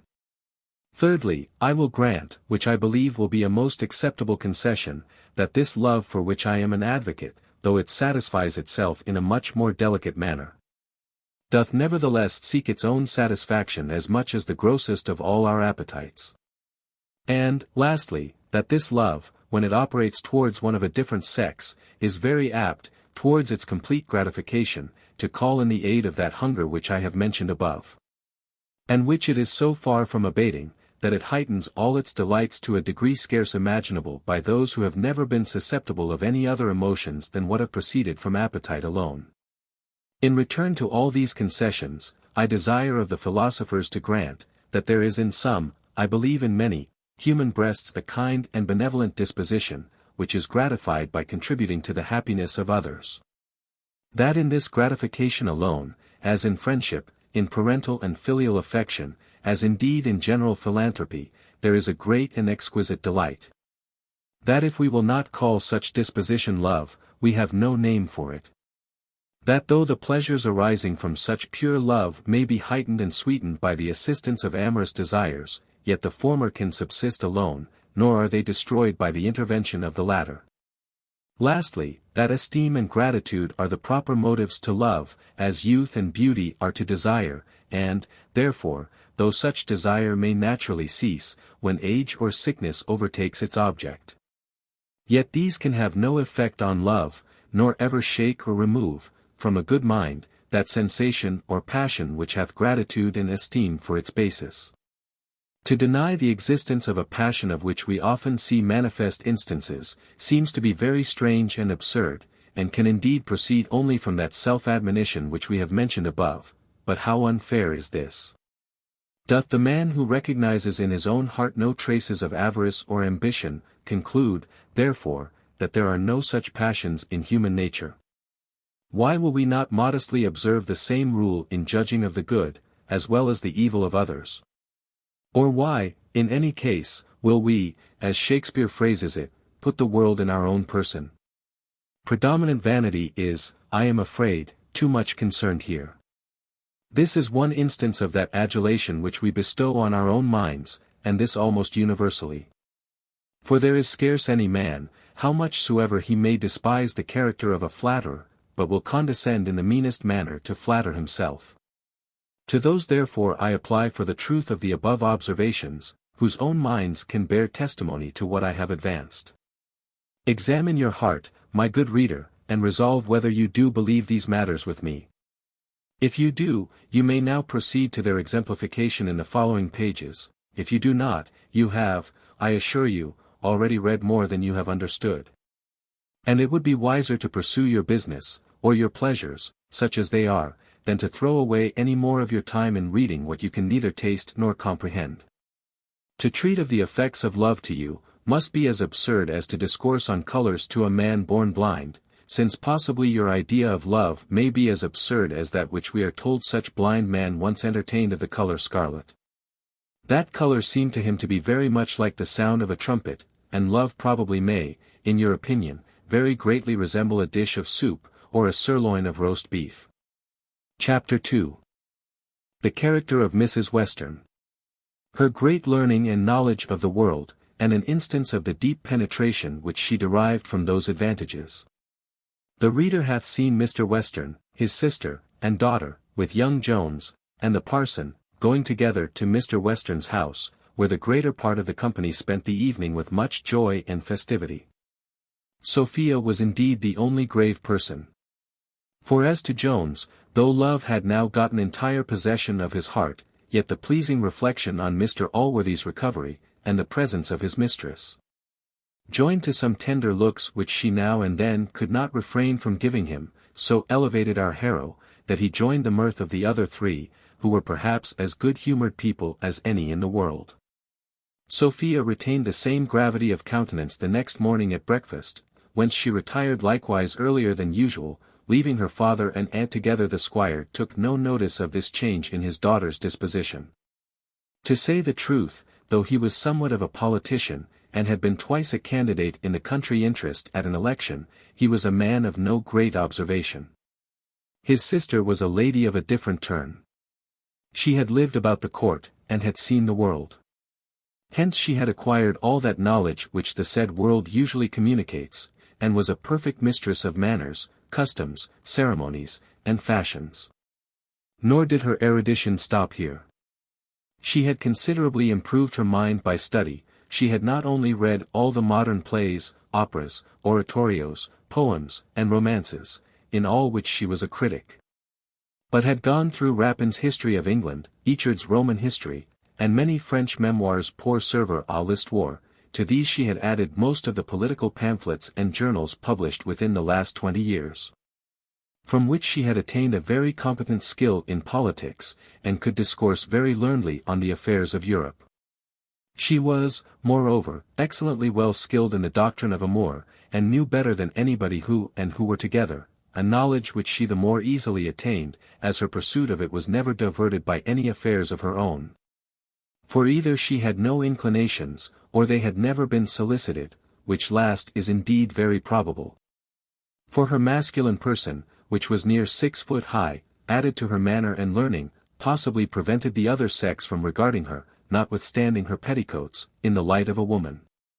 However, as she had considered the matter scientifically, she perfectly well knew, though she had never practiced them, all the arts which fine ladies use when they desire to give encouragement, or to conceal liking. With all the long appendage of smiles, ogles, glances, and as they are at present practiced in the beau monde. To sum the whole, no species of disguise or affectation had escaped her notice.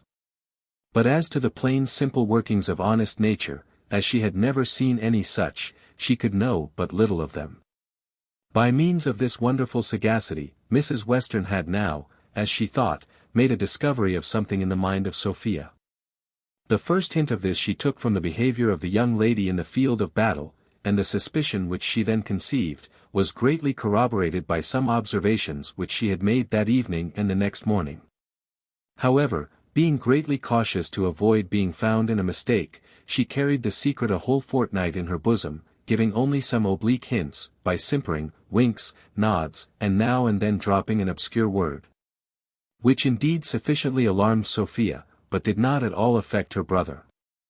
Being at length, however, thoroughly satisfied of the truth of her observation, she took an opportunity, one morning, when she was alone with her brother, to interrupt one of his whistles in the following manner. "Pray, brother, have you not observed something very extraordinary in my niece lately?" "No, not I," answered Western. "Is anything the matter with the girl?" "I think there is," replied she, "and something of much consequence too." "Why, she doth not complain of anything," cries Western, "and she hath had the smallpox." "Brother," returned she, "girls are liable to other distempers besides the smallpox, and sometimes possibly to much worse." Here Western interrupted her with much earnestness, and begged her, if anything ailed his daughter, to acquaint him immediately. Adding, she knew he loved her more than his own soul, and that he would send to the world's end for the best physician to her. "Nay, nay," answered she, smiling, "the distemper is not so terrible. But I believe, brother, you are convinced I know the world, and I promise you I was never more deceived in my life, if my niece be not most desperately in love." "How? In love," cries Western, in a passion, "in love, without acquainting me. I'll disinherit her, I'll turn her out of doors, stark naked, without a farthing. Is all my kindness vor you are, and fondness you are come to this, to fall in love without asking me leave?" "But you will not," answered Mrs. Western, "turn this daughter, whom you love better than your own soul, out of doors, before you know whether you shall approve her choice. Suppose she should have fixed on the very person whom you yourself would wish, I hope you would not be angry then." "No, no," cries Western, "that would make a difference. If she marries the man I would ha her, she may love whom she pleases, I shan't trouble my head about that."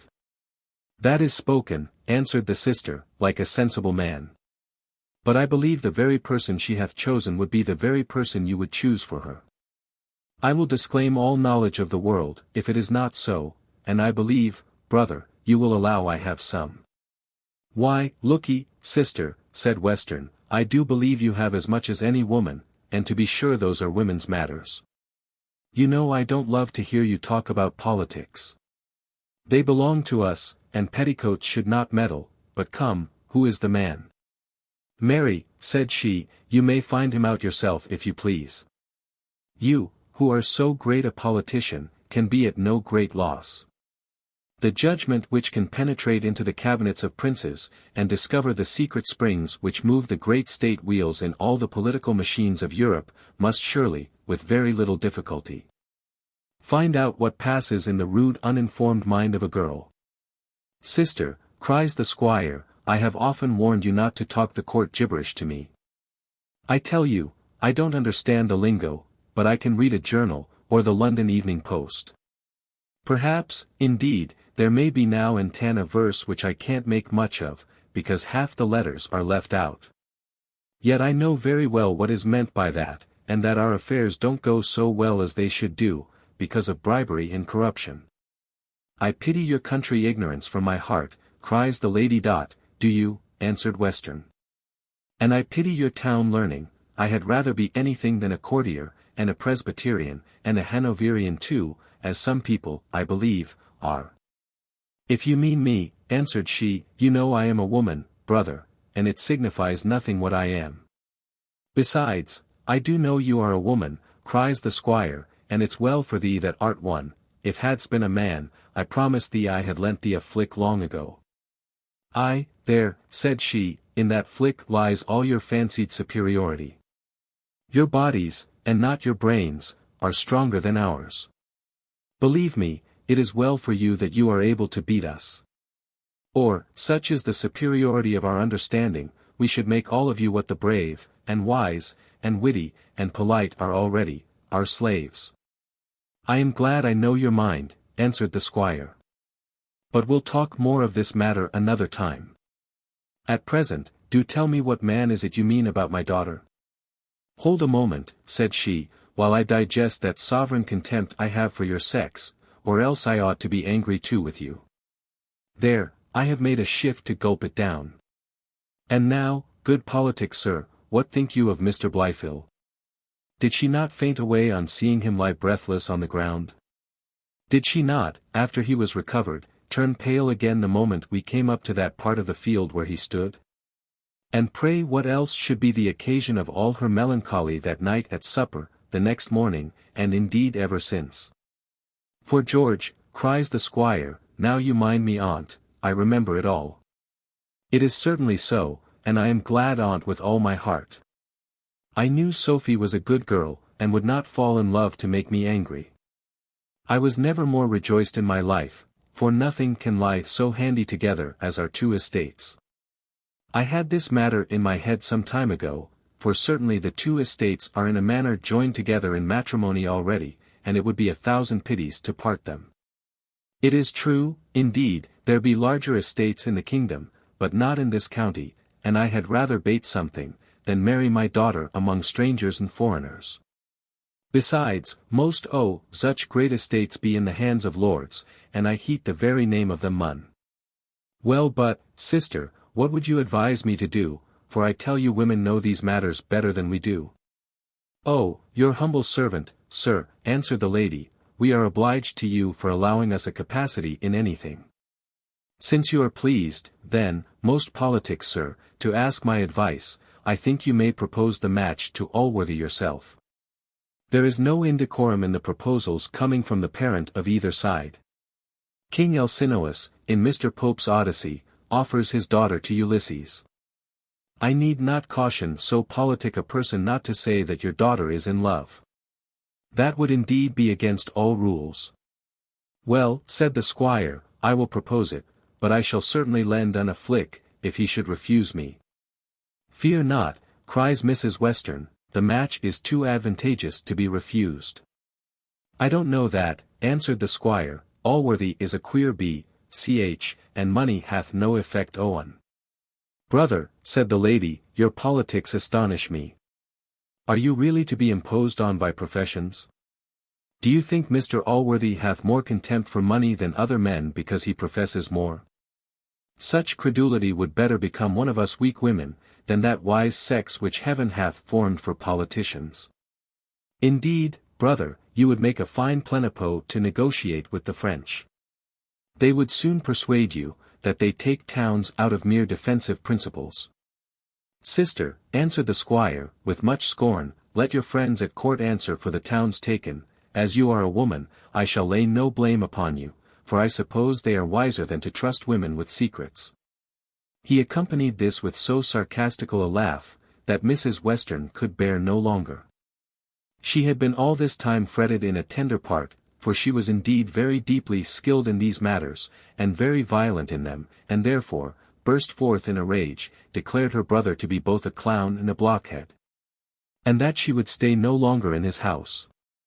The squire, though perhaps he had never read Machiavel, was, however, in many points, a perfect politician. He strongly held all those wise tenets, which are so well inculcated in that politico-peripatetic school of Exchange Alley. He knew the just value and only use of money, viz., to lay it up. He was likewise well skilled in the exact value of reversions, expectations, and had often considered the amount of his sister's fortune, and the chance which he or his posterity had of inheriting it. This he was infinitely too wise to sacrifice to a trifling resentment. When he found, therefore, he had carried matters too far, he began to think of reconciling them, which was no very difficult task, as the lady had great affection for her brother, and still greater for her niece. And though too susceptible of an affront offered to her skill in politics, on which she much valued herself, was a woman of a very extraordinary good and sweet disposition. Having first, therefore, laid violent hands on the horses, for whose escape from the stable no place but the window was left open, he next applied himself to his sister. softened and soothed her, by unsaying all he had said, and by assertions directly contrary to those which had incensed her. Lastly, he summoned the eloquence of Sophia to his assistance, who, besides a most graceful and winning address, had the advantage of being heard with great favour and partiality by her aunt.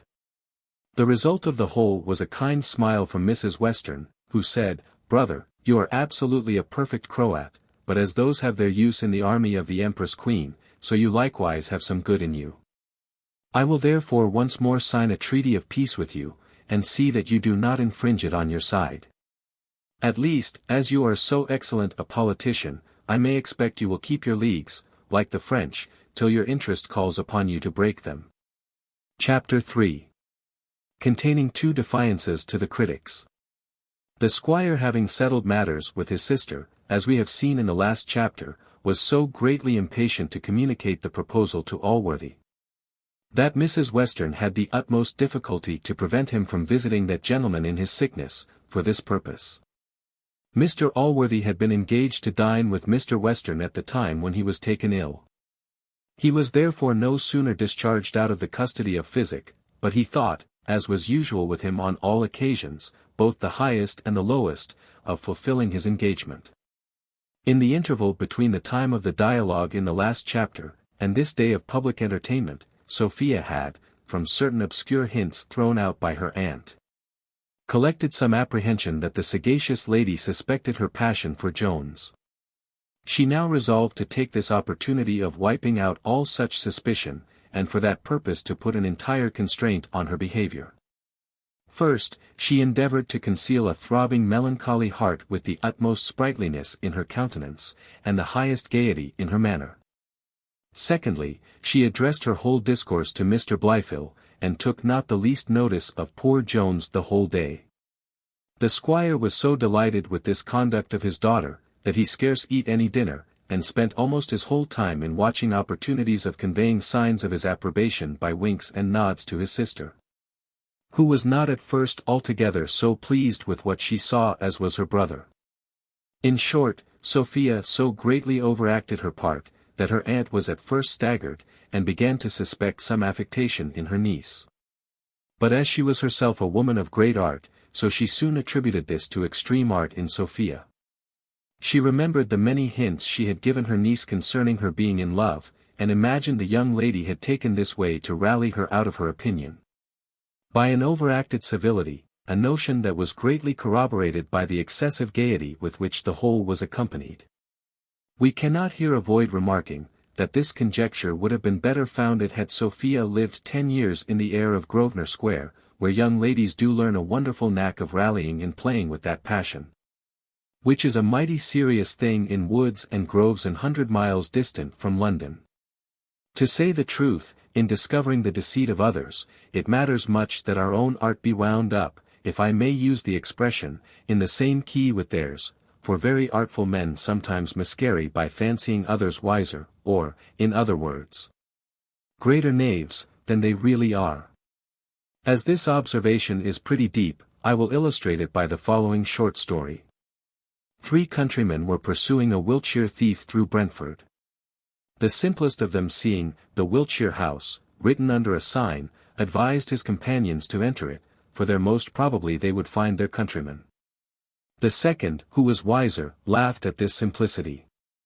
But the third, who was wiser still, answered, "Let us go in, however, for he may think we should not suspect him of going amongst his own countrymen."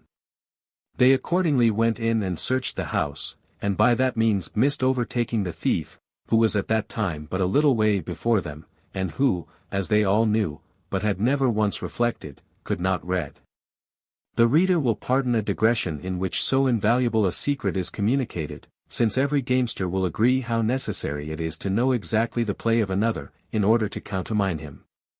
This will, moreover, afford a reason why the wiser man, as is often seen, is the bubble of the weaker, and why many simple and innocent characters are so generally misunderstood and misrepresented.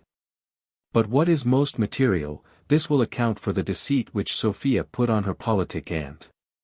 Dinner being ended, and the company retired into the garden, Mr. Western, who was thoroughly convinced of the certainty of what his sister had told him, took Mr. Allworthy aside, and very bluntly proposed a match between Sophia and young Mr. Blifil. Mr. Allworthy was not one of those men whose hearts flutter at any unexpected and sudden tidings of worldly profit. His mind was, indeed, tempered with that philosophy which becomes a man and a Christian. He affected no absolute superiority to all pleasure and pain, to all joy and grief, but was not at the same time to be discomposed and ruffled by every accidental blast, by every smile or frown of fortune. He received, therefore, Mr. Western's proposal without any visible emotion, or without any alteration of countenance. He said the alliance was such as he sincerely wished, then launched forth into a very just encomium on the young lady's merit. Acknowledged the offer to be advantageous in point of fortune. And after thanking Mr. Western for the good opinion he had professed of his nephew, concluded, that if the young people liked each other, he should be very desirous to complete the affair. Western was a little disappointed at Mr. Allworthy's answer, which was not so warm as he expected. He treated the doubt whether the young people might like one another with great contempt, saying that parents were the best judges of proper matches for their children, that for his part he should insist on the most resigned obedience from his daughter, and if any young fellow could refuse such a bedfellow, he was his humble servant. And hoped there was no harm done. Allworthy endeavoured to soften this resentment by many eulogiums on Sophia, declaring he had no doubt but that Mr. Blifil would very gladly receive the offer, but all was ineffectual. He could obtain no other answer from the squire but, "I say no more, I humbly hope there's no harm done, that's all." Which words he repeated at least 100 times before they parted. Allworthy was too well acquainted with his neighbour to be offended at this behaviour. And though he was so averse to the rigour which some parents exercise on their children in the article of marriage, that he had resolved never to force his nephew's inclinations, he was nevertheless much pleased with the prospect of this union. For the whole country resounded the praises of Sophia, and he had himself greatly admired the uncommon endowments of both her mind and person.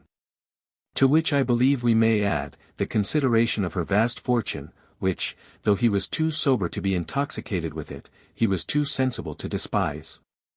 And here, in defiance of all the barking critics in the world, I must and will introduce a digression concerning true wisdom, of which Mr. Allworthy was in reality as great a pattern as he was of goodness. True wisdom then, notwithstanding all which Mr. Hogarth's poor poet may have writ against riches, and in spite of all which any rich well-fed divine may have preached against pleasure, consists not in the contempt of either of these. A man may have as much wisdom in the possession of an affluent fortune, as any beggar in the streets. Or may enjoy a handsome wife or a hearty friend, and still remain as wise as any sour popish recluse, who buries all his social faculties, and starves his belly while he well lashes his back. To say truth, the wisest man is the likeliest to possess all worldly blessings in an eminent degree, for as that moderation which wisdom prescribes is the surest way to useful wealth, so can it alone qualify us to taste many pleasures. The wise man gratifies every appetite and every passion, while the fool sacrifices all the rest to pall and satiate one. It may be objected, that very wise men have been notoriously avaricious. I answer, not wise in that instance. It may likewise be said, that the wisest men have been in their youth immoderately fond of pleasure. I answer, they were not wise then.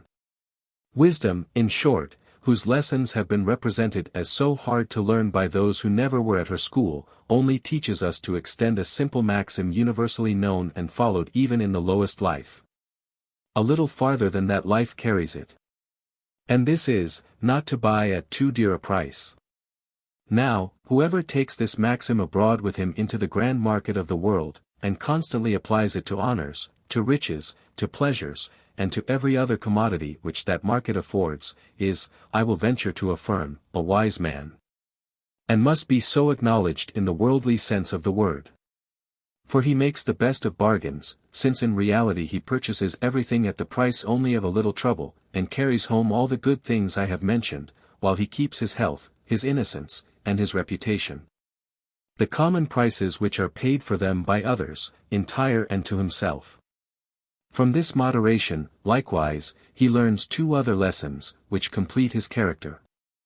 First, never to be intoxicated when he hath made the best bargain, nor dejected when the market is empty, or when its commodities are too dear for his purchase. But I must remember on what subject I am writing, and not trespass too far on the patience of a good-natured critic. Here, therefore, I put an end to the chapter. Chapter 4. Containing sundry curious matters. As soon as Mr. Allworthy returned home, he took Mr. Blifil apart, and after some preface, communicated to him the proposal which had been made by Mr. Western, and at the same time informed him how agreeable this match would be to himself. The charms of Sophia had not made the least impression on Blifil, not that his heart was pre-engaged, neither was he totally insensible of beauty, or had any aversion to women. But his appetites were by nature so moderate, that he was able, by philosophy, or by study, or by some other method, easily to subdue them, and as to that passion which we have treated of in the first chapter of this book, he had not the least tincture of it in his whole composition. But though he was so entirely free from that mixed passion, of which we there treated, and of which the virtues and beauty of Sophia formed so notable an object, yet was he altogether as well furnished with some other passions, that promised themselves very full gratification in the young lady's fortune. Such were avarice and ambition, which divided the dominion of his mind between them. He had more than once considered the possession of this fortune as a very desirable thing, and had entertained some distant views concerning it. But his own youth, and that of the young lady, and indeed principally a reflection that Mr. Western might marry again, and have more children, had restrained him from too hasty or eager a pursuit.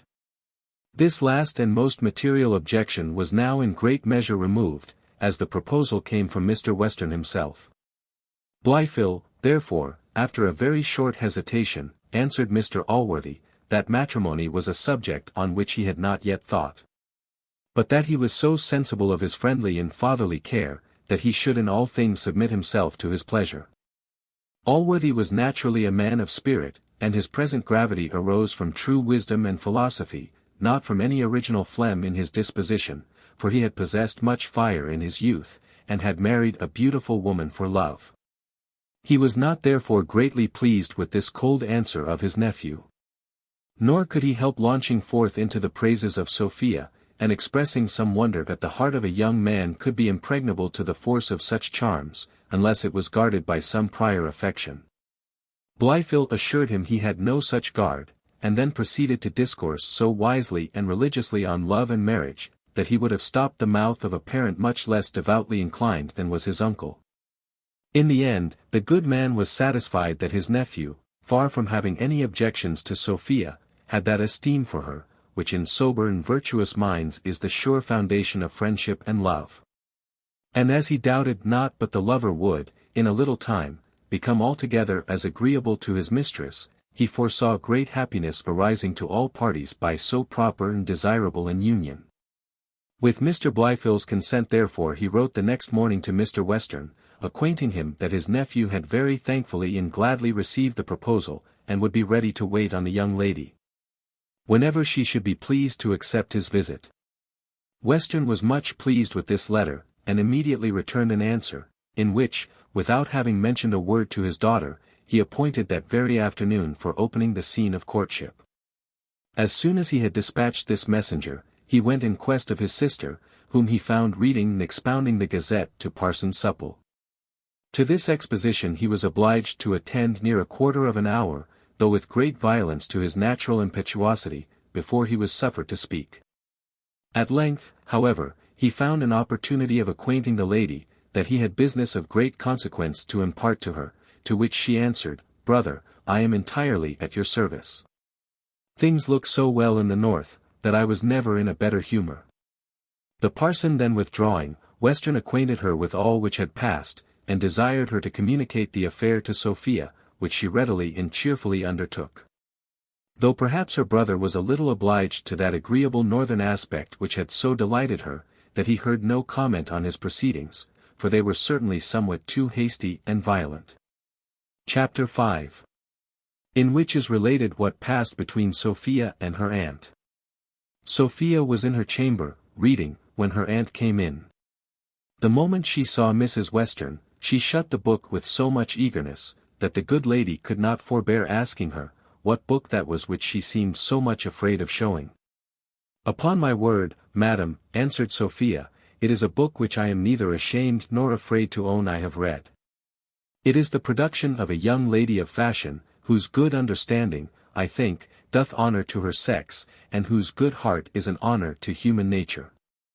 Mrs. Western then took up the book, and immediately after threw it down, saying, yes, the author is of a very good family, but she is not much among people one knows. I have never read it, for the best judges say, there is not much in it. I dare not, madam, set up my own opinion, says Sophia, against the best judges, but there appears to me a great deal of human nature in it, and in many parts so much true tenderness and delicacy, that it hath cost me many a tear. Ay, and do you love to cry then, says the aunt.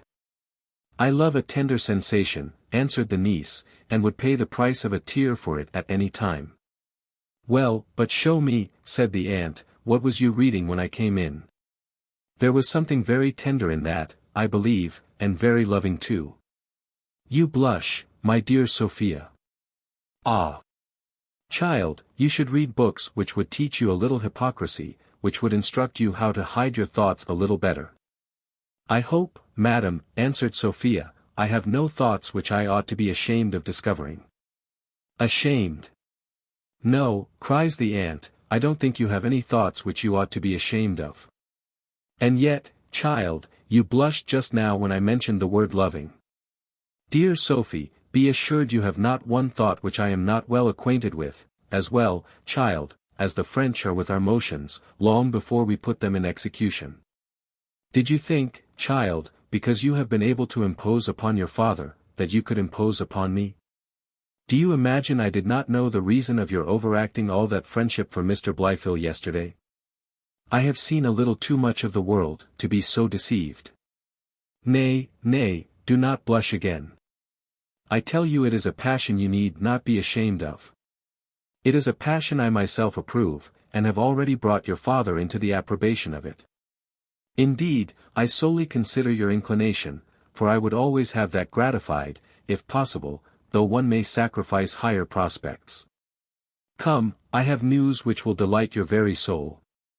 Make me your confidant, and I will undertake you shall be happy to the very extent of your wishes. La, madam, says Sophia, looking more foolishly than ever she did in her life, I know not what to say. Why, madam, should you suspect? Nay, no dishonesty, returned Mrs. Western. Consider, you are speaking to one of your own sex, to an aunt, and I hope you are convinced you speak to a friend. Consider, you are only revealing to me what I know already, and what I plainly saw yesterday, through that most artful of all disguises, which you had put on, and which must have deceived any one who had not perfectly known the world. Lastly, consider it as a passion which I highly approve. La, madam, says Sophia, you come upon one so unawares, and on a sudden. To be sure, madam, I am not blind, and certainly, if it be a fault to see all human perfections assembled together, but is it possible my father and you, madam, can see with my eyes? I tell you, answered the aunt, we do entirely approve. And this very afternoon your father hath appointed for you to receive your lover. My father, this afternoon, cries Sophia, with the blood starting from her face. Yes, child, said the aunt, this afternoon. You know the impetuosity of my brother's temper. I acquainted him with the passion which I first discovered in you that evening when you fainted away in the field. I saw it in your fainting. I saw it immediately upon your recovery. I saw it that evening at supper, and the next morning at breakfast. You know, child, I have seen the world. Well, I no sooner acquainted my brother, but he immediately wanted to propose it to Allworthy. He proposed it yesterday, Allworthy consented, as to be sure he must with joy, and this afternoon, I tell you, you are to put on all your best airs. This afternoon, cries Sophia. Dear aunt, you frighten me out of my senses. Oh, my dear, said the aunt, you will soon come to yourself again, for he is a charming young fellow, that's the truth on't. Nay, I will own, says Sophia, I know none with such perfections. So brave, and yet so gentle. So witty, yet so inoffensive, so humane, so civil, so genteel, so handsome. What signifies his being base-born, when compared with such qualifications as these? Base-born? What do you mean, said the aunt, Mr. Blifil base-born? Sophia turned instantly pale at this name, and faintly repeated it. Upon which the aunt cried, Mr. Blifil, of whom else have we been talking? Good heavens, answered Sophia, ready to sink, of Mr. Jones, I thought. I am sure I know no other who deserves, I protest, cries the aunt, you frighten me in your turn. Is it Mr. Jones, and not Mr. Blifil, who is the object of your affection? Mr. Blifil, repeated Sophia. Sure it is impossible you can be in earnest. If you are, I am the most miserable woman alive. Mrs. Western now stood a few moments silent, while sparks of fiery rage flashed from her eyes. At length, collecting all her force of voice, she thundered forth in the following articulate sounds. And is it possible you can think of disgracing your family by allying yourself to a bastard? Can the blood of the Westerns submit to such contamination? If you have not sense sufficient to restrain such monstrous inclinations, I thought the pride of our family would have prevented you from giving the least encouragement to so base an affection. Much less did I imagine you would ever have had the assurance to own it to my face. Madam, answered Sophia, trembling, what I have said you have extorted from me. I do not remember to have ever mentioned the name of Mr. Jones with approbation to any one before, nor should I now had I not conceived he had your approbation. Whatever were my thoughts of that poor, unhappy young man, I intended to have carried them with me to my grave, to that grave where only now, I find, I am to seek repose. Here she sunk down in her chair, drowned in her tears, and, in all the moving silence of unutterable grief, presented a spectacle which must have affected almost the hardest heart. All this tender sorrow, however, raised no compassion in her aunt. On the contrary, she now fell into the most violent rage. And I would rather, she cried, in a most vehement voice, follow you to your grave, than I would see you disgrace yourself and your family by such a match. Oh heavens! Could I have ever suspected that I should live to hear a niece of mine declare a passion for such a fellow? You are the first, yes, Miss Western, you are the first of your name who ever entertained so grovelling a thought. A family so noted for the prudence of its women, here she ran on a full quarter of an hour, till, having exhausted her breath rather than her rage, she concluded with threatening to go immediately and acquaint her brother. Sophia then threw herself at her feet, and laying hold of her hands, begged her with tears to conceal what she had drawn from her. Urging the violence of her father's temper, and protesting that no inclinations of hers should ever prevail with her to do anything which might offend him. Mrs. Western stood a moment looking at her, and then, having recollected herself, said, that on one consideration only she would keep the secret from her brother. And this was, that Sophia should promise to entertain Mr. Blifil that very afternoon as her lover, and to regard him as the person who was to be her husband. Poor Sophia was too much in her aunt's power to deny her anything positively. She was obliged to promise that she would see Mr. Blifil, and be as civil to him as possible, but begged her aunt that the match might not be hurried on. She said, Mr. Blifil was by no means agreeable to her, and she hoped her father would be prevailed on not to make her the most wretched of women. Mrs. Western assured her, that the match was entirely agreed upon, and that nothing could or should prevent it. I must own, said she, I looked on it as on a matter of indifference. Nay, perhaps, had some scruples about it before, which were actually got over by my thinking it highly agreeable to your own inclinations. But now I regard it as the most eligible thing in the world, nor shall there be, if I can prevent it, a moment of time lost on the occasion. Sophia replied, delay at least, madam, I may expect from both your goodness and my father's. Surely you will give me time to endeavor to get the better of so strong a disinclination as I have at present to this person. The aunt answered, she knew too much of the world to be so deceived. That as she was sensible another man had her affections, she should persuade Mr. Western to hasten the match as much as possible. It would be bad politics, indeed, added she, to protract a siege when the enemy's army is at hand, and in danger of relieving it. No, no, Sophie, said she, as I am convinced you have a violent passion which you can never satisfy with honor. I will do all I can to put your honor out of the care of your family, for when you are married those matters will belong only to the consideration of your husband. I hope, child, you will always have prudence enough to act as becomes you, but if you should not, marriage hath saved many a woman from ruin. Sophia well understood what her aunt meant, but did not think proper to make her an answer. However, she took a resolution to see Mr. Blifil, and to behave to him as civilly as she could, for on that condition only she obtained a promise from her aunt to keep secret the liking which her ill fortune, rather than any scheme of Mrs. Western, had unhappily drawn from her. Chapter 6. Containing a dialogue between Sophia and Mrs. Honor, which may a little relieve those tender affections which the foregoing scene may have raised in the mind of a good-natured reader. Mrs. Western, having obtained that promise from her niece which we have seen in the last chapter, withdrew, and presently after arrived Mrs. Honor. She was at work in a neighboring apartment, and had been summoned to the keyhole by some vociferation in the preceding dialogue, where she had continued during the remaining part of it. At her entry into the room, she found Sophia standing motionless, with the tears trickling from her eyes, upon which she immediately ordered a proper quantity of tears into her own eyes, and then began, "O Gemini, my dear lady, what is the matter?" "Nothing," cries Sophia. "Nothing."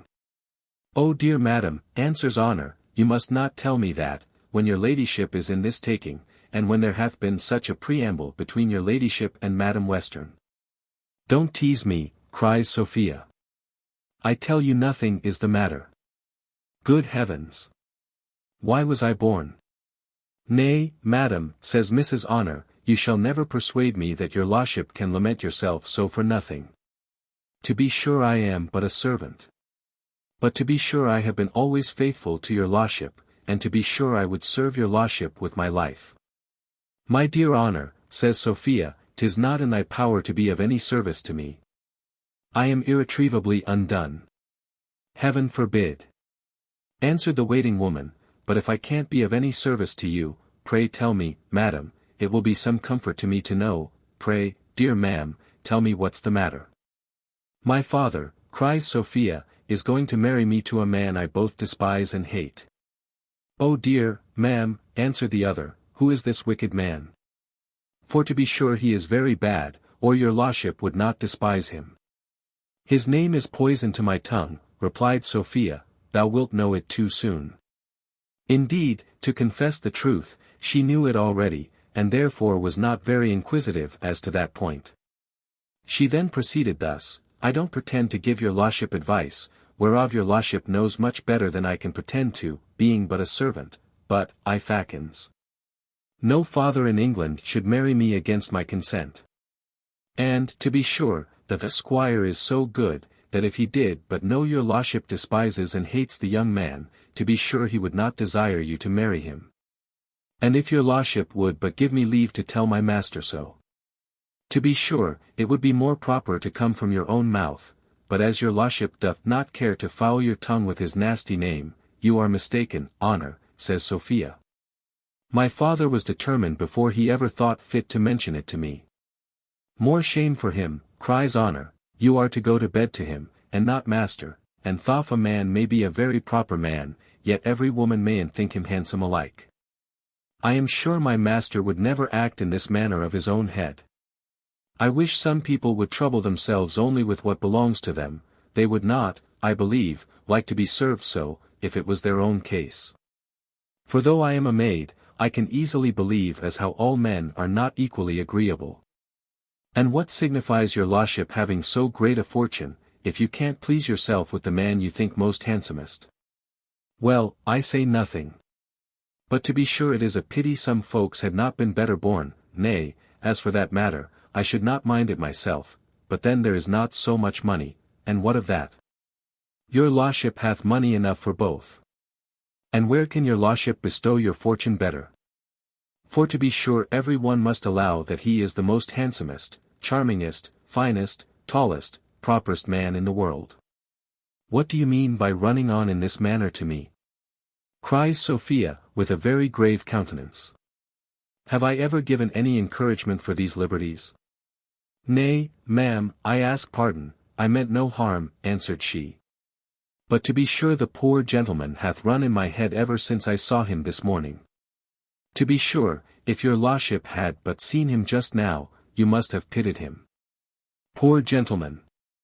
I wishes some misfortune hath not happened to him. For he hath been walking about with his arms across, and looking so melancholy, all this morning, I vow and protest it made me almost cry to see him. To see whom? Says Sophia. Poor Mr. Jones, answered Honor. See him. Why, where did you see him? Cries Sophia.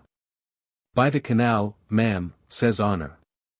There he hath been walking all this morning, and at last there he laid himself down, I believe he lies there still.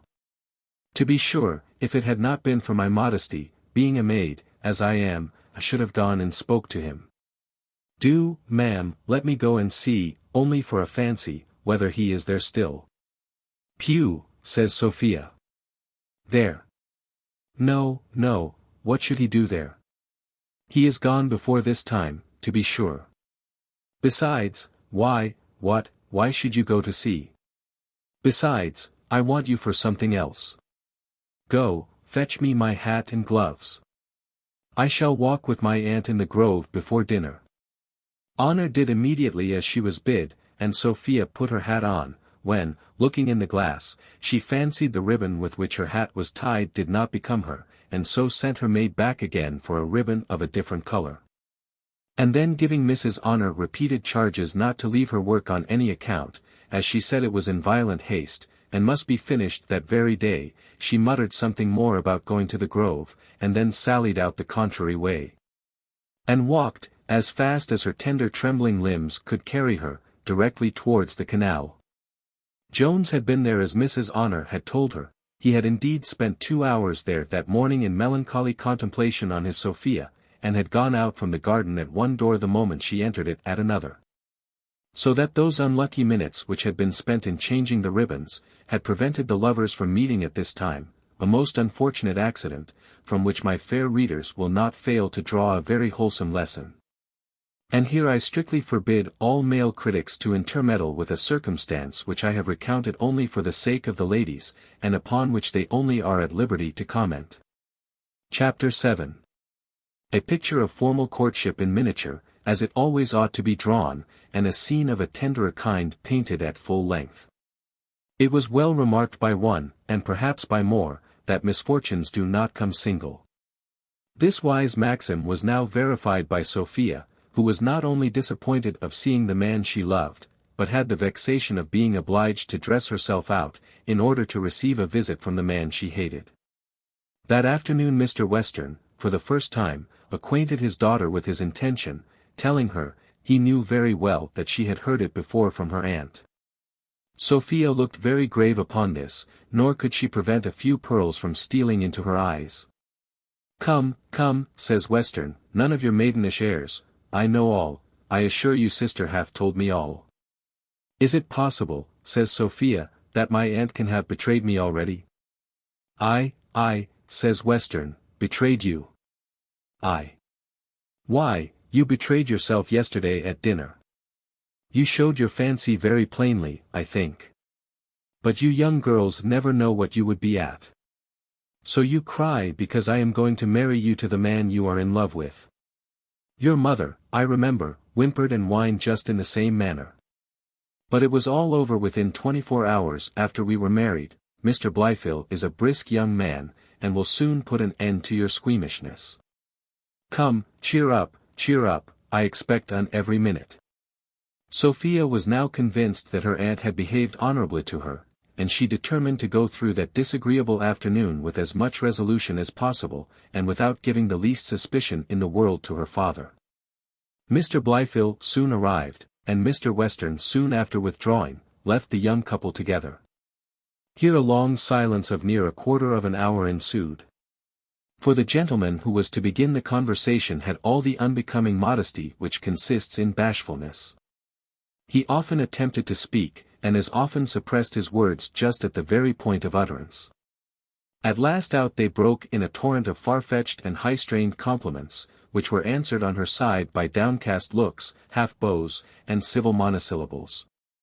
Blifil, from his inexperience in the ways of women, and from his conceit of himself, took this behavior for a modest assent to his courtship. And when, to shorten a scene which she could no longer support, Sophia rose up and left the room, he imputed that, too, merely to bashfulness, and comforted himself that he should soon have enough of her company. He was indeed perfectly well satisfied with his prospect of success, for as to that entire and absolute possession of the heart of his mistress which romantic lovers require, the very idea of it never entered his head. Her fortune and her person were the sole objects of his wishes, of which he made no doubt soon to obtain the absolute property, as Mr. Western's mind was so earnestly bent on the match. And as he well knew the strict obedience which Sophia was always ready to pay to her father's will, and the greater still which her father would exact, if there was occasion. This authority, therefore, together with the charms which he fancied in his own person and conversation, could not fail, he thought, of succeeding with a young lady, whose inclinations were, he doubted not, entirely disengaged.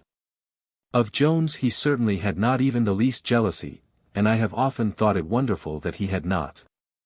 Perhaps he imagined the character which Jones bore all over the country, how justly, let the reader determine, of being one of the wildest fellows in England, might render him odious to a lady of the most exemplary modesty. Perhaps his suspicions might be laid asleep by the behavior of Sophia, and of Jones himself, when they were all in company together.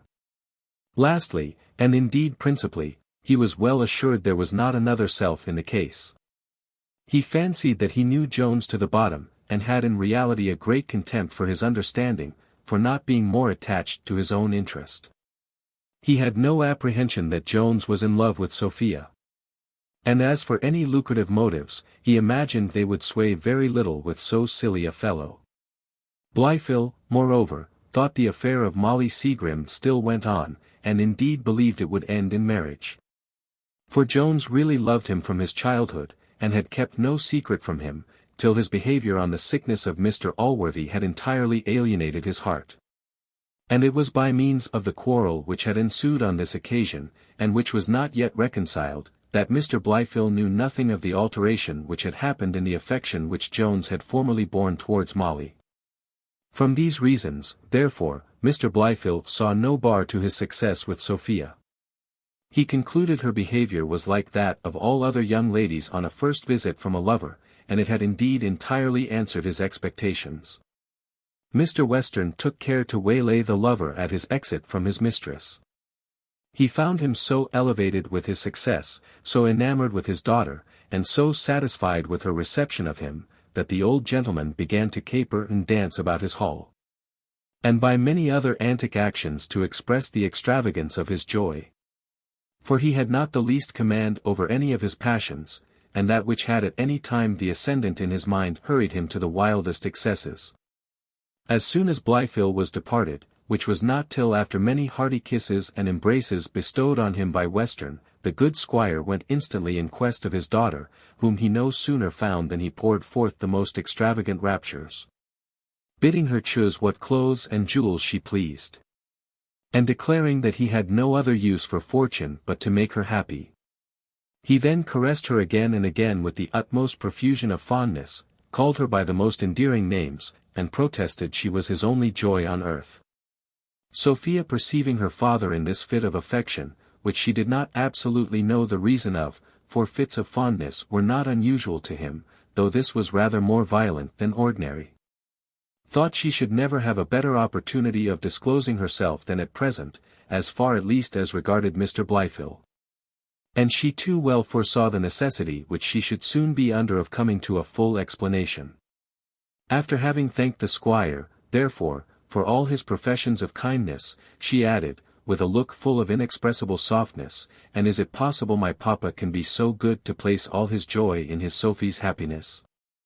Which Western having confirmed by a great oath, and a kiss, she then laid hold of his hand, and, falling on her knees, after many warm and passionate declarations of affection and duty, she begged him not to make her the most miserable creature on earth by forcing her to marry a man whom she detested. "This I entreat of you, dear sir," said she, "for your sake, as well as my own, since you are so very kind to tell me your happiness depends on mine." "How? What?" says Western, staring wildly. "Oh, sir," continued she, "not only your poor Sophie's happiness, her very life, her being, depends upon your granting her request. I cannot live with Mr. Blifil. To force me into this marriage would be killing me." "You can't live with Mr. Blifil?" says Western. "No, upon my soul I can't," answered Sophia. "Then die and be d," cries he, spurning her from him. "Oh, sir," cries Sophia, catching hold of the skirt of his coat, "take pity on me, I beseech you. Don't look and say such cruel. Can you be unmoved while you see your Sophie in this dreadful condition? Can the best of fathers break my heart? Will he kill me by the most painful, cruel, lingering death?" "Pooh! Pooh!" cries the squire. "All stuff and nonsense, all maidenish tricks. Kill you, indeed! Will marriage kill you?" "Oh, sir," answered Sophia, "such a marriage is worse than death. He is not even indifferent, I hate and detest him." "If you detest never so much," cries Western, "you shall han." This he bound by an oath too shocking to repeat. And after many violent asseverations, concluded in these words, "I am resolved upon the match, and unless you consent to it I will not give you a groat, not a single farthing. No, though I saw you expiring with famine in the street, I would not relieve you with a morsel of bread. This is my fixed resolution, and so I leave you to consider on it." He then broke from her with such violence, that her face dashed against the floor, and he burst directly out of the room, leaving poor Sophia prostrate on the ground. When Western came into the hall, he there found Jones, who, seeing his friend looking wild, pale, and almost breathless, could not forbear inquiring the reason of all these melancholy appearances. Upon which the squire immediately acquainted him with the whole matter, concluding with bitter denunciations against Sophia, and very pathetic lamentations of the misery of all fathers who are so unfortunate to have daughters. Jones, to whom all the resolutions which had been taken in favour of Blifil were yet a secret, was at first almost struck dead with this relation. But recovering his spirits a little, mere despair, as he afterwards said, inspired him to mention a matter to Mr. Western, which seemed to require more impudence than a human forehead was ever gifted with. He desired leave to go to Sophia, that he might endeavour to obtain her concurrence with her father's inclinations. If the squire had been as quick-sighted as he was remarkable for the contrary, passion might at present very well have blinded him. He thanked Jones for offering to undertake the office, and said, "Go, prithee, try what canst do," and then swore many execrable oaths that he would turn her out of doors unless she consented to the match. Chapter 8. The meeting between Jones and Sophia. Jones departed instantly in quest of Sophia, whom he found just risen from the ground, where her father had left her, with the tears trickling from her eyes, and the blood running from her lips. He presently ran to her, and with a voice full at once of tenderness and terror, cried, "O my Sophia, what means this dreadful sight?" She looked softly at him for a moment before she spoke, and then said, "Mr. Jones, for heaven's sake how came you here? Leave me, I beseech you, this moment. Do not," says he, "impose so harsh a command upon me, my heart bleeds faster than those lips. Oh Sophia, how easily could I drain my veins to preserve one drop of that dear blood." "I have too many obligations to you already," answered she, "for sure you meant them such." Here she looked at him tenderly almost a minute, and then bursting into an agony, cried, "Oh, Mr. Jones, why did you save my life? My death would have been happier for us both." "Happier for us both," cried he. "Could racks or wheels kill me so painfully as Sophia's, I cannot bear the dreadful sound. Do I live but for her?" Both his voice and looks were full of inexpressible tenderness when he spoke these words, and at the same time he laid gently hold on her hand, which she did not withdraw from him. To say the truth, she hardly knew what she did or suffered. A few moments now passed in silence between these lovers, while his eyes were eagerly fixed on Sophia, and hers declining towards the ground. At last she recovered strength enough to desire him again to leave her. For that her certain ruin would be the consequence of their being found together. Adding, "Oh, Mr. Jones, you know not what hath passed this cruel afternoon." "I know all, my Sophia," answered he, "your cruel father hath told me all, and he himself hath sent me hither to you." "My father sent you to me," replied she. "Sure you dream." "Would to heaven," cries he, "it was but a dream." "Oh, Sophia, your father hath sent me to you, to be an advocate for my odious rival, to solicit you in his favor. I took any means to get access to you. Oh, speak to me, Sophia. Comfort my bleeding heart. Sure no one ever loved, ever dote like me. Do not unkindly withhold this dear, this soft, this gentle hand. One moment, perhaps, tears you forever from me. Nothing less than this cruel occasion could, I believe, have ever conquered the respect and awe with which you have inspired me." She stood a moment silent, and covered with confusion, then lifting up her eyes gently towards him, she cried, "What would Mr. Jones have me say?" "Oh, do but promise," cries he, "that you never will give yourself to Blifil." "Nay not," answered she, "the detested sound. Be assured I never will give him what is in my power to withhold from him." "Now then," cries he, "while you are so perfectly kind, go a little farther, and add that I may hope." "Alas!"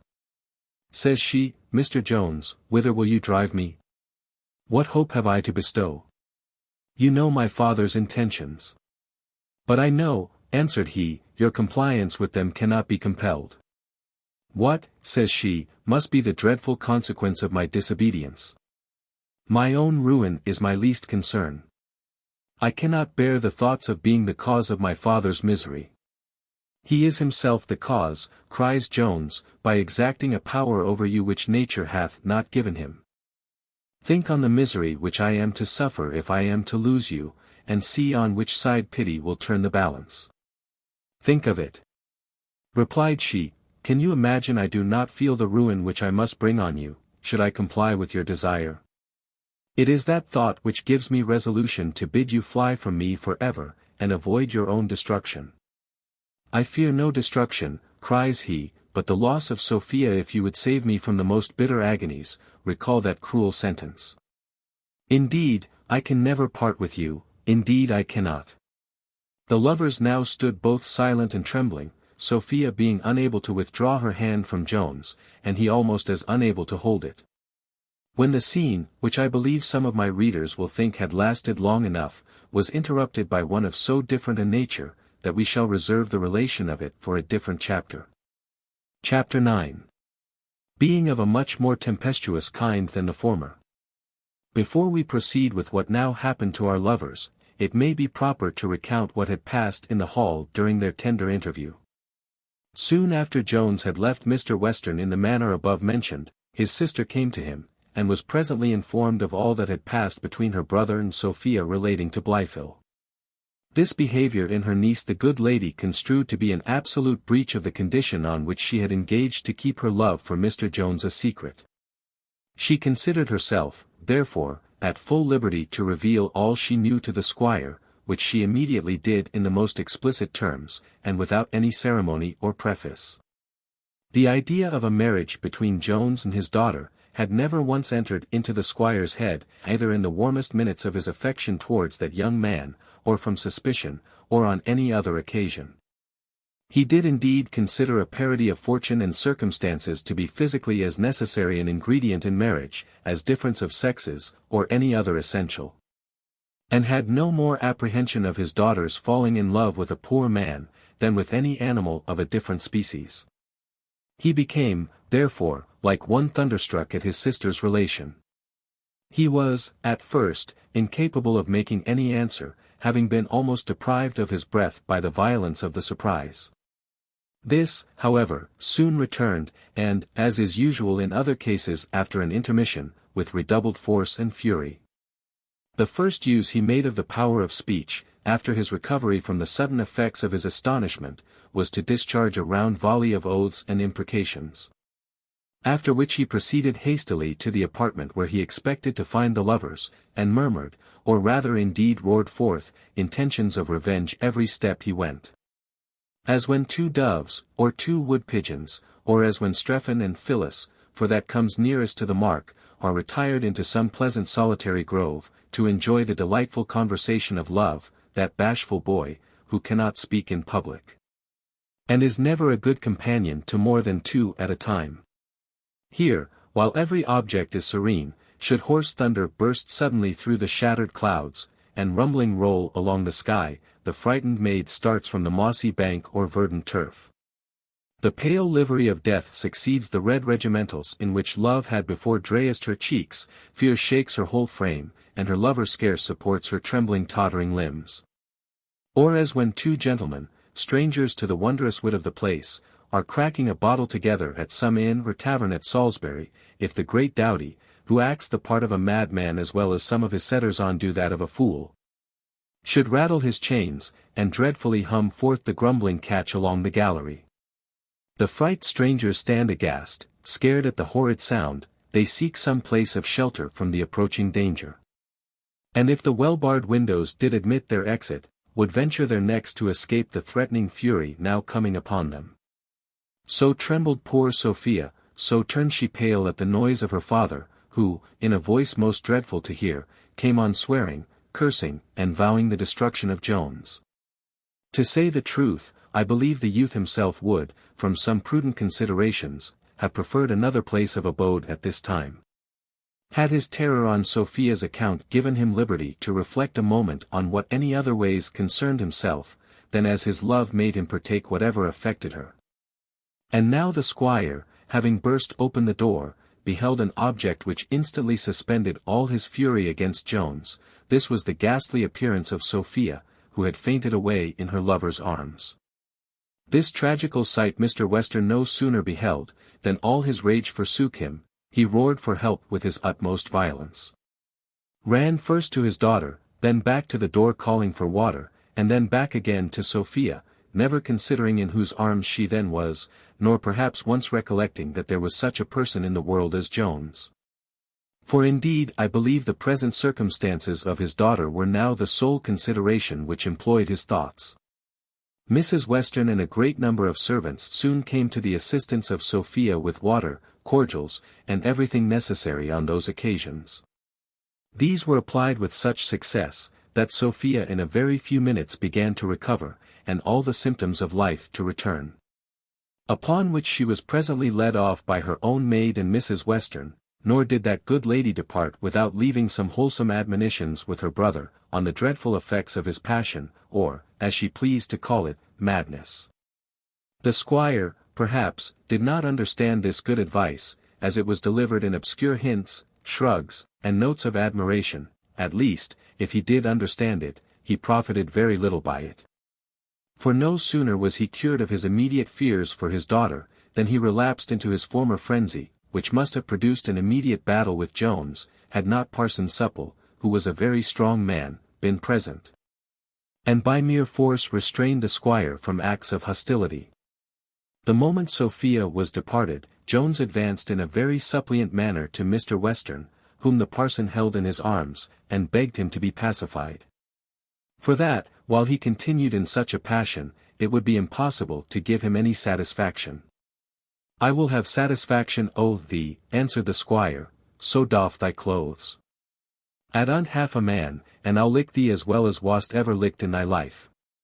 He then bespattered the youth with abundance of that language which passes between country gentlemen who embrace opposite sides of the question, with frequent applications to him to salute that part which is generally introduced into all controversies that arise among the lower orders of the English gentry at horse races, cock matches, and other public places.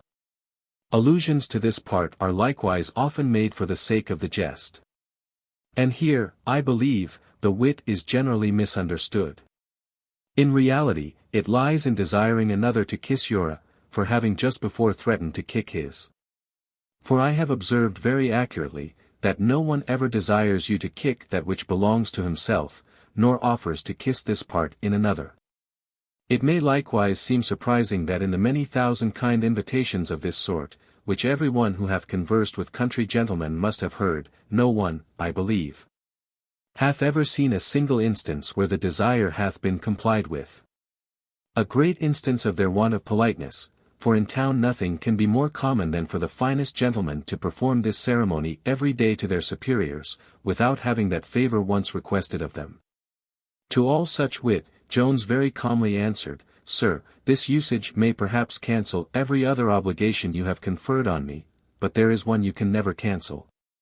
Nor will I be provoked by your abuse to lift my hand against the father of Sophia.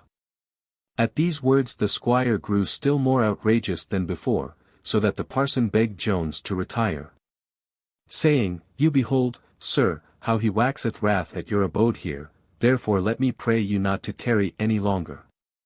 His anger is too much kindled for you to commune with him at present. You had better, therefore, conclude your visit, and refer what matters you have to urge in your behalf to some other opportunity. Jones accepted this advice with thanks, and immediately departed. The squire now regained the liberty of his hands, and so much temper as to express some satisfaction in the restraint which had been laid upon him, declaring that he should certainly have beat his brains out, and adding, it would have vexed one confoundedly to have been hanged for such a rascal. The parson now began to triumph in the success of his peacemaking endeavours, and proceeded to read a lecture against anger, which might perhaps rather have tended to raise than to quiet that passion in some hasty minds. This lecture he enriched with many valuable quotations from the ancients, particularly from Seneca, who hath indeed so well handled this passion, that none but a very angry man can read him without great pleasure and profit. The doctor concluded this harangue with the famous story of Alexander and Clitus, but as I find that entered in my commonplace under title Drunkenness, I shall not insert it here. The squire took no notice of this story, nor perhaps of anything he said, for he interrupted him before he had finished, by calling for a tankard of beer, observing, which is perhaps as true as any observation on this fever of the mind, that anger makes a man dry. No sooner had the squire swallowed a large draught than he renewed the discourse on Jones, and declared a resolution of going the next morning early to acquaint Mr. Allworthy.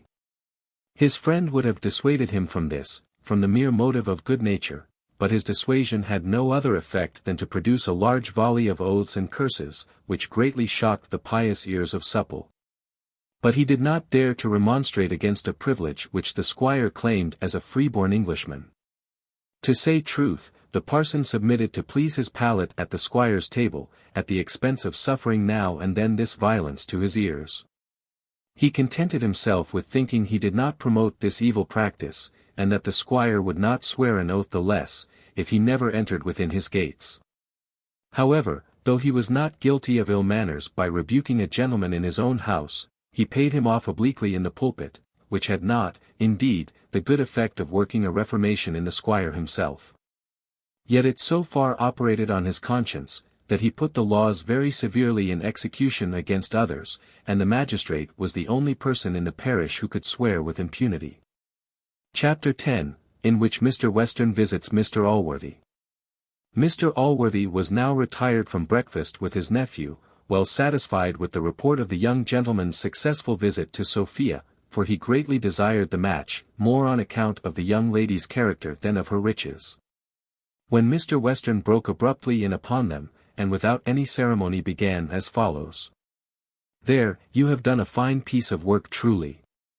You have brought up your bastard to a fine purpose, not that I believe you have had any hand in it neither, that is, as a man may say, designedly, but there is a fine kettle of fish made on't up at our house. What can be the matter, Mr. Western? Said Allworthy. Oh, matter enow of all conscience, my daughter hath fallen in love with your bastard, that's all, but I won't gie her a halfpenny, not the 20th part of a brass varden. I always thought what would come o' breeding up a bastard like a gentleman, and letting un come about to Vox houses. It's well vor un I could not get at un, I'd a licked un, I'd a spoiled his caterwauling. I'd a taught the son of a whore to meddle with meat for his master. He shan't ever have a morsel of meat of mine, or a varden to buy it, if she will ha on, one smock shall be her portion. I'd sooner ge my estate to the zinking fund, that it may be sent to Hanover to corrupt our nation with. I am heartily sorry, cries Allworthy. Pox your sorrow, says Western. It will do me abundance of good when I have lost my only child, my poor Sophie, that was the joy of my heart, and all the hope and comfort of my age, but I am resolved I will turn her out doors, she shall beg, and starve, and rot in the streets. Not one halfpenny, not a halfpenny shall she ever mine. The son of a bitch was always good at finding a hare sitting, and be rotted to n. I little thought what pussy was looking after, but it shall be the worst he ever vound in his life.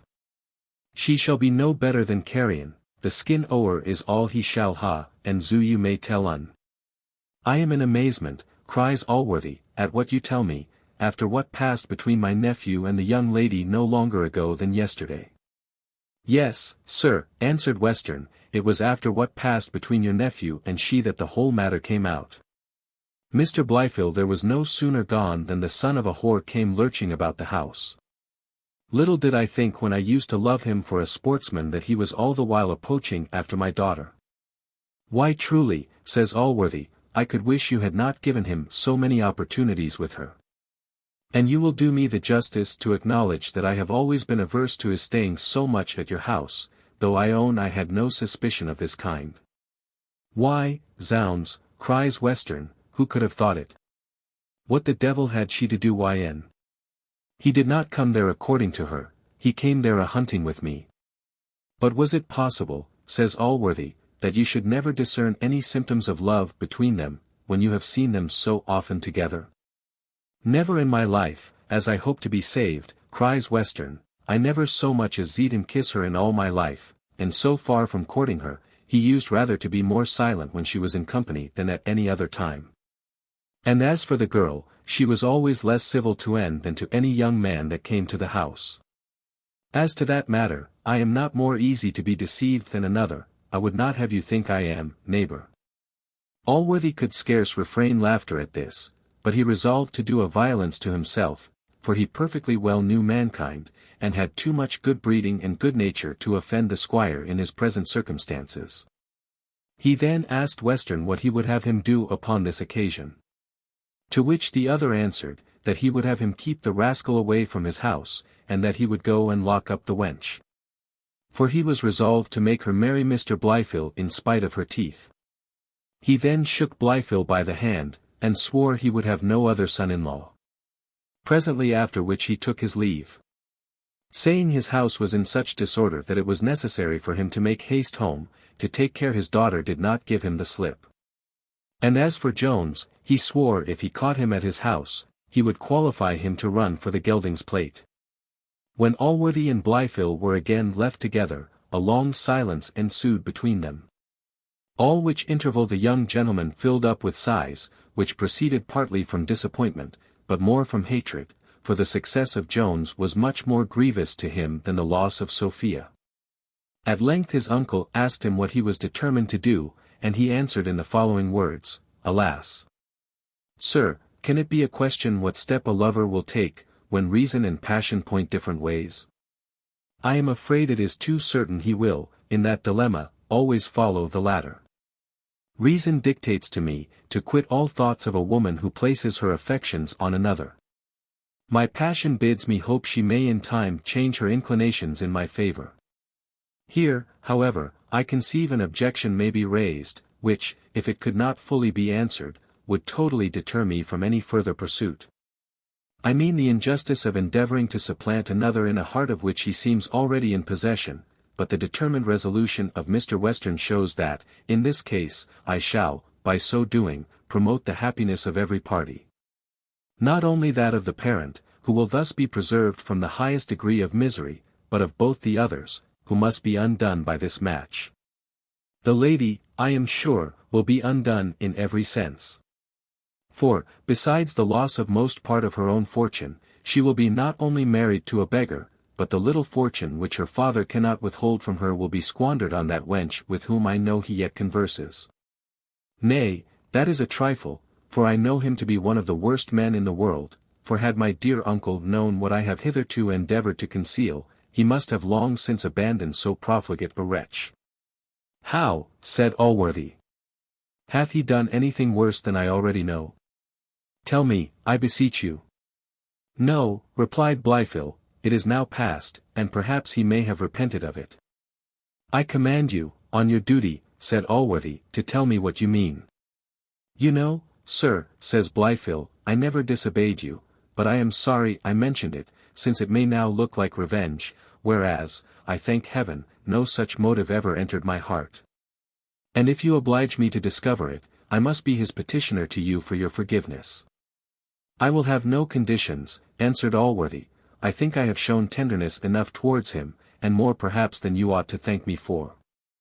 More, indeed, I fear, than he deserved, cries Blifil, for in the very day of your utmost danger, when myself and all the family were in tears, he filled the house with riot and debauchery. He drank, and sung, and roared. And when I gave him a gentle hint of the indecency of his actions, he fell into a violent passion, swore many oaths, called me rascal, and struck me. How, cries Allworthy, did he dare to strike you? I am sure, cries Blifil, I have forgiven him that long ago. I wish I could so easily forget his ingratitude to the best of benefactors.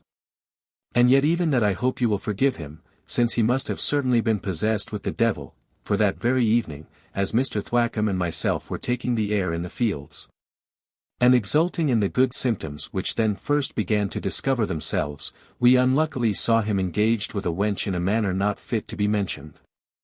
Mr. Thwackum, with more boldness than prudence, advanced to rebuke him, when, I am sorry to say it, he fell upon the worthy man, and beat him so outrageously that I wish he may have yet recovered the bruises. Nor was I without my share of the effects of his malice, while I endeavoured to protect my tutor, but that I have long forgiven. Nay, I prevailed with Mr. Thwackum to forgive him too, and not to inform you of a secret which I feared might be fatal to him. And now, sir, since I have unadvisedly dropped a hint of this matter, and your commands have obliged me to discover the whole, let me intercede with you for him.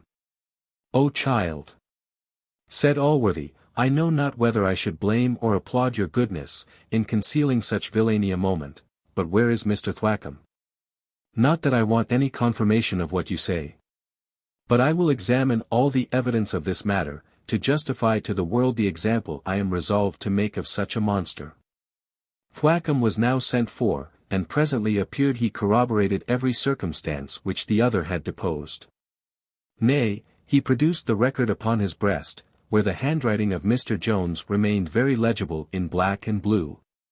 He concluded with declaring to Mr. Allworthy, that he should have long since informed him of this matter, had not Mr. Blifil, by the most earnest interpositions, prevented him. He is, says he, an excellent youth, though such forgiveness of enemies is carrying the matter too far. In reality, Blifil had taken some pains to prevail with the parson, and to prevent the discovery at that time, for which he had many reasons. He knew that the minds of men are apt to be softened and relaxed from their usual severity by sickness. Besides, he imagined that if the story was told when the fact was so recent, and the physician about the house, who might have unravelled the real truth, he should never be able to give it the malicious turn which he intended.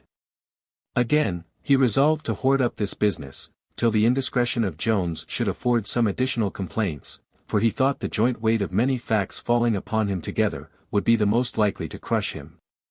And he watched, therefore, some such opportunity as that with which fortune had now kindly presented him.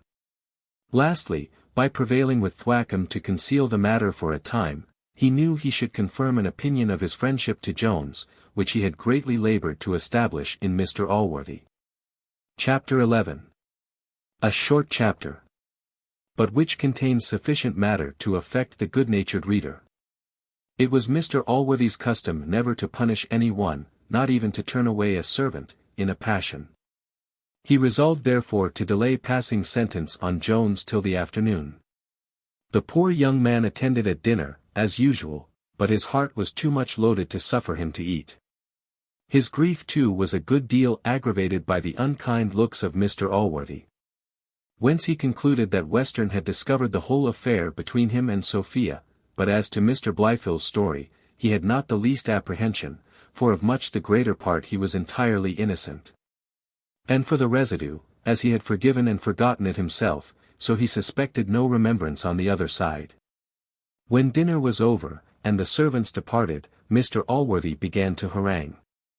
He set forth, in a long speech, the many iniquities of which Jones had been guilty, particularly those which this day had brought to light.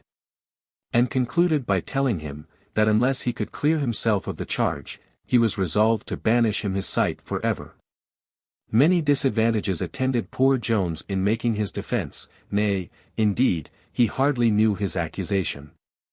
For as Mr. Allworthy, in recounting the drunkenness, and, while he lay ill, out of modesty sunk everything that related particularly to himself, which indeed principally constituted the crime, Jones could not deny the charge. His heart was, besides, almost broken already, and his spirits were so sunk, that he could say nothing for himself, but acknowledged the whole, and, like a criminal in despair, threw himself upon mercy. Concluding, that though he must own himself guilty of many follies and inadvertencies, he hoped he had done nothing to deserve what would be to him the greatest punishment in the world. Allworthy answered, that he had forgiven him too often already, in compassion to his youth, and in hopes of his amendment, that he now found he was an abandoned reprobate, and such as it would be criminal in any one to support and encourage. Nay, said Mr. Allworthy to him, your audacious attempt to steal away the young lady, calls upon me to justify my own character in punishing you. The world who have already censured the regard I have shown for you may think, with some colour at least of justice, that I connive at so base and barbarous an action of which you must have known my abhorrence, and which, had you had any concern for my ease and honour, as well as for my friendship, you would never have thought of undertaking. Fie upon it, young man. Indeed there is scarce any punishment equal to your crimes, and I can scarce think myself justifiable in what I am now going to bestow on you. However, as I have educated you like a child of my own, I will not turn you naked into the world. When you open this paper, therefore, you will find something which may enable you, with industry, to get an honest livelihood. But if you employ it to worse purposes, I shall not think myself obliged to supply you farther, being resolved, from this day forward, to converse no more with you on any account. I cannot avoid saying, there is no part of your conduct which I resent more than your ill treatment of that good young man, meaning Blifil, who hath behaved with so much tenderness and honour towards you. These last words were a dose almost too bitter to be swallowed. A flood of tears now gushed from the eyes of Jones, and every faculty of speech and motion seemed to have deserted him. It was some time before he was able to obey Allworthy's peremptory commands of departing, which he at length did, having first kissed his hands with a passion difficult to be affected, and as difficult to be described. The reader must be very weak, if, when he considers the light in which Jones then appeared to Mr. Allworthy, he should blame the rigour of his sentence. And yet all the neighbourhood, either from this weakness, or from some worse motive, condemned this justice and severity as the highest cruelty. Nay, the very persons who had before censured the good man for the kindness and tenderness shown to a bastard, his own, according to the general opinion, now cried out as loudly against turning his own child out of doors. The women especially were unanimous in taking the part of Jones, and raised more stories on the occasion than I have room, in this chapter, to set down. One thing must not be omitted, that, in their censures on this occasion, none ever mentioned the sum contained in the paper which Allworthy gave Jones, which was no less than £500. But all agreed that he was sent away penniless, and some said naked, from the house of his inhuman father. Chapter 12. Containing love letters, and Jones was commanded to leave the house immediately, and told, that his clothes and everything else should be sent to him whithersoever he should order them. He accordingly set out, and walked above a mile, not regarding, and indeed scarce knowing, whither he went. At length a little brook obstructing his passage, he threw himself down by the side of it.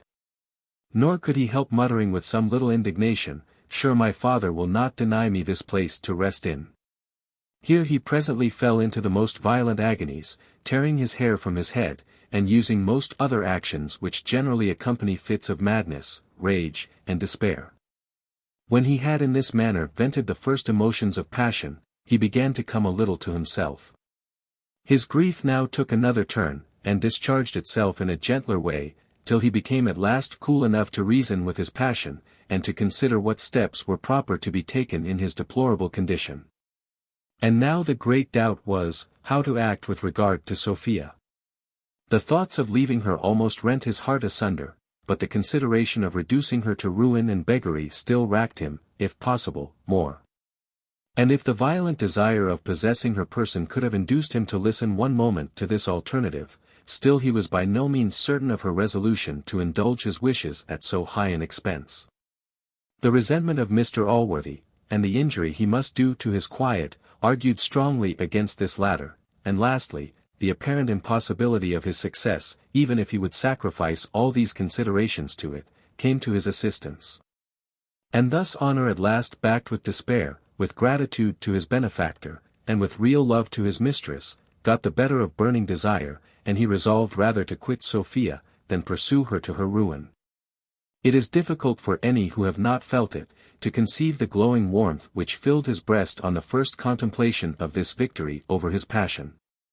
Pride flattered him so agreeably, that his mind perhaps enjoyed perfect happiness. But this was only momentary. Sophia soon returned to his imagination, and allayed the joy of his triumph with no less bitter pangs than a good-natured general must feel, when he surveys the bleeding heaps, at the price of whose blood he hath purchased his laurels. For thousands of tender ideas lay murdered before our conqueror. Being resolved, however, to pursue the paths of this giant honor, as the gigantic poet Lee calls it, he determined to write a farewell letter to Sophia. And accordingly proceeded to a house not far off, where, being furnished with proper materials, he wrote as follows. Madam, when you reflect on the situation in which I write, I am sure your good nature will pardon any inconsistency or absurdity which my letter contains. For everything here flows from a heart so full, that no language can express its dictates. I have resolved, Madam, to obey your commands, in flying forever from your lovely sight. Cruel indeed those commands are. But it is a cruelty which proceeds from fortune, not from my Sophia. Fortune hath made it necessary to your preservation, to forget there ever was such a wretch as I am. Believe me, I would not hint all my sufferings to you, if I imagined they could possibly escape your ears. I know the goodness and tenderness of your heart, and would avoid giving you any of those pains which you always feel for the miserable. Oh, let nothing which you shall hear of my hard fortune, cause a moment's concern. For, after the loss of you, everything is to me a trifle. Oh, Sophia! It is hard to leave you, it is harder still to desire you to forget me, yet the sincerest love obliges me to both. Pardon my conceiving that any remembrance of me can give you disquiet, but if I am so gloriously wretched, sacrifice me every way to your relief. Think I never loved you, or think truly how little I deserve you. And learn to scorn me for a presumption which can never be too severely punished. I am unable to say more. May guardian angels protect you forever. He was now searching his pockets for his wax, but found none, nor indeed anything else, therein. For in truth he had, in his frantic disposition, tossed everything from him, and amongst the rest, his pocket-book, which he had received from Mr. Allworthy, which he had never opened, and which now first occurred to his memory. The house supplied him with a wafer for his present purpose, with which, having sealed his letter, he returned hastily towards the brook side, in order to search for the things which he had there lost. In his way he met his old friend Black George, who heartily condoled with him on his misfortune, for this had already reached his ears, and indeed those of all the neighborhood. Jones acquainted the gamekeeper with his loss, and he as readily went back with him to the brook, where they searched every tuft of grass in the meadow, as well where Jones had not been as where he had been. But all to no purpose, for they found nothing, for, indeed, though the things were then in the meadow, they omitted to search the only place where they were deposited, to wit, in the pockets of the said George. For he had just before found them, and being luckily apprised of their value, had very carefully put them up for his own use. The gamekeeper having exerted as much diligence in quest of the lost goods, as if he had hoped to find them, desired Mr. Jones to recollect if he had been in no other place, for sure, said he, if you had lost them here so lately. The things must have been here still. For this is a very unlikely place for any one to pass by. And indeed it was by great accident that he himself had passed through that field, in order to lay wires for hares, with which he was to supply a poulterer at Bath the next morning. Jones now gave over all hopes of recovering his loss, and almost all thoughts concerning it, and turning to Black George, asked him earnestly if he would do him the greatest favour in the world. George answered with some hesitation, Sir, you know you may command me whatever is in my power, and I heartily wish it was in my power to do you any service. In fact, the question staggered him. For he had, by selling game, amassed a pretty good sum of money in Mr. Western's service, and was afraid that Jones wanted to borrow some small matter of him. But he was presently relieved from his anxiety, by being desired to convey a letter to Sophia, which with great pleasure he promised to do. And indeed I believe there are few favours which he would not have gladly conferred on Mr. Jones. For he bore as much gratitude towards him as he could, and was as honest as men who love money better than any other thing in the universe, generally are. Mrs. Honour was agreed by both to be the proper means by which this letter should pass to Sophia. They then separated. The gamekeeper returned home to Mr. Western's, and Jones walked to an alehouse at half a mile's distance, to wait for his messenger's return.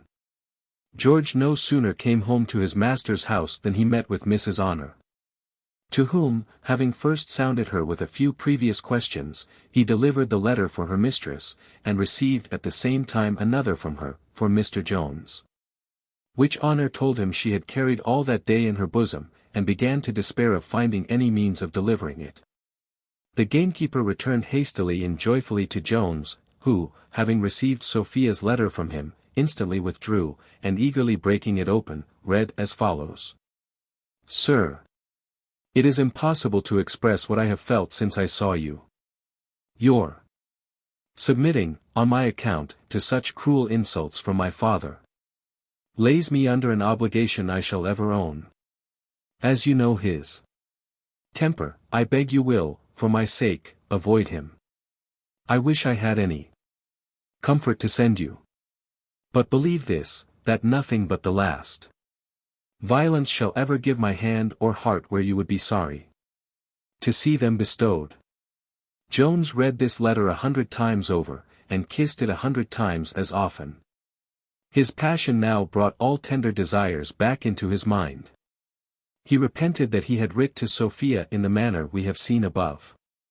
But he repented more that he had made use of the interval of his messenger's absence to write and dispatch a letter to Mr. Allworthy, in which he had faithfully promised and bound himself to quit all thoughts of his love. However, when his cool reflections returned, he plainly perceived that his case was neither mended nor altered by Sophia's billet, unless to give him some little glimpse of hope, from her constancy, of some favourable accident hereafter. He therefore resumed his resolution, and taking leave of Black George, set forward to a town about 5 miles distant, whither he had desired Mr. Allworthy, unless he pleased to revoke his sentence, to send his things after him. Chapter 13.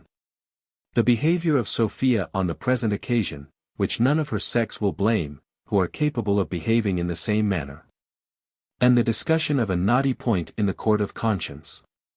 Sophia had passed the last 24 hours in no very desirable manner.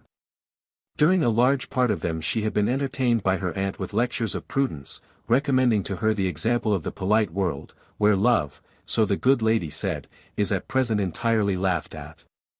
And where women consider matrimony, as men do offices of public trust, only as the means of making their fortunes, and of advancing themselves in the world. In commenting on which text Mrs. Western had displayed her eloquence during several hours.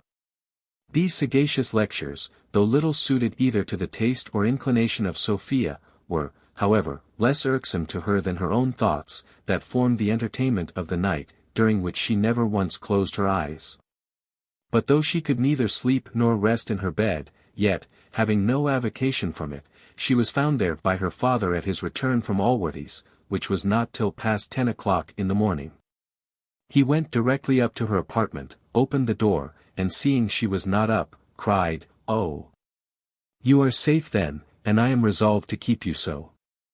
He then locked the door, and delivered the key to Honour, having first given her the strictest charge, with great promises of rewards for her fidelity, and most dreadful menaces of punishment in case she should betray her trust. Honour's orders were, not to suffer her mistress to come out of her room without the authority of the squire himself, and to admit none to her but him and her aunt.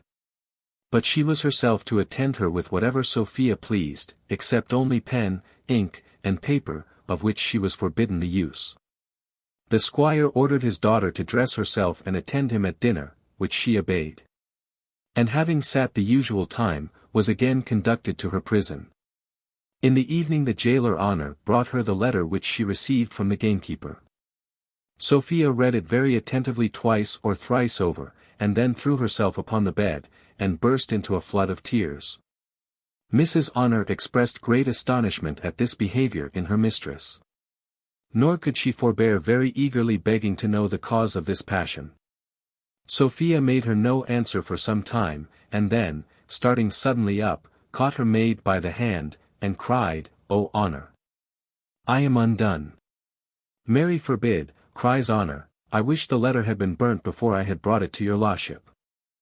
I'm sure I thought it would have comforted your lordship, or I would have seen it at the devil before I would have touched it." "Honour," says Sophia, "you are a good girl, and it is vain to attempt concealing longer my weakness from you. I have thrown away my heart on a man who hath forsaken me." "And is Mr. Jones," answered the maid, "such a perfidy man?" "He hath taken his leave of me," says Sophia, "for ever in that letter, nay, he hath desired me to forget him." Could he have desired that if he had loved me? Could he have borne such a thought? Could he have written such a word? "No, certainly, ma'am," cries Honour, "and to be sure, if the best man in England was to desire me to forget him, I'd take him at his word. Mary, come up. I am sure your lordship hath done him too much honour ever to think on him. A young lady who may take her choice of all the young men in the country. And to be sure, if I may be so presumptuous as to offer my poor opinion, there is young Mr. Blifil, who, besides that he is come of honest parents, and will be one of the greatest squires all hereabouts, he is to be sure, in my poor opinion, a more handsomer and a more politer man by half. And besides, he is a young gentleman of a sober character, and who may defy any of the neighbours to say black is his eye, he follows no dirty trollops, nor can any bastards be laid at his door. Forget him, indeed. I thank heaven I myself am not so much at my last prayers as to suffer any man to bid me forget him twice. If the best he that wears a head was for to offer to say such an affronting word to me, I would never give him my company afterwards, if there was another young man in the kingdom. And as I was a-saying, to be sure, there is young Mr. Blifil. Nay, not his detested name, cries Sophia. Nay, ma'am, says Honour, if your lordship doth not like him, there be more jolly handsome young men that would court your lordship, if they had but the least encouragement. I don't believe there is arrow young gentleman in this county, or in the next to it, that if your lordship was but to look as if you had a mind to him, would not come about to make his offers directly. What a wretch dost thou imagine me, cries Sophia, by affronting my ears with such stuff. I detest all mankind. Nay, to be sure, ma'am, answered Honour, your lordship hath had enough to give you a surfeit of them. To be used ill by such a poor, beggarly, bastardly fellow. Hold your blasphemous tongue, cries Sophia, how dare you mention his name with disrespect before me? He used me ill. No, his poor bleeding heart suffered more when he writ the cruel words than mine from reading them. Oh! He is all heroic virtue and angelic goodness. I am ashamed of the weakness of my own passion, for blaming what I ought to admire. Oh, Honour! It is my good only which he consults. To my interest he sacrifices both himself and me. The apprehension of ruining me hath driven him to despair. I am very glad, says Honour, to hear your lordship takes that into your consideration. For to be sure, it must be nothing less than ruin to give your mind to one that is turned out of doors, and is not worth a farthing in the world. Turned out of doors, cries Sophia hastily, how? What dost thou mean? Why, to be sure, ma'am, my master no sooner told Squire Allworthy about Mr. Jones having offered to make love to your lordship than the squire stripped him stark naked, and turned him out of doors. Ha! Says Sophia, I have been the cursed, wretched cause of his destruction. Turned naked out of doors. Here, Honour, take all the money I have, take the rings from my fingers. Here, my watch, carry him all. Go find him immediately. For heaven's sake, ma'am, answered Mrs. Honour, do but consider, if my master should miss any of these things, I should be made to answer for them. Therefore let me beg your lordship not to part with your watch and jewels. Besides, the money, I think, is enough of all conscience, and as for that, my master can never know anything of the matter. Here, then, cries Sophia, take every farthing I am worth, find him out immediately, and give it him. Go, go, lose not a moment. Mrs. Honour departed according to orders, and finding Black George below stairs, delivered him the purse, which contained 16 guineas, being, indeed, the whole stock of Sophia. For though her father was very liberal to her, she was much too generous to be rich. Black George having received the purse, set forward towards the alehouse. But in the way a thought occurred to him, whether he should not detain this money likewise. His conscience, however, immediately started at this suggestion, and began to upbraid him with ingratitude to his benefactor. To this his avarice answered, that his conscience should have considered the matter before, when he deprived poor Jones of his £500. That having quietly acquiesced in what was of so much greater importance, it was absurd, if not downright hypocrisy, to affect any qualms at this trifle. In return to which, conscience, like a good lawyer, attempted to distinguish between an absolute breach of trust, as here, where the goods were delivered, and a bare concealment of what was found, as in the former case. Avarice presently treated this with ridicule, called it a distinction without a difference, and absolutely insisted that when once all pretensions of honour and virtue were given up in any one instance, that there was no precedent for resorting to them upon a second occasion. In short, poor conscience had certainly been defeated in the argument, had not fear stepped into her assistance, and very strenuously urged that the real distinction between the two actions did not lie in the different degrees of honour but of safety, for that the secreting the £500 was a matter of very little hazard, whereas the detaining the 16 guineas was liable to the utmost danger of discovery. By this friendly aid of fear, conscience obtained a complete victory in the mind of Black George, and, after making him a few compliments on his honesty, forced him to deliver the money to Jones. Chapter 14. A short chapter, containing a short dialogue between Squire Western and his sister. Mrs. Western had been engaged abroad all that day. The squire met her at her return home. And when she inquired after Sophia, he acquainted her that he had secured her safe enough. She is locked up in chamber, cries he, and Honour keeps the key. As his looks were full of prodigious wisdom and sagacity when he gave his sister this information, it is probable he expected much applause from her for what he had done. But how was he disappointed when, with a most disdainful aspect, she cried, "Sure, brother, you are the weakest of all men.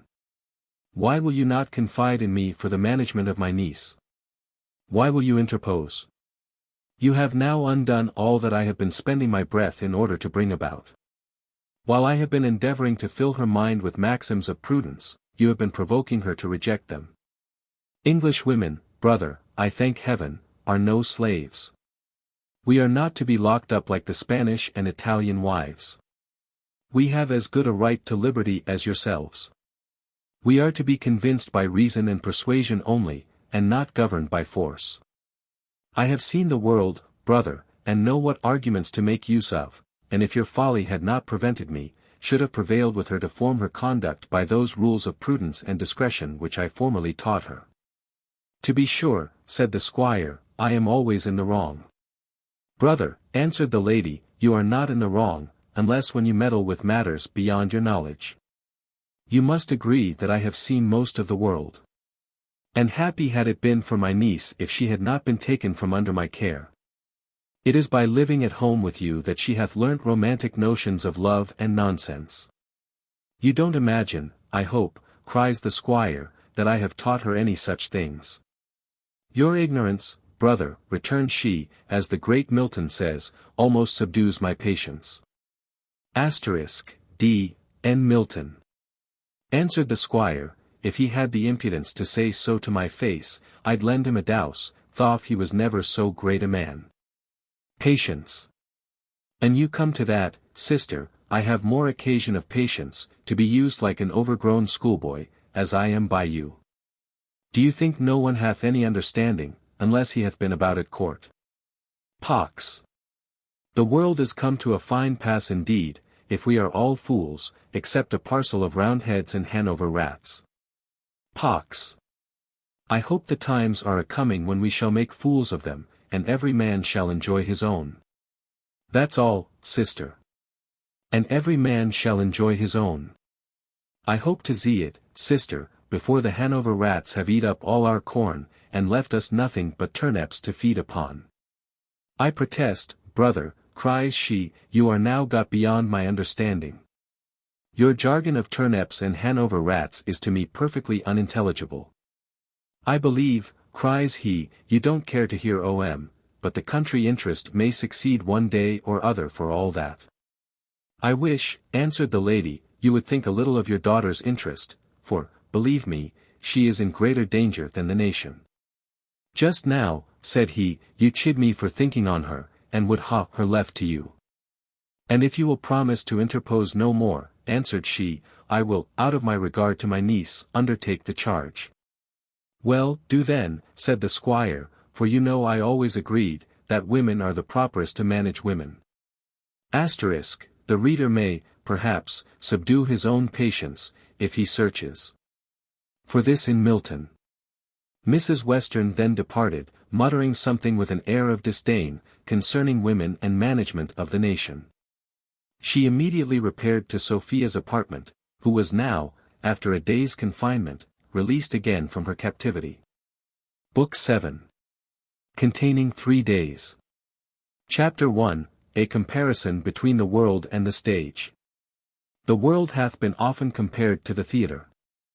And many grave writers, as well as the poets, have considered human life as a great drama, resembling, in almost every particular, those scenical representations which Thespis is first reported to have invented, and which have been since received with so much approbation and delight in all polite countries. This thought hath been carried so far, and is become so general, that some words proper to the theatre, and which were at first metaphorically applied to the world, are now indiscriminately and literally spoken of both. Thus stage and scene are by common use grown as familiar to us, when we speak of life in general, as when we confine ourselves to dramatic performances, and when transactions behind the curtain are mentioned. St. James's is more likely to occur to our thoughts than Drury Lane. It may seem easy enough to account for all this, by reflecting that the theatrical stage is nothing more than a representation, or, as Aristotle calls it, an imitation of what really exists. And hence, perhaps, we might fairly pay a very high compliment to those who by their writings or actions have been so capable of imitating life, as to have their pictures in a manner confounded with, or mistaken for, the originals. But, in reality, we are not so fond of paying compliments to these people, whom we use as children frequently do the instruments of their amusement, and have much more pleasure in hissing and buffeting them, than in admiring their excellence. There are many other reasons which have induced us to see this analogy between the world and the stage. Some have considered the larger part of mankind in the light of actors, as personating characters no more their own, and to which in fact they have no better title. Then the player hath to be in earnest thought the king or emperor whom he represents. Thus the hypocrite may be said to be a player, and indeed the Greeks called them both by one and the same name. The brevity of life hath likewise given occasion to this comparison. So the immortal Shakespeare Life's a poor player that struts and frets his hour upon the stage, and then is heard no more. For which hackneyed quotation I will make the reader amends by a very noble one, which few, I believe, have read. It is taken from a poem called The Deity, published about 9 years ago, and long since buried in oblivion. A proof that good books, no more than good men, do always survive the bad. From the all human actions take their springs. The rise of empires and the fall of kings. See the vast theatre of time displayed, while o'er the scene succeeding heroes tread. With pomp the shining images succeed. What leaders triumph, and what monarchs bleed. Perform the parts thy providence assigned. Their pride, their passions, to thy ends inclined. Awhile they glitter in the face of day. Then at thy nod the phantoms pass away. No trace is left of all the busy scene. But that remembrance says, the things have been. The Deity.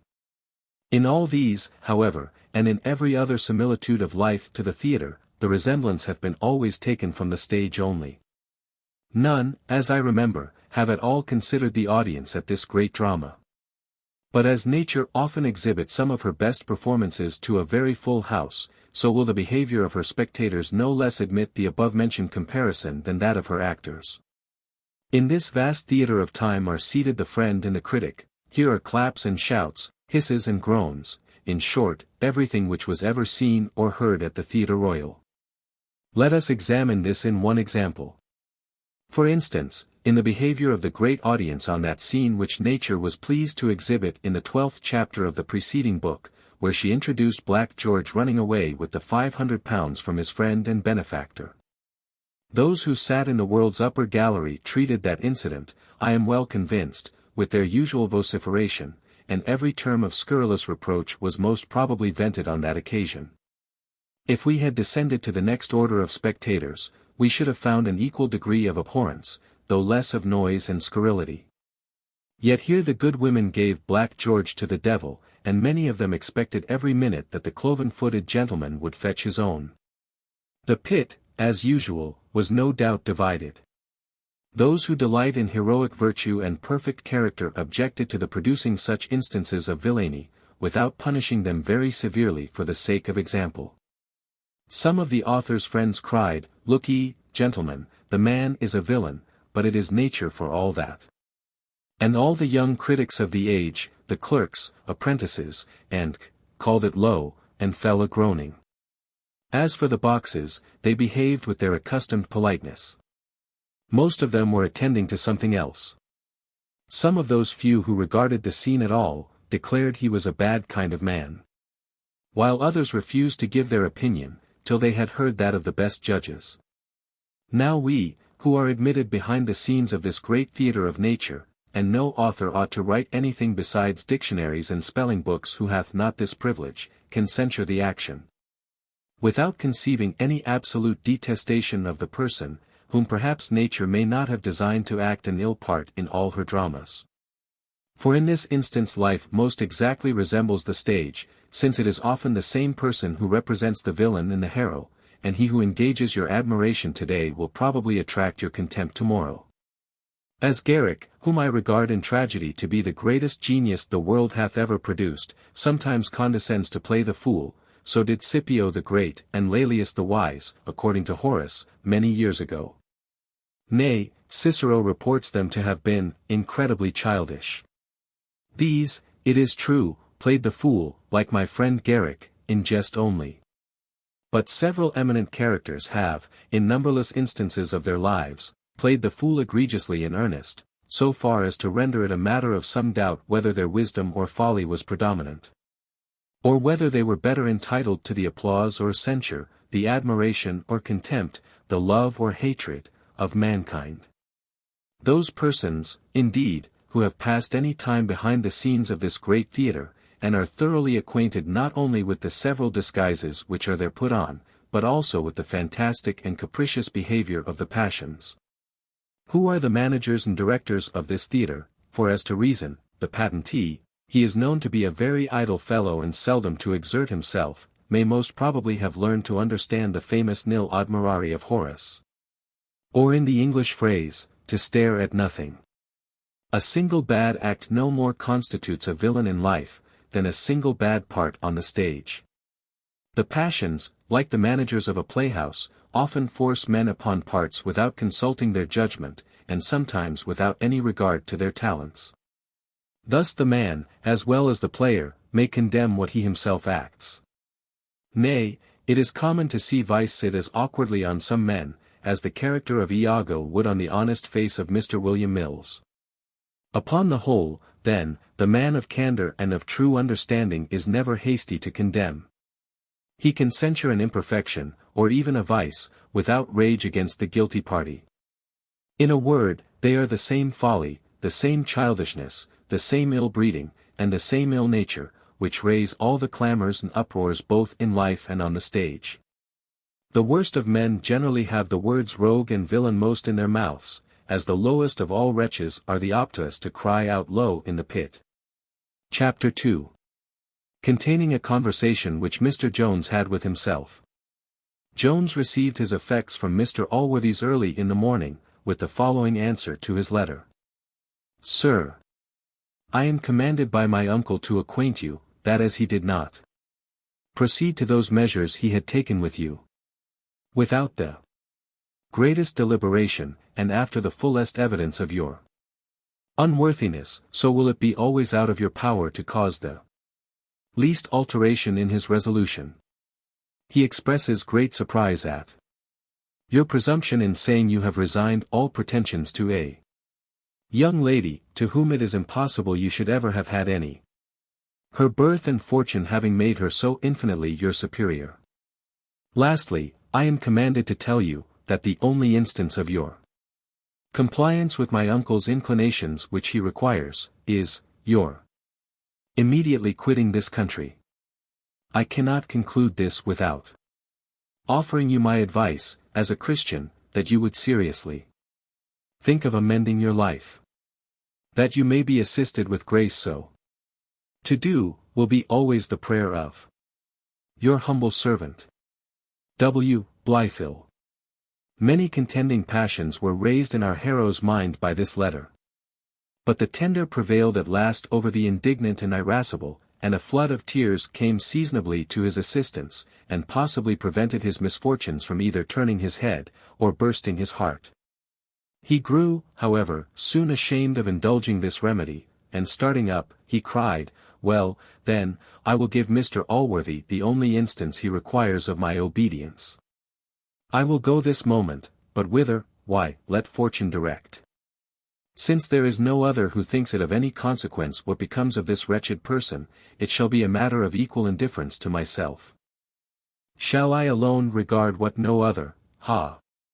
Have I not reason to think there is another? One whose value is above that of the whole world. I must imagine my Sophia is not indifferent to what becomes of me. Shall I then leave this only friend, and such a friend? Shall I not stay with her? Where, how can I stay with her? Have I any hopes of ever seeing her, though she was as desirous as myself, without exposing her to the wrath of her father, and to what purpose? Can I think of soliciting such a creature to consent to her own ruin? Shall I indulge any passion of mine at such a price? Shall I lurk about this country like a thief, with such intentions? No, I detest the thought. Farewell, Sophia. Farewell, most lovely, most beloved. Here passion stopped his mouth, and found a vent at his eyes. And now having taken a resolution to leave the country, he began to debate with himself whither he should go. The world, as Milton phrases it, lay all before him, and Jones, no more than Adam, had any man to whom he might resort for comfort or assistance. All his acquaintance were the acquaintance of Mr. Allworthy. And he had no reason to expect any countenance from them, as that gentleman had withdrawn his favour from him. Men of great and good characters should indeed be very cautious how they discard their dependents. For the consequence to the unhappy sufferer is being discarded by all others. What course of life to pursue, or to what business to apply himself, was a second consideration, and here the prospect was all a melancholy void. Every profession, and every trade, required length of time, and what was worse, money, for matters are so constituted, that nothing out of nothing is not a truer maxim in physics than in politics. And every man who is greatly destitute of money, is on that account entirely excluded from all means of acquiring it. At last the ocean, that hospitable friend to the wretched, opened her capacious arms to receive him. And he instantly resolved to accept her kind invitation. To express myself less figuratively, he determined to go to sea. This thought indeed no sooner suggested itself, than he eagerly embraced it. And having presently hired horses, he set out for Bristol to put it in execution. But before we attend him on this expedition, we shall resort a while to Mr. Western's, and see what further happened to the charming Sophia. Chapter 3. Containing several dialogues. The morning in which Mr. Jones departed, Mrs. Western summoned Sophia into her apartment. And having first acquainted her that she had obtained her liberty of her father, she proceeded to read her a long lecture on the subject of matrimony, which she treated not as a romantic scheme of happiness arising from love, as it hath been described by the poets, nor did she mention any of those purposes for which we are taught by divines to regard it as instituted by sacred authority. She considered it rather as a fund in which prudent women deposit their fortunes to the best advantage, in order to receive a larger interest for them than they could have elsewhere. When Mrs. Western had finished, Sophia answered, that she was very incapable of arguing with a lady of her aunt's superior knowledge and experience, especially on a subject which she had so very little considered, as this of matrimony.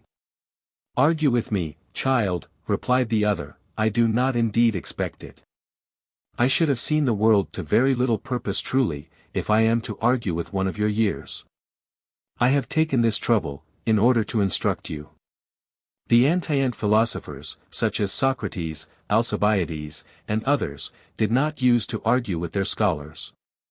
You are to consider me, child, as Socrates, not asking your opinion, but only informing you of mine." From which last words the reader may possibly imagine, that this lady had read no more of the philosophy of Socrates, than she had of that of Alcibiades, and indeed we cannot resolve his curiosity as to this point. "Madam," cries Sophia, "I have never presumed to controvert any opinion of yours, and this subject, as I said, I have never yet thought of, and perhaps never may." "Indeed, Sophie," replied the aunt, "this dissimulation with me is very foolish. The French shall as soon persuade me that they take foreign towns in defense only of their own country, as you can impose on me to believe you have never yet thought seriously of matrimony. How can you, child, affect to deny that you have considered of contracting an alliance, when you so well know I am acquainted with the party with whom you desire to contract it? An alliance as unnatural, and contrary to your interest, as a separate league with the French would be to the interest of the Dutch. But however, if you have not hitherto considered of this matter, I promise you it is now high time, for my brother is resolved immediately to conclude the treaty with Mr. Blifil. And indeed I am a sort of guarantee in the affair, and have promised your concurrence." "Indeed, madam," cries Sophia, "this is the only instance in which I must disobey both yourself and my father. For this is a match which requires very little consideration in me to refuse." "If I was not as great a philosopher as Socrates himself," returned Mrs. Western, "you would overcome my patience. What objection can you have to the young gentleman?" "A very solid objection, in my opinion," says Sophia, "I hate him." "Will you never learn a proper use of words?" answered the aunt. "Indeed, child, you should consult Bailey's dictionary. It is impossible you should hate a man from whom you have received no injury. By hatred, therefore, you mean no more than dislike, which is no sufficient objection against your marrying of him. I have known many couples, who have entirely disliked each other, lead very comfortable genteel lives. Believe me, child, I know these things better than you. You will allow me, I think, to have seen the world, in which I have not an acquaintance who would not rather be thought to dislike her husband than to like him. The contrary is such out-of-fashion romantic nonsense, that the very imagination of it is shocking." "Indeed, madam," replied Sophia, "I shall never marry a man I dislike. If I promise my father never to consent to any marriage contrary to his inclinations, I think I may hope he will never force me into that state contrary to my own inclinations, cries the aunt, with some warmth. Inclinations. I am astonished at your assurance. A young woman of your age, and unmarried, to talk of inclinations. But whatever your inclinations may be, my brother is resolved, nay, since you talk of inclinations, I shall advise him to hasten the treaty. Inclinations. Sophia then flung herself upon her knees, and tears began to trickle from her shining eyes. She entreated her aunt to have mercy upon her, and not to resent so cruelly her unwillingness to make herself miserable. Often urging, that she alone was concerned, and that her happiness only was at stake. As a bailiff, when well authorized by his writ, having possessed himself of the person of some unhappy debtor, views all his tears without concern. In vain the wretched captive attempts to raise compassion, in vain the tender wife bereft of her companion, the little prattling boy, or fright girl, are mentioned as inducements to reluctance. The noble bum-trap, blind and deaf to every circumstance of distress, greatly rises above all the motives to humanity, and into the hands of the jailer resolves to deliver his miserable prey. Not less blind to the tears, or less deaf to every entreaty of Sophia was the politic aunt, nor less determined was she to deliver over the trembling maid into the arms of the jailer Blifil. She answered with great impetuosity, "So far, madam, from your being concerned alone, your concern is the least, or surely the least important. It is the honor of your family which is concerned in this alliance, you are only the instrument. Do you conceive, mistress, that in an intermarriage between kingdoms, as when a daughter of France is married into Spain, the princess herself is alone considered in the match? No. It is a match between two kingdoms, rather than between two persons. The same happens in great families such as ours. The alliance between the families is the principal matter. You ought to have a greater regard for the honor of your family than for your own person. And if the example of a princess cannot inspire you with these noble thoughts, you cannot surely complain at being used no worse than all princesses are used. I hope, madam, cries Sophia, with a little elevation of voice, I shall never do anything to dishonor my family, but as for Mr. Blifil, whatever may be the consequence, I am resolved against him, and no force shall prevail in his favor. Western, who had been within hearing during the greater part of the preceding dialogue, had now exhausted all his patience. He therefore entered the room in a violent passion, crying, "D—n me then if shan't han, D—n me if shan't, that's all, D—n me if shan't." Mrs. Western had collected a sufficient quantity of wrath for the use of Sophia. But she now transferred it all to the squire.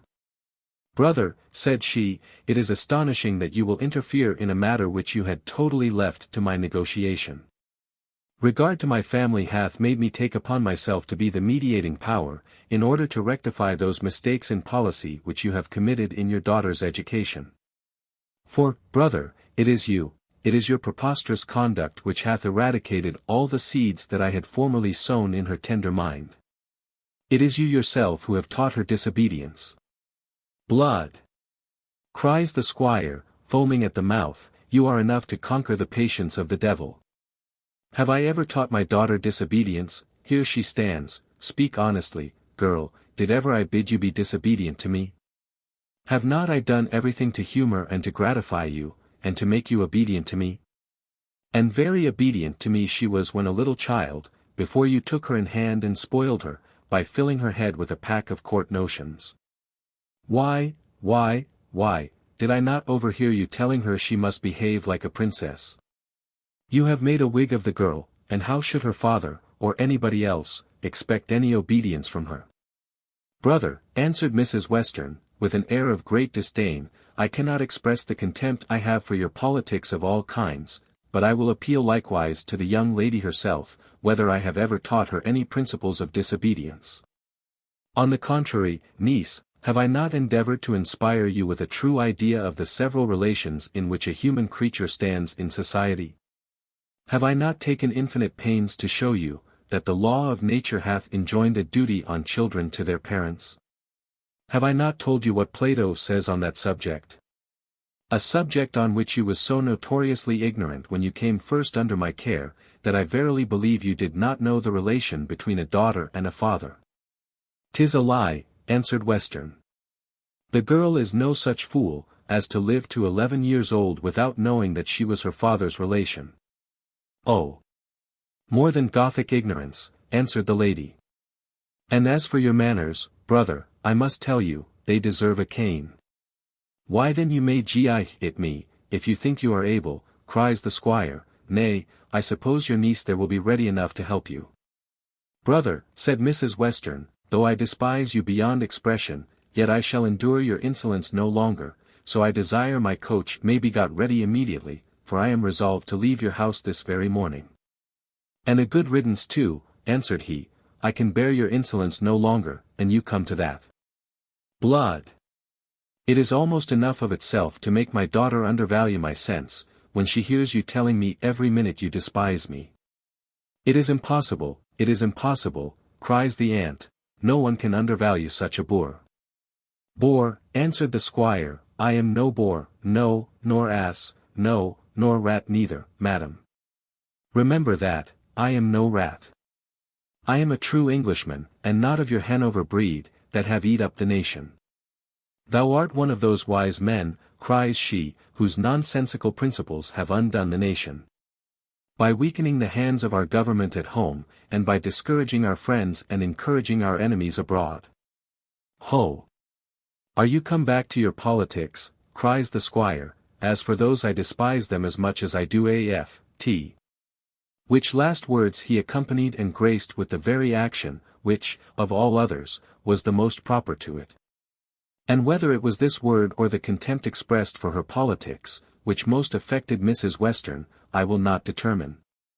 But she flew into the most violent rage, uttered phrases improper to be here related, and instantly burst out of the house.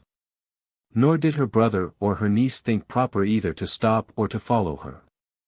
For the one was so much possessed by concern, and the other by anger, that they were rendered almost motionless.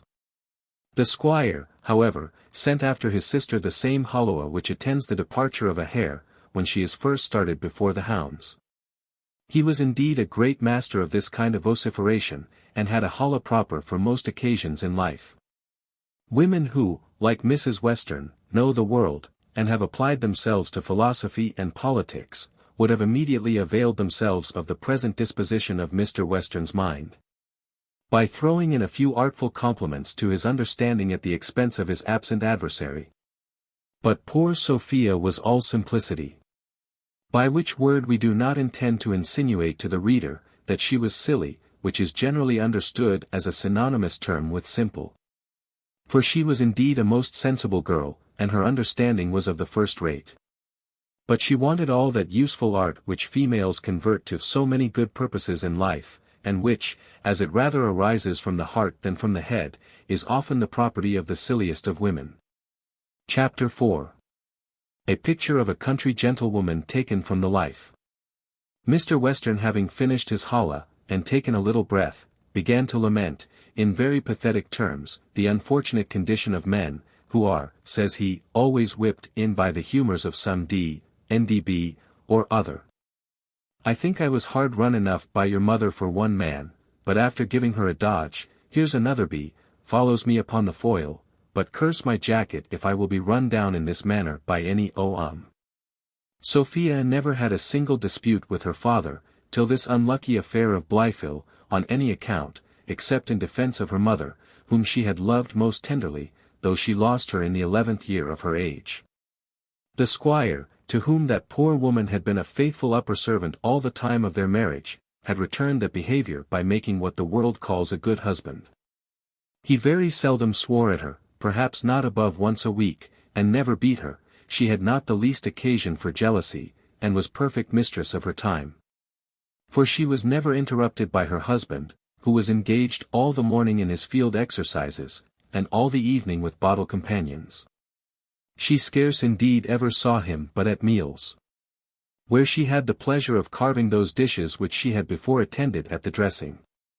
From these meals she retired about 5 minutes after the other servants, having only stayed to drink, the king over the water. Such were, it seems, Mr. Western's orders, for it was a maxim with him, that women should come in with the first dish, and go out after the first glass. Obedience to these orders was perhaps no difficult task.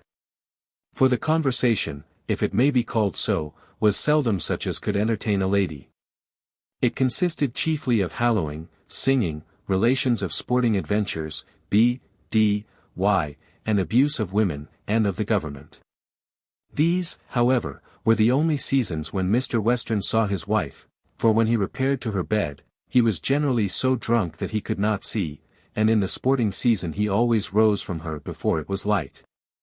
Thus was she perfect mistress of her time, and had besides a coach and four usually at her command, though unhappily, indeed, the badness of the neighborhood, and of the roads, made this of little use. For none who had set much value on their necks would have passed through the one, or who had set any value on their hours, would have visited the other.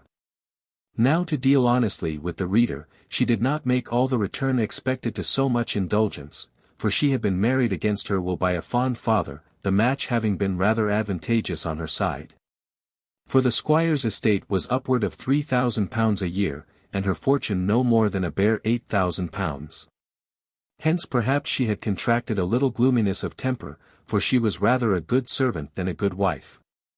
Nor had she always the gratitude to return the extraordinary degree of roaring mirth, with which the squire received her, even with a good-humoured smile.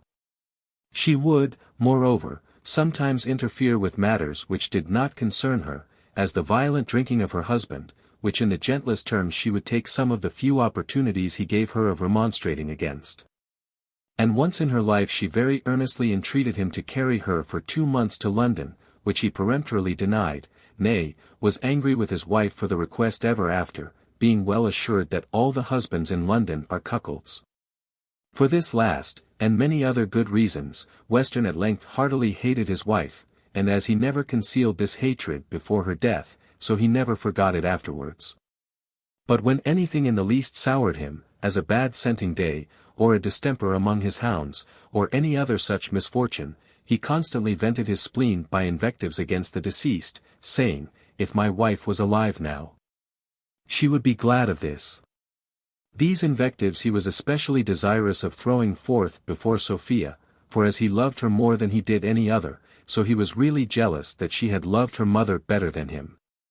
And this jealousy Sophia seldom failed of heightening on these occasions, for he was not contented with violating her ears with the abuse of her mother, but endeavored to force an explicit approbation of all this abuse. With which desire he never could prevail upon her by any promise or threats to comply. Hence some of my readers will, perhaps, wonder that the squire had not hated Sophia as much as he had hated her mother.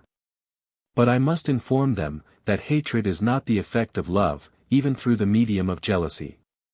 It is, indeed, very possible for jealous persons to kill the objects of their jealousy, but not to hate them.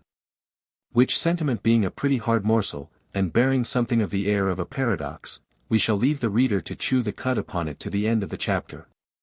Chapter 5. The generous behavior of Sophia towards her aunt. Sophia kept silence during the foregoing speech of her father, nor did she once answer otherwise than with a sigh. But as he understood none of the language, or, as he called it, lingo of the eyes, so he was not satisfied without some further approbation of his sentiments, which he now demanded of his daughter. Telling her, in the usual way, he expected she was ready to take the part of everybody against him, as she had always done that of her mother. Sophia remaining still silent, he cried out, "What, art dumb? Why dost unspeak? Was not thy mother a.d.b. to me? Answer me that. What, I suppose you despise your father too, and don't think him good enough to speak to?" "For heaven's sake, sir," answered Sophia, "do not give so cruel a turn to my silence. I am sure I would sooner die than be guilty of any disrespect towards you. But how can I venture to speak, when every word must either offend my dear papa, or convict me of the blackest ingratitude as well as impiety to the memory of the best of mothers, for such, I am certain, my mamma was always to me." "And your aunt, I suppose, is the best of sisters too," replied the squire. Will you be so kind as to allow that she is a b? I may fairly insist upon that, I think. Indeed, sir, says Sophia, I have great obligations to my aunt. She hath been a second mother to me. And a second wife to me too, returned Western, so you will take her part too. You won't confess that she hath acted the part of the vilest sister in the world? Upon my word, sir, cries Sophia, I must belie my heart wickedly if I did. I know my aunt and you differ very much in your ways of thinking, but I have heard her 1,000 times express the greatest affection for you. And I am convinced, so far from her being the worst sister in the world, there are very few who love a brother better. The English of all which is, answered the squire, that I am in the wrong. I, certainly. I, to be sure the woman is in the right, and the man in the wrong always. Pardon me, sir, cries Sophia. I do not say so. What don't you say? Answered the father, you have the impudence to say she's in the right, doth it not follow then of course that I am in the wrong? And perhaps I am in the wrong to suffer such a Presbyterian Hanoverian b, to come into my house. She may dite me of a plot for anything I know, and give my estate to the government. So far, sir, from injuring you or your estate, says Sophia, if my aunt had died yesterday, I am convinced she would have left you her whole fortune. Whether Sophia intended it or no, I shall not presume to assert, but certain it is, these last words penetrated very deep into the ears of her father, and produced a much more sensible effect than all she had said before. He received the sound with much the same action as a man receives a bullet in his head. He started, staggered, and turned pale. After which he remained silent above a minute, and then began in the following hesitating manner, yesterday. She would have left me her estate yesterday. Would she? Why yesterday, of all the days in the year? I suppose if she dies tomorrow, she will leave it to somebody else, and perhaps out of the family. My aunt, sir, cries Sophia, hath very violent passions, and I can't answer what she may do under their influence. You can't, returned the father, and pray who hath been the occasion of putting her into those violent passions? Nay, who hath actually put her into them? Was not you and she hard at it before I came into the room? Besides, was not all our quarrel about you? I have not quarrelled with sister this many years but upon your account. And now you would throw the whole blame upon me, as though I should be the occasion of her leaving the estate out o' the family. I could have expected no better indeed, this is like the return you make to all the rest of my fondness. I beseech you then, cries Sophia, upon my knees I beseech you, if I have been the unhappy occasion of this difference, that you will endeavour to make it up with my aunt. And not suffer her to leave your house in this violent rage of anger, she is a very good-natured woman, and a few civil words will satisfy her. Let me entreat you, sir. So I must go and ask pardon for your fault, must I, answered Western. You have lost the hare, and I must draw every way to find her again. Indeed, if I was certain, here he stopped, and Sophia throwing in more entreaties, at length prevailed upon him. So that after venting 2 or 3 bitter sarcastical expressions against his daughter, he departed as fast as he could to recover his sister, before her equipage could be gotten ready. Sophia then returned to her chamber of mourning, where she indulged herself, if the phrase may be allowed me, in all the luxury of tender grief. She read over more than once the letter which she had received from Jones. Her muff too was used on this occasion, and she bathed both these, as well as herself, with her tears. In this situation the friendly Mrs. Honor exerted her utmost abilities to comfort her afflicted mistress. She ran over the names of many young gentlemen, and having greatly commended their parts and persons, assured Sophia that she might take her choice of any. These methods must have certainly been used with some success in disorders of the like kind, or so skilful a practitioner as Mrs. Honor would never have ventured to apply them. Nay, I have heard that the College of Chambermaids hold them to be as sovereign remedies as any in the female dispensary. But whether it was that Sophia's disease differed inwardly from those cases with which it agreed in external symptoms, I will not assert. But, in fact, the good waiting woman did more harm than good, and at last so incensed her mistress, which was no easy matter, that with an angry voice she dismissed her from her presence. Chapter 6. Containing great variety of matter. The squire overtook his sister just as she was stepping into the coach, and partly by force, and partly by solicitations, prevailed upon her to order her horses back into their quarters. He succeeded in this attempt without much difficulty. For the lady was, as we have already hinted, of a most placable disposition, and greatly loved her brother, though she despised his parts, or rather his little knowledge of the world. Poor Sophia, who had first set on foot this reconciliation, was now made the sacrifice to it. They both concurred in their censures on her conduct. Jointly declared war against her, and directly proceeded to counsel how to carry it on in the most vigorous manner. For this purpose, Mrs. Weston proposed not only an immediate conclusion of the treaty with Allworthy, but as immediately to carry it into execution. Saying, that there was no other way to succeed with her niece, but by violent methods, which she was convinced Sophia had not sufficient resolution to resist. By violent, says she, I mean rather, hasty measures. For as to confinement or absolute force, no such things must or can be attempted. Our plan must be concerted for a surprise, and not for a storm. These matters were resolved on, when Mr. Blifil came to pay a visit to his mistress. The squire no sooner heard of his arrival, than he stepped aside, by his sister's advice, to give his daughter orders for the proper reception of her lover, which he did with the most bitter execrations and denunciations of judgment on her refusal. The impetuosity of the squire bore down all before him, and Sophia, as her aunt very wisely foresaw, was not able to resist him. She agreed, therefore, to see Blifil, though she had scarce spirits or strength sufficient to utter her assent. Indeed, to give a peremptory denial to a father whom she so tenderly loved, was no easy task. Had this circumstance been out of the case, much less resolution than what she was really mistress of, would, perhaps, have served her. But it is no unusual thing to ascribe those actions entirely to fear, which are in a great measure produced by love. In pursuance, therefore, of her father's peremptory command, Sophia now admitted Mr. Blifil's visit. Scenes like this, when painted at large, afford, as we have observed, very little entertainment to the reader.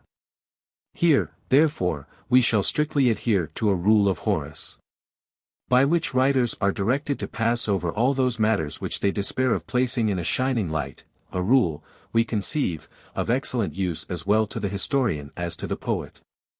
And which, if followed, must at least have this good effect, that many a great evil, for so all great books are called, would thus be reduced to a small one. It is possible the great art used by Blifil at this interview would have prevailed on Sophia to have made another man in his circumstances her confidant, and to have revealed the whole secret of her heart to him. But she had contracted so ill an opinion of this young gentleman, that she was resolved to place no confidence in him, for simplicity, when set on its guard, is often a match for cunning. Her behavior to him, therefore, was entirely forced, and indeed such as is generally prescribed to virgins upon the second formal visit from one who is appointed for their husband. But though Blifil declared himself to the squire perfectly satisfied with his reception, yet that gentleman, who, in company with his sister, had overheard all, was not so well pleased. He resolved, in pursuance of the advice of the sage lady, to push matters as forward as possible, and addressing himself to his intended son-in-law in the hunting phrase, he cried, after a loud holla, "Follow her, boy, follow her, run in, run in. That's it, honeys. Dead, dead, dead. Never be bashful, nor stand shall I. Allworthy and I can finish all matters between us this afternoon, and let us hop the wedding tomorrow." Blifil, having conveyed the utmost satisfaction into his countenance, answered, "As there is nothing, sir, in this world which I so eagerly desire as an alliance with your family, except my union with the most amiable and deserving Sophia. You may easily imagine how impatient I must be to see myself in possession of my two highest wishes. If I have not therefore importuned you on this head, you will impute it only to my fear of offending the lady, by endeavoring to hurry on so blessed an event faster than a strict compliance with all the rules of decency and decorum will permit. But if, by your interest, sir, she might be induced to dispense with any formalities. Formalities. With a pox, answered the squire. Pooh, all stuff and nonsense. I tell thee, she shall ha thee tomorrow, you will know the world better hereafter, when you come to my age. Women never xiii their consent, man, if they can help it, 'tis not the fashion. If I had stayed for her mother's consent, I might have been a bachelor to this day. To her, to her, that's it, you jolly dog. I tell thee shat ha her tomorrow morning. Blifil suffered himself to be overpowered by the forcible rhetoric of the squire. And it being agreed that Western should close with Allworthy that very afternoon, the lover departed home, having first earnestly begged that no violence might be offered to the lady by this haste. In the same manner as a popish inquisitor begs the lay power to do no violence to the heretic delivered over to it, and against whom the church hath passed sentence. And, to say the truth, Blifil had passed sentence against Sophia. For, however pleased he had declared himself to Western with his reception, he was by no means satisfied, unless it was that he was convinced of the hatred and scorn of his mistress, and this had produced no less reciprocal hatred and scorn in him. It may, perhaps, be asked, why then did he not put an immediate end to all further courtship? I answer, for that very reason, as well as for several others equally good, which we shall now proceed to open to the reader. Though Mr. Blifil was not of the complexion of Jones, nor ready to eat every woman he saw, yet he was far from being destitute of that appetite which is said to be the common property of all animals. With this, he had likewise that distinguishing taste, which serves to direct men in their choice of the object or food of their several appetites.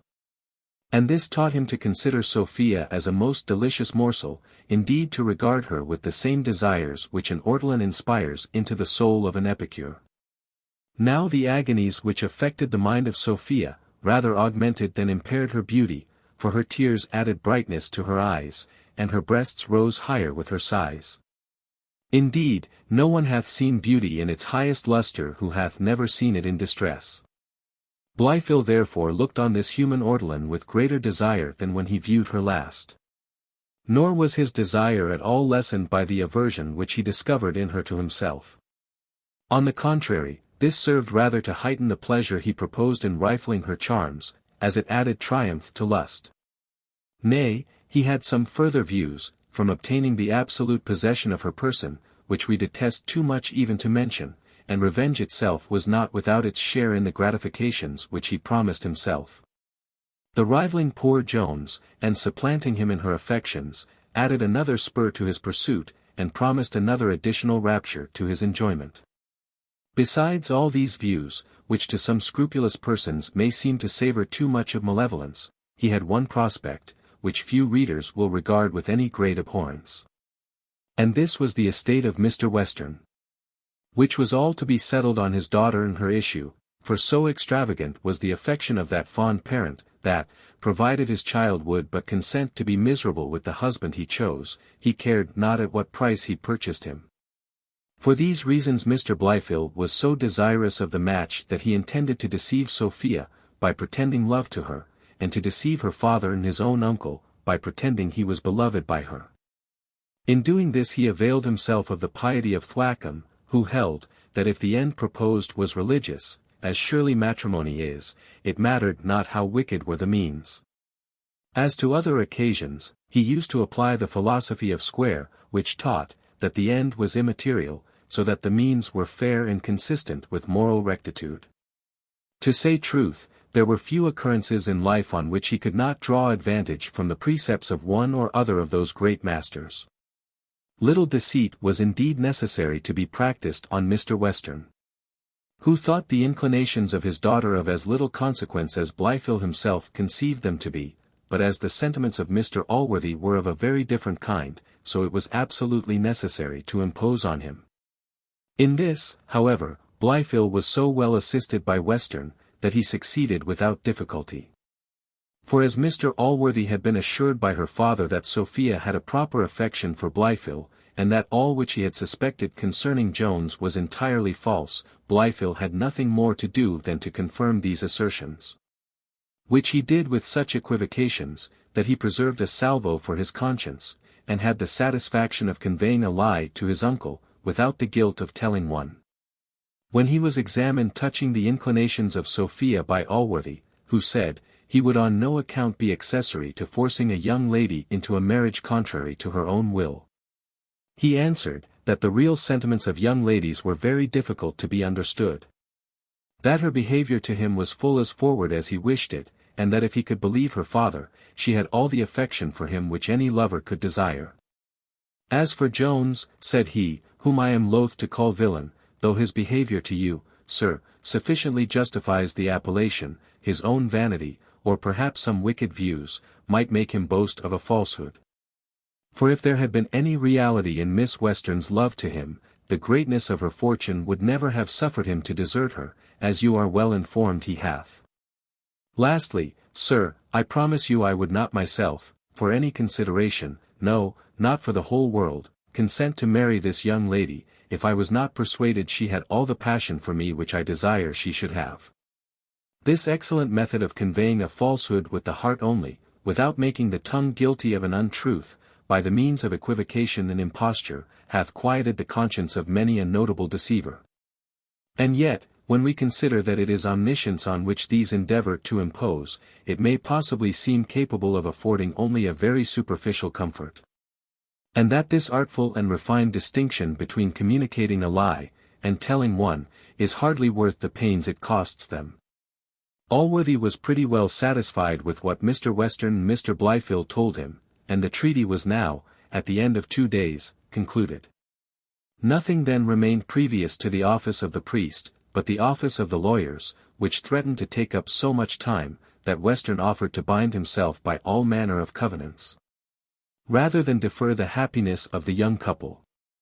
Indeed, he was so very earnest and pressing, that an indifferent person might have concluded he was more a principal in this match than he really was.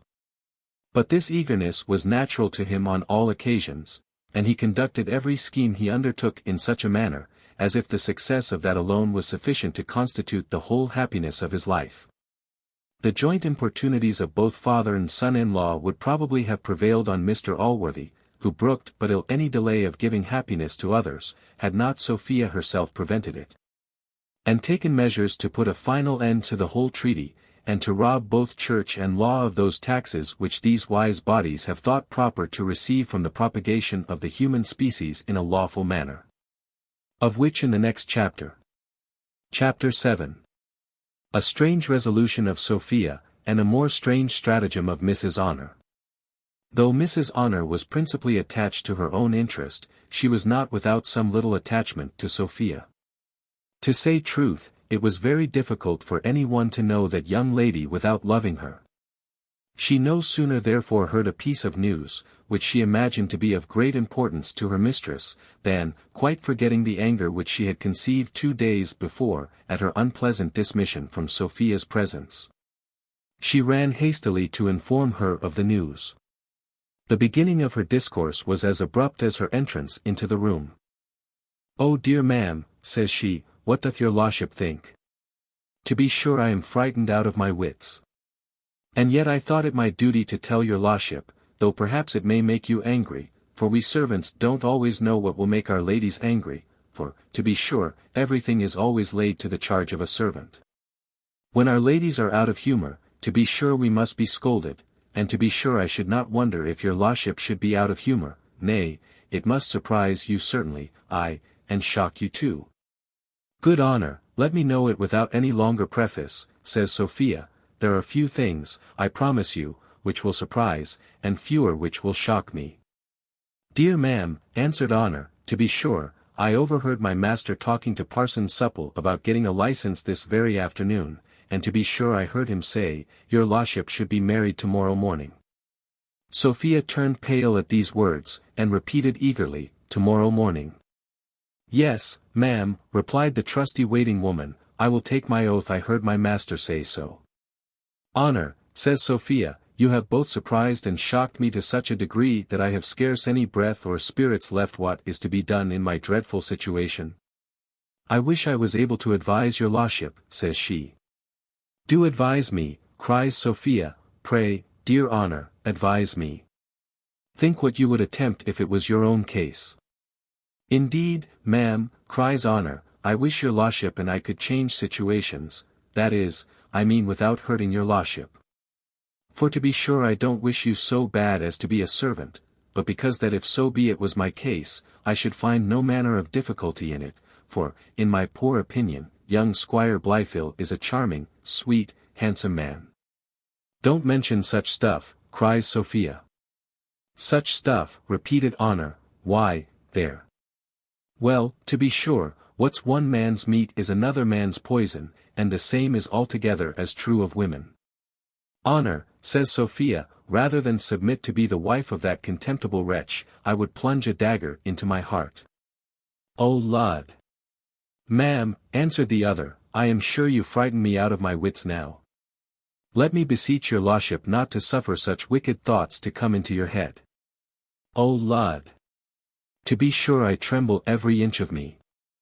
Dear ma'am, consider, that to be denied Christian burial, and to have your corpse buried in the highway, and a stake drove through you, as Farmer Halfpenny was served at Ox Cross.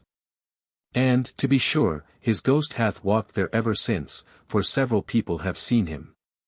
To be sure it can be nothing but the devil which can put such wicked thoughts into the head of anybody. For certainly it is less wicked to hurt all the world than one's own dear self, and so I have heard said by more parsons than one. If your lordship hath such a violent aversion, and hates the young gentleman so very bad, that you can't bear to think of going into bed to him. For to be sure there may be such antipathies in nature, and one had liever touch a toad than the flesh of some people. Sophia had been too much wrapped in contemplation to pay any great attention to the foregoing excellent discourse of her maid. Interrupting her therefore, without making any answer to it, she said, Honour, I am come to a resolution. I am determined to leave my father's house this very night. And if you have the friendship for me which you have often professed, you will keep me company. That I will, ma'am, to the world's end, answered Honour, but I beg your lordship to consider the consequence before you undertake any rash action. Where can your lordship possibly go? There is, replied Sophia, a lady of quality in London, a relation of mine, who spent several months with my aunt in the country. During all which time she treated me with great kindness, and expressed so much pleasure in my company, that she earnestly desired my aunt to suffer me to go with her to London. As she is a woman of very great note, I shall easily find her out, and I make no doubt of being very well and kindly received by her. I would not have your lordship too confident of that, cries Honour. For the first lady I lived with used to invite people very earnestly to her house, but if she heard afterwards they were coming, she used to get out of the way. Besides, though this lady would be very glad to see your lordship, as to be sure anybody would be glad to see your lordship, yet when she hears your lordship is run away from my master, you are mistaken, Honour. Says Sophia, she looks upon the authority of a father in a much lower light than I do.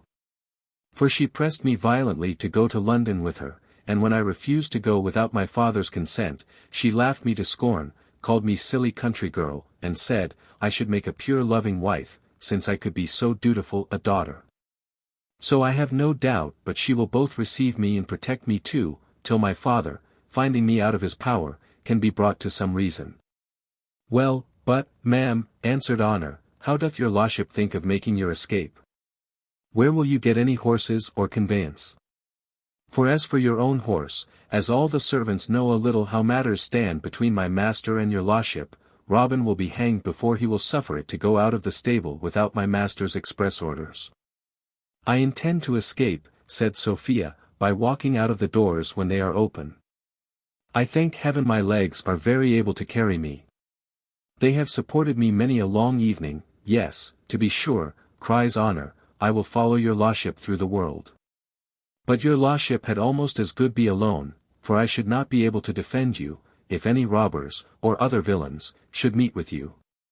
Nay, I should be in as horrible a fright as your lordship, for to be certain, they would ravish us both. Besides, ma'am, consider how cold the nights are now, we shall be frozen to death. A good brisk pace, answered Sophia, will preserve us from the cold, and if you cannot defend me from a villain, Honour, I will defend you.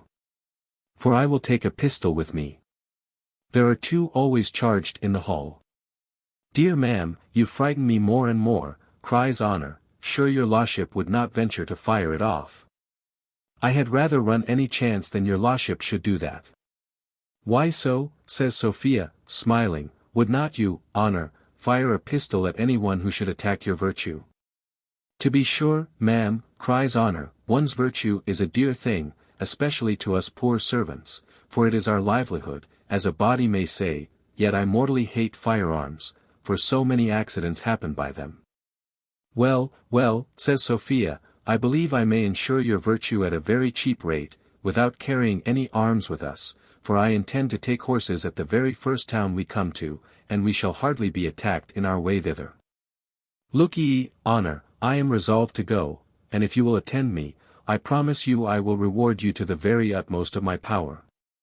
This last argument had a stronger effect on Honour than all the preceding. And since she saw her mistress so determined, she desisted from any further dissuasions. They then entered into a debate on ways and means of executing their project. Here a very stubborn difficulty occurred, and this was the removal of their effects, which was much more easily got over by the mistress than by the maid. For when a lady hath once taken a resolution to run to a lover, or to run from him, all obstacles are considered as trifles. But Honour was inspired by no such motive, she had no raptures to expect, nor any terrors to shun. And besides the real value of her clothes, in which consisted a great part of her fortune, she had a capricious fondness for several gowns, and other things, either because they became her, or because they were given her by such a particular person. Because she had bought them lately, or because she had had them long, or for some other reasons equally good. So that she could not endure the thoughts of leaving the poor things behind her exposed to the mercy of Western, who, she doubted not, would in his rage make them suffer martyrdom.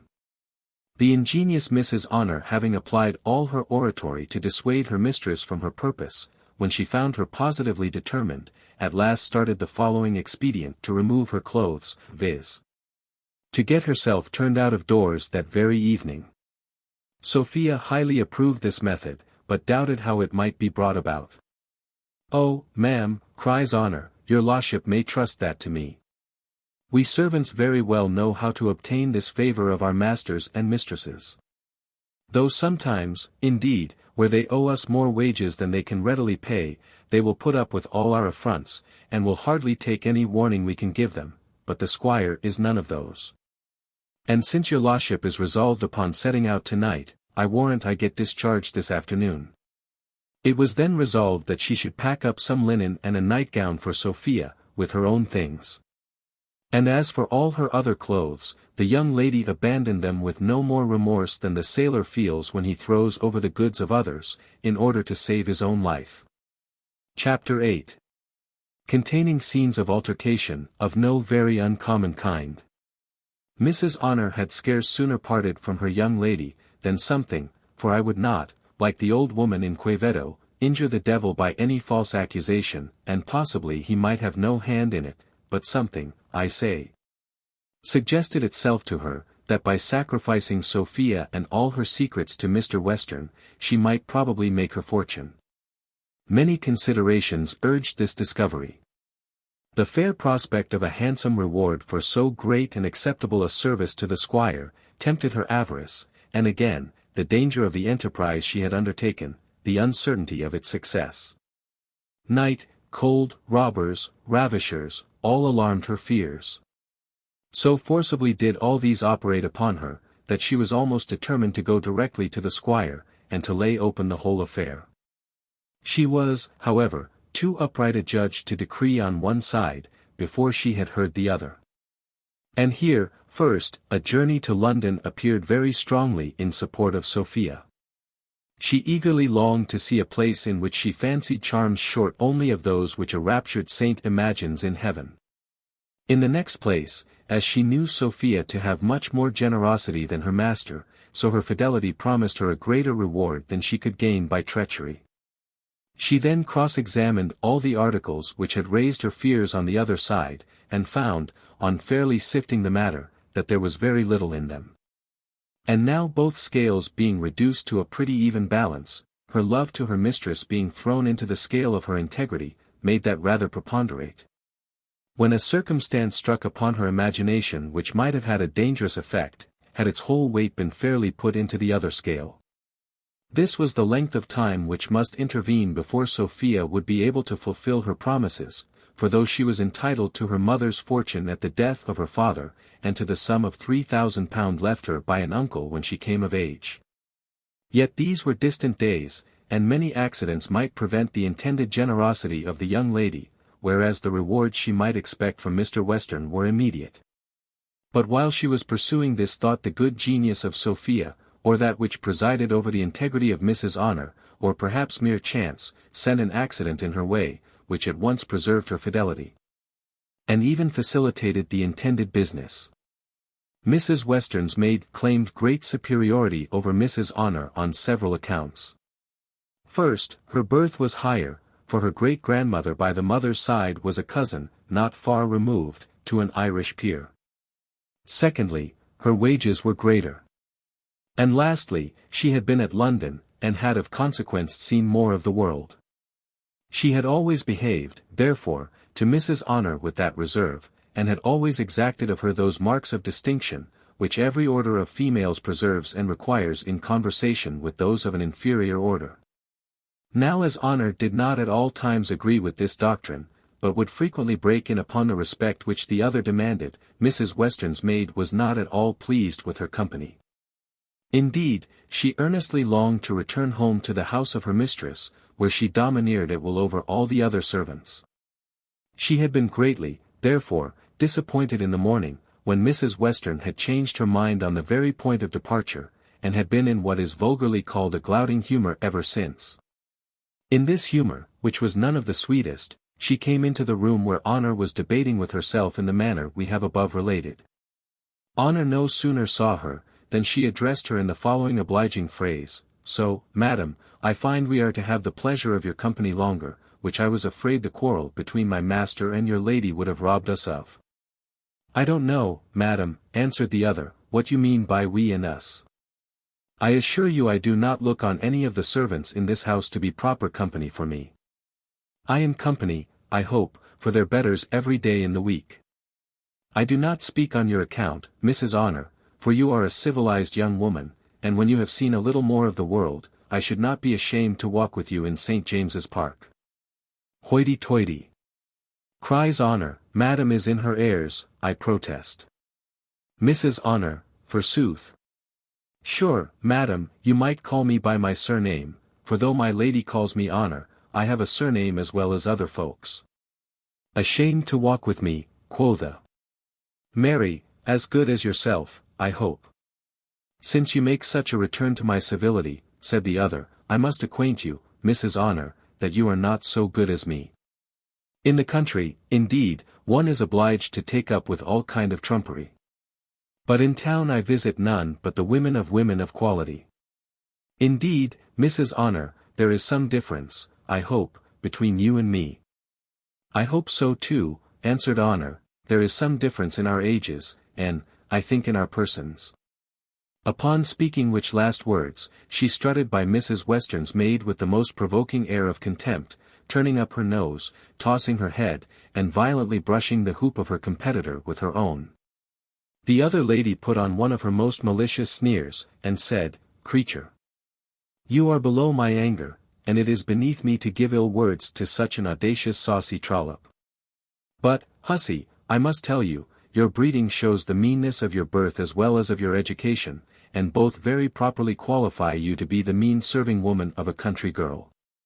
"Don't abuse my lady," cries Honor, "I won't take that of you, she's as much better than yours as she is younger, and 10,000 times more handsomer." Here ill luck, or rather good luck, sent Mrs. Western to see her maid in tears, which began to flow plentifully at her approach. And of which being asked the reason by her mistress, she presently acquainted her that her tears were occasioned by the rude treatment of that creature there, meaning Honor. "And, madam," continued she, "I could have despised all she said to me. But she hath had the audacity to affront your ladyship, and to call you ugly. Yes, madam, she called you ugly old cat to my face. I could not bear to hear your ladyship called ugly. Why do you repeat her impudence so often, said Mrs. Western. And then turning to Mrs. Honor, she asked her how she had the assurance to mention her name with disrespect. Disrespect, madam, answered Honor. I never mentioned your name at all, I said somebody was not as handsome as my mistress, and to be sure you know that as well as I. Hussy, replied the lady, I will make such a saucy trollop as yourself know that I am not a proper subject of your discourse. And if my brother doth not discharge you this moment, I will never sleep in his house again. I will find him out, and have you discharged this moment. Discharged, cries Honor, and suppose I am, there are more places in the world than one. Thank heaven, good servants need not want places. And if you turn away all who do not think you handsome, you will want servants very soon, let me tell you that. Mrs. Western spoke, or rather thundered, in answer, but as she was hardly articulate, we cannot be very certain of the identical words. We shall therefore omit inserting a speech which at best would not greatly redound to her honor. She then departed in search of her brother, with a countenance so full of rage, that she resembled one of the Furies rather than a human creature. The two chambermaids being again left alone, began a second bout at altercation, which soon produced a combat of a more active kind. In this the victory belonged to the lady of inferior rank, but not without some loss of blood, of hair, and of lawn and muslin. Chapter 9. The wise demeanour of Mr. Western in the character of a magistrate. A hint to justices of peace, concerning the necessary qualifications of a clerk, with extraordinary instances of paternal madness and filial affection. Logicians sometimes prove too much by an argument, and politicians often overreach themselves in a scheme. Thus had it like to have happened to Mrs. Honor, who, instead of recovering the rest of her clothes, had like to have stopped even those she had on her back from escaping. For the squire no sooner heard of her having abused his sister, than he swore 20 oaths he would send her to Bridewell. Mrs. Western was a very good-natured woman, and ordinarily of a forgiving temper. She had lately remitted the trespass of a stage coachman, who had overturned her post-chaise into a ditch, nay, she had even broken the law, in refusing to prosecute a highwayman who had robbed her, not only of a sum of money, but of her earrings. At the same time ning her, and saying, such handsome b.s. as you don't want jewels to set them off, and nd to you. But now, so uncertain are our tempers, and so much do we at different times differ from ourselves, she would hear of no mitigation. Nor could all the affected penitence of Honor, nor all the entreaties of Sophia for her own servant, prevail with her to desist from earnestly desiring her brother to execute justiceship, for it was indeed a syllable more than justice, on the wench. But luckily the clerk had a qualification, which no clerk to a justice of peace ought ever to be without, namely, some understanding in the law of this realm. He therefore whispered in the ear of the justice that he would exceed his authority by committing the girl to Bridewell, as there had been no attempt to break the peace. For I am afraid, sir, says he, you cannot legally commit any one to Bridewell only for ill-breeding. In matters of high importance, particularly in cases relating to the game, the justice was not always attentive to these admonitions of his clerk. For, indeed, in executing the laws under that head, many justices of peace suppose they have a large discretionary power, by virtue of which, under the notion of searching for and taking away engines for the destruction of the game, they often commit trespasses, and sometimes felony, at their pleasure. But this offence was not of quite so high a nature, nor so dangerous to the society. Here, therefore, the justice behaved with some attention to the advice of his clerk.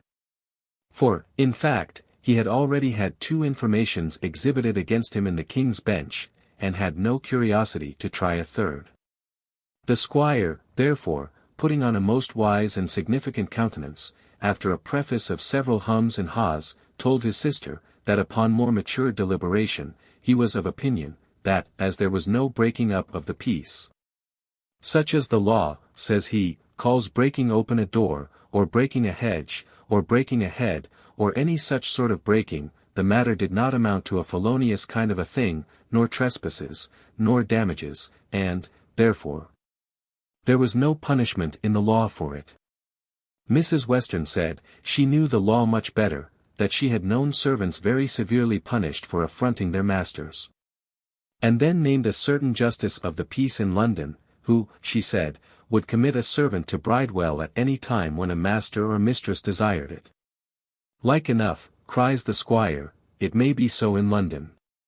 But the law is different in the country.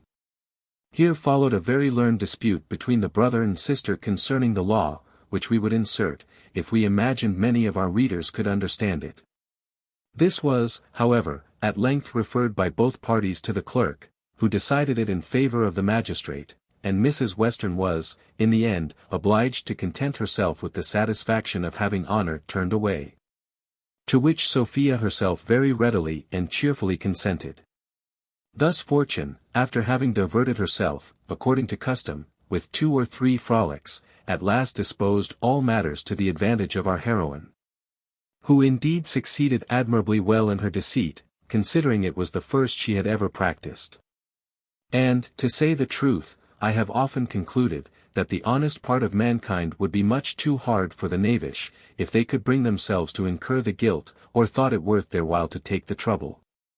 Honor acted her part to the utmost perfection. She no sooner saw herself secure from all danger of Bridewell, a word which had raised most horrible ideas in her mind, than she resumed those airs which her terrors before had a little abated. And laid down her place, with as much affectation of contempt, and indeed of contempt, as was ever practised at the resignation of places of much greater importance. If the reader pleases, therefore, we choose rather to say she resigned, which hath, indeed, been always held a synonymous expression with being turned out, or turned away. Mr. Western ordered her to be very expeditious in packing. For his sister declared she would not sleep another night under the same roof with so impudent a slut. To work therefore she went, and that so earnestly, that everything was ready early in the evening. When, having received her wages, away packed bag and baggage, to the great satisfaction of every one, but of none more than of Sophia. Who, having appointed her maid to meet her at a certain place not far from the house, exactly at the dreadful and ghostly hour of 12, began to prepare for her own departure. But first she was obliged to give 2 painful audiences, the one to her aunt, and the other to her father. In these Mrs. Western herself began to talk to her in a more peremptory style than before, but her father treated her in so violent and outrageous a manner, that he frightened her into an affected compliance with his will.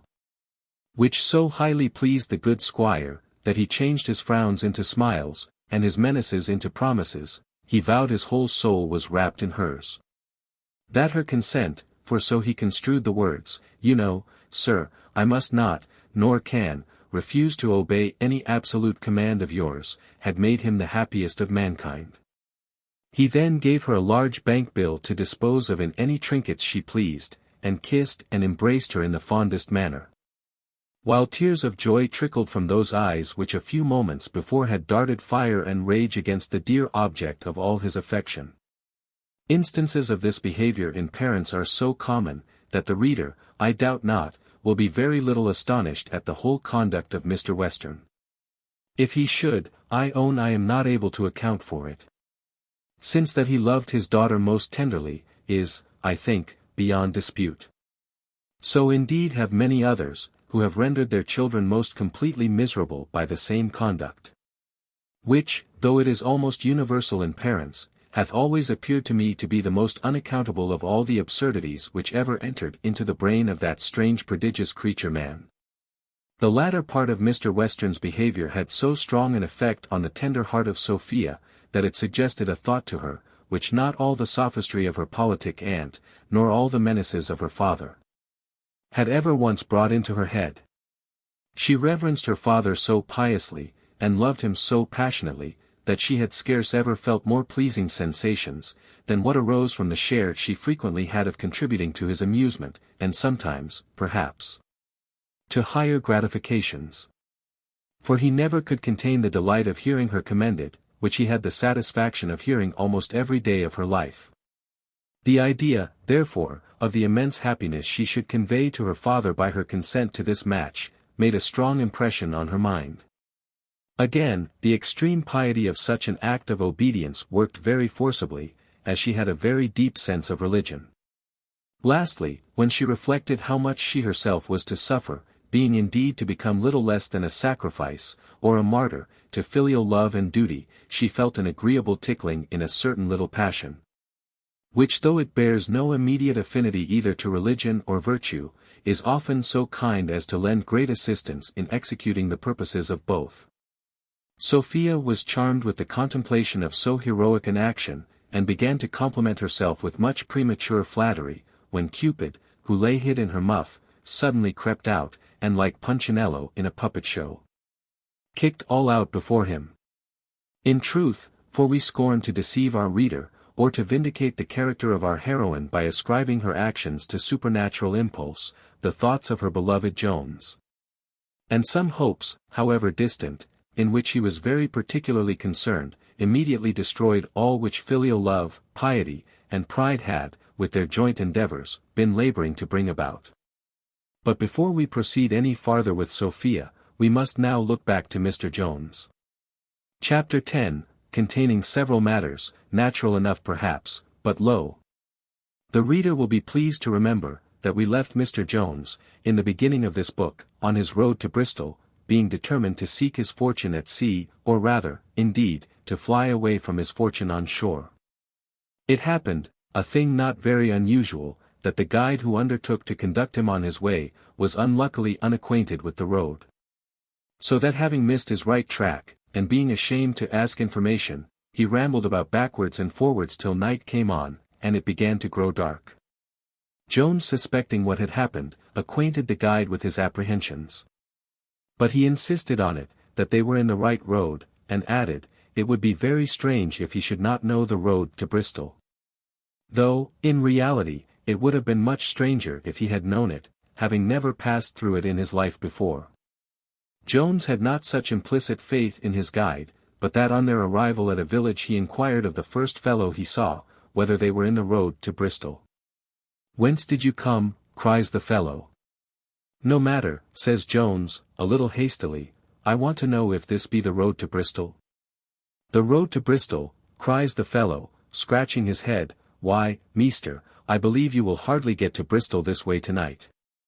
"Prithee, friend, then," answered Jones, "do tell us which is the way." "Why, measter," cries the fellow, "you must be come out of your road the Lord knows whither, for thick way goeth to Gloucester." "Well, and which way goes to Bristol?" said Jones. "Why, you be going away from Bristol," answered the fellow. "Then," said Jones, "we must go back again." "Aye, you must," said the fellow. "Well, and when we come back to the top of the hill, which way must we take?" "Why, you must keep the straight road." "But I remember there are two roads, one to the right and the other to the left." "Why, you must keep the right-hand road, and then go straight forwards. Only remember to turn verse to your right, and then to your left again, and then to your right, and that brings you to the Squire's, and then you must keep straight forwards, and turn to the left." Another fellow now came up, and asked which way the gentlemen were going. Of which being informed by Jones, he first scratched his head, and then leaning upon a pole he had in his hand, began to tell him, that he must keep the right-hand road for about a mile, or a mile and a half, or such a matter. And then he must turn short to the left, which would bring him round by Mr. Jean Burns's. "But which is Mr. John Burns's?" says Jones. "Oh Lord," cries the fellow, "why, don't you know Mr. Jean Burns? Whence then did you come?" These two fellows had almost conquered the patience of Jones, when a plain well-looking man, who was indeed a Quaker, accosted him thus: "Friend, I perceive thou hast lost thy way. And if thou wilt take my advice, thou wilt not attempt to find it tonight. It is almost dark, and the road is difficult to hit, besides, there have been several robberies committed lately between this and Bristol. Here is a very creditable good house just by, where thou mayst find good entertainment for thyself and thy cattle till morning." Jones, after a little persuasion, agreed to stay in this place till the morning, and was conducted by his friend to the public house. The landlord, who was a very civil fellow, told Jones, he hoped he would excuse the badness of his accommodation. For that his wife was gone from home, and had locked up almost everything, and carried the keys along with her. Indeed the fact was, that a favourite daughter of hers was just married, and gone that morning home with her husband. And that she and her mother together had almost stripped the poor man of all his goods, as well as money, for though he had several children, this daughter only, who was the mother's favourite, was the object of her consideration. And to the humour of this one child she would with pleasure have sacrificed all the rest, and her husband into the bargain. Though Jones was very unfit for any kind of company, and would have preferred being alone, yet he could not resist the importunities of the honest Quaker, who was the more desirous of sitting with him, from having remarked the melancholy which appeared both in his countenance and behaviour, and which the poor Quaker thought his conversation might in some measure relieve. After they had passed some time together, in such a manner that my honest friend might have thought himself at one of his silent meetings, the Quaker began to be moved by some spirit or other, probably that of curiosity, and said, "Friend, I perceive some sad disaster hath befallen thee. But pray be of comfort. Perhaps thou hast lost a friend. If so, thou must consider we are all mortal. And why shouldst thou grieve, when thou knowest thy grief will do thy friend no good? We are all born to affliction. I myself have my sorrows as well as thee, and most probably greater sorrows. Though I have a clear estate of £100 a year, which is as much as I want, and I have a conscience, I thank the Lord, void of offence. My constitution is sound and strong, and there is no man can demand a debt of me, nor accuse me of an injury, yet, friend, I should be concerned to think thee as miserable as myself." Here the Quaker ended with a deep sigh. And Jones presently answered, "I am very sorry, sir, for your unhappiness, whatever is the occasion of it." "Ah, friend," replied the Quaker, "one only daughter is the occasion. One who was my greatest delight upon earth, and who within this week is run away from me, and is married against my consent. I had provided her a proper match, a sober man and one of substance. But she, forsooth, would choose for herself, and away she is gone with a young fellow not worth a groat. If she had been dead, as I suppose thy friend is, I should have been happy." "That is very strange, sir," said Jones. "Why, would it not be better for her to be dead, than to be a beggar?" replied the Quaker, "for, as I told you, the fellow is not worth a groat, and surely she cannot expect that I shall ever give her a shilling. No, as she hath married for love, let her live on love if she can, let her carry her love to market, and see whether any one will change it into silver, or even into halfpence."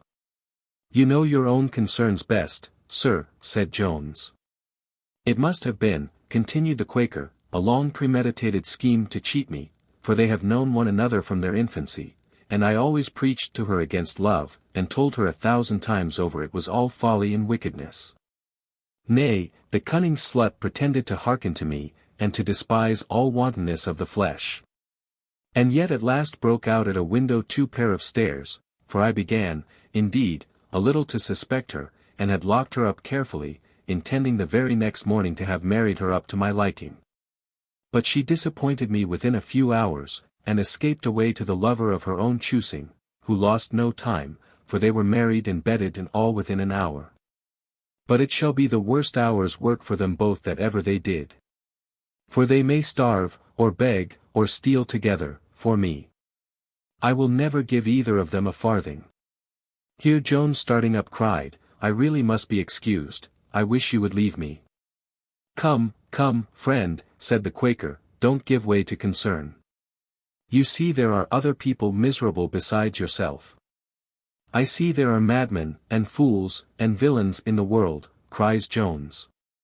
"But let me give you a piece of advice, send for your daughter and son-in-law home, and don't be yourself the only cause of misery to one you pretend to love."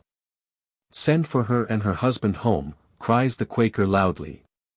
"I would sooner send for the 2 greatest enemies I have in the world."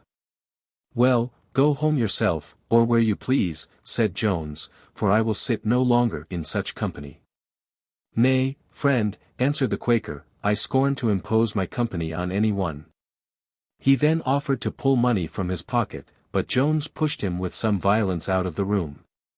The subject of the Quaker's discourse had so deeply affected Jones, that he stared very wildly all the time he was speaking. This the Quaker had observed, and this, added to the rest of his behavior, inspired honest Broadbrim with a conceit, that his companion was in reality out of his senses. Instead of resenting the affront, therefore, the Quaker was moved with compassion for his unhappy circumstances. And having communicated his opinion to the landlord, he desired him to take great care of his guest, and to treat him with the highest civility. Indeed, says the landlord, I shall use no such civility towards him. For it seems, for all his laced waistcoat there, he is no more a gentleman than myself, but a poor parish bastard, bred up at a great squire's about 30 miles off, and now turned out of doors, not for any good to be sure. I shall get him out of my house as soon as possible. If I do lose my reckoning, the first loss is always the best. It is not above a year ago that I lost a silver spoon. What dost thou talk of a parish bastard, Robin? Answered the Quaker. Thou must certainly be mistaken in thy man. Not at all, replied Robin, the guide, who knows him very well, told it me. For, indeed, the guide had no sooner taken his place at the kitchen fire, than he acquainted the whole company with all he knew or had ever heard concerning Jones. The Quaker was no sooner assured by this fellow of the birth and low fortune of Jones, than all compassion for him vanished. And the honest plain man went home fired with no less indignation than a duke would have felt at receiving an affront from such a person. The landlord himself conceived an equal disdain for his guest. So that when Jones rung the bell in order to retire to bed, he was acquainted that he could have no bed there. Besides disdain of the mean condition of his guest, Robin entertained violent suspicion of his intentions, which were, he supposed, to watch some favorable opportunity of robbing the house. In reality, he might have been very well eased of these apprehensions, by the prudent precautions of his wife and daughter, who had already removed everything which was not fixed to the freehold. But he was by nature suspicious, and had been more particularly so since the loss of his spoon. In short, the dread of being robbed totally absorbed the comfortable consideration that he had nothing to lose. Jones being assured that he could have no bed, very contentedly betook himself to a great chair made with rushes, when sleep, which had lately shunned his company in much better apartments, generously paid him a visit in his humble cell. As for the landlord, he was prevented by his fears from retiring to rest. He returned therefore to the kitchen fire, whence he could survey the only door which opened into the parlour, or rather hole, where Jones was seated. And as for the window to that room, it was impossible for any creature larger than a cat to have made his escape through it. Chapter 11. The Adventure of a Company of Soldiers. The landlord having taken his seat directly opposite to the door of the parlour, determined to keep guard there the whole night. The guide and another fellow remained long on duty with him, though they neither knew his suspicions, nor had any of their own. The true cause of their watching did, indeed, at length, put an end to it. For this was no other than the strength and goodness of the beer, of which having tippled a very large quantity, they grew at first very noisy and vociferous, and afterwards fell both asleep. But it was not in the power of liquor to compose the fears of Robin. He continued still waking in his chair, with his eyes fixed steadfastly on the door which led into the apartment of Mr. Jones, till a violent thundering at his outward gate called him from his seat, and obliged him to open it. Which he had no sooner done, than his kitchen was immediately full of gentlemen in red coats, who all rushed upon him in as tumultuous a manner as if they intended to take his little castle by storm. The landlord was now forced from his post to furnish his numerous guests with beer, which they called for with great eagerness. And upon his second or third return from the cellar, he saw Mr. Jones standing before the fire in the midst of the soldiers. For it may easily be believed, that the arrival of so much good company should put an end to any sleep, unless that from which we are to be awakened only by the last trumpet. The company having now pretty well satisfied their thirst, nothing remained but to pay the reckoning, a circumstance often productive of much mischief and discontent among the inferior rank of gentry, who are apt to find great difficulty in assessing the sum, with exact regard to distributive justice, which directs that every man shall pay according to the quantity which he drinks. This difficulty occurred upon the present occasion, and it was the greater, as some gentlemen had, in their extreme hurry, marched off, after their first draught, and had entirely forgot to contribute anything towards the said reckoning. A violent dispute now arose, in which every word may be said to have been deposed upon oath, for the oaths were at least equal to all the other words spoken. In this controversy the whole company spoke together, and every man seemed wholly bent to extenuate the sum which fell to his share. So that the most probable conclusion which could be foreseen was, that a large portion of the reckoning would fall to the landlord's share to pay, or, what is much the same thing, would remain unpaid. All this while Mr. Jones was engaged in conversation with the sergeant, for that officer was entirely unconcerned in the present dispute, being privileged by immemorial custom from all contribution. The dispute now grew so very warm that it seemed to draw towards a military decision, when Jones, stepping forward, silenced all their clamours at once, by declaring that he would pay the whole reckoning. Which indeed amounted to no more than 3 shillings and 4 pence. This declaration procured Jones the thanks and applause of the whole company. The terms honourable, noble, and worthy gentleman, resounded through the room. Nay, my landlord himself began to have a better opinion of him, and almost to disbelieve the account which the guide had given. The sergeant had informed Mr. Jones that they were marching against the rebels, and expected to be commanded by the glorious Duke of Cumberland. By which the reader may perceive, a circumstance which we have not thought necessary to communicate before, that this was the very time when the late rebellion was at the highest. And indeed the banditti were now marched into England, intending, as it was thought, to fight the king's forces, and to attempt pushing forward to the metropolis. Jones had some heroic ingredients in his composition, and was a hearty well-wisher to the glorious cause of liberty, and of the Protestant religion. It is no wonder, therefore, that in circumstances which would have warranted a much more romantic and wild undertaking, it should occur to him to serve as a volunteer in this expedition. Our commanding officer had said all in his power to encourage and promote this good disposition, from the first moment he had been acquainted with it.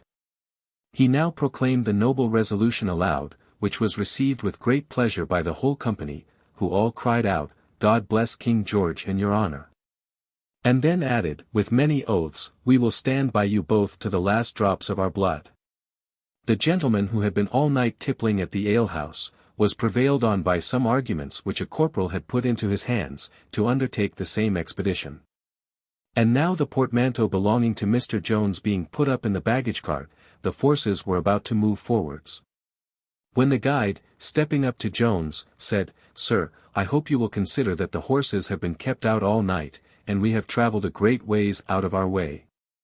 Jones was surprised at the impudence of this demand, and acquainted the soldiers with the merits of his cause, who were all unanimous in condemning the guide for his endeavours to put upon a gentleman. Some said, he ought to be tied neck and heels. Others that he deserved to run the gantlope, and the sergeant shook his cane at him, and wished he had him under his command, swearing heartily he would make an example of him. Jones contented himself however with a negative punishment, and walked off with his new comrades, leaving the guide to the poor revenge of cursing and reviling him. In which latter the landlord joined, saying, "Aye, he is a pure one, I warrant you. A pretty gentleman, indeed, to go for a soldier. He shall wear a laced waistcoat truly. It is an old proverb and a true one, all is not gold that glisters. I am glad my house is well rid of him."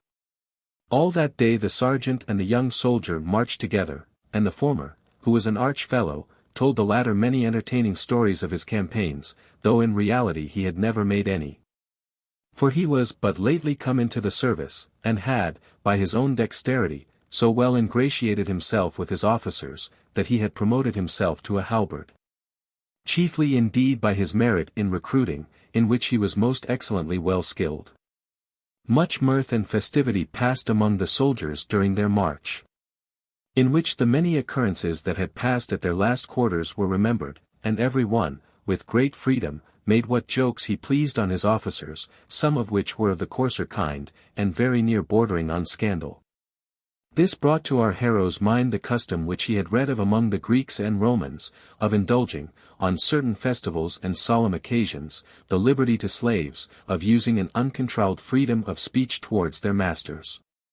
Our little army, which consisted of 2 companies of foot, were now arrived at the place where they were to halt that evening. The sergeant then acquainted his lieutenant, who was the commanding officer, that they had picked up 2 fellows in that day's march, one of which, he said, was as fine a man as ever he saw, meaning the tippler, for that he was near 6 feet. Well proportioned, and strongly limbed. And the other, meaning Jones, would do well enough for the rear rank. The new soldiers were now produced before the officer, who having examined the 6 feet man, he being first produced, came next to survey Jones, at the first sight of whom, the lieutenant could not help showing some surprise. For besides that he was very well dressed, and was naturally genteel, he had a remarkable air of dignity in his look, which is rarely seen among the vulgar, and is indeed not inseparably annexed to the features of their superiors.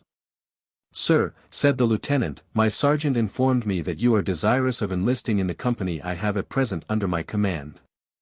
If so, sir, we shall very gladly receive a gentleman who promises to do much honor to the company by bearing arms in it." Jones answered, that he had not mentioned anything of enlisting himself. That he was most zealously attached to the glorious cause for which they were going to fight, and was very desirous of serving as a volunteer. Concluding with some compliments to the lieutenant, and expressing the great satisfaction he should have in being under his command. The lieutenant returned his civility, commended his resolution, shook him by the hand, and invited him to dine with himself and the rest of the officers. Chapter 12. The Adventure of a Company of Officers.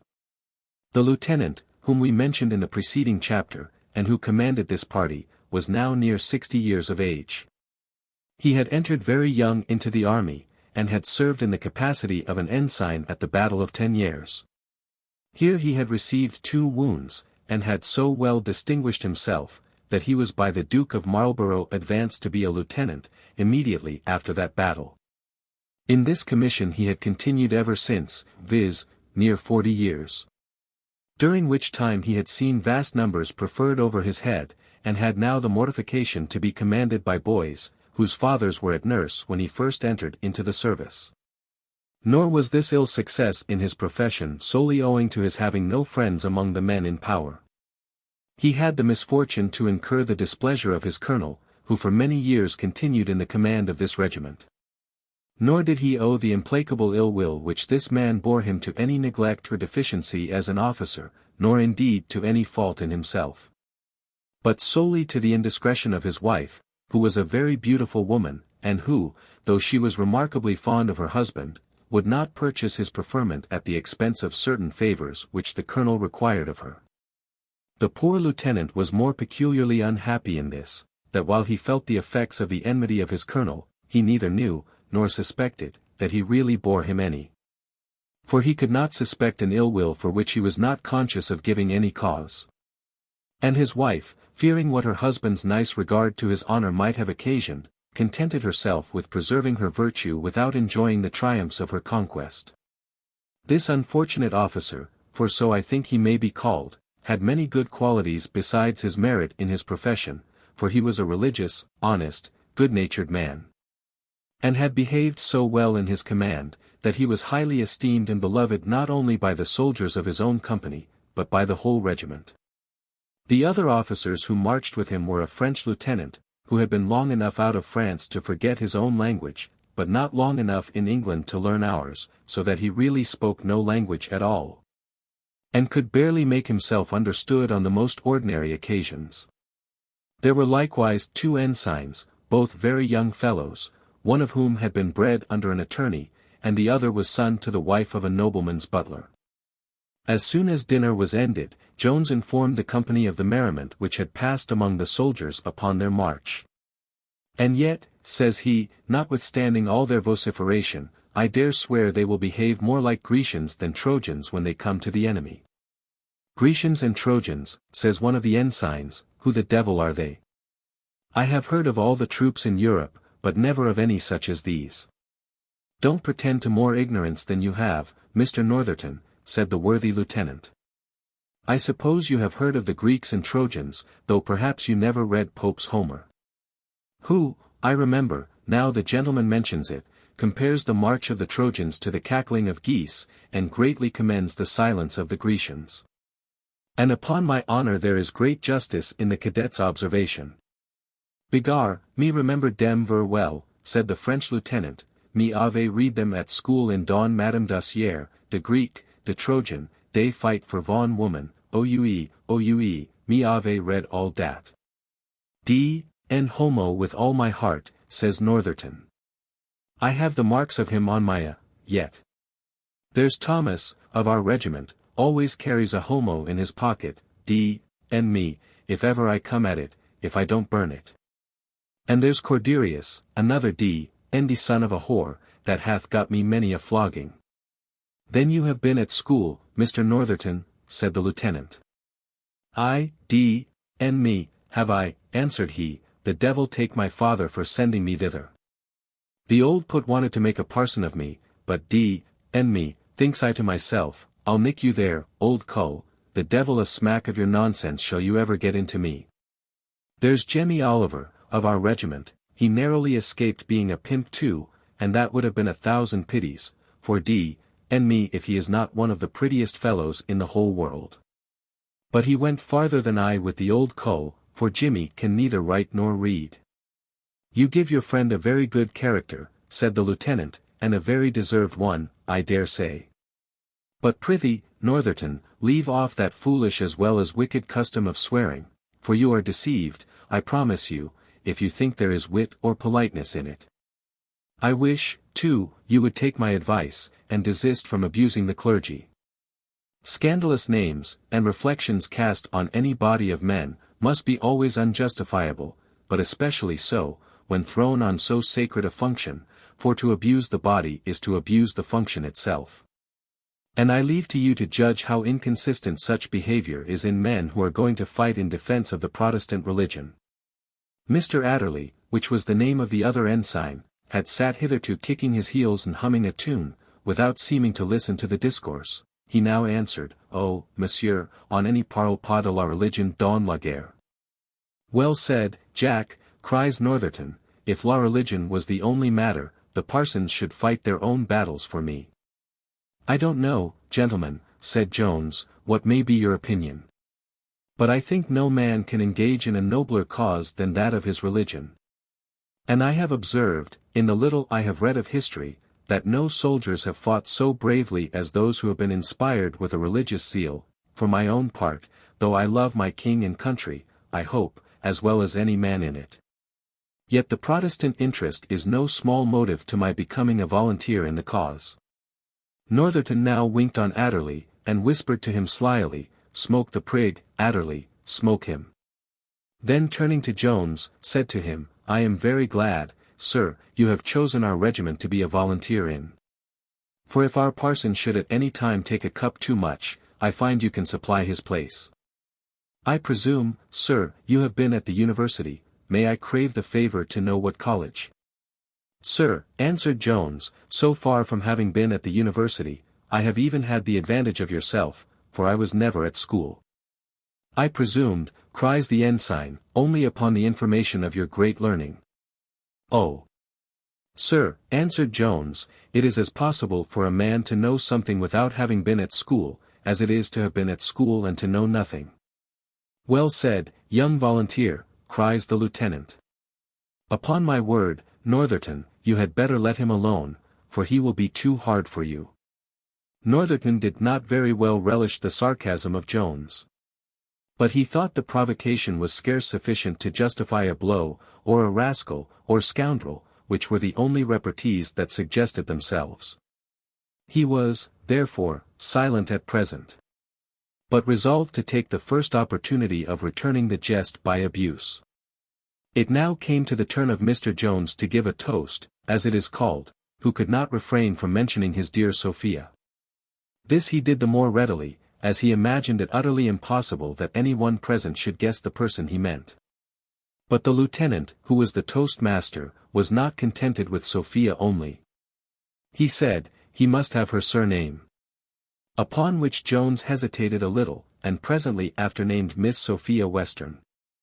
Ensign Northerton declared he would not drink her health in the same round with his own toast, unless somebody would vouch for her. I knew one Sophie Western, says he, that was lain with by half the young fellows at Bath, and perhaps this is the same woman. Jones very solemnly assured him of the contrary, asserting that the young lady he named was one of great fashion and fortune. Aye, says the ensign, and so she is, d—n me, it is the same woman. And I'll hold half a dozen of Burgundy. Tom French of our regiment brings her into company with us at any tavern in Bridges Street. He then proceeded to describe her person exactly, for he had seen her with her aunt, and concluded with saying, that her father had a great estate in Somersetshire. The tenderness of lovers can ill brook the least jesting with the names of their mistresses.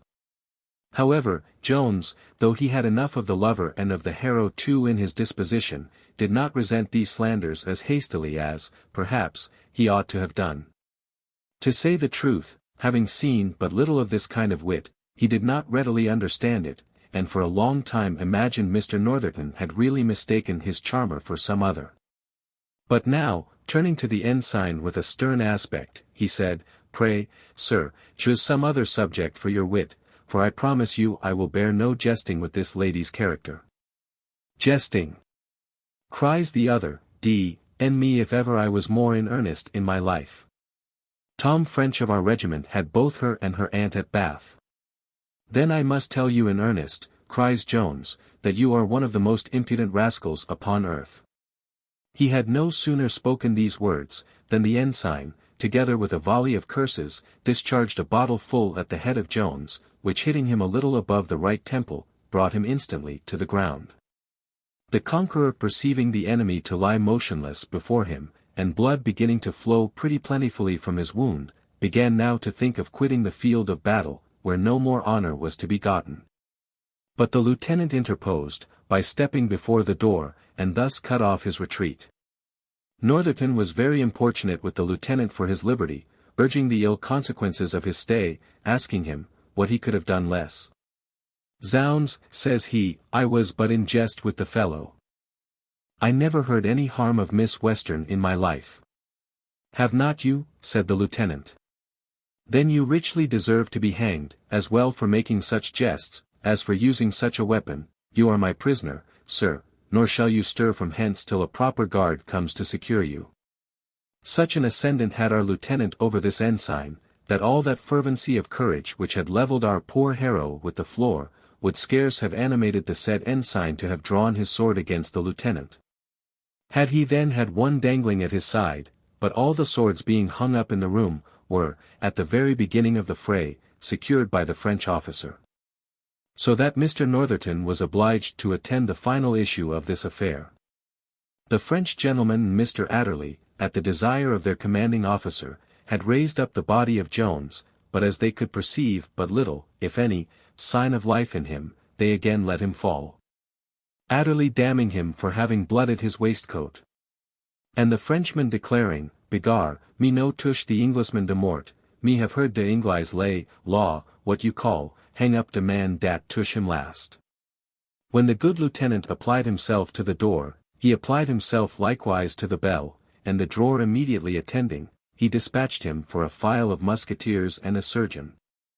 These commands, together with the drawer's report of what he had himself seen, not only produced the soldiers, but presently drew up the landlord of the house, his wife, and servants, and, indeed, every one else who happened at that time to be in the inn. To describe every particular, and to relate the whole conversation of the ensuing scene, is not within my power, unless I had 40 pens, and could, at once, write with them all together, as the company now spoke.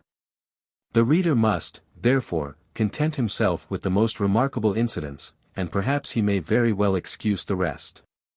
The first thing done was securing the body of Northerton, who being delivered into the custody of 6 men with a corporal at their head, was by them conducted from a place which he was very willing to leave. But it was unluckily to a place whither he was very unwilling to go. To say the truth, so whimsical are the desires of ambition, the very moment this youth had attained the above-mentioned honor, he would have been well contented to have retired to some corner of the world. where the fame of it should never have reached his ears. It surprises us, and so perhaps, it may the reader, that the lieutenant, a worthy and good man, should have applied his chief care, rather to secure the offender, than to preserve the life of the wounded person. We mention this observation, not with any view of pretending to account for so odd a behavior, but lest some critic should hereafter plume himself on discovering it. We would have these gentlemen know we can see what is odd in characters as well as themselves, but it is our business to relate facts as they are. Which, when we have done, it is the part of the learned and sagacious reader to consult that original book of nature, whence every passage in our work is transcribed, though we quote not always the particular page for its authority. The company which now arrived were of a different disposition. They suspended their curiosity concerning the person of the ensign, till they should see him hereafter in a more engaging attitude. At present, their whole concern and attention were employed about the bloody object on the floor, which being placed upright in a chair, soon began to discover some symptoms of life and motion. These were no sooner perceived by the company, for Jones was at first generally concluded to be dead, than they all fell at once to prescribing for him, for as none of the physical order was present, every one there took that office upon him. Bleeding was the unanimous voice of the whole room, but unluckily there was no operator at hand. Every one then cried, "Call the barber," but none stirred a step. Several cordials was likewise prescribed in the same ineffective manner. Till the landlord ordered up a tankard of strong beer, with a toast, which he said was the best cordial in England.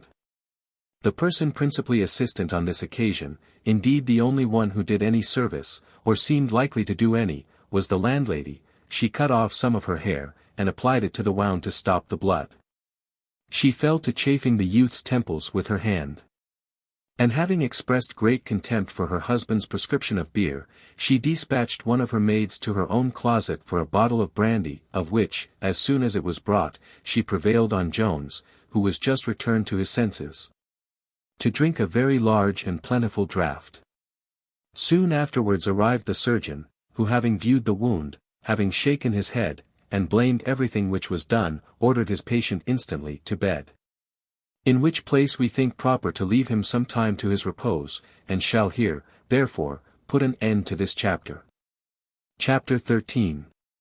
Containing the great address of the landlady, the great learning of a surgeon, and the solid skill in casuistry of the worthy lieutenant. When the wounded man was carried to his bed, and the house began again to clear up from the hurry which this accident had occasioned, the landlady thus addressed the commanding officer: "I am afraid, sir," said she, "this young man did not behave himself as well as he should do to your honors. And if he had been killed, I suppose he had but his desarts. To be sure, when gentlemen admit inferior parsons into their company, they oft to keep their distance, but, as my first husband used to say, few of them know how to do it. For my own part, I am sure I should not have suffered any fellows to include themselves into gentlemen's company, but I thought he had been an officer himself, till the sergeant told me he was but a recruit." "Landlady," answered the lieutenant, "you mistake the whole matter. The young man behaved himself extremely well, and is, I believe, a much better gentleman than the ensign who abused him. If the young fellow dies, the man who struck him will have most reason to be sorry for it, for the regiment will get rid of a very troublesome fellow, who is a scandal to the army. And if he escapes from the hands of justice, blame me, madam, that's all." "Aye. Good lack-a-day," said the landlady, "who could have thought it? I am satisfied your honor will see justice done. And to be sure it oft to be to every one. Gentlemen oft not to kill poor folks without answering for it. A poor man hath a soul to be saved, as well as his betters." "Indeed, madam," said the lieutenant, "you do the volunteer wrong. I dare swear he is more of a gentleman than the officer." "Aye," cries the landlady, "why, look you there, now, well, my first husband was a wise man. He used to say, you can't always know the inside by the outside. Nay, that might have been well enough too, for I never saw him till he was all over blood. Who would have thought it? Mayhap, some young gentleman crossed in love. Good lack-a-day, if he should die, what a concern it will be to his parents. Why, sure the devil must possess the wicked wretch to do such an act. To be sure, he is a scandal to the army, as your honour says. For most of the gentlemen of the army that ever I saw, are quite different sort of people, and look as if they would scorn to spill any Christian blood as much as any men, I mean, that is, in a civil way, as my first husband used to say. To be sure, when they come into the wars, there must be bloodshed, but that they are not to be blamed for. The more of our enemies they kill there, the better, and I wish, with all my heart, they could kill every mother's son of them. Oh fie, madam, said the lieutenant, smiling, all is rather too bloody-minded a wish. Not at all, sir, answered she, I am not at all bloody-minded, only to our enemies, and there is no harm in that. To be sure it is natural for us to wish our enemies dead, that the wars may be at an end, and our taxes be lowered, for it is a dreadful thing to pay as we do. Why now, there is above 40 shillings for window lights, and yet we have stopped up all we could, we have almost blinded the house, I am sure. Says I to the exciseman, says I think you ought to favour us. I am sure we are very good friends to the government, and so we are for sartain, for we pay a mint of money to, And yet I often think to myself the government doth not imagine itself more obliged to us, than to those that don't pay, a farthing. It is the way of the world. She was proceeding in this manner when the surgeon entered the room. The lieutenant immediately asked how his patient did. But he resolved him only by saying, better, I believe, than he would have been by this time, if I had not been called. And even as it is, perhaps it would have been lucky if I could have been called sooner. I hope, sir, said the lieutenant, the skull is not fractured. Cries the surgeon, fractures are not always the most dangerous symptoms. Contusions and lacerations are often attended with worse phenomena, and with more fatal consequences, than fractures. People who know nothing of the matter conclude, if the skull is not fractured, all is well. Whereas, I had rather see a man's skull broke all to pieces, than some contusions I have met with. I hope, says the lieutenant, there are no such symptoms here. Symptoms, answered the surgeon, are not always regular nor constant. I have known very unfavourable symptoms in the morning change to favourable ones at noon, and return to unfavourable again at night. Of wounds, indeed, it is rightly and truly said, nemo repent fiut turpissimus. I was once, I remember, called to a patient who had received a violent contusion in his tibia, by which the exterior cutis was lacerated, so that there was a profuse sanguinary discharge. And the interior membranes were so develicated, that the os or bone very plainly appeared through the aperture of the vulnus or wound.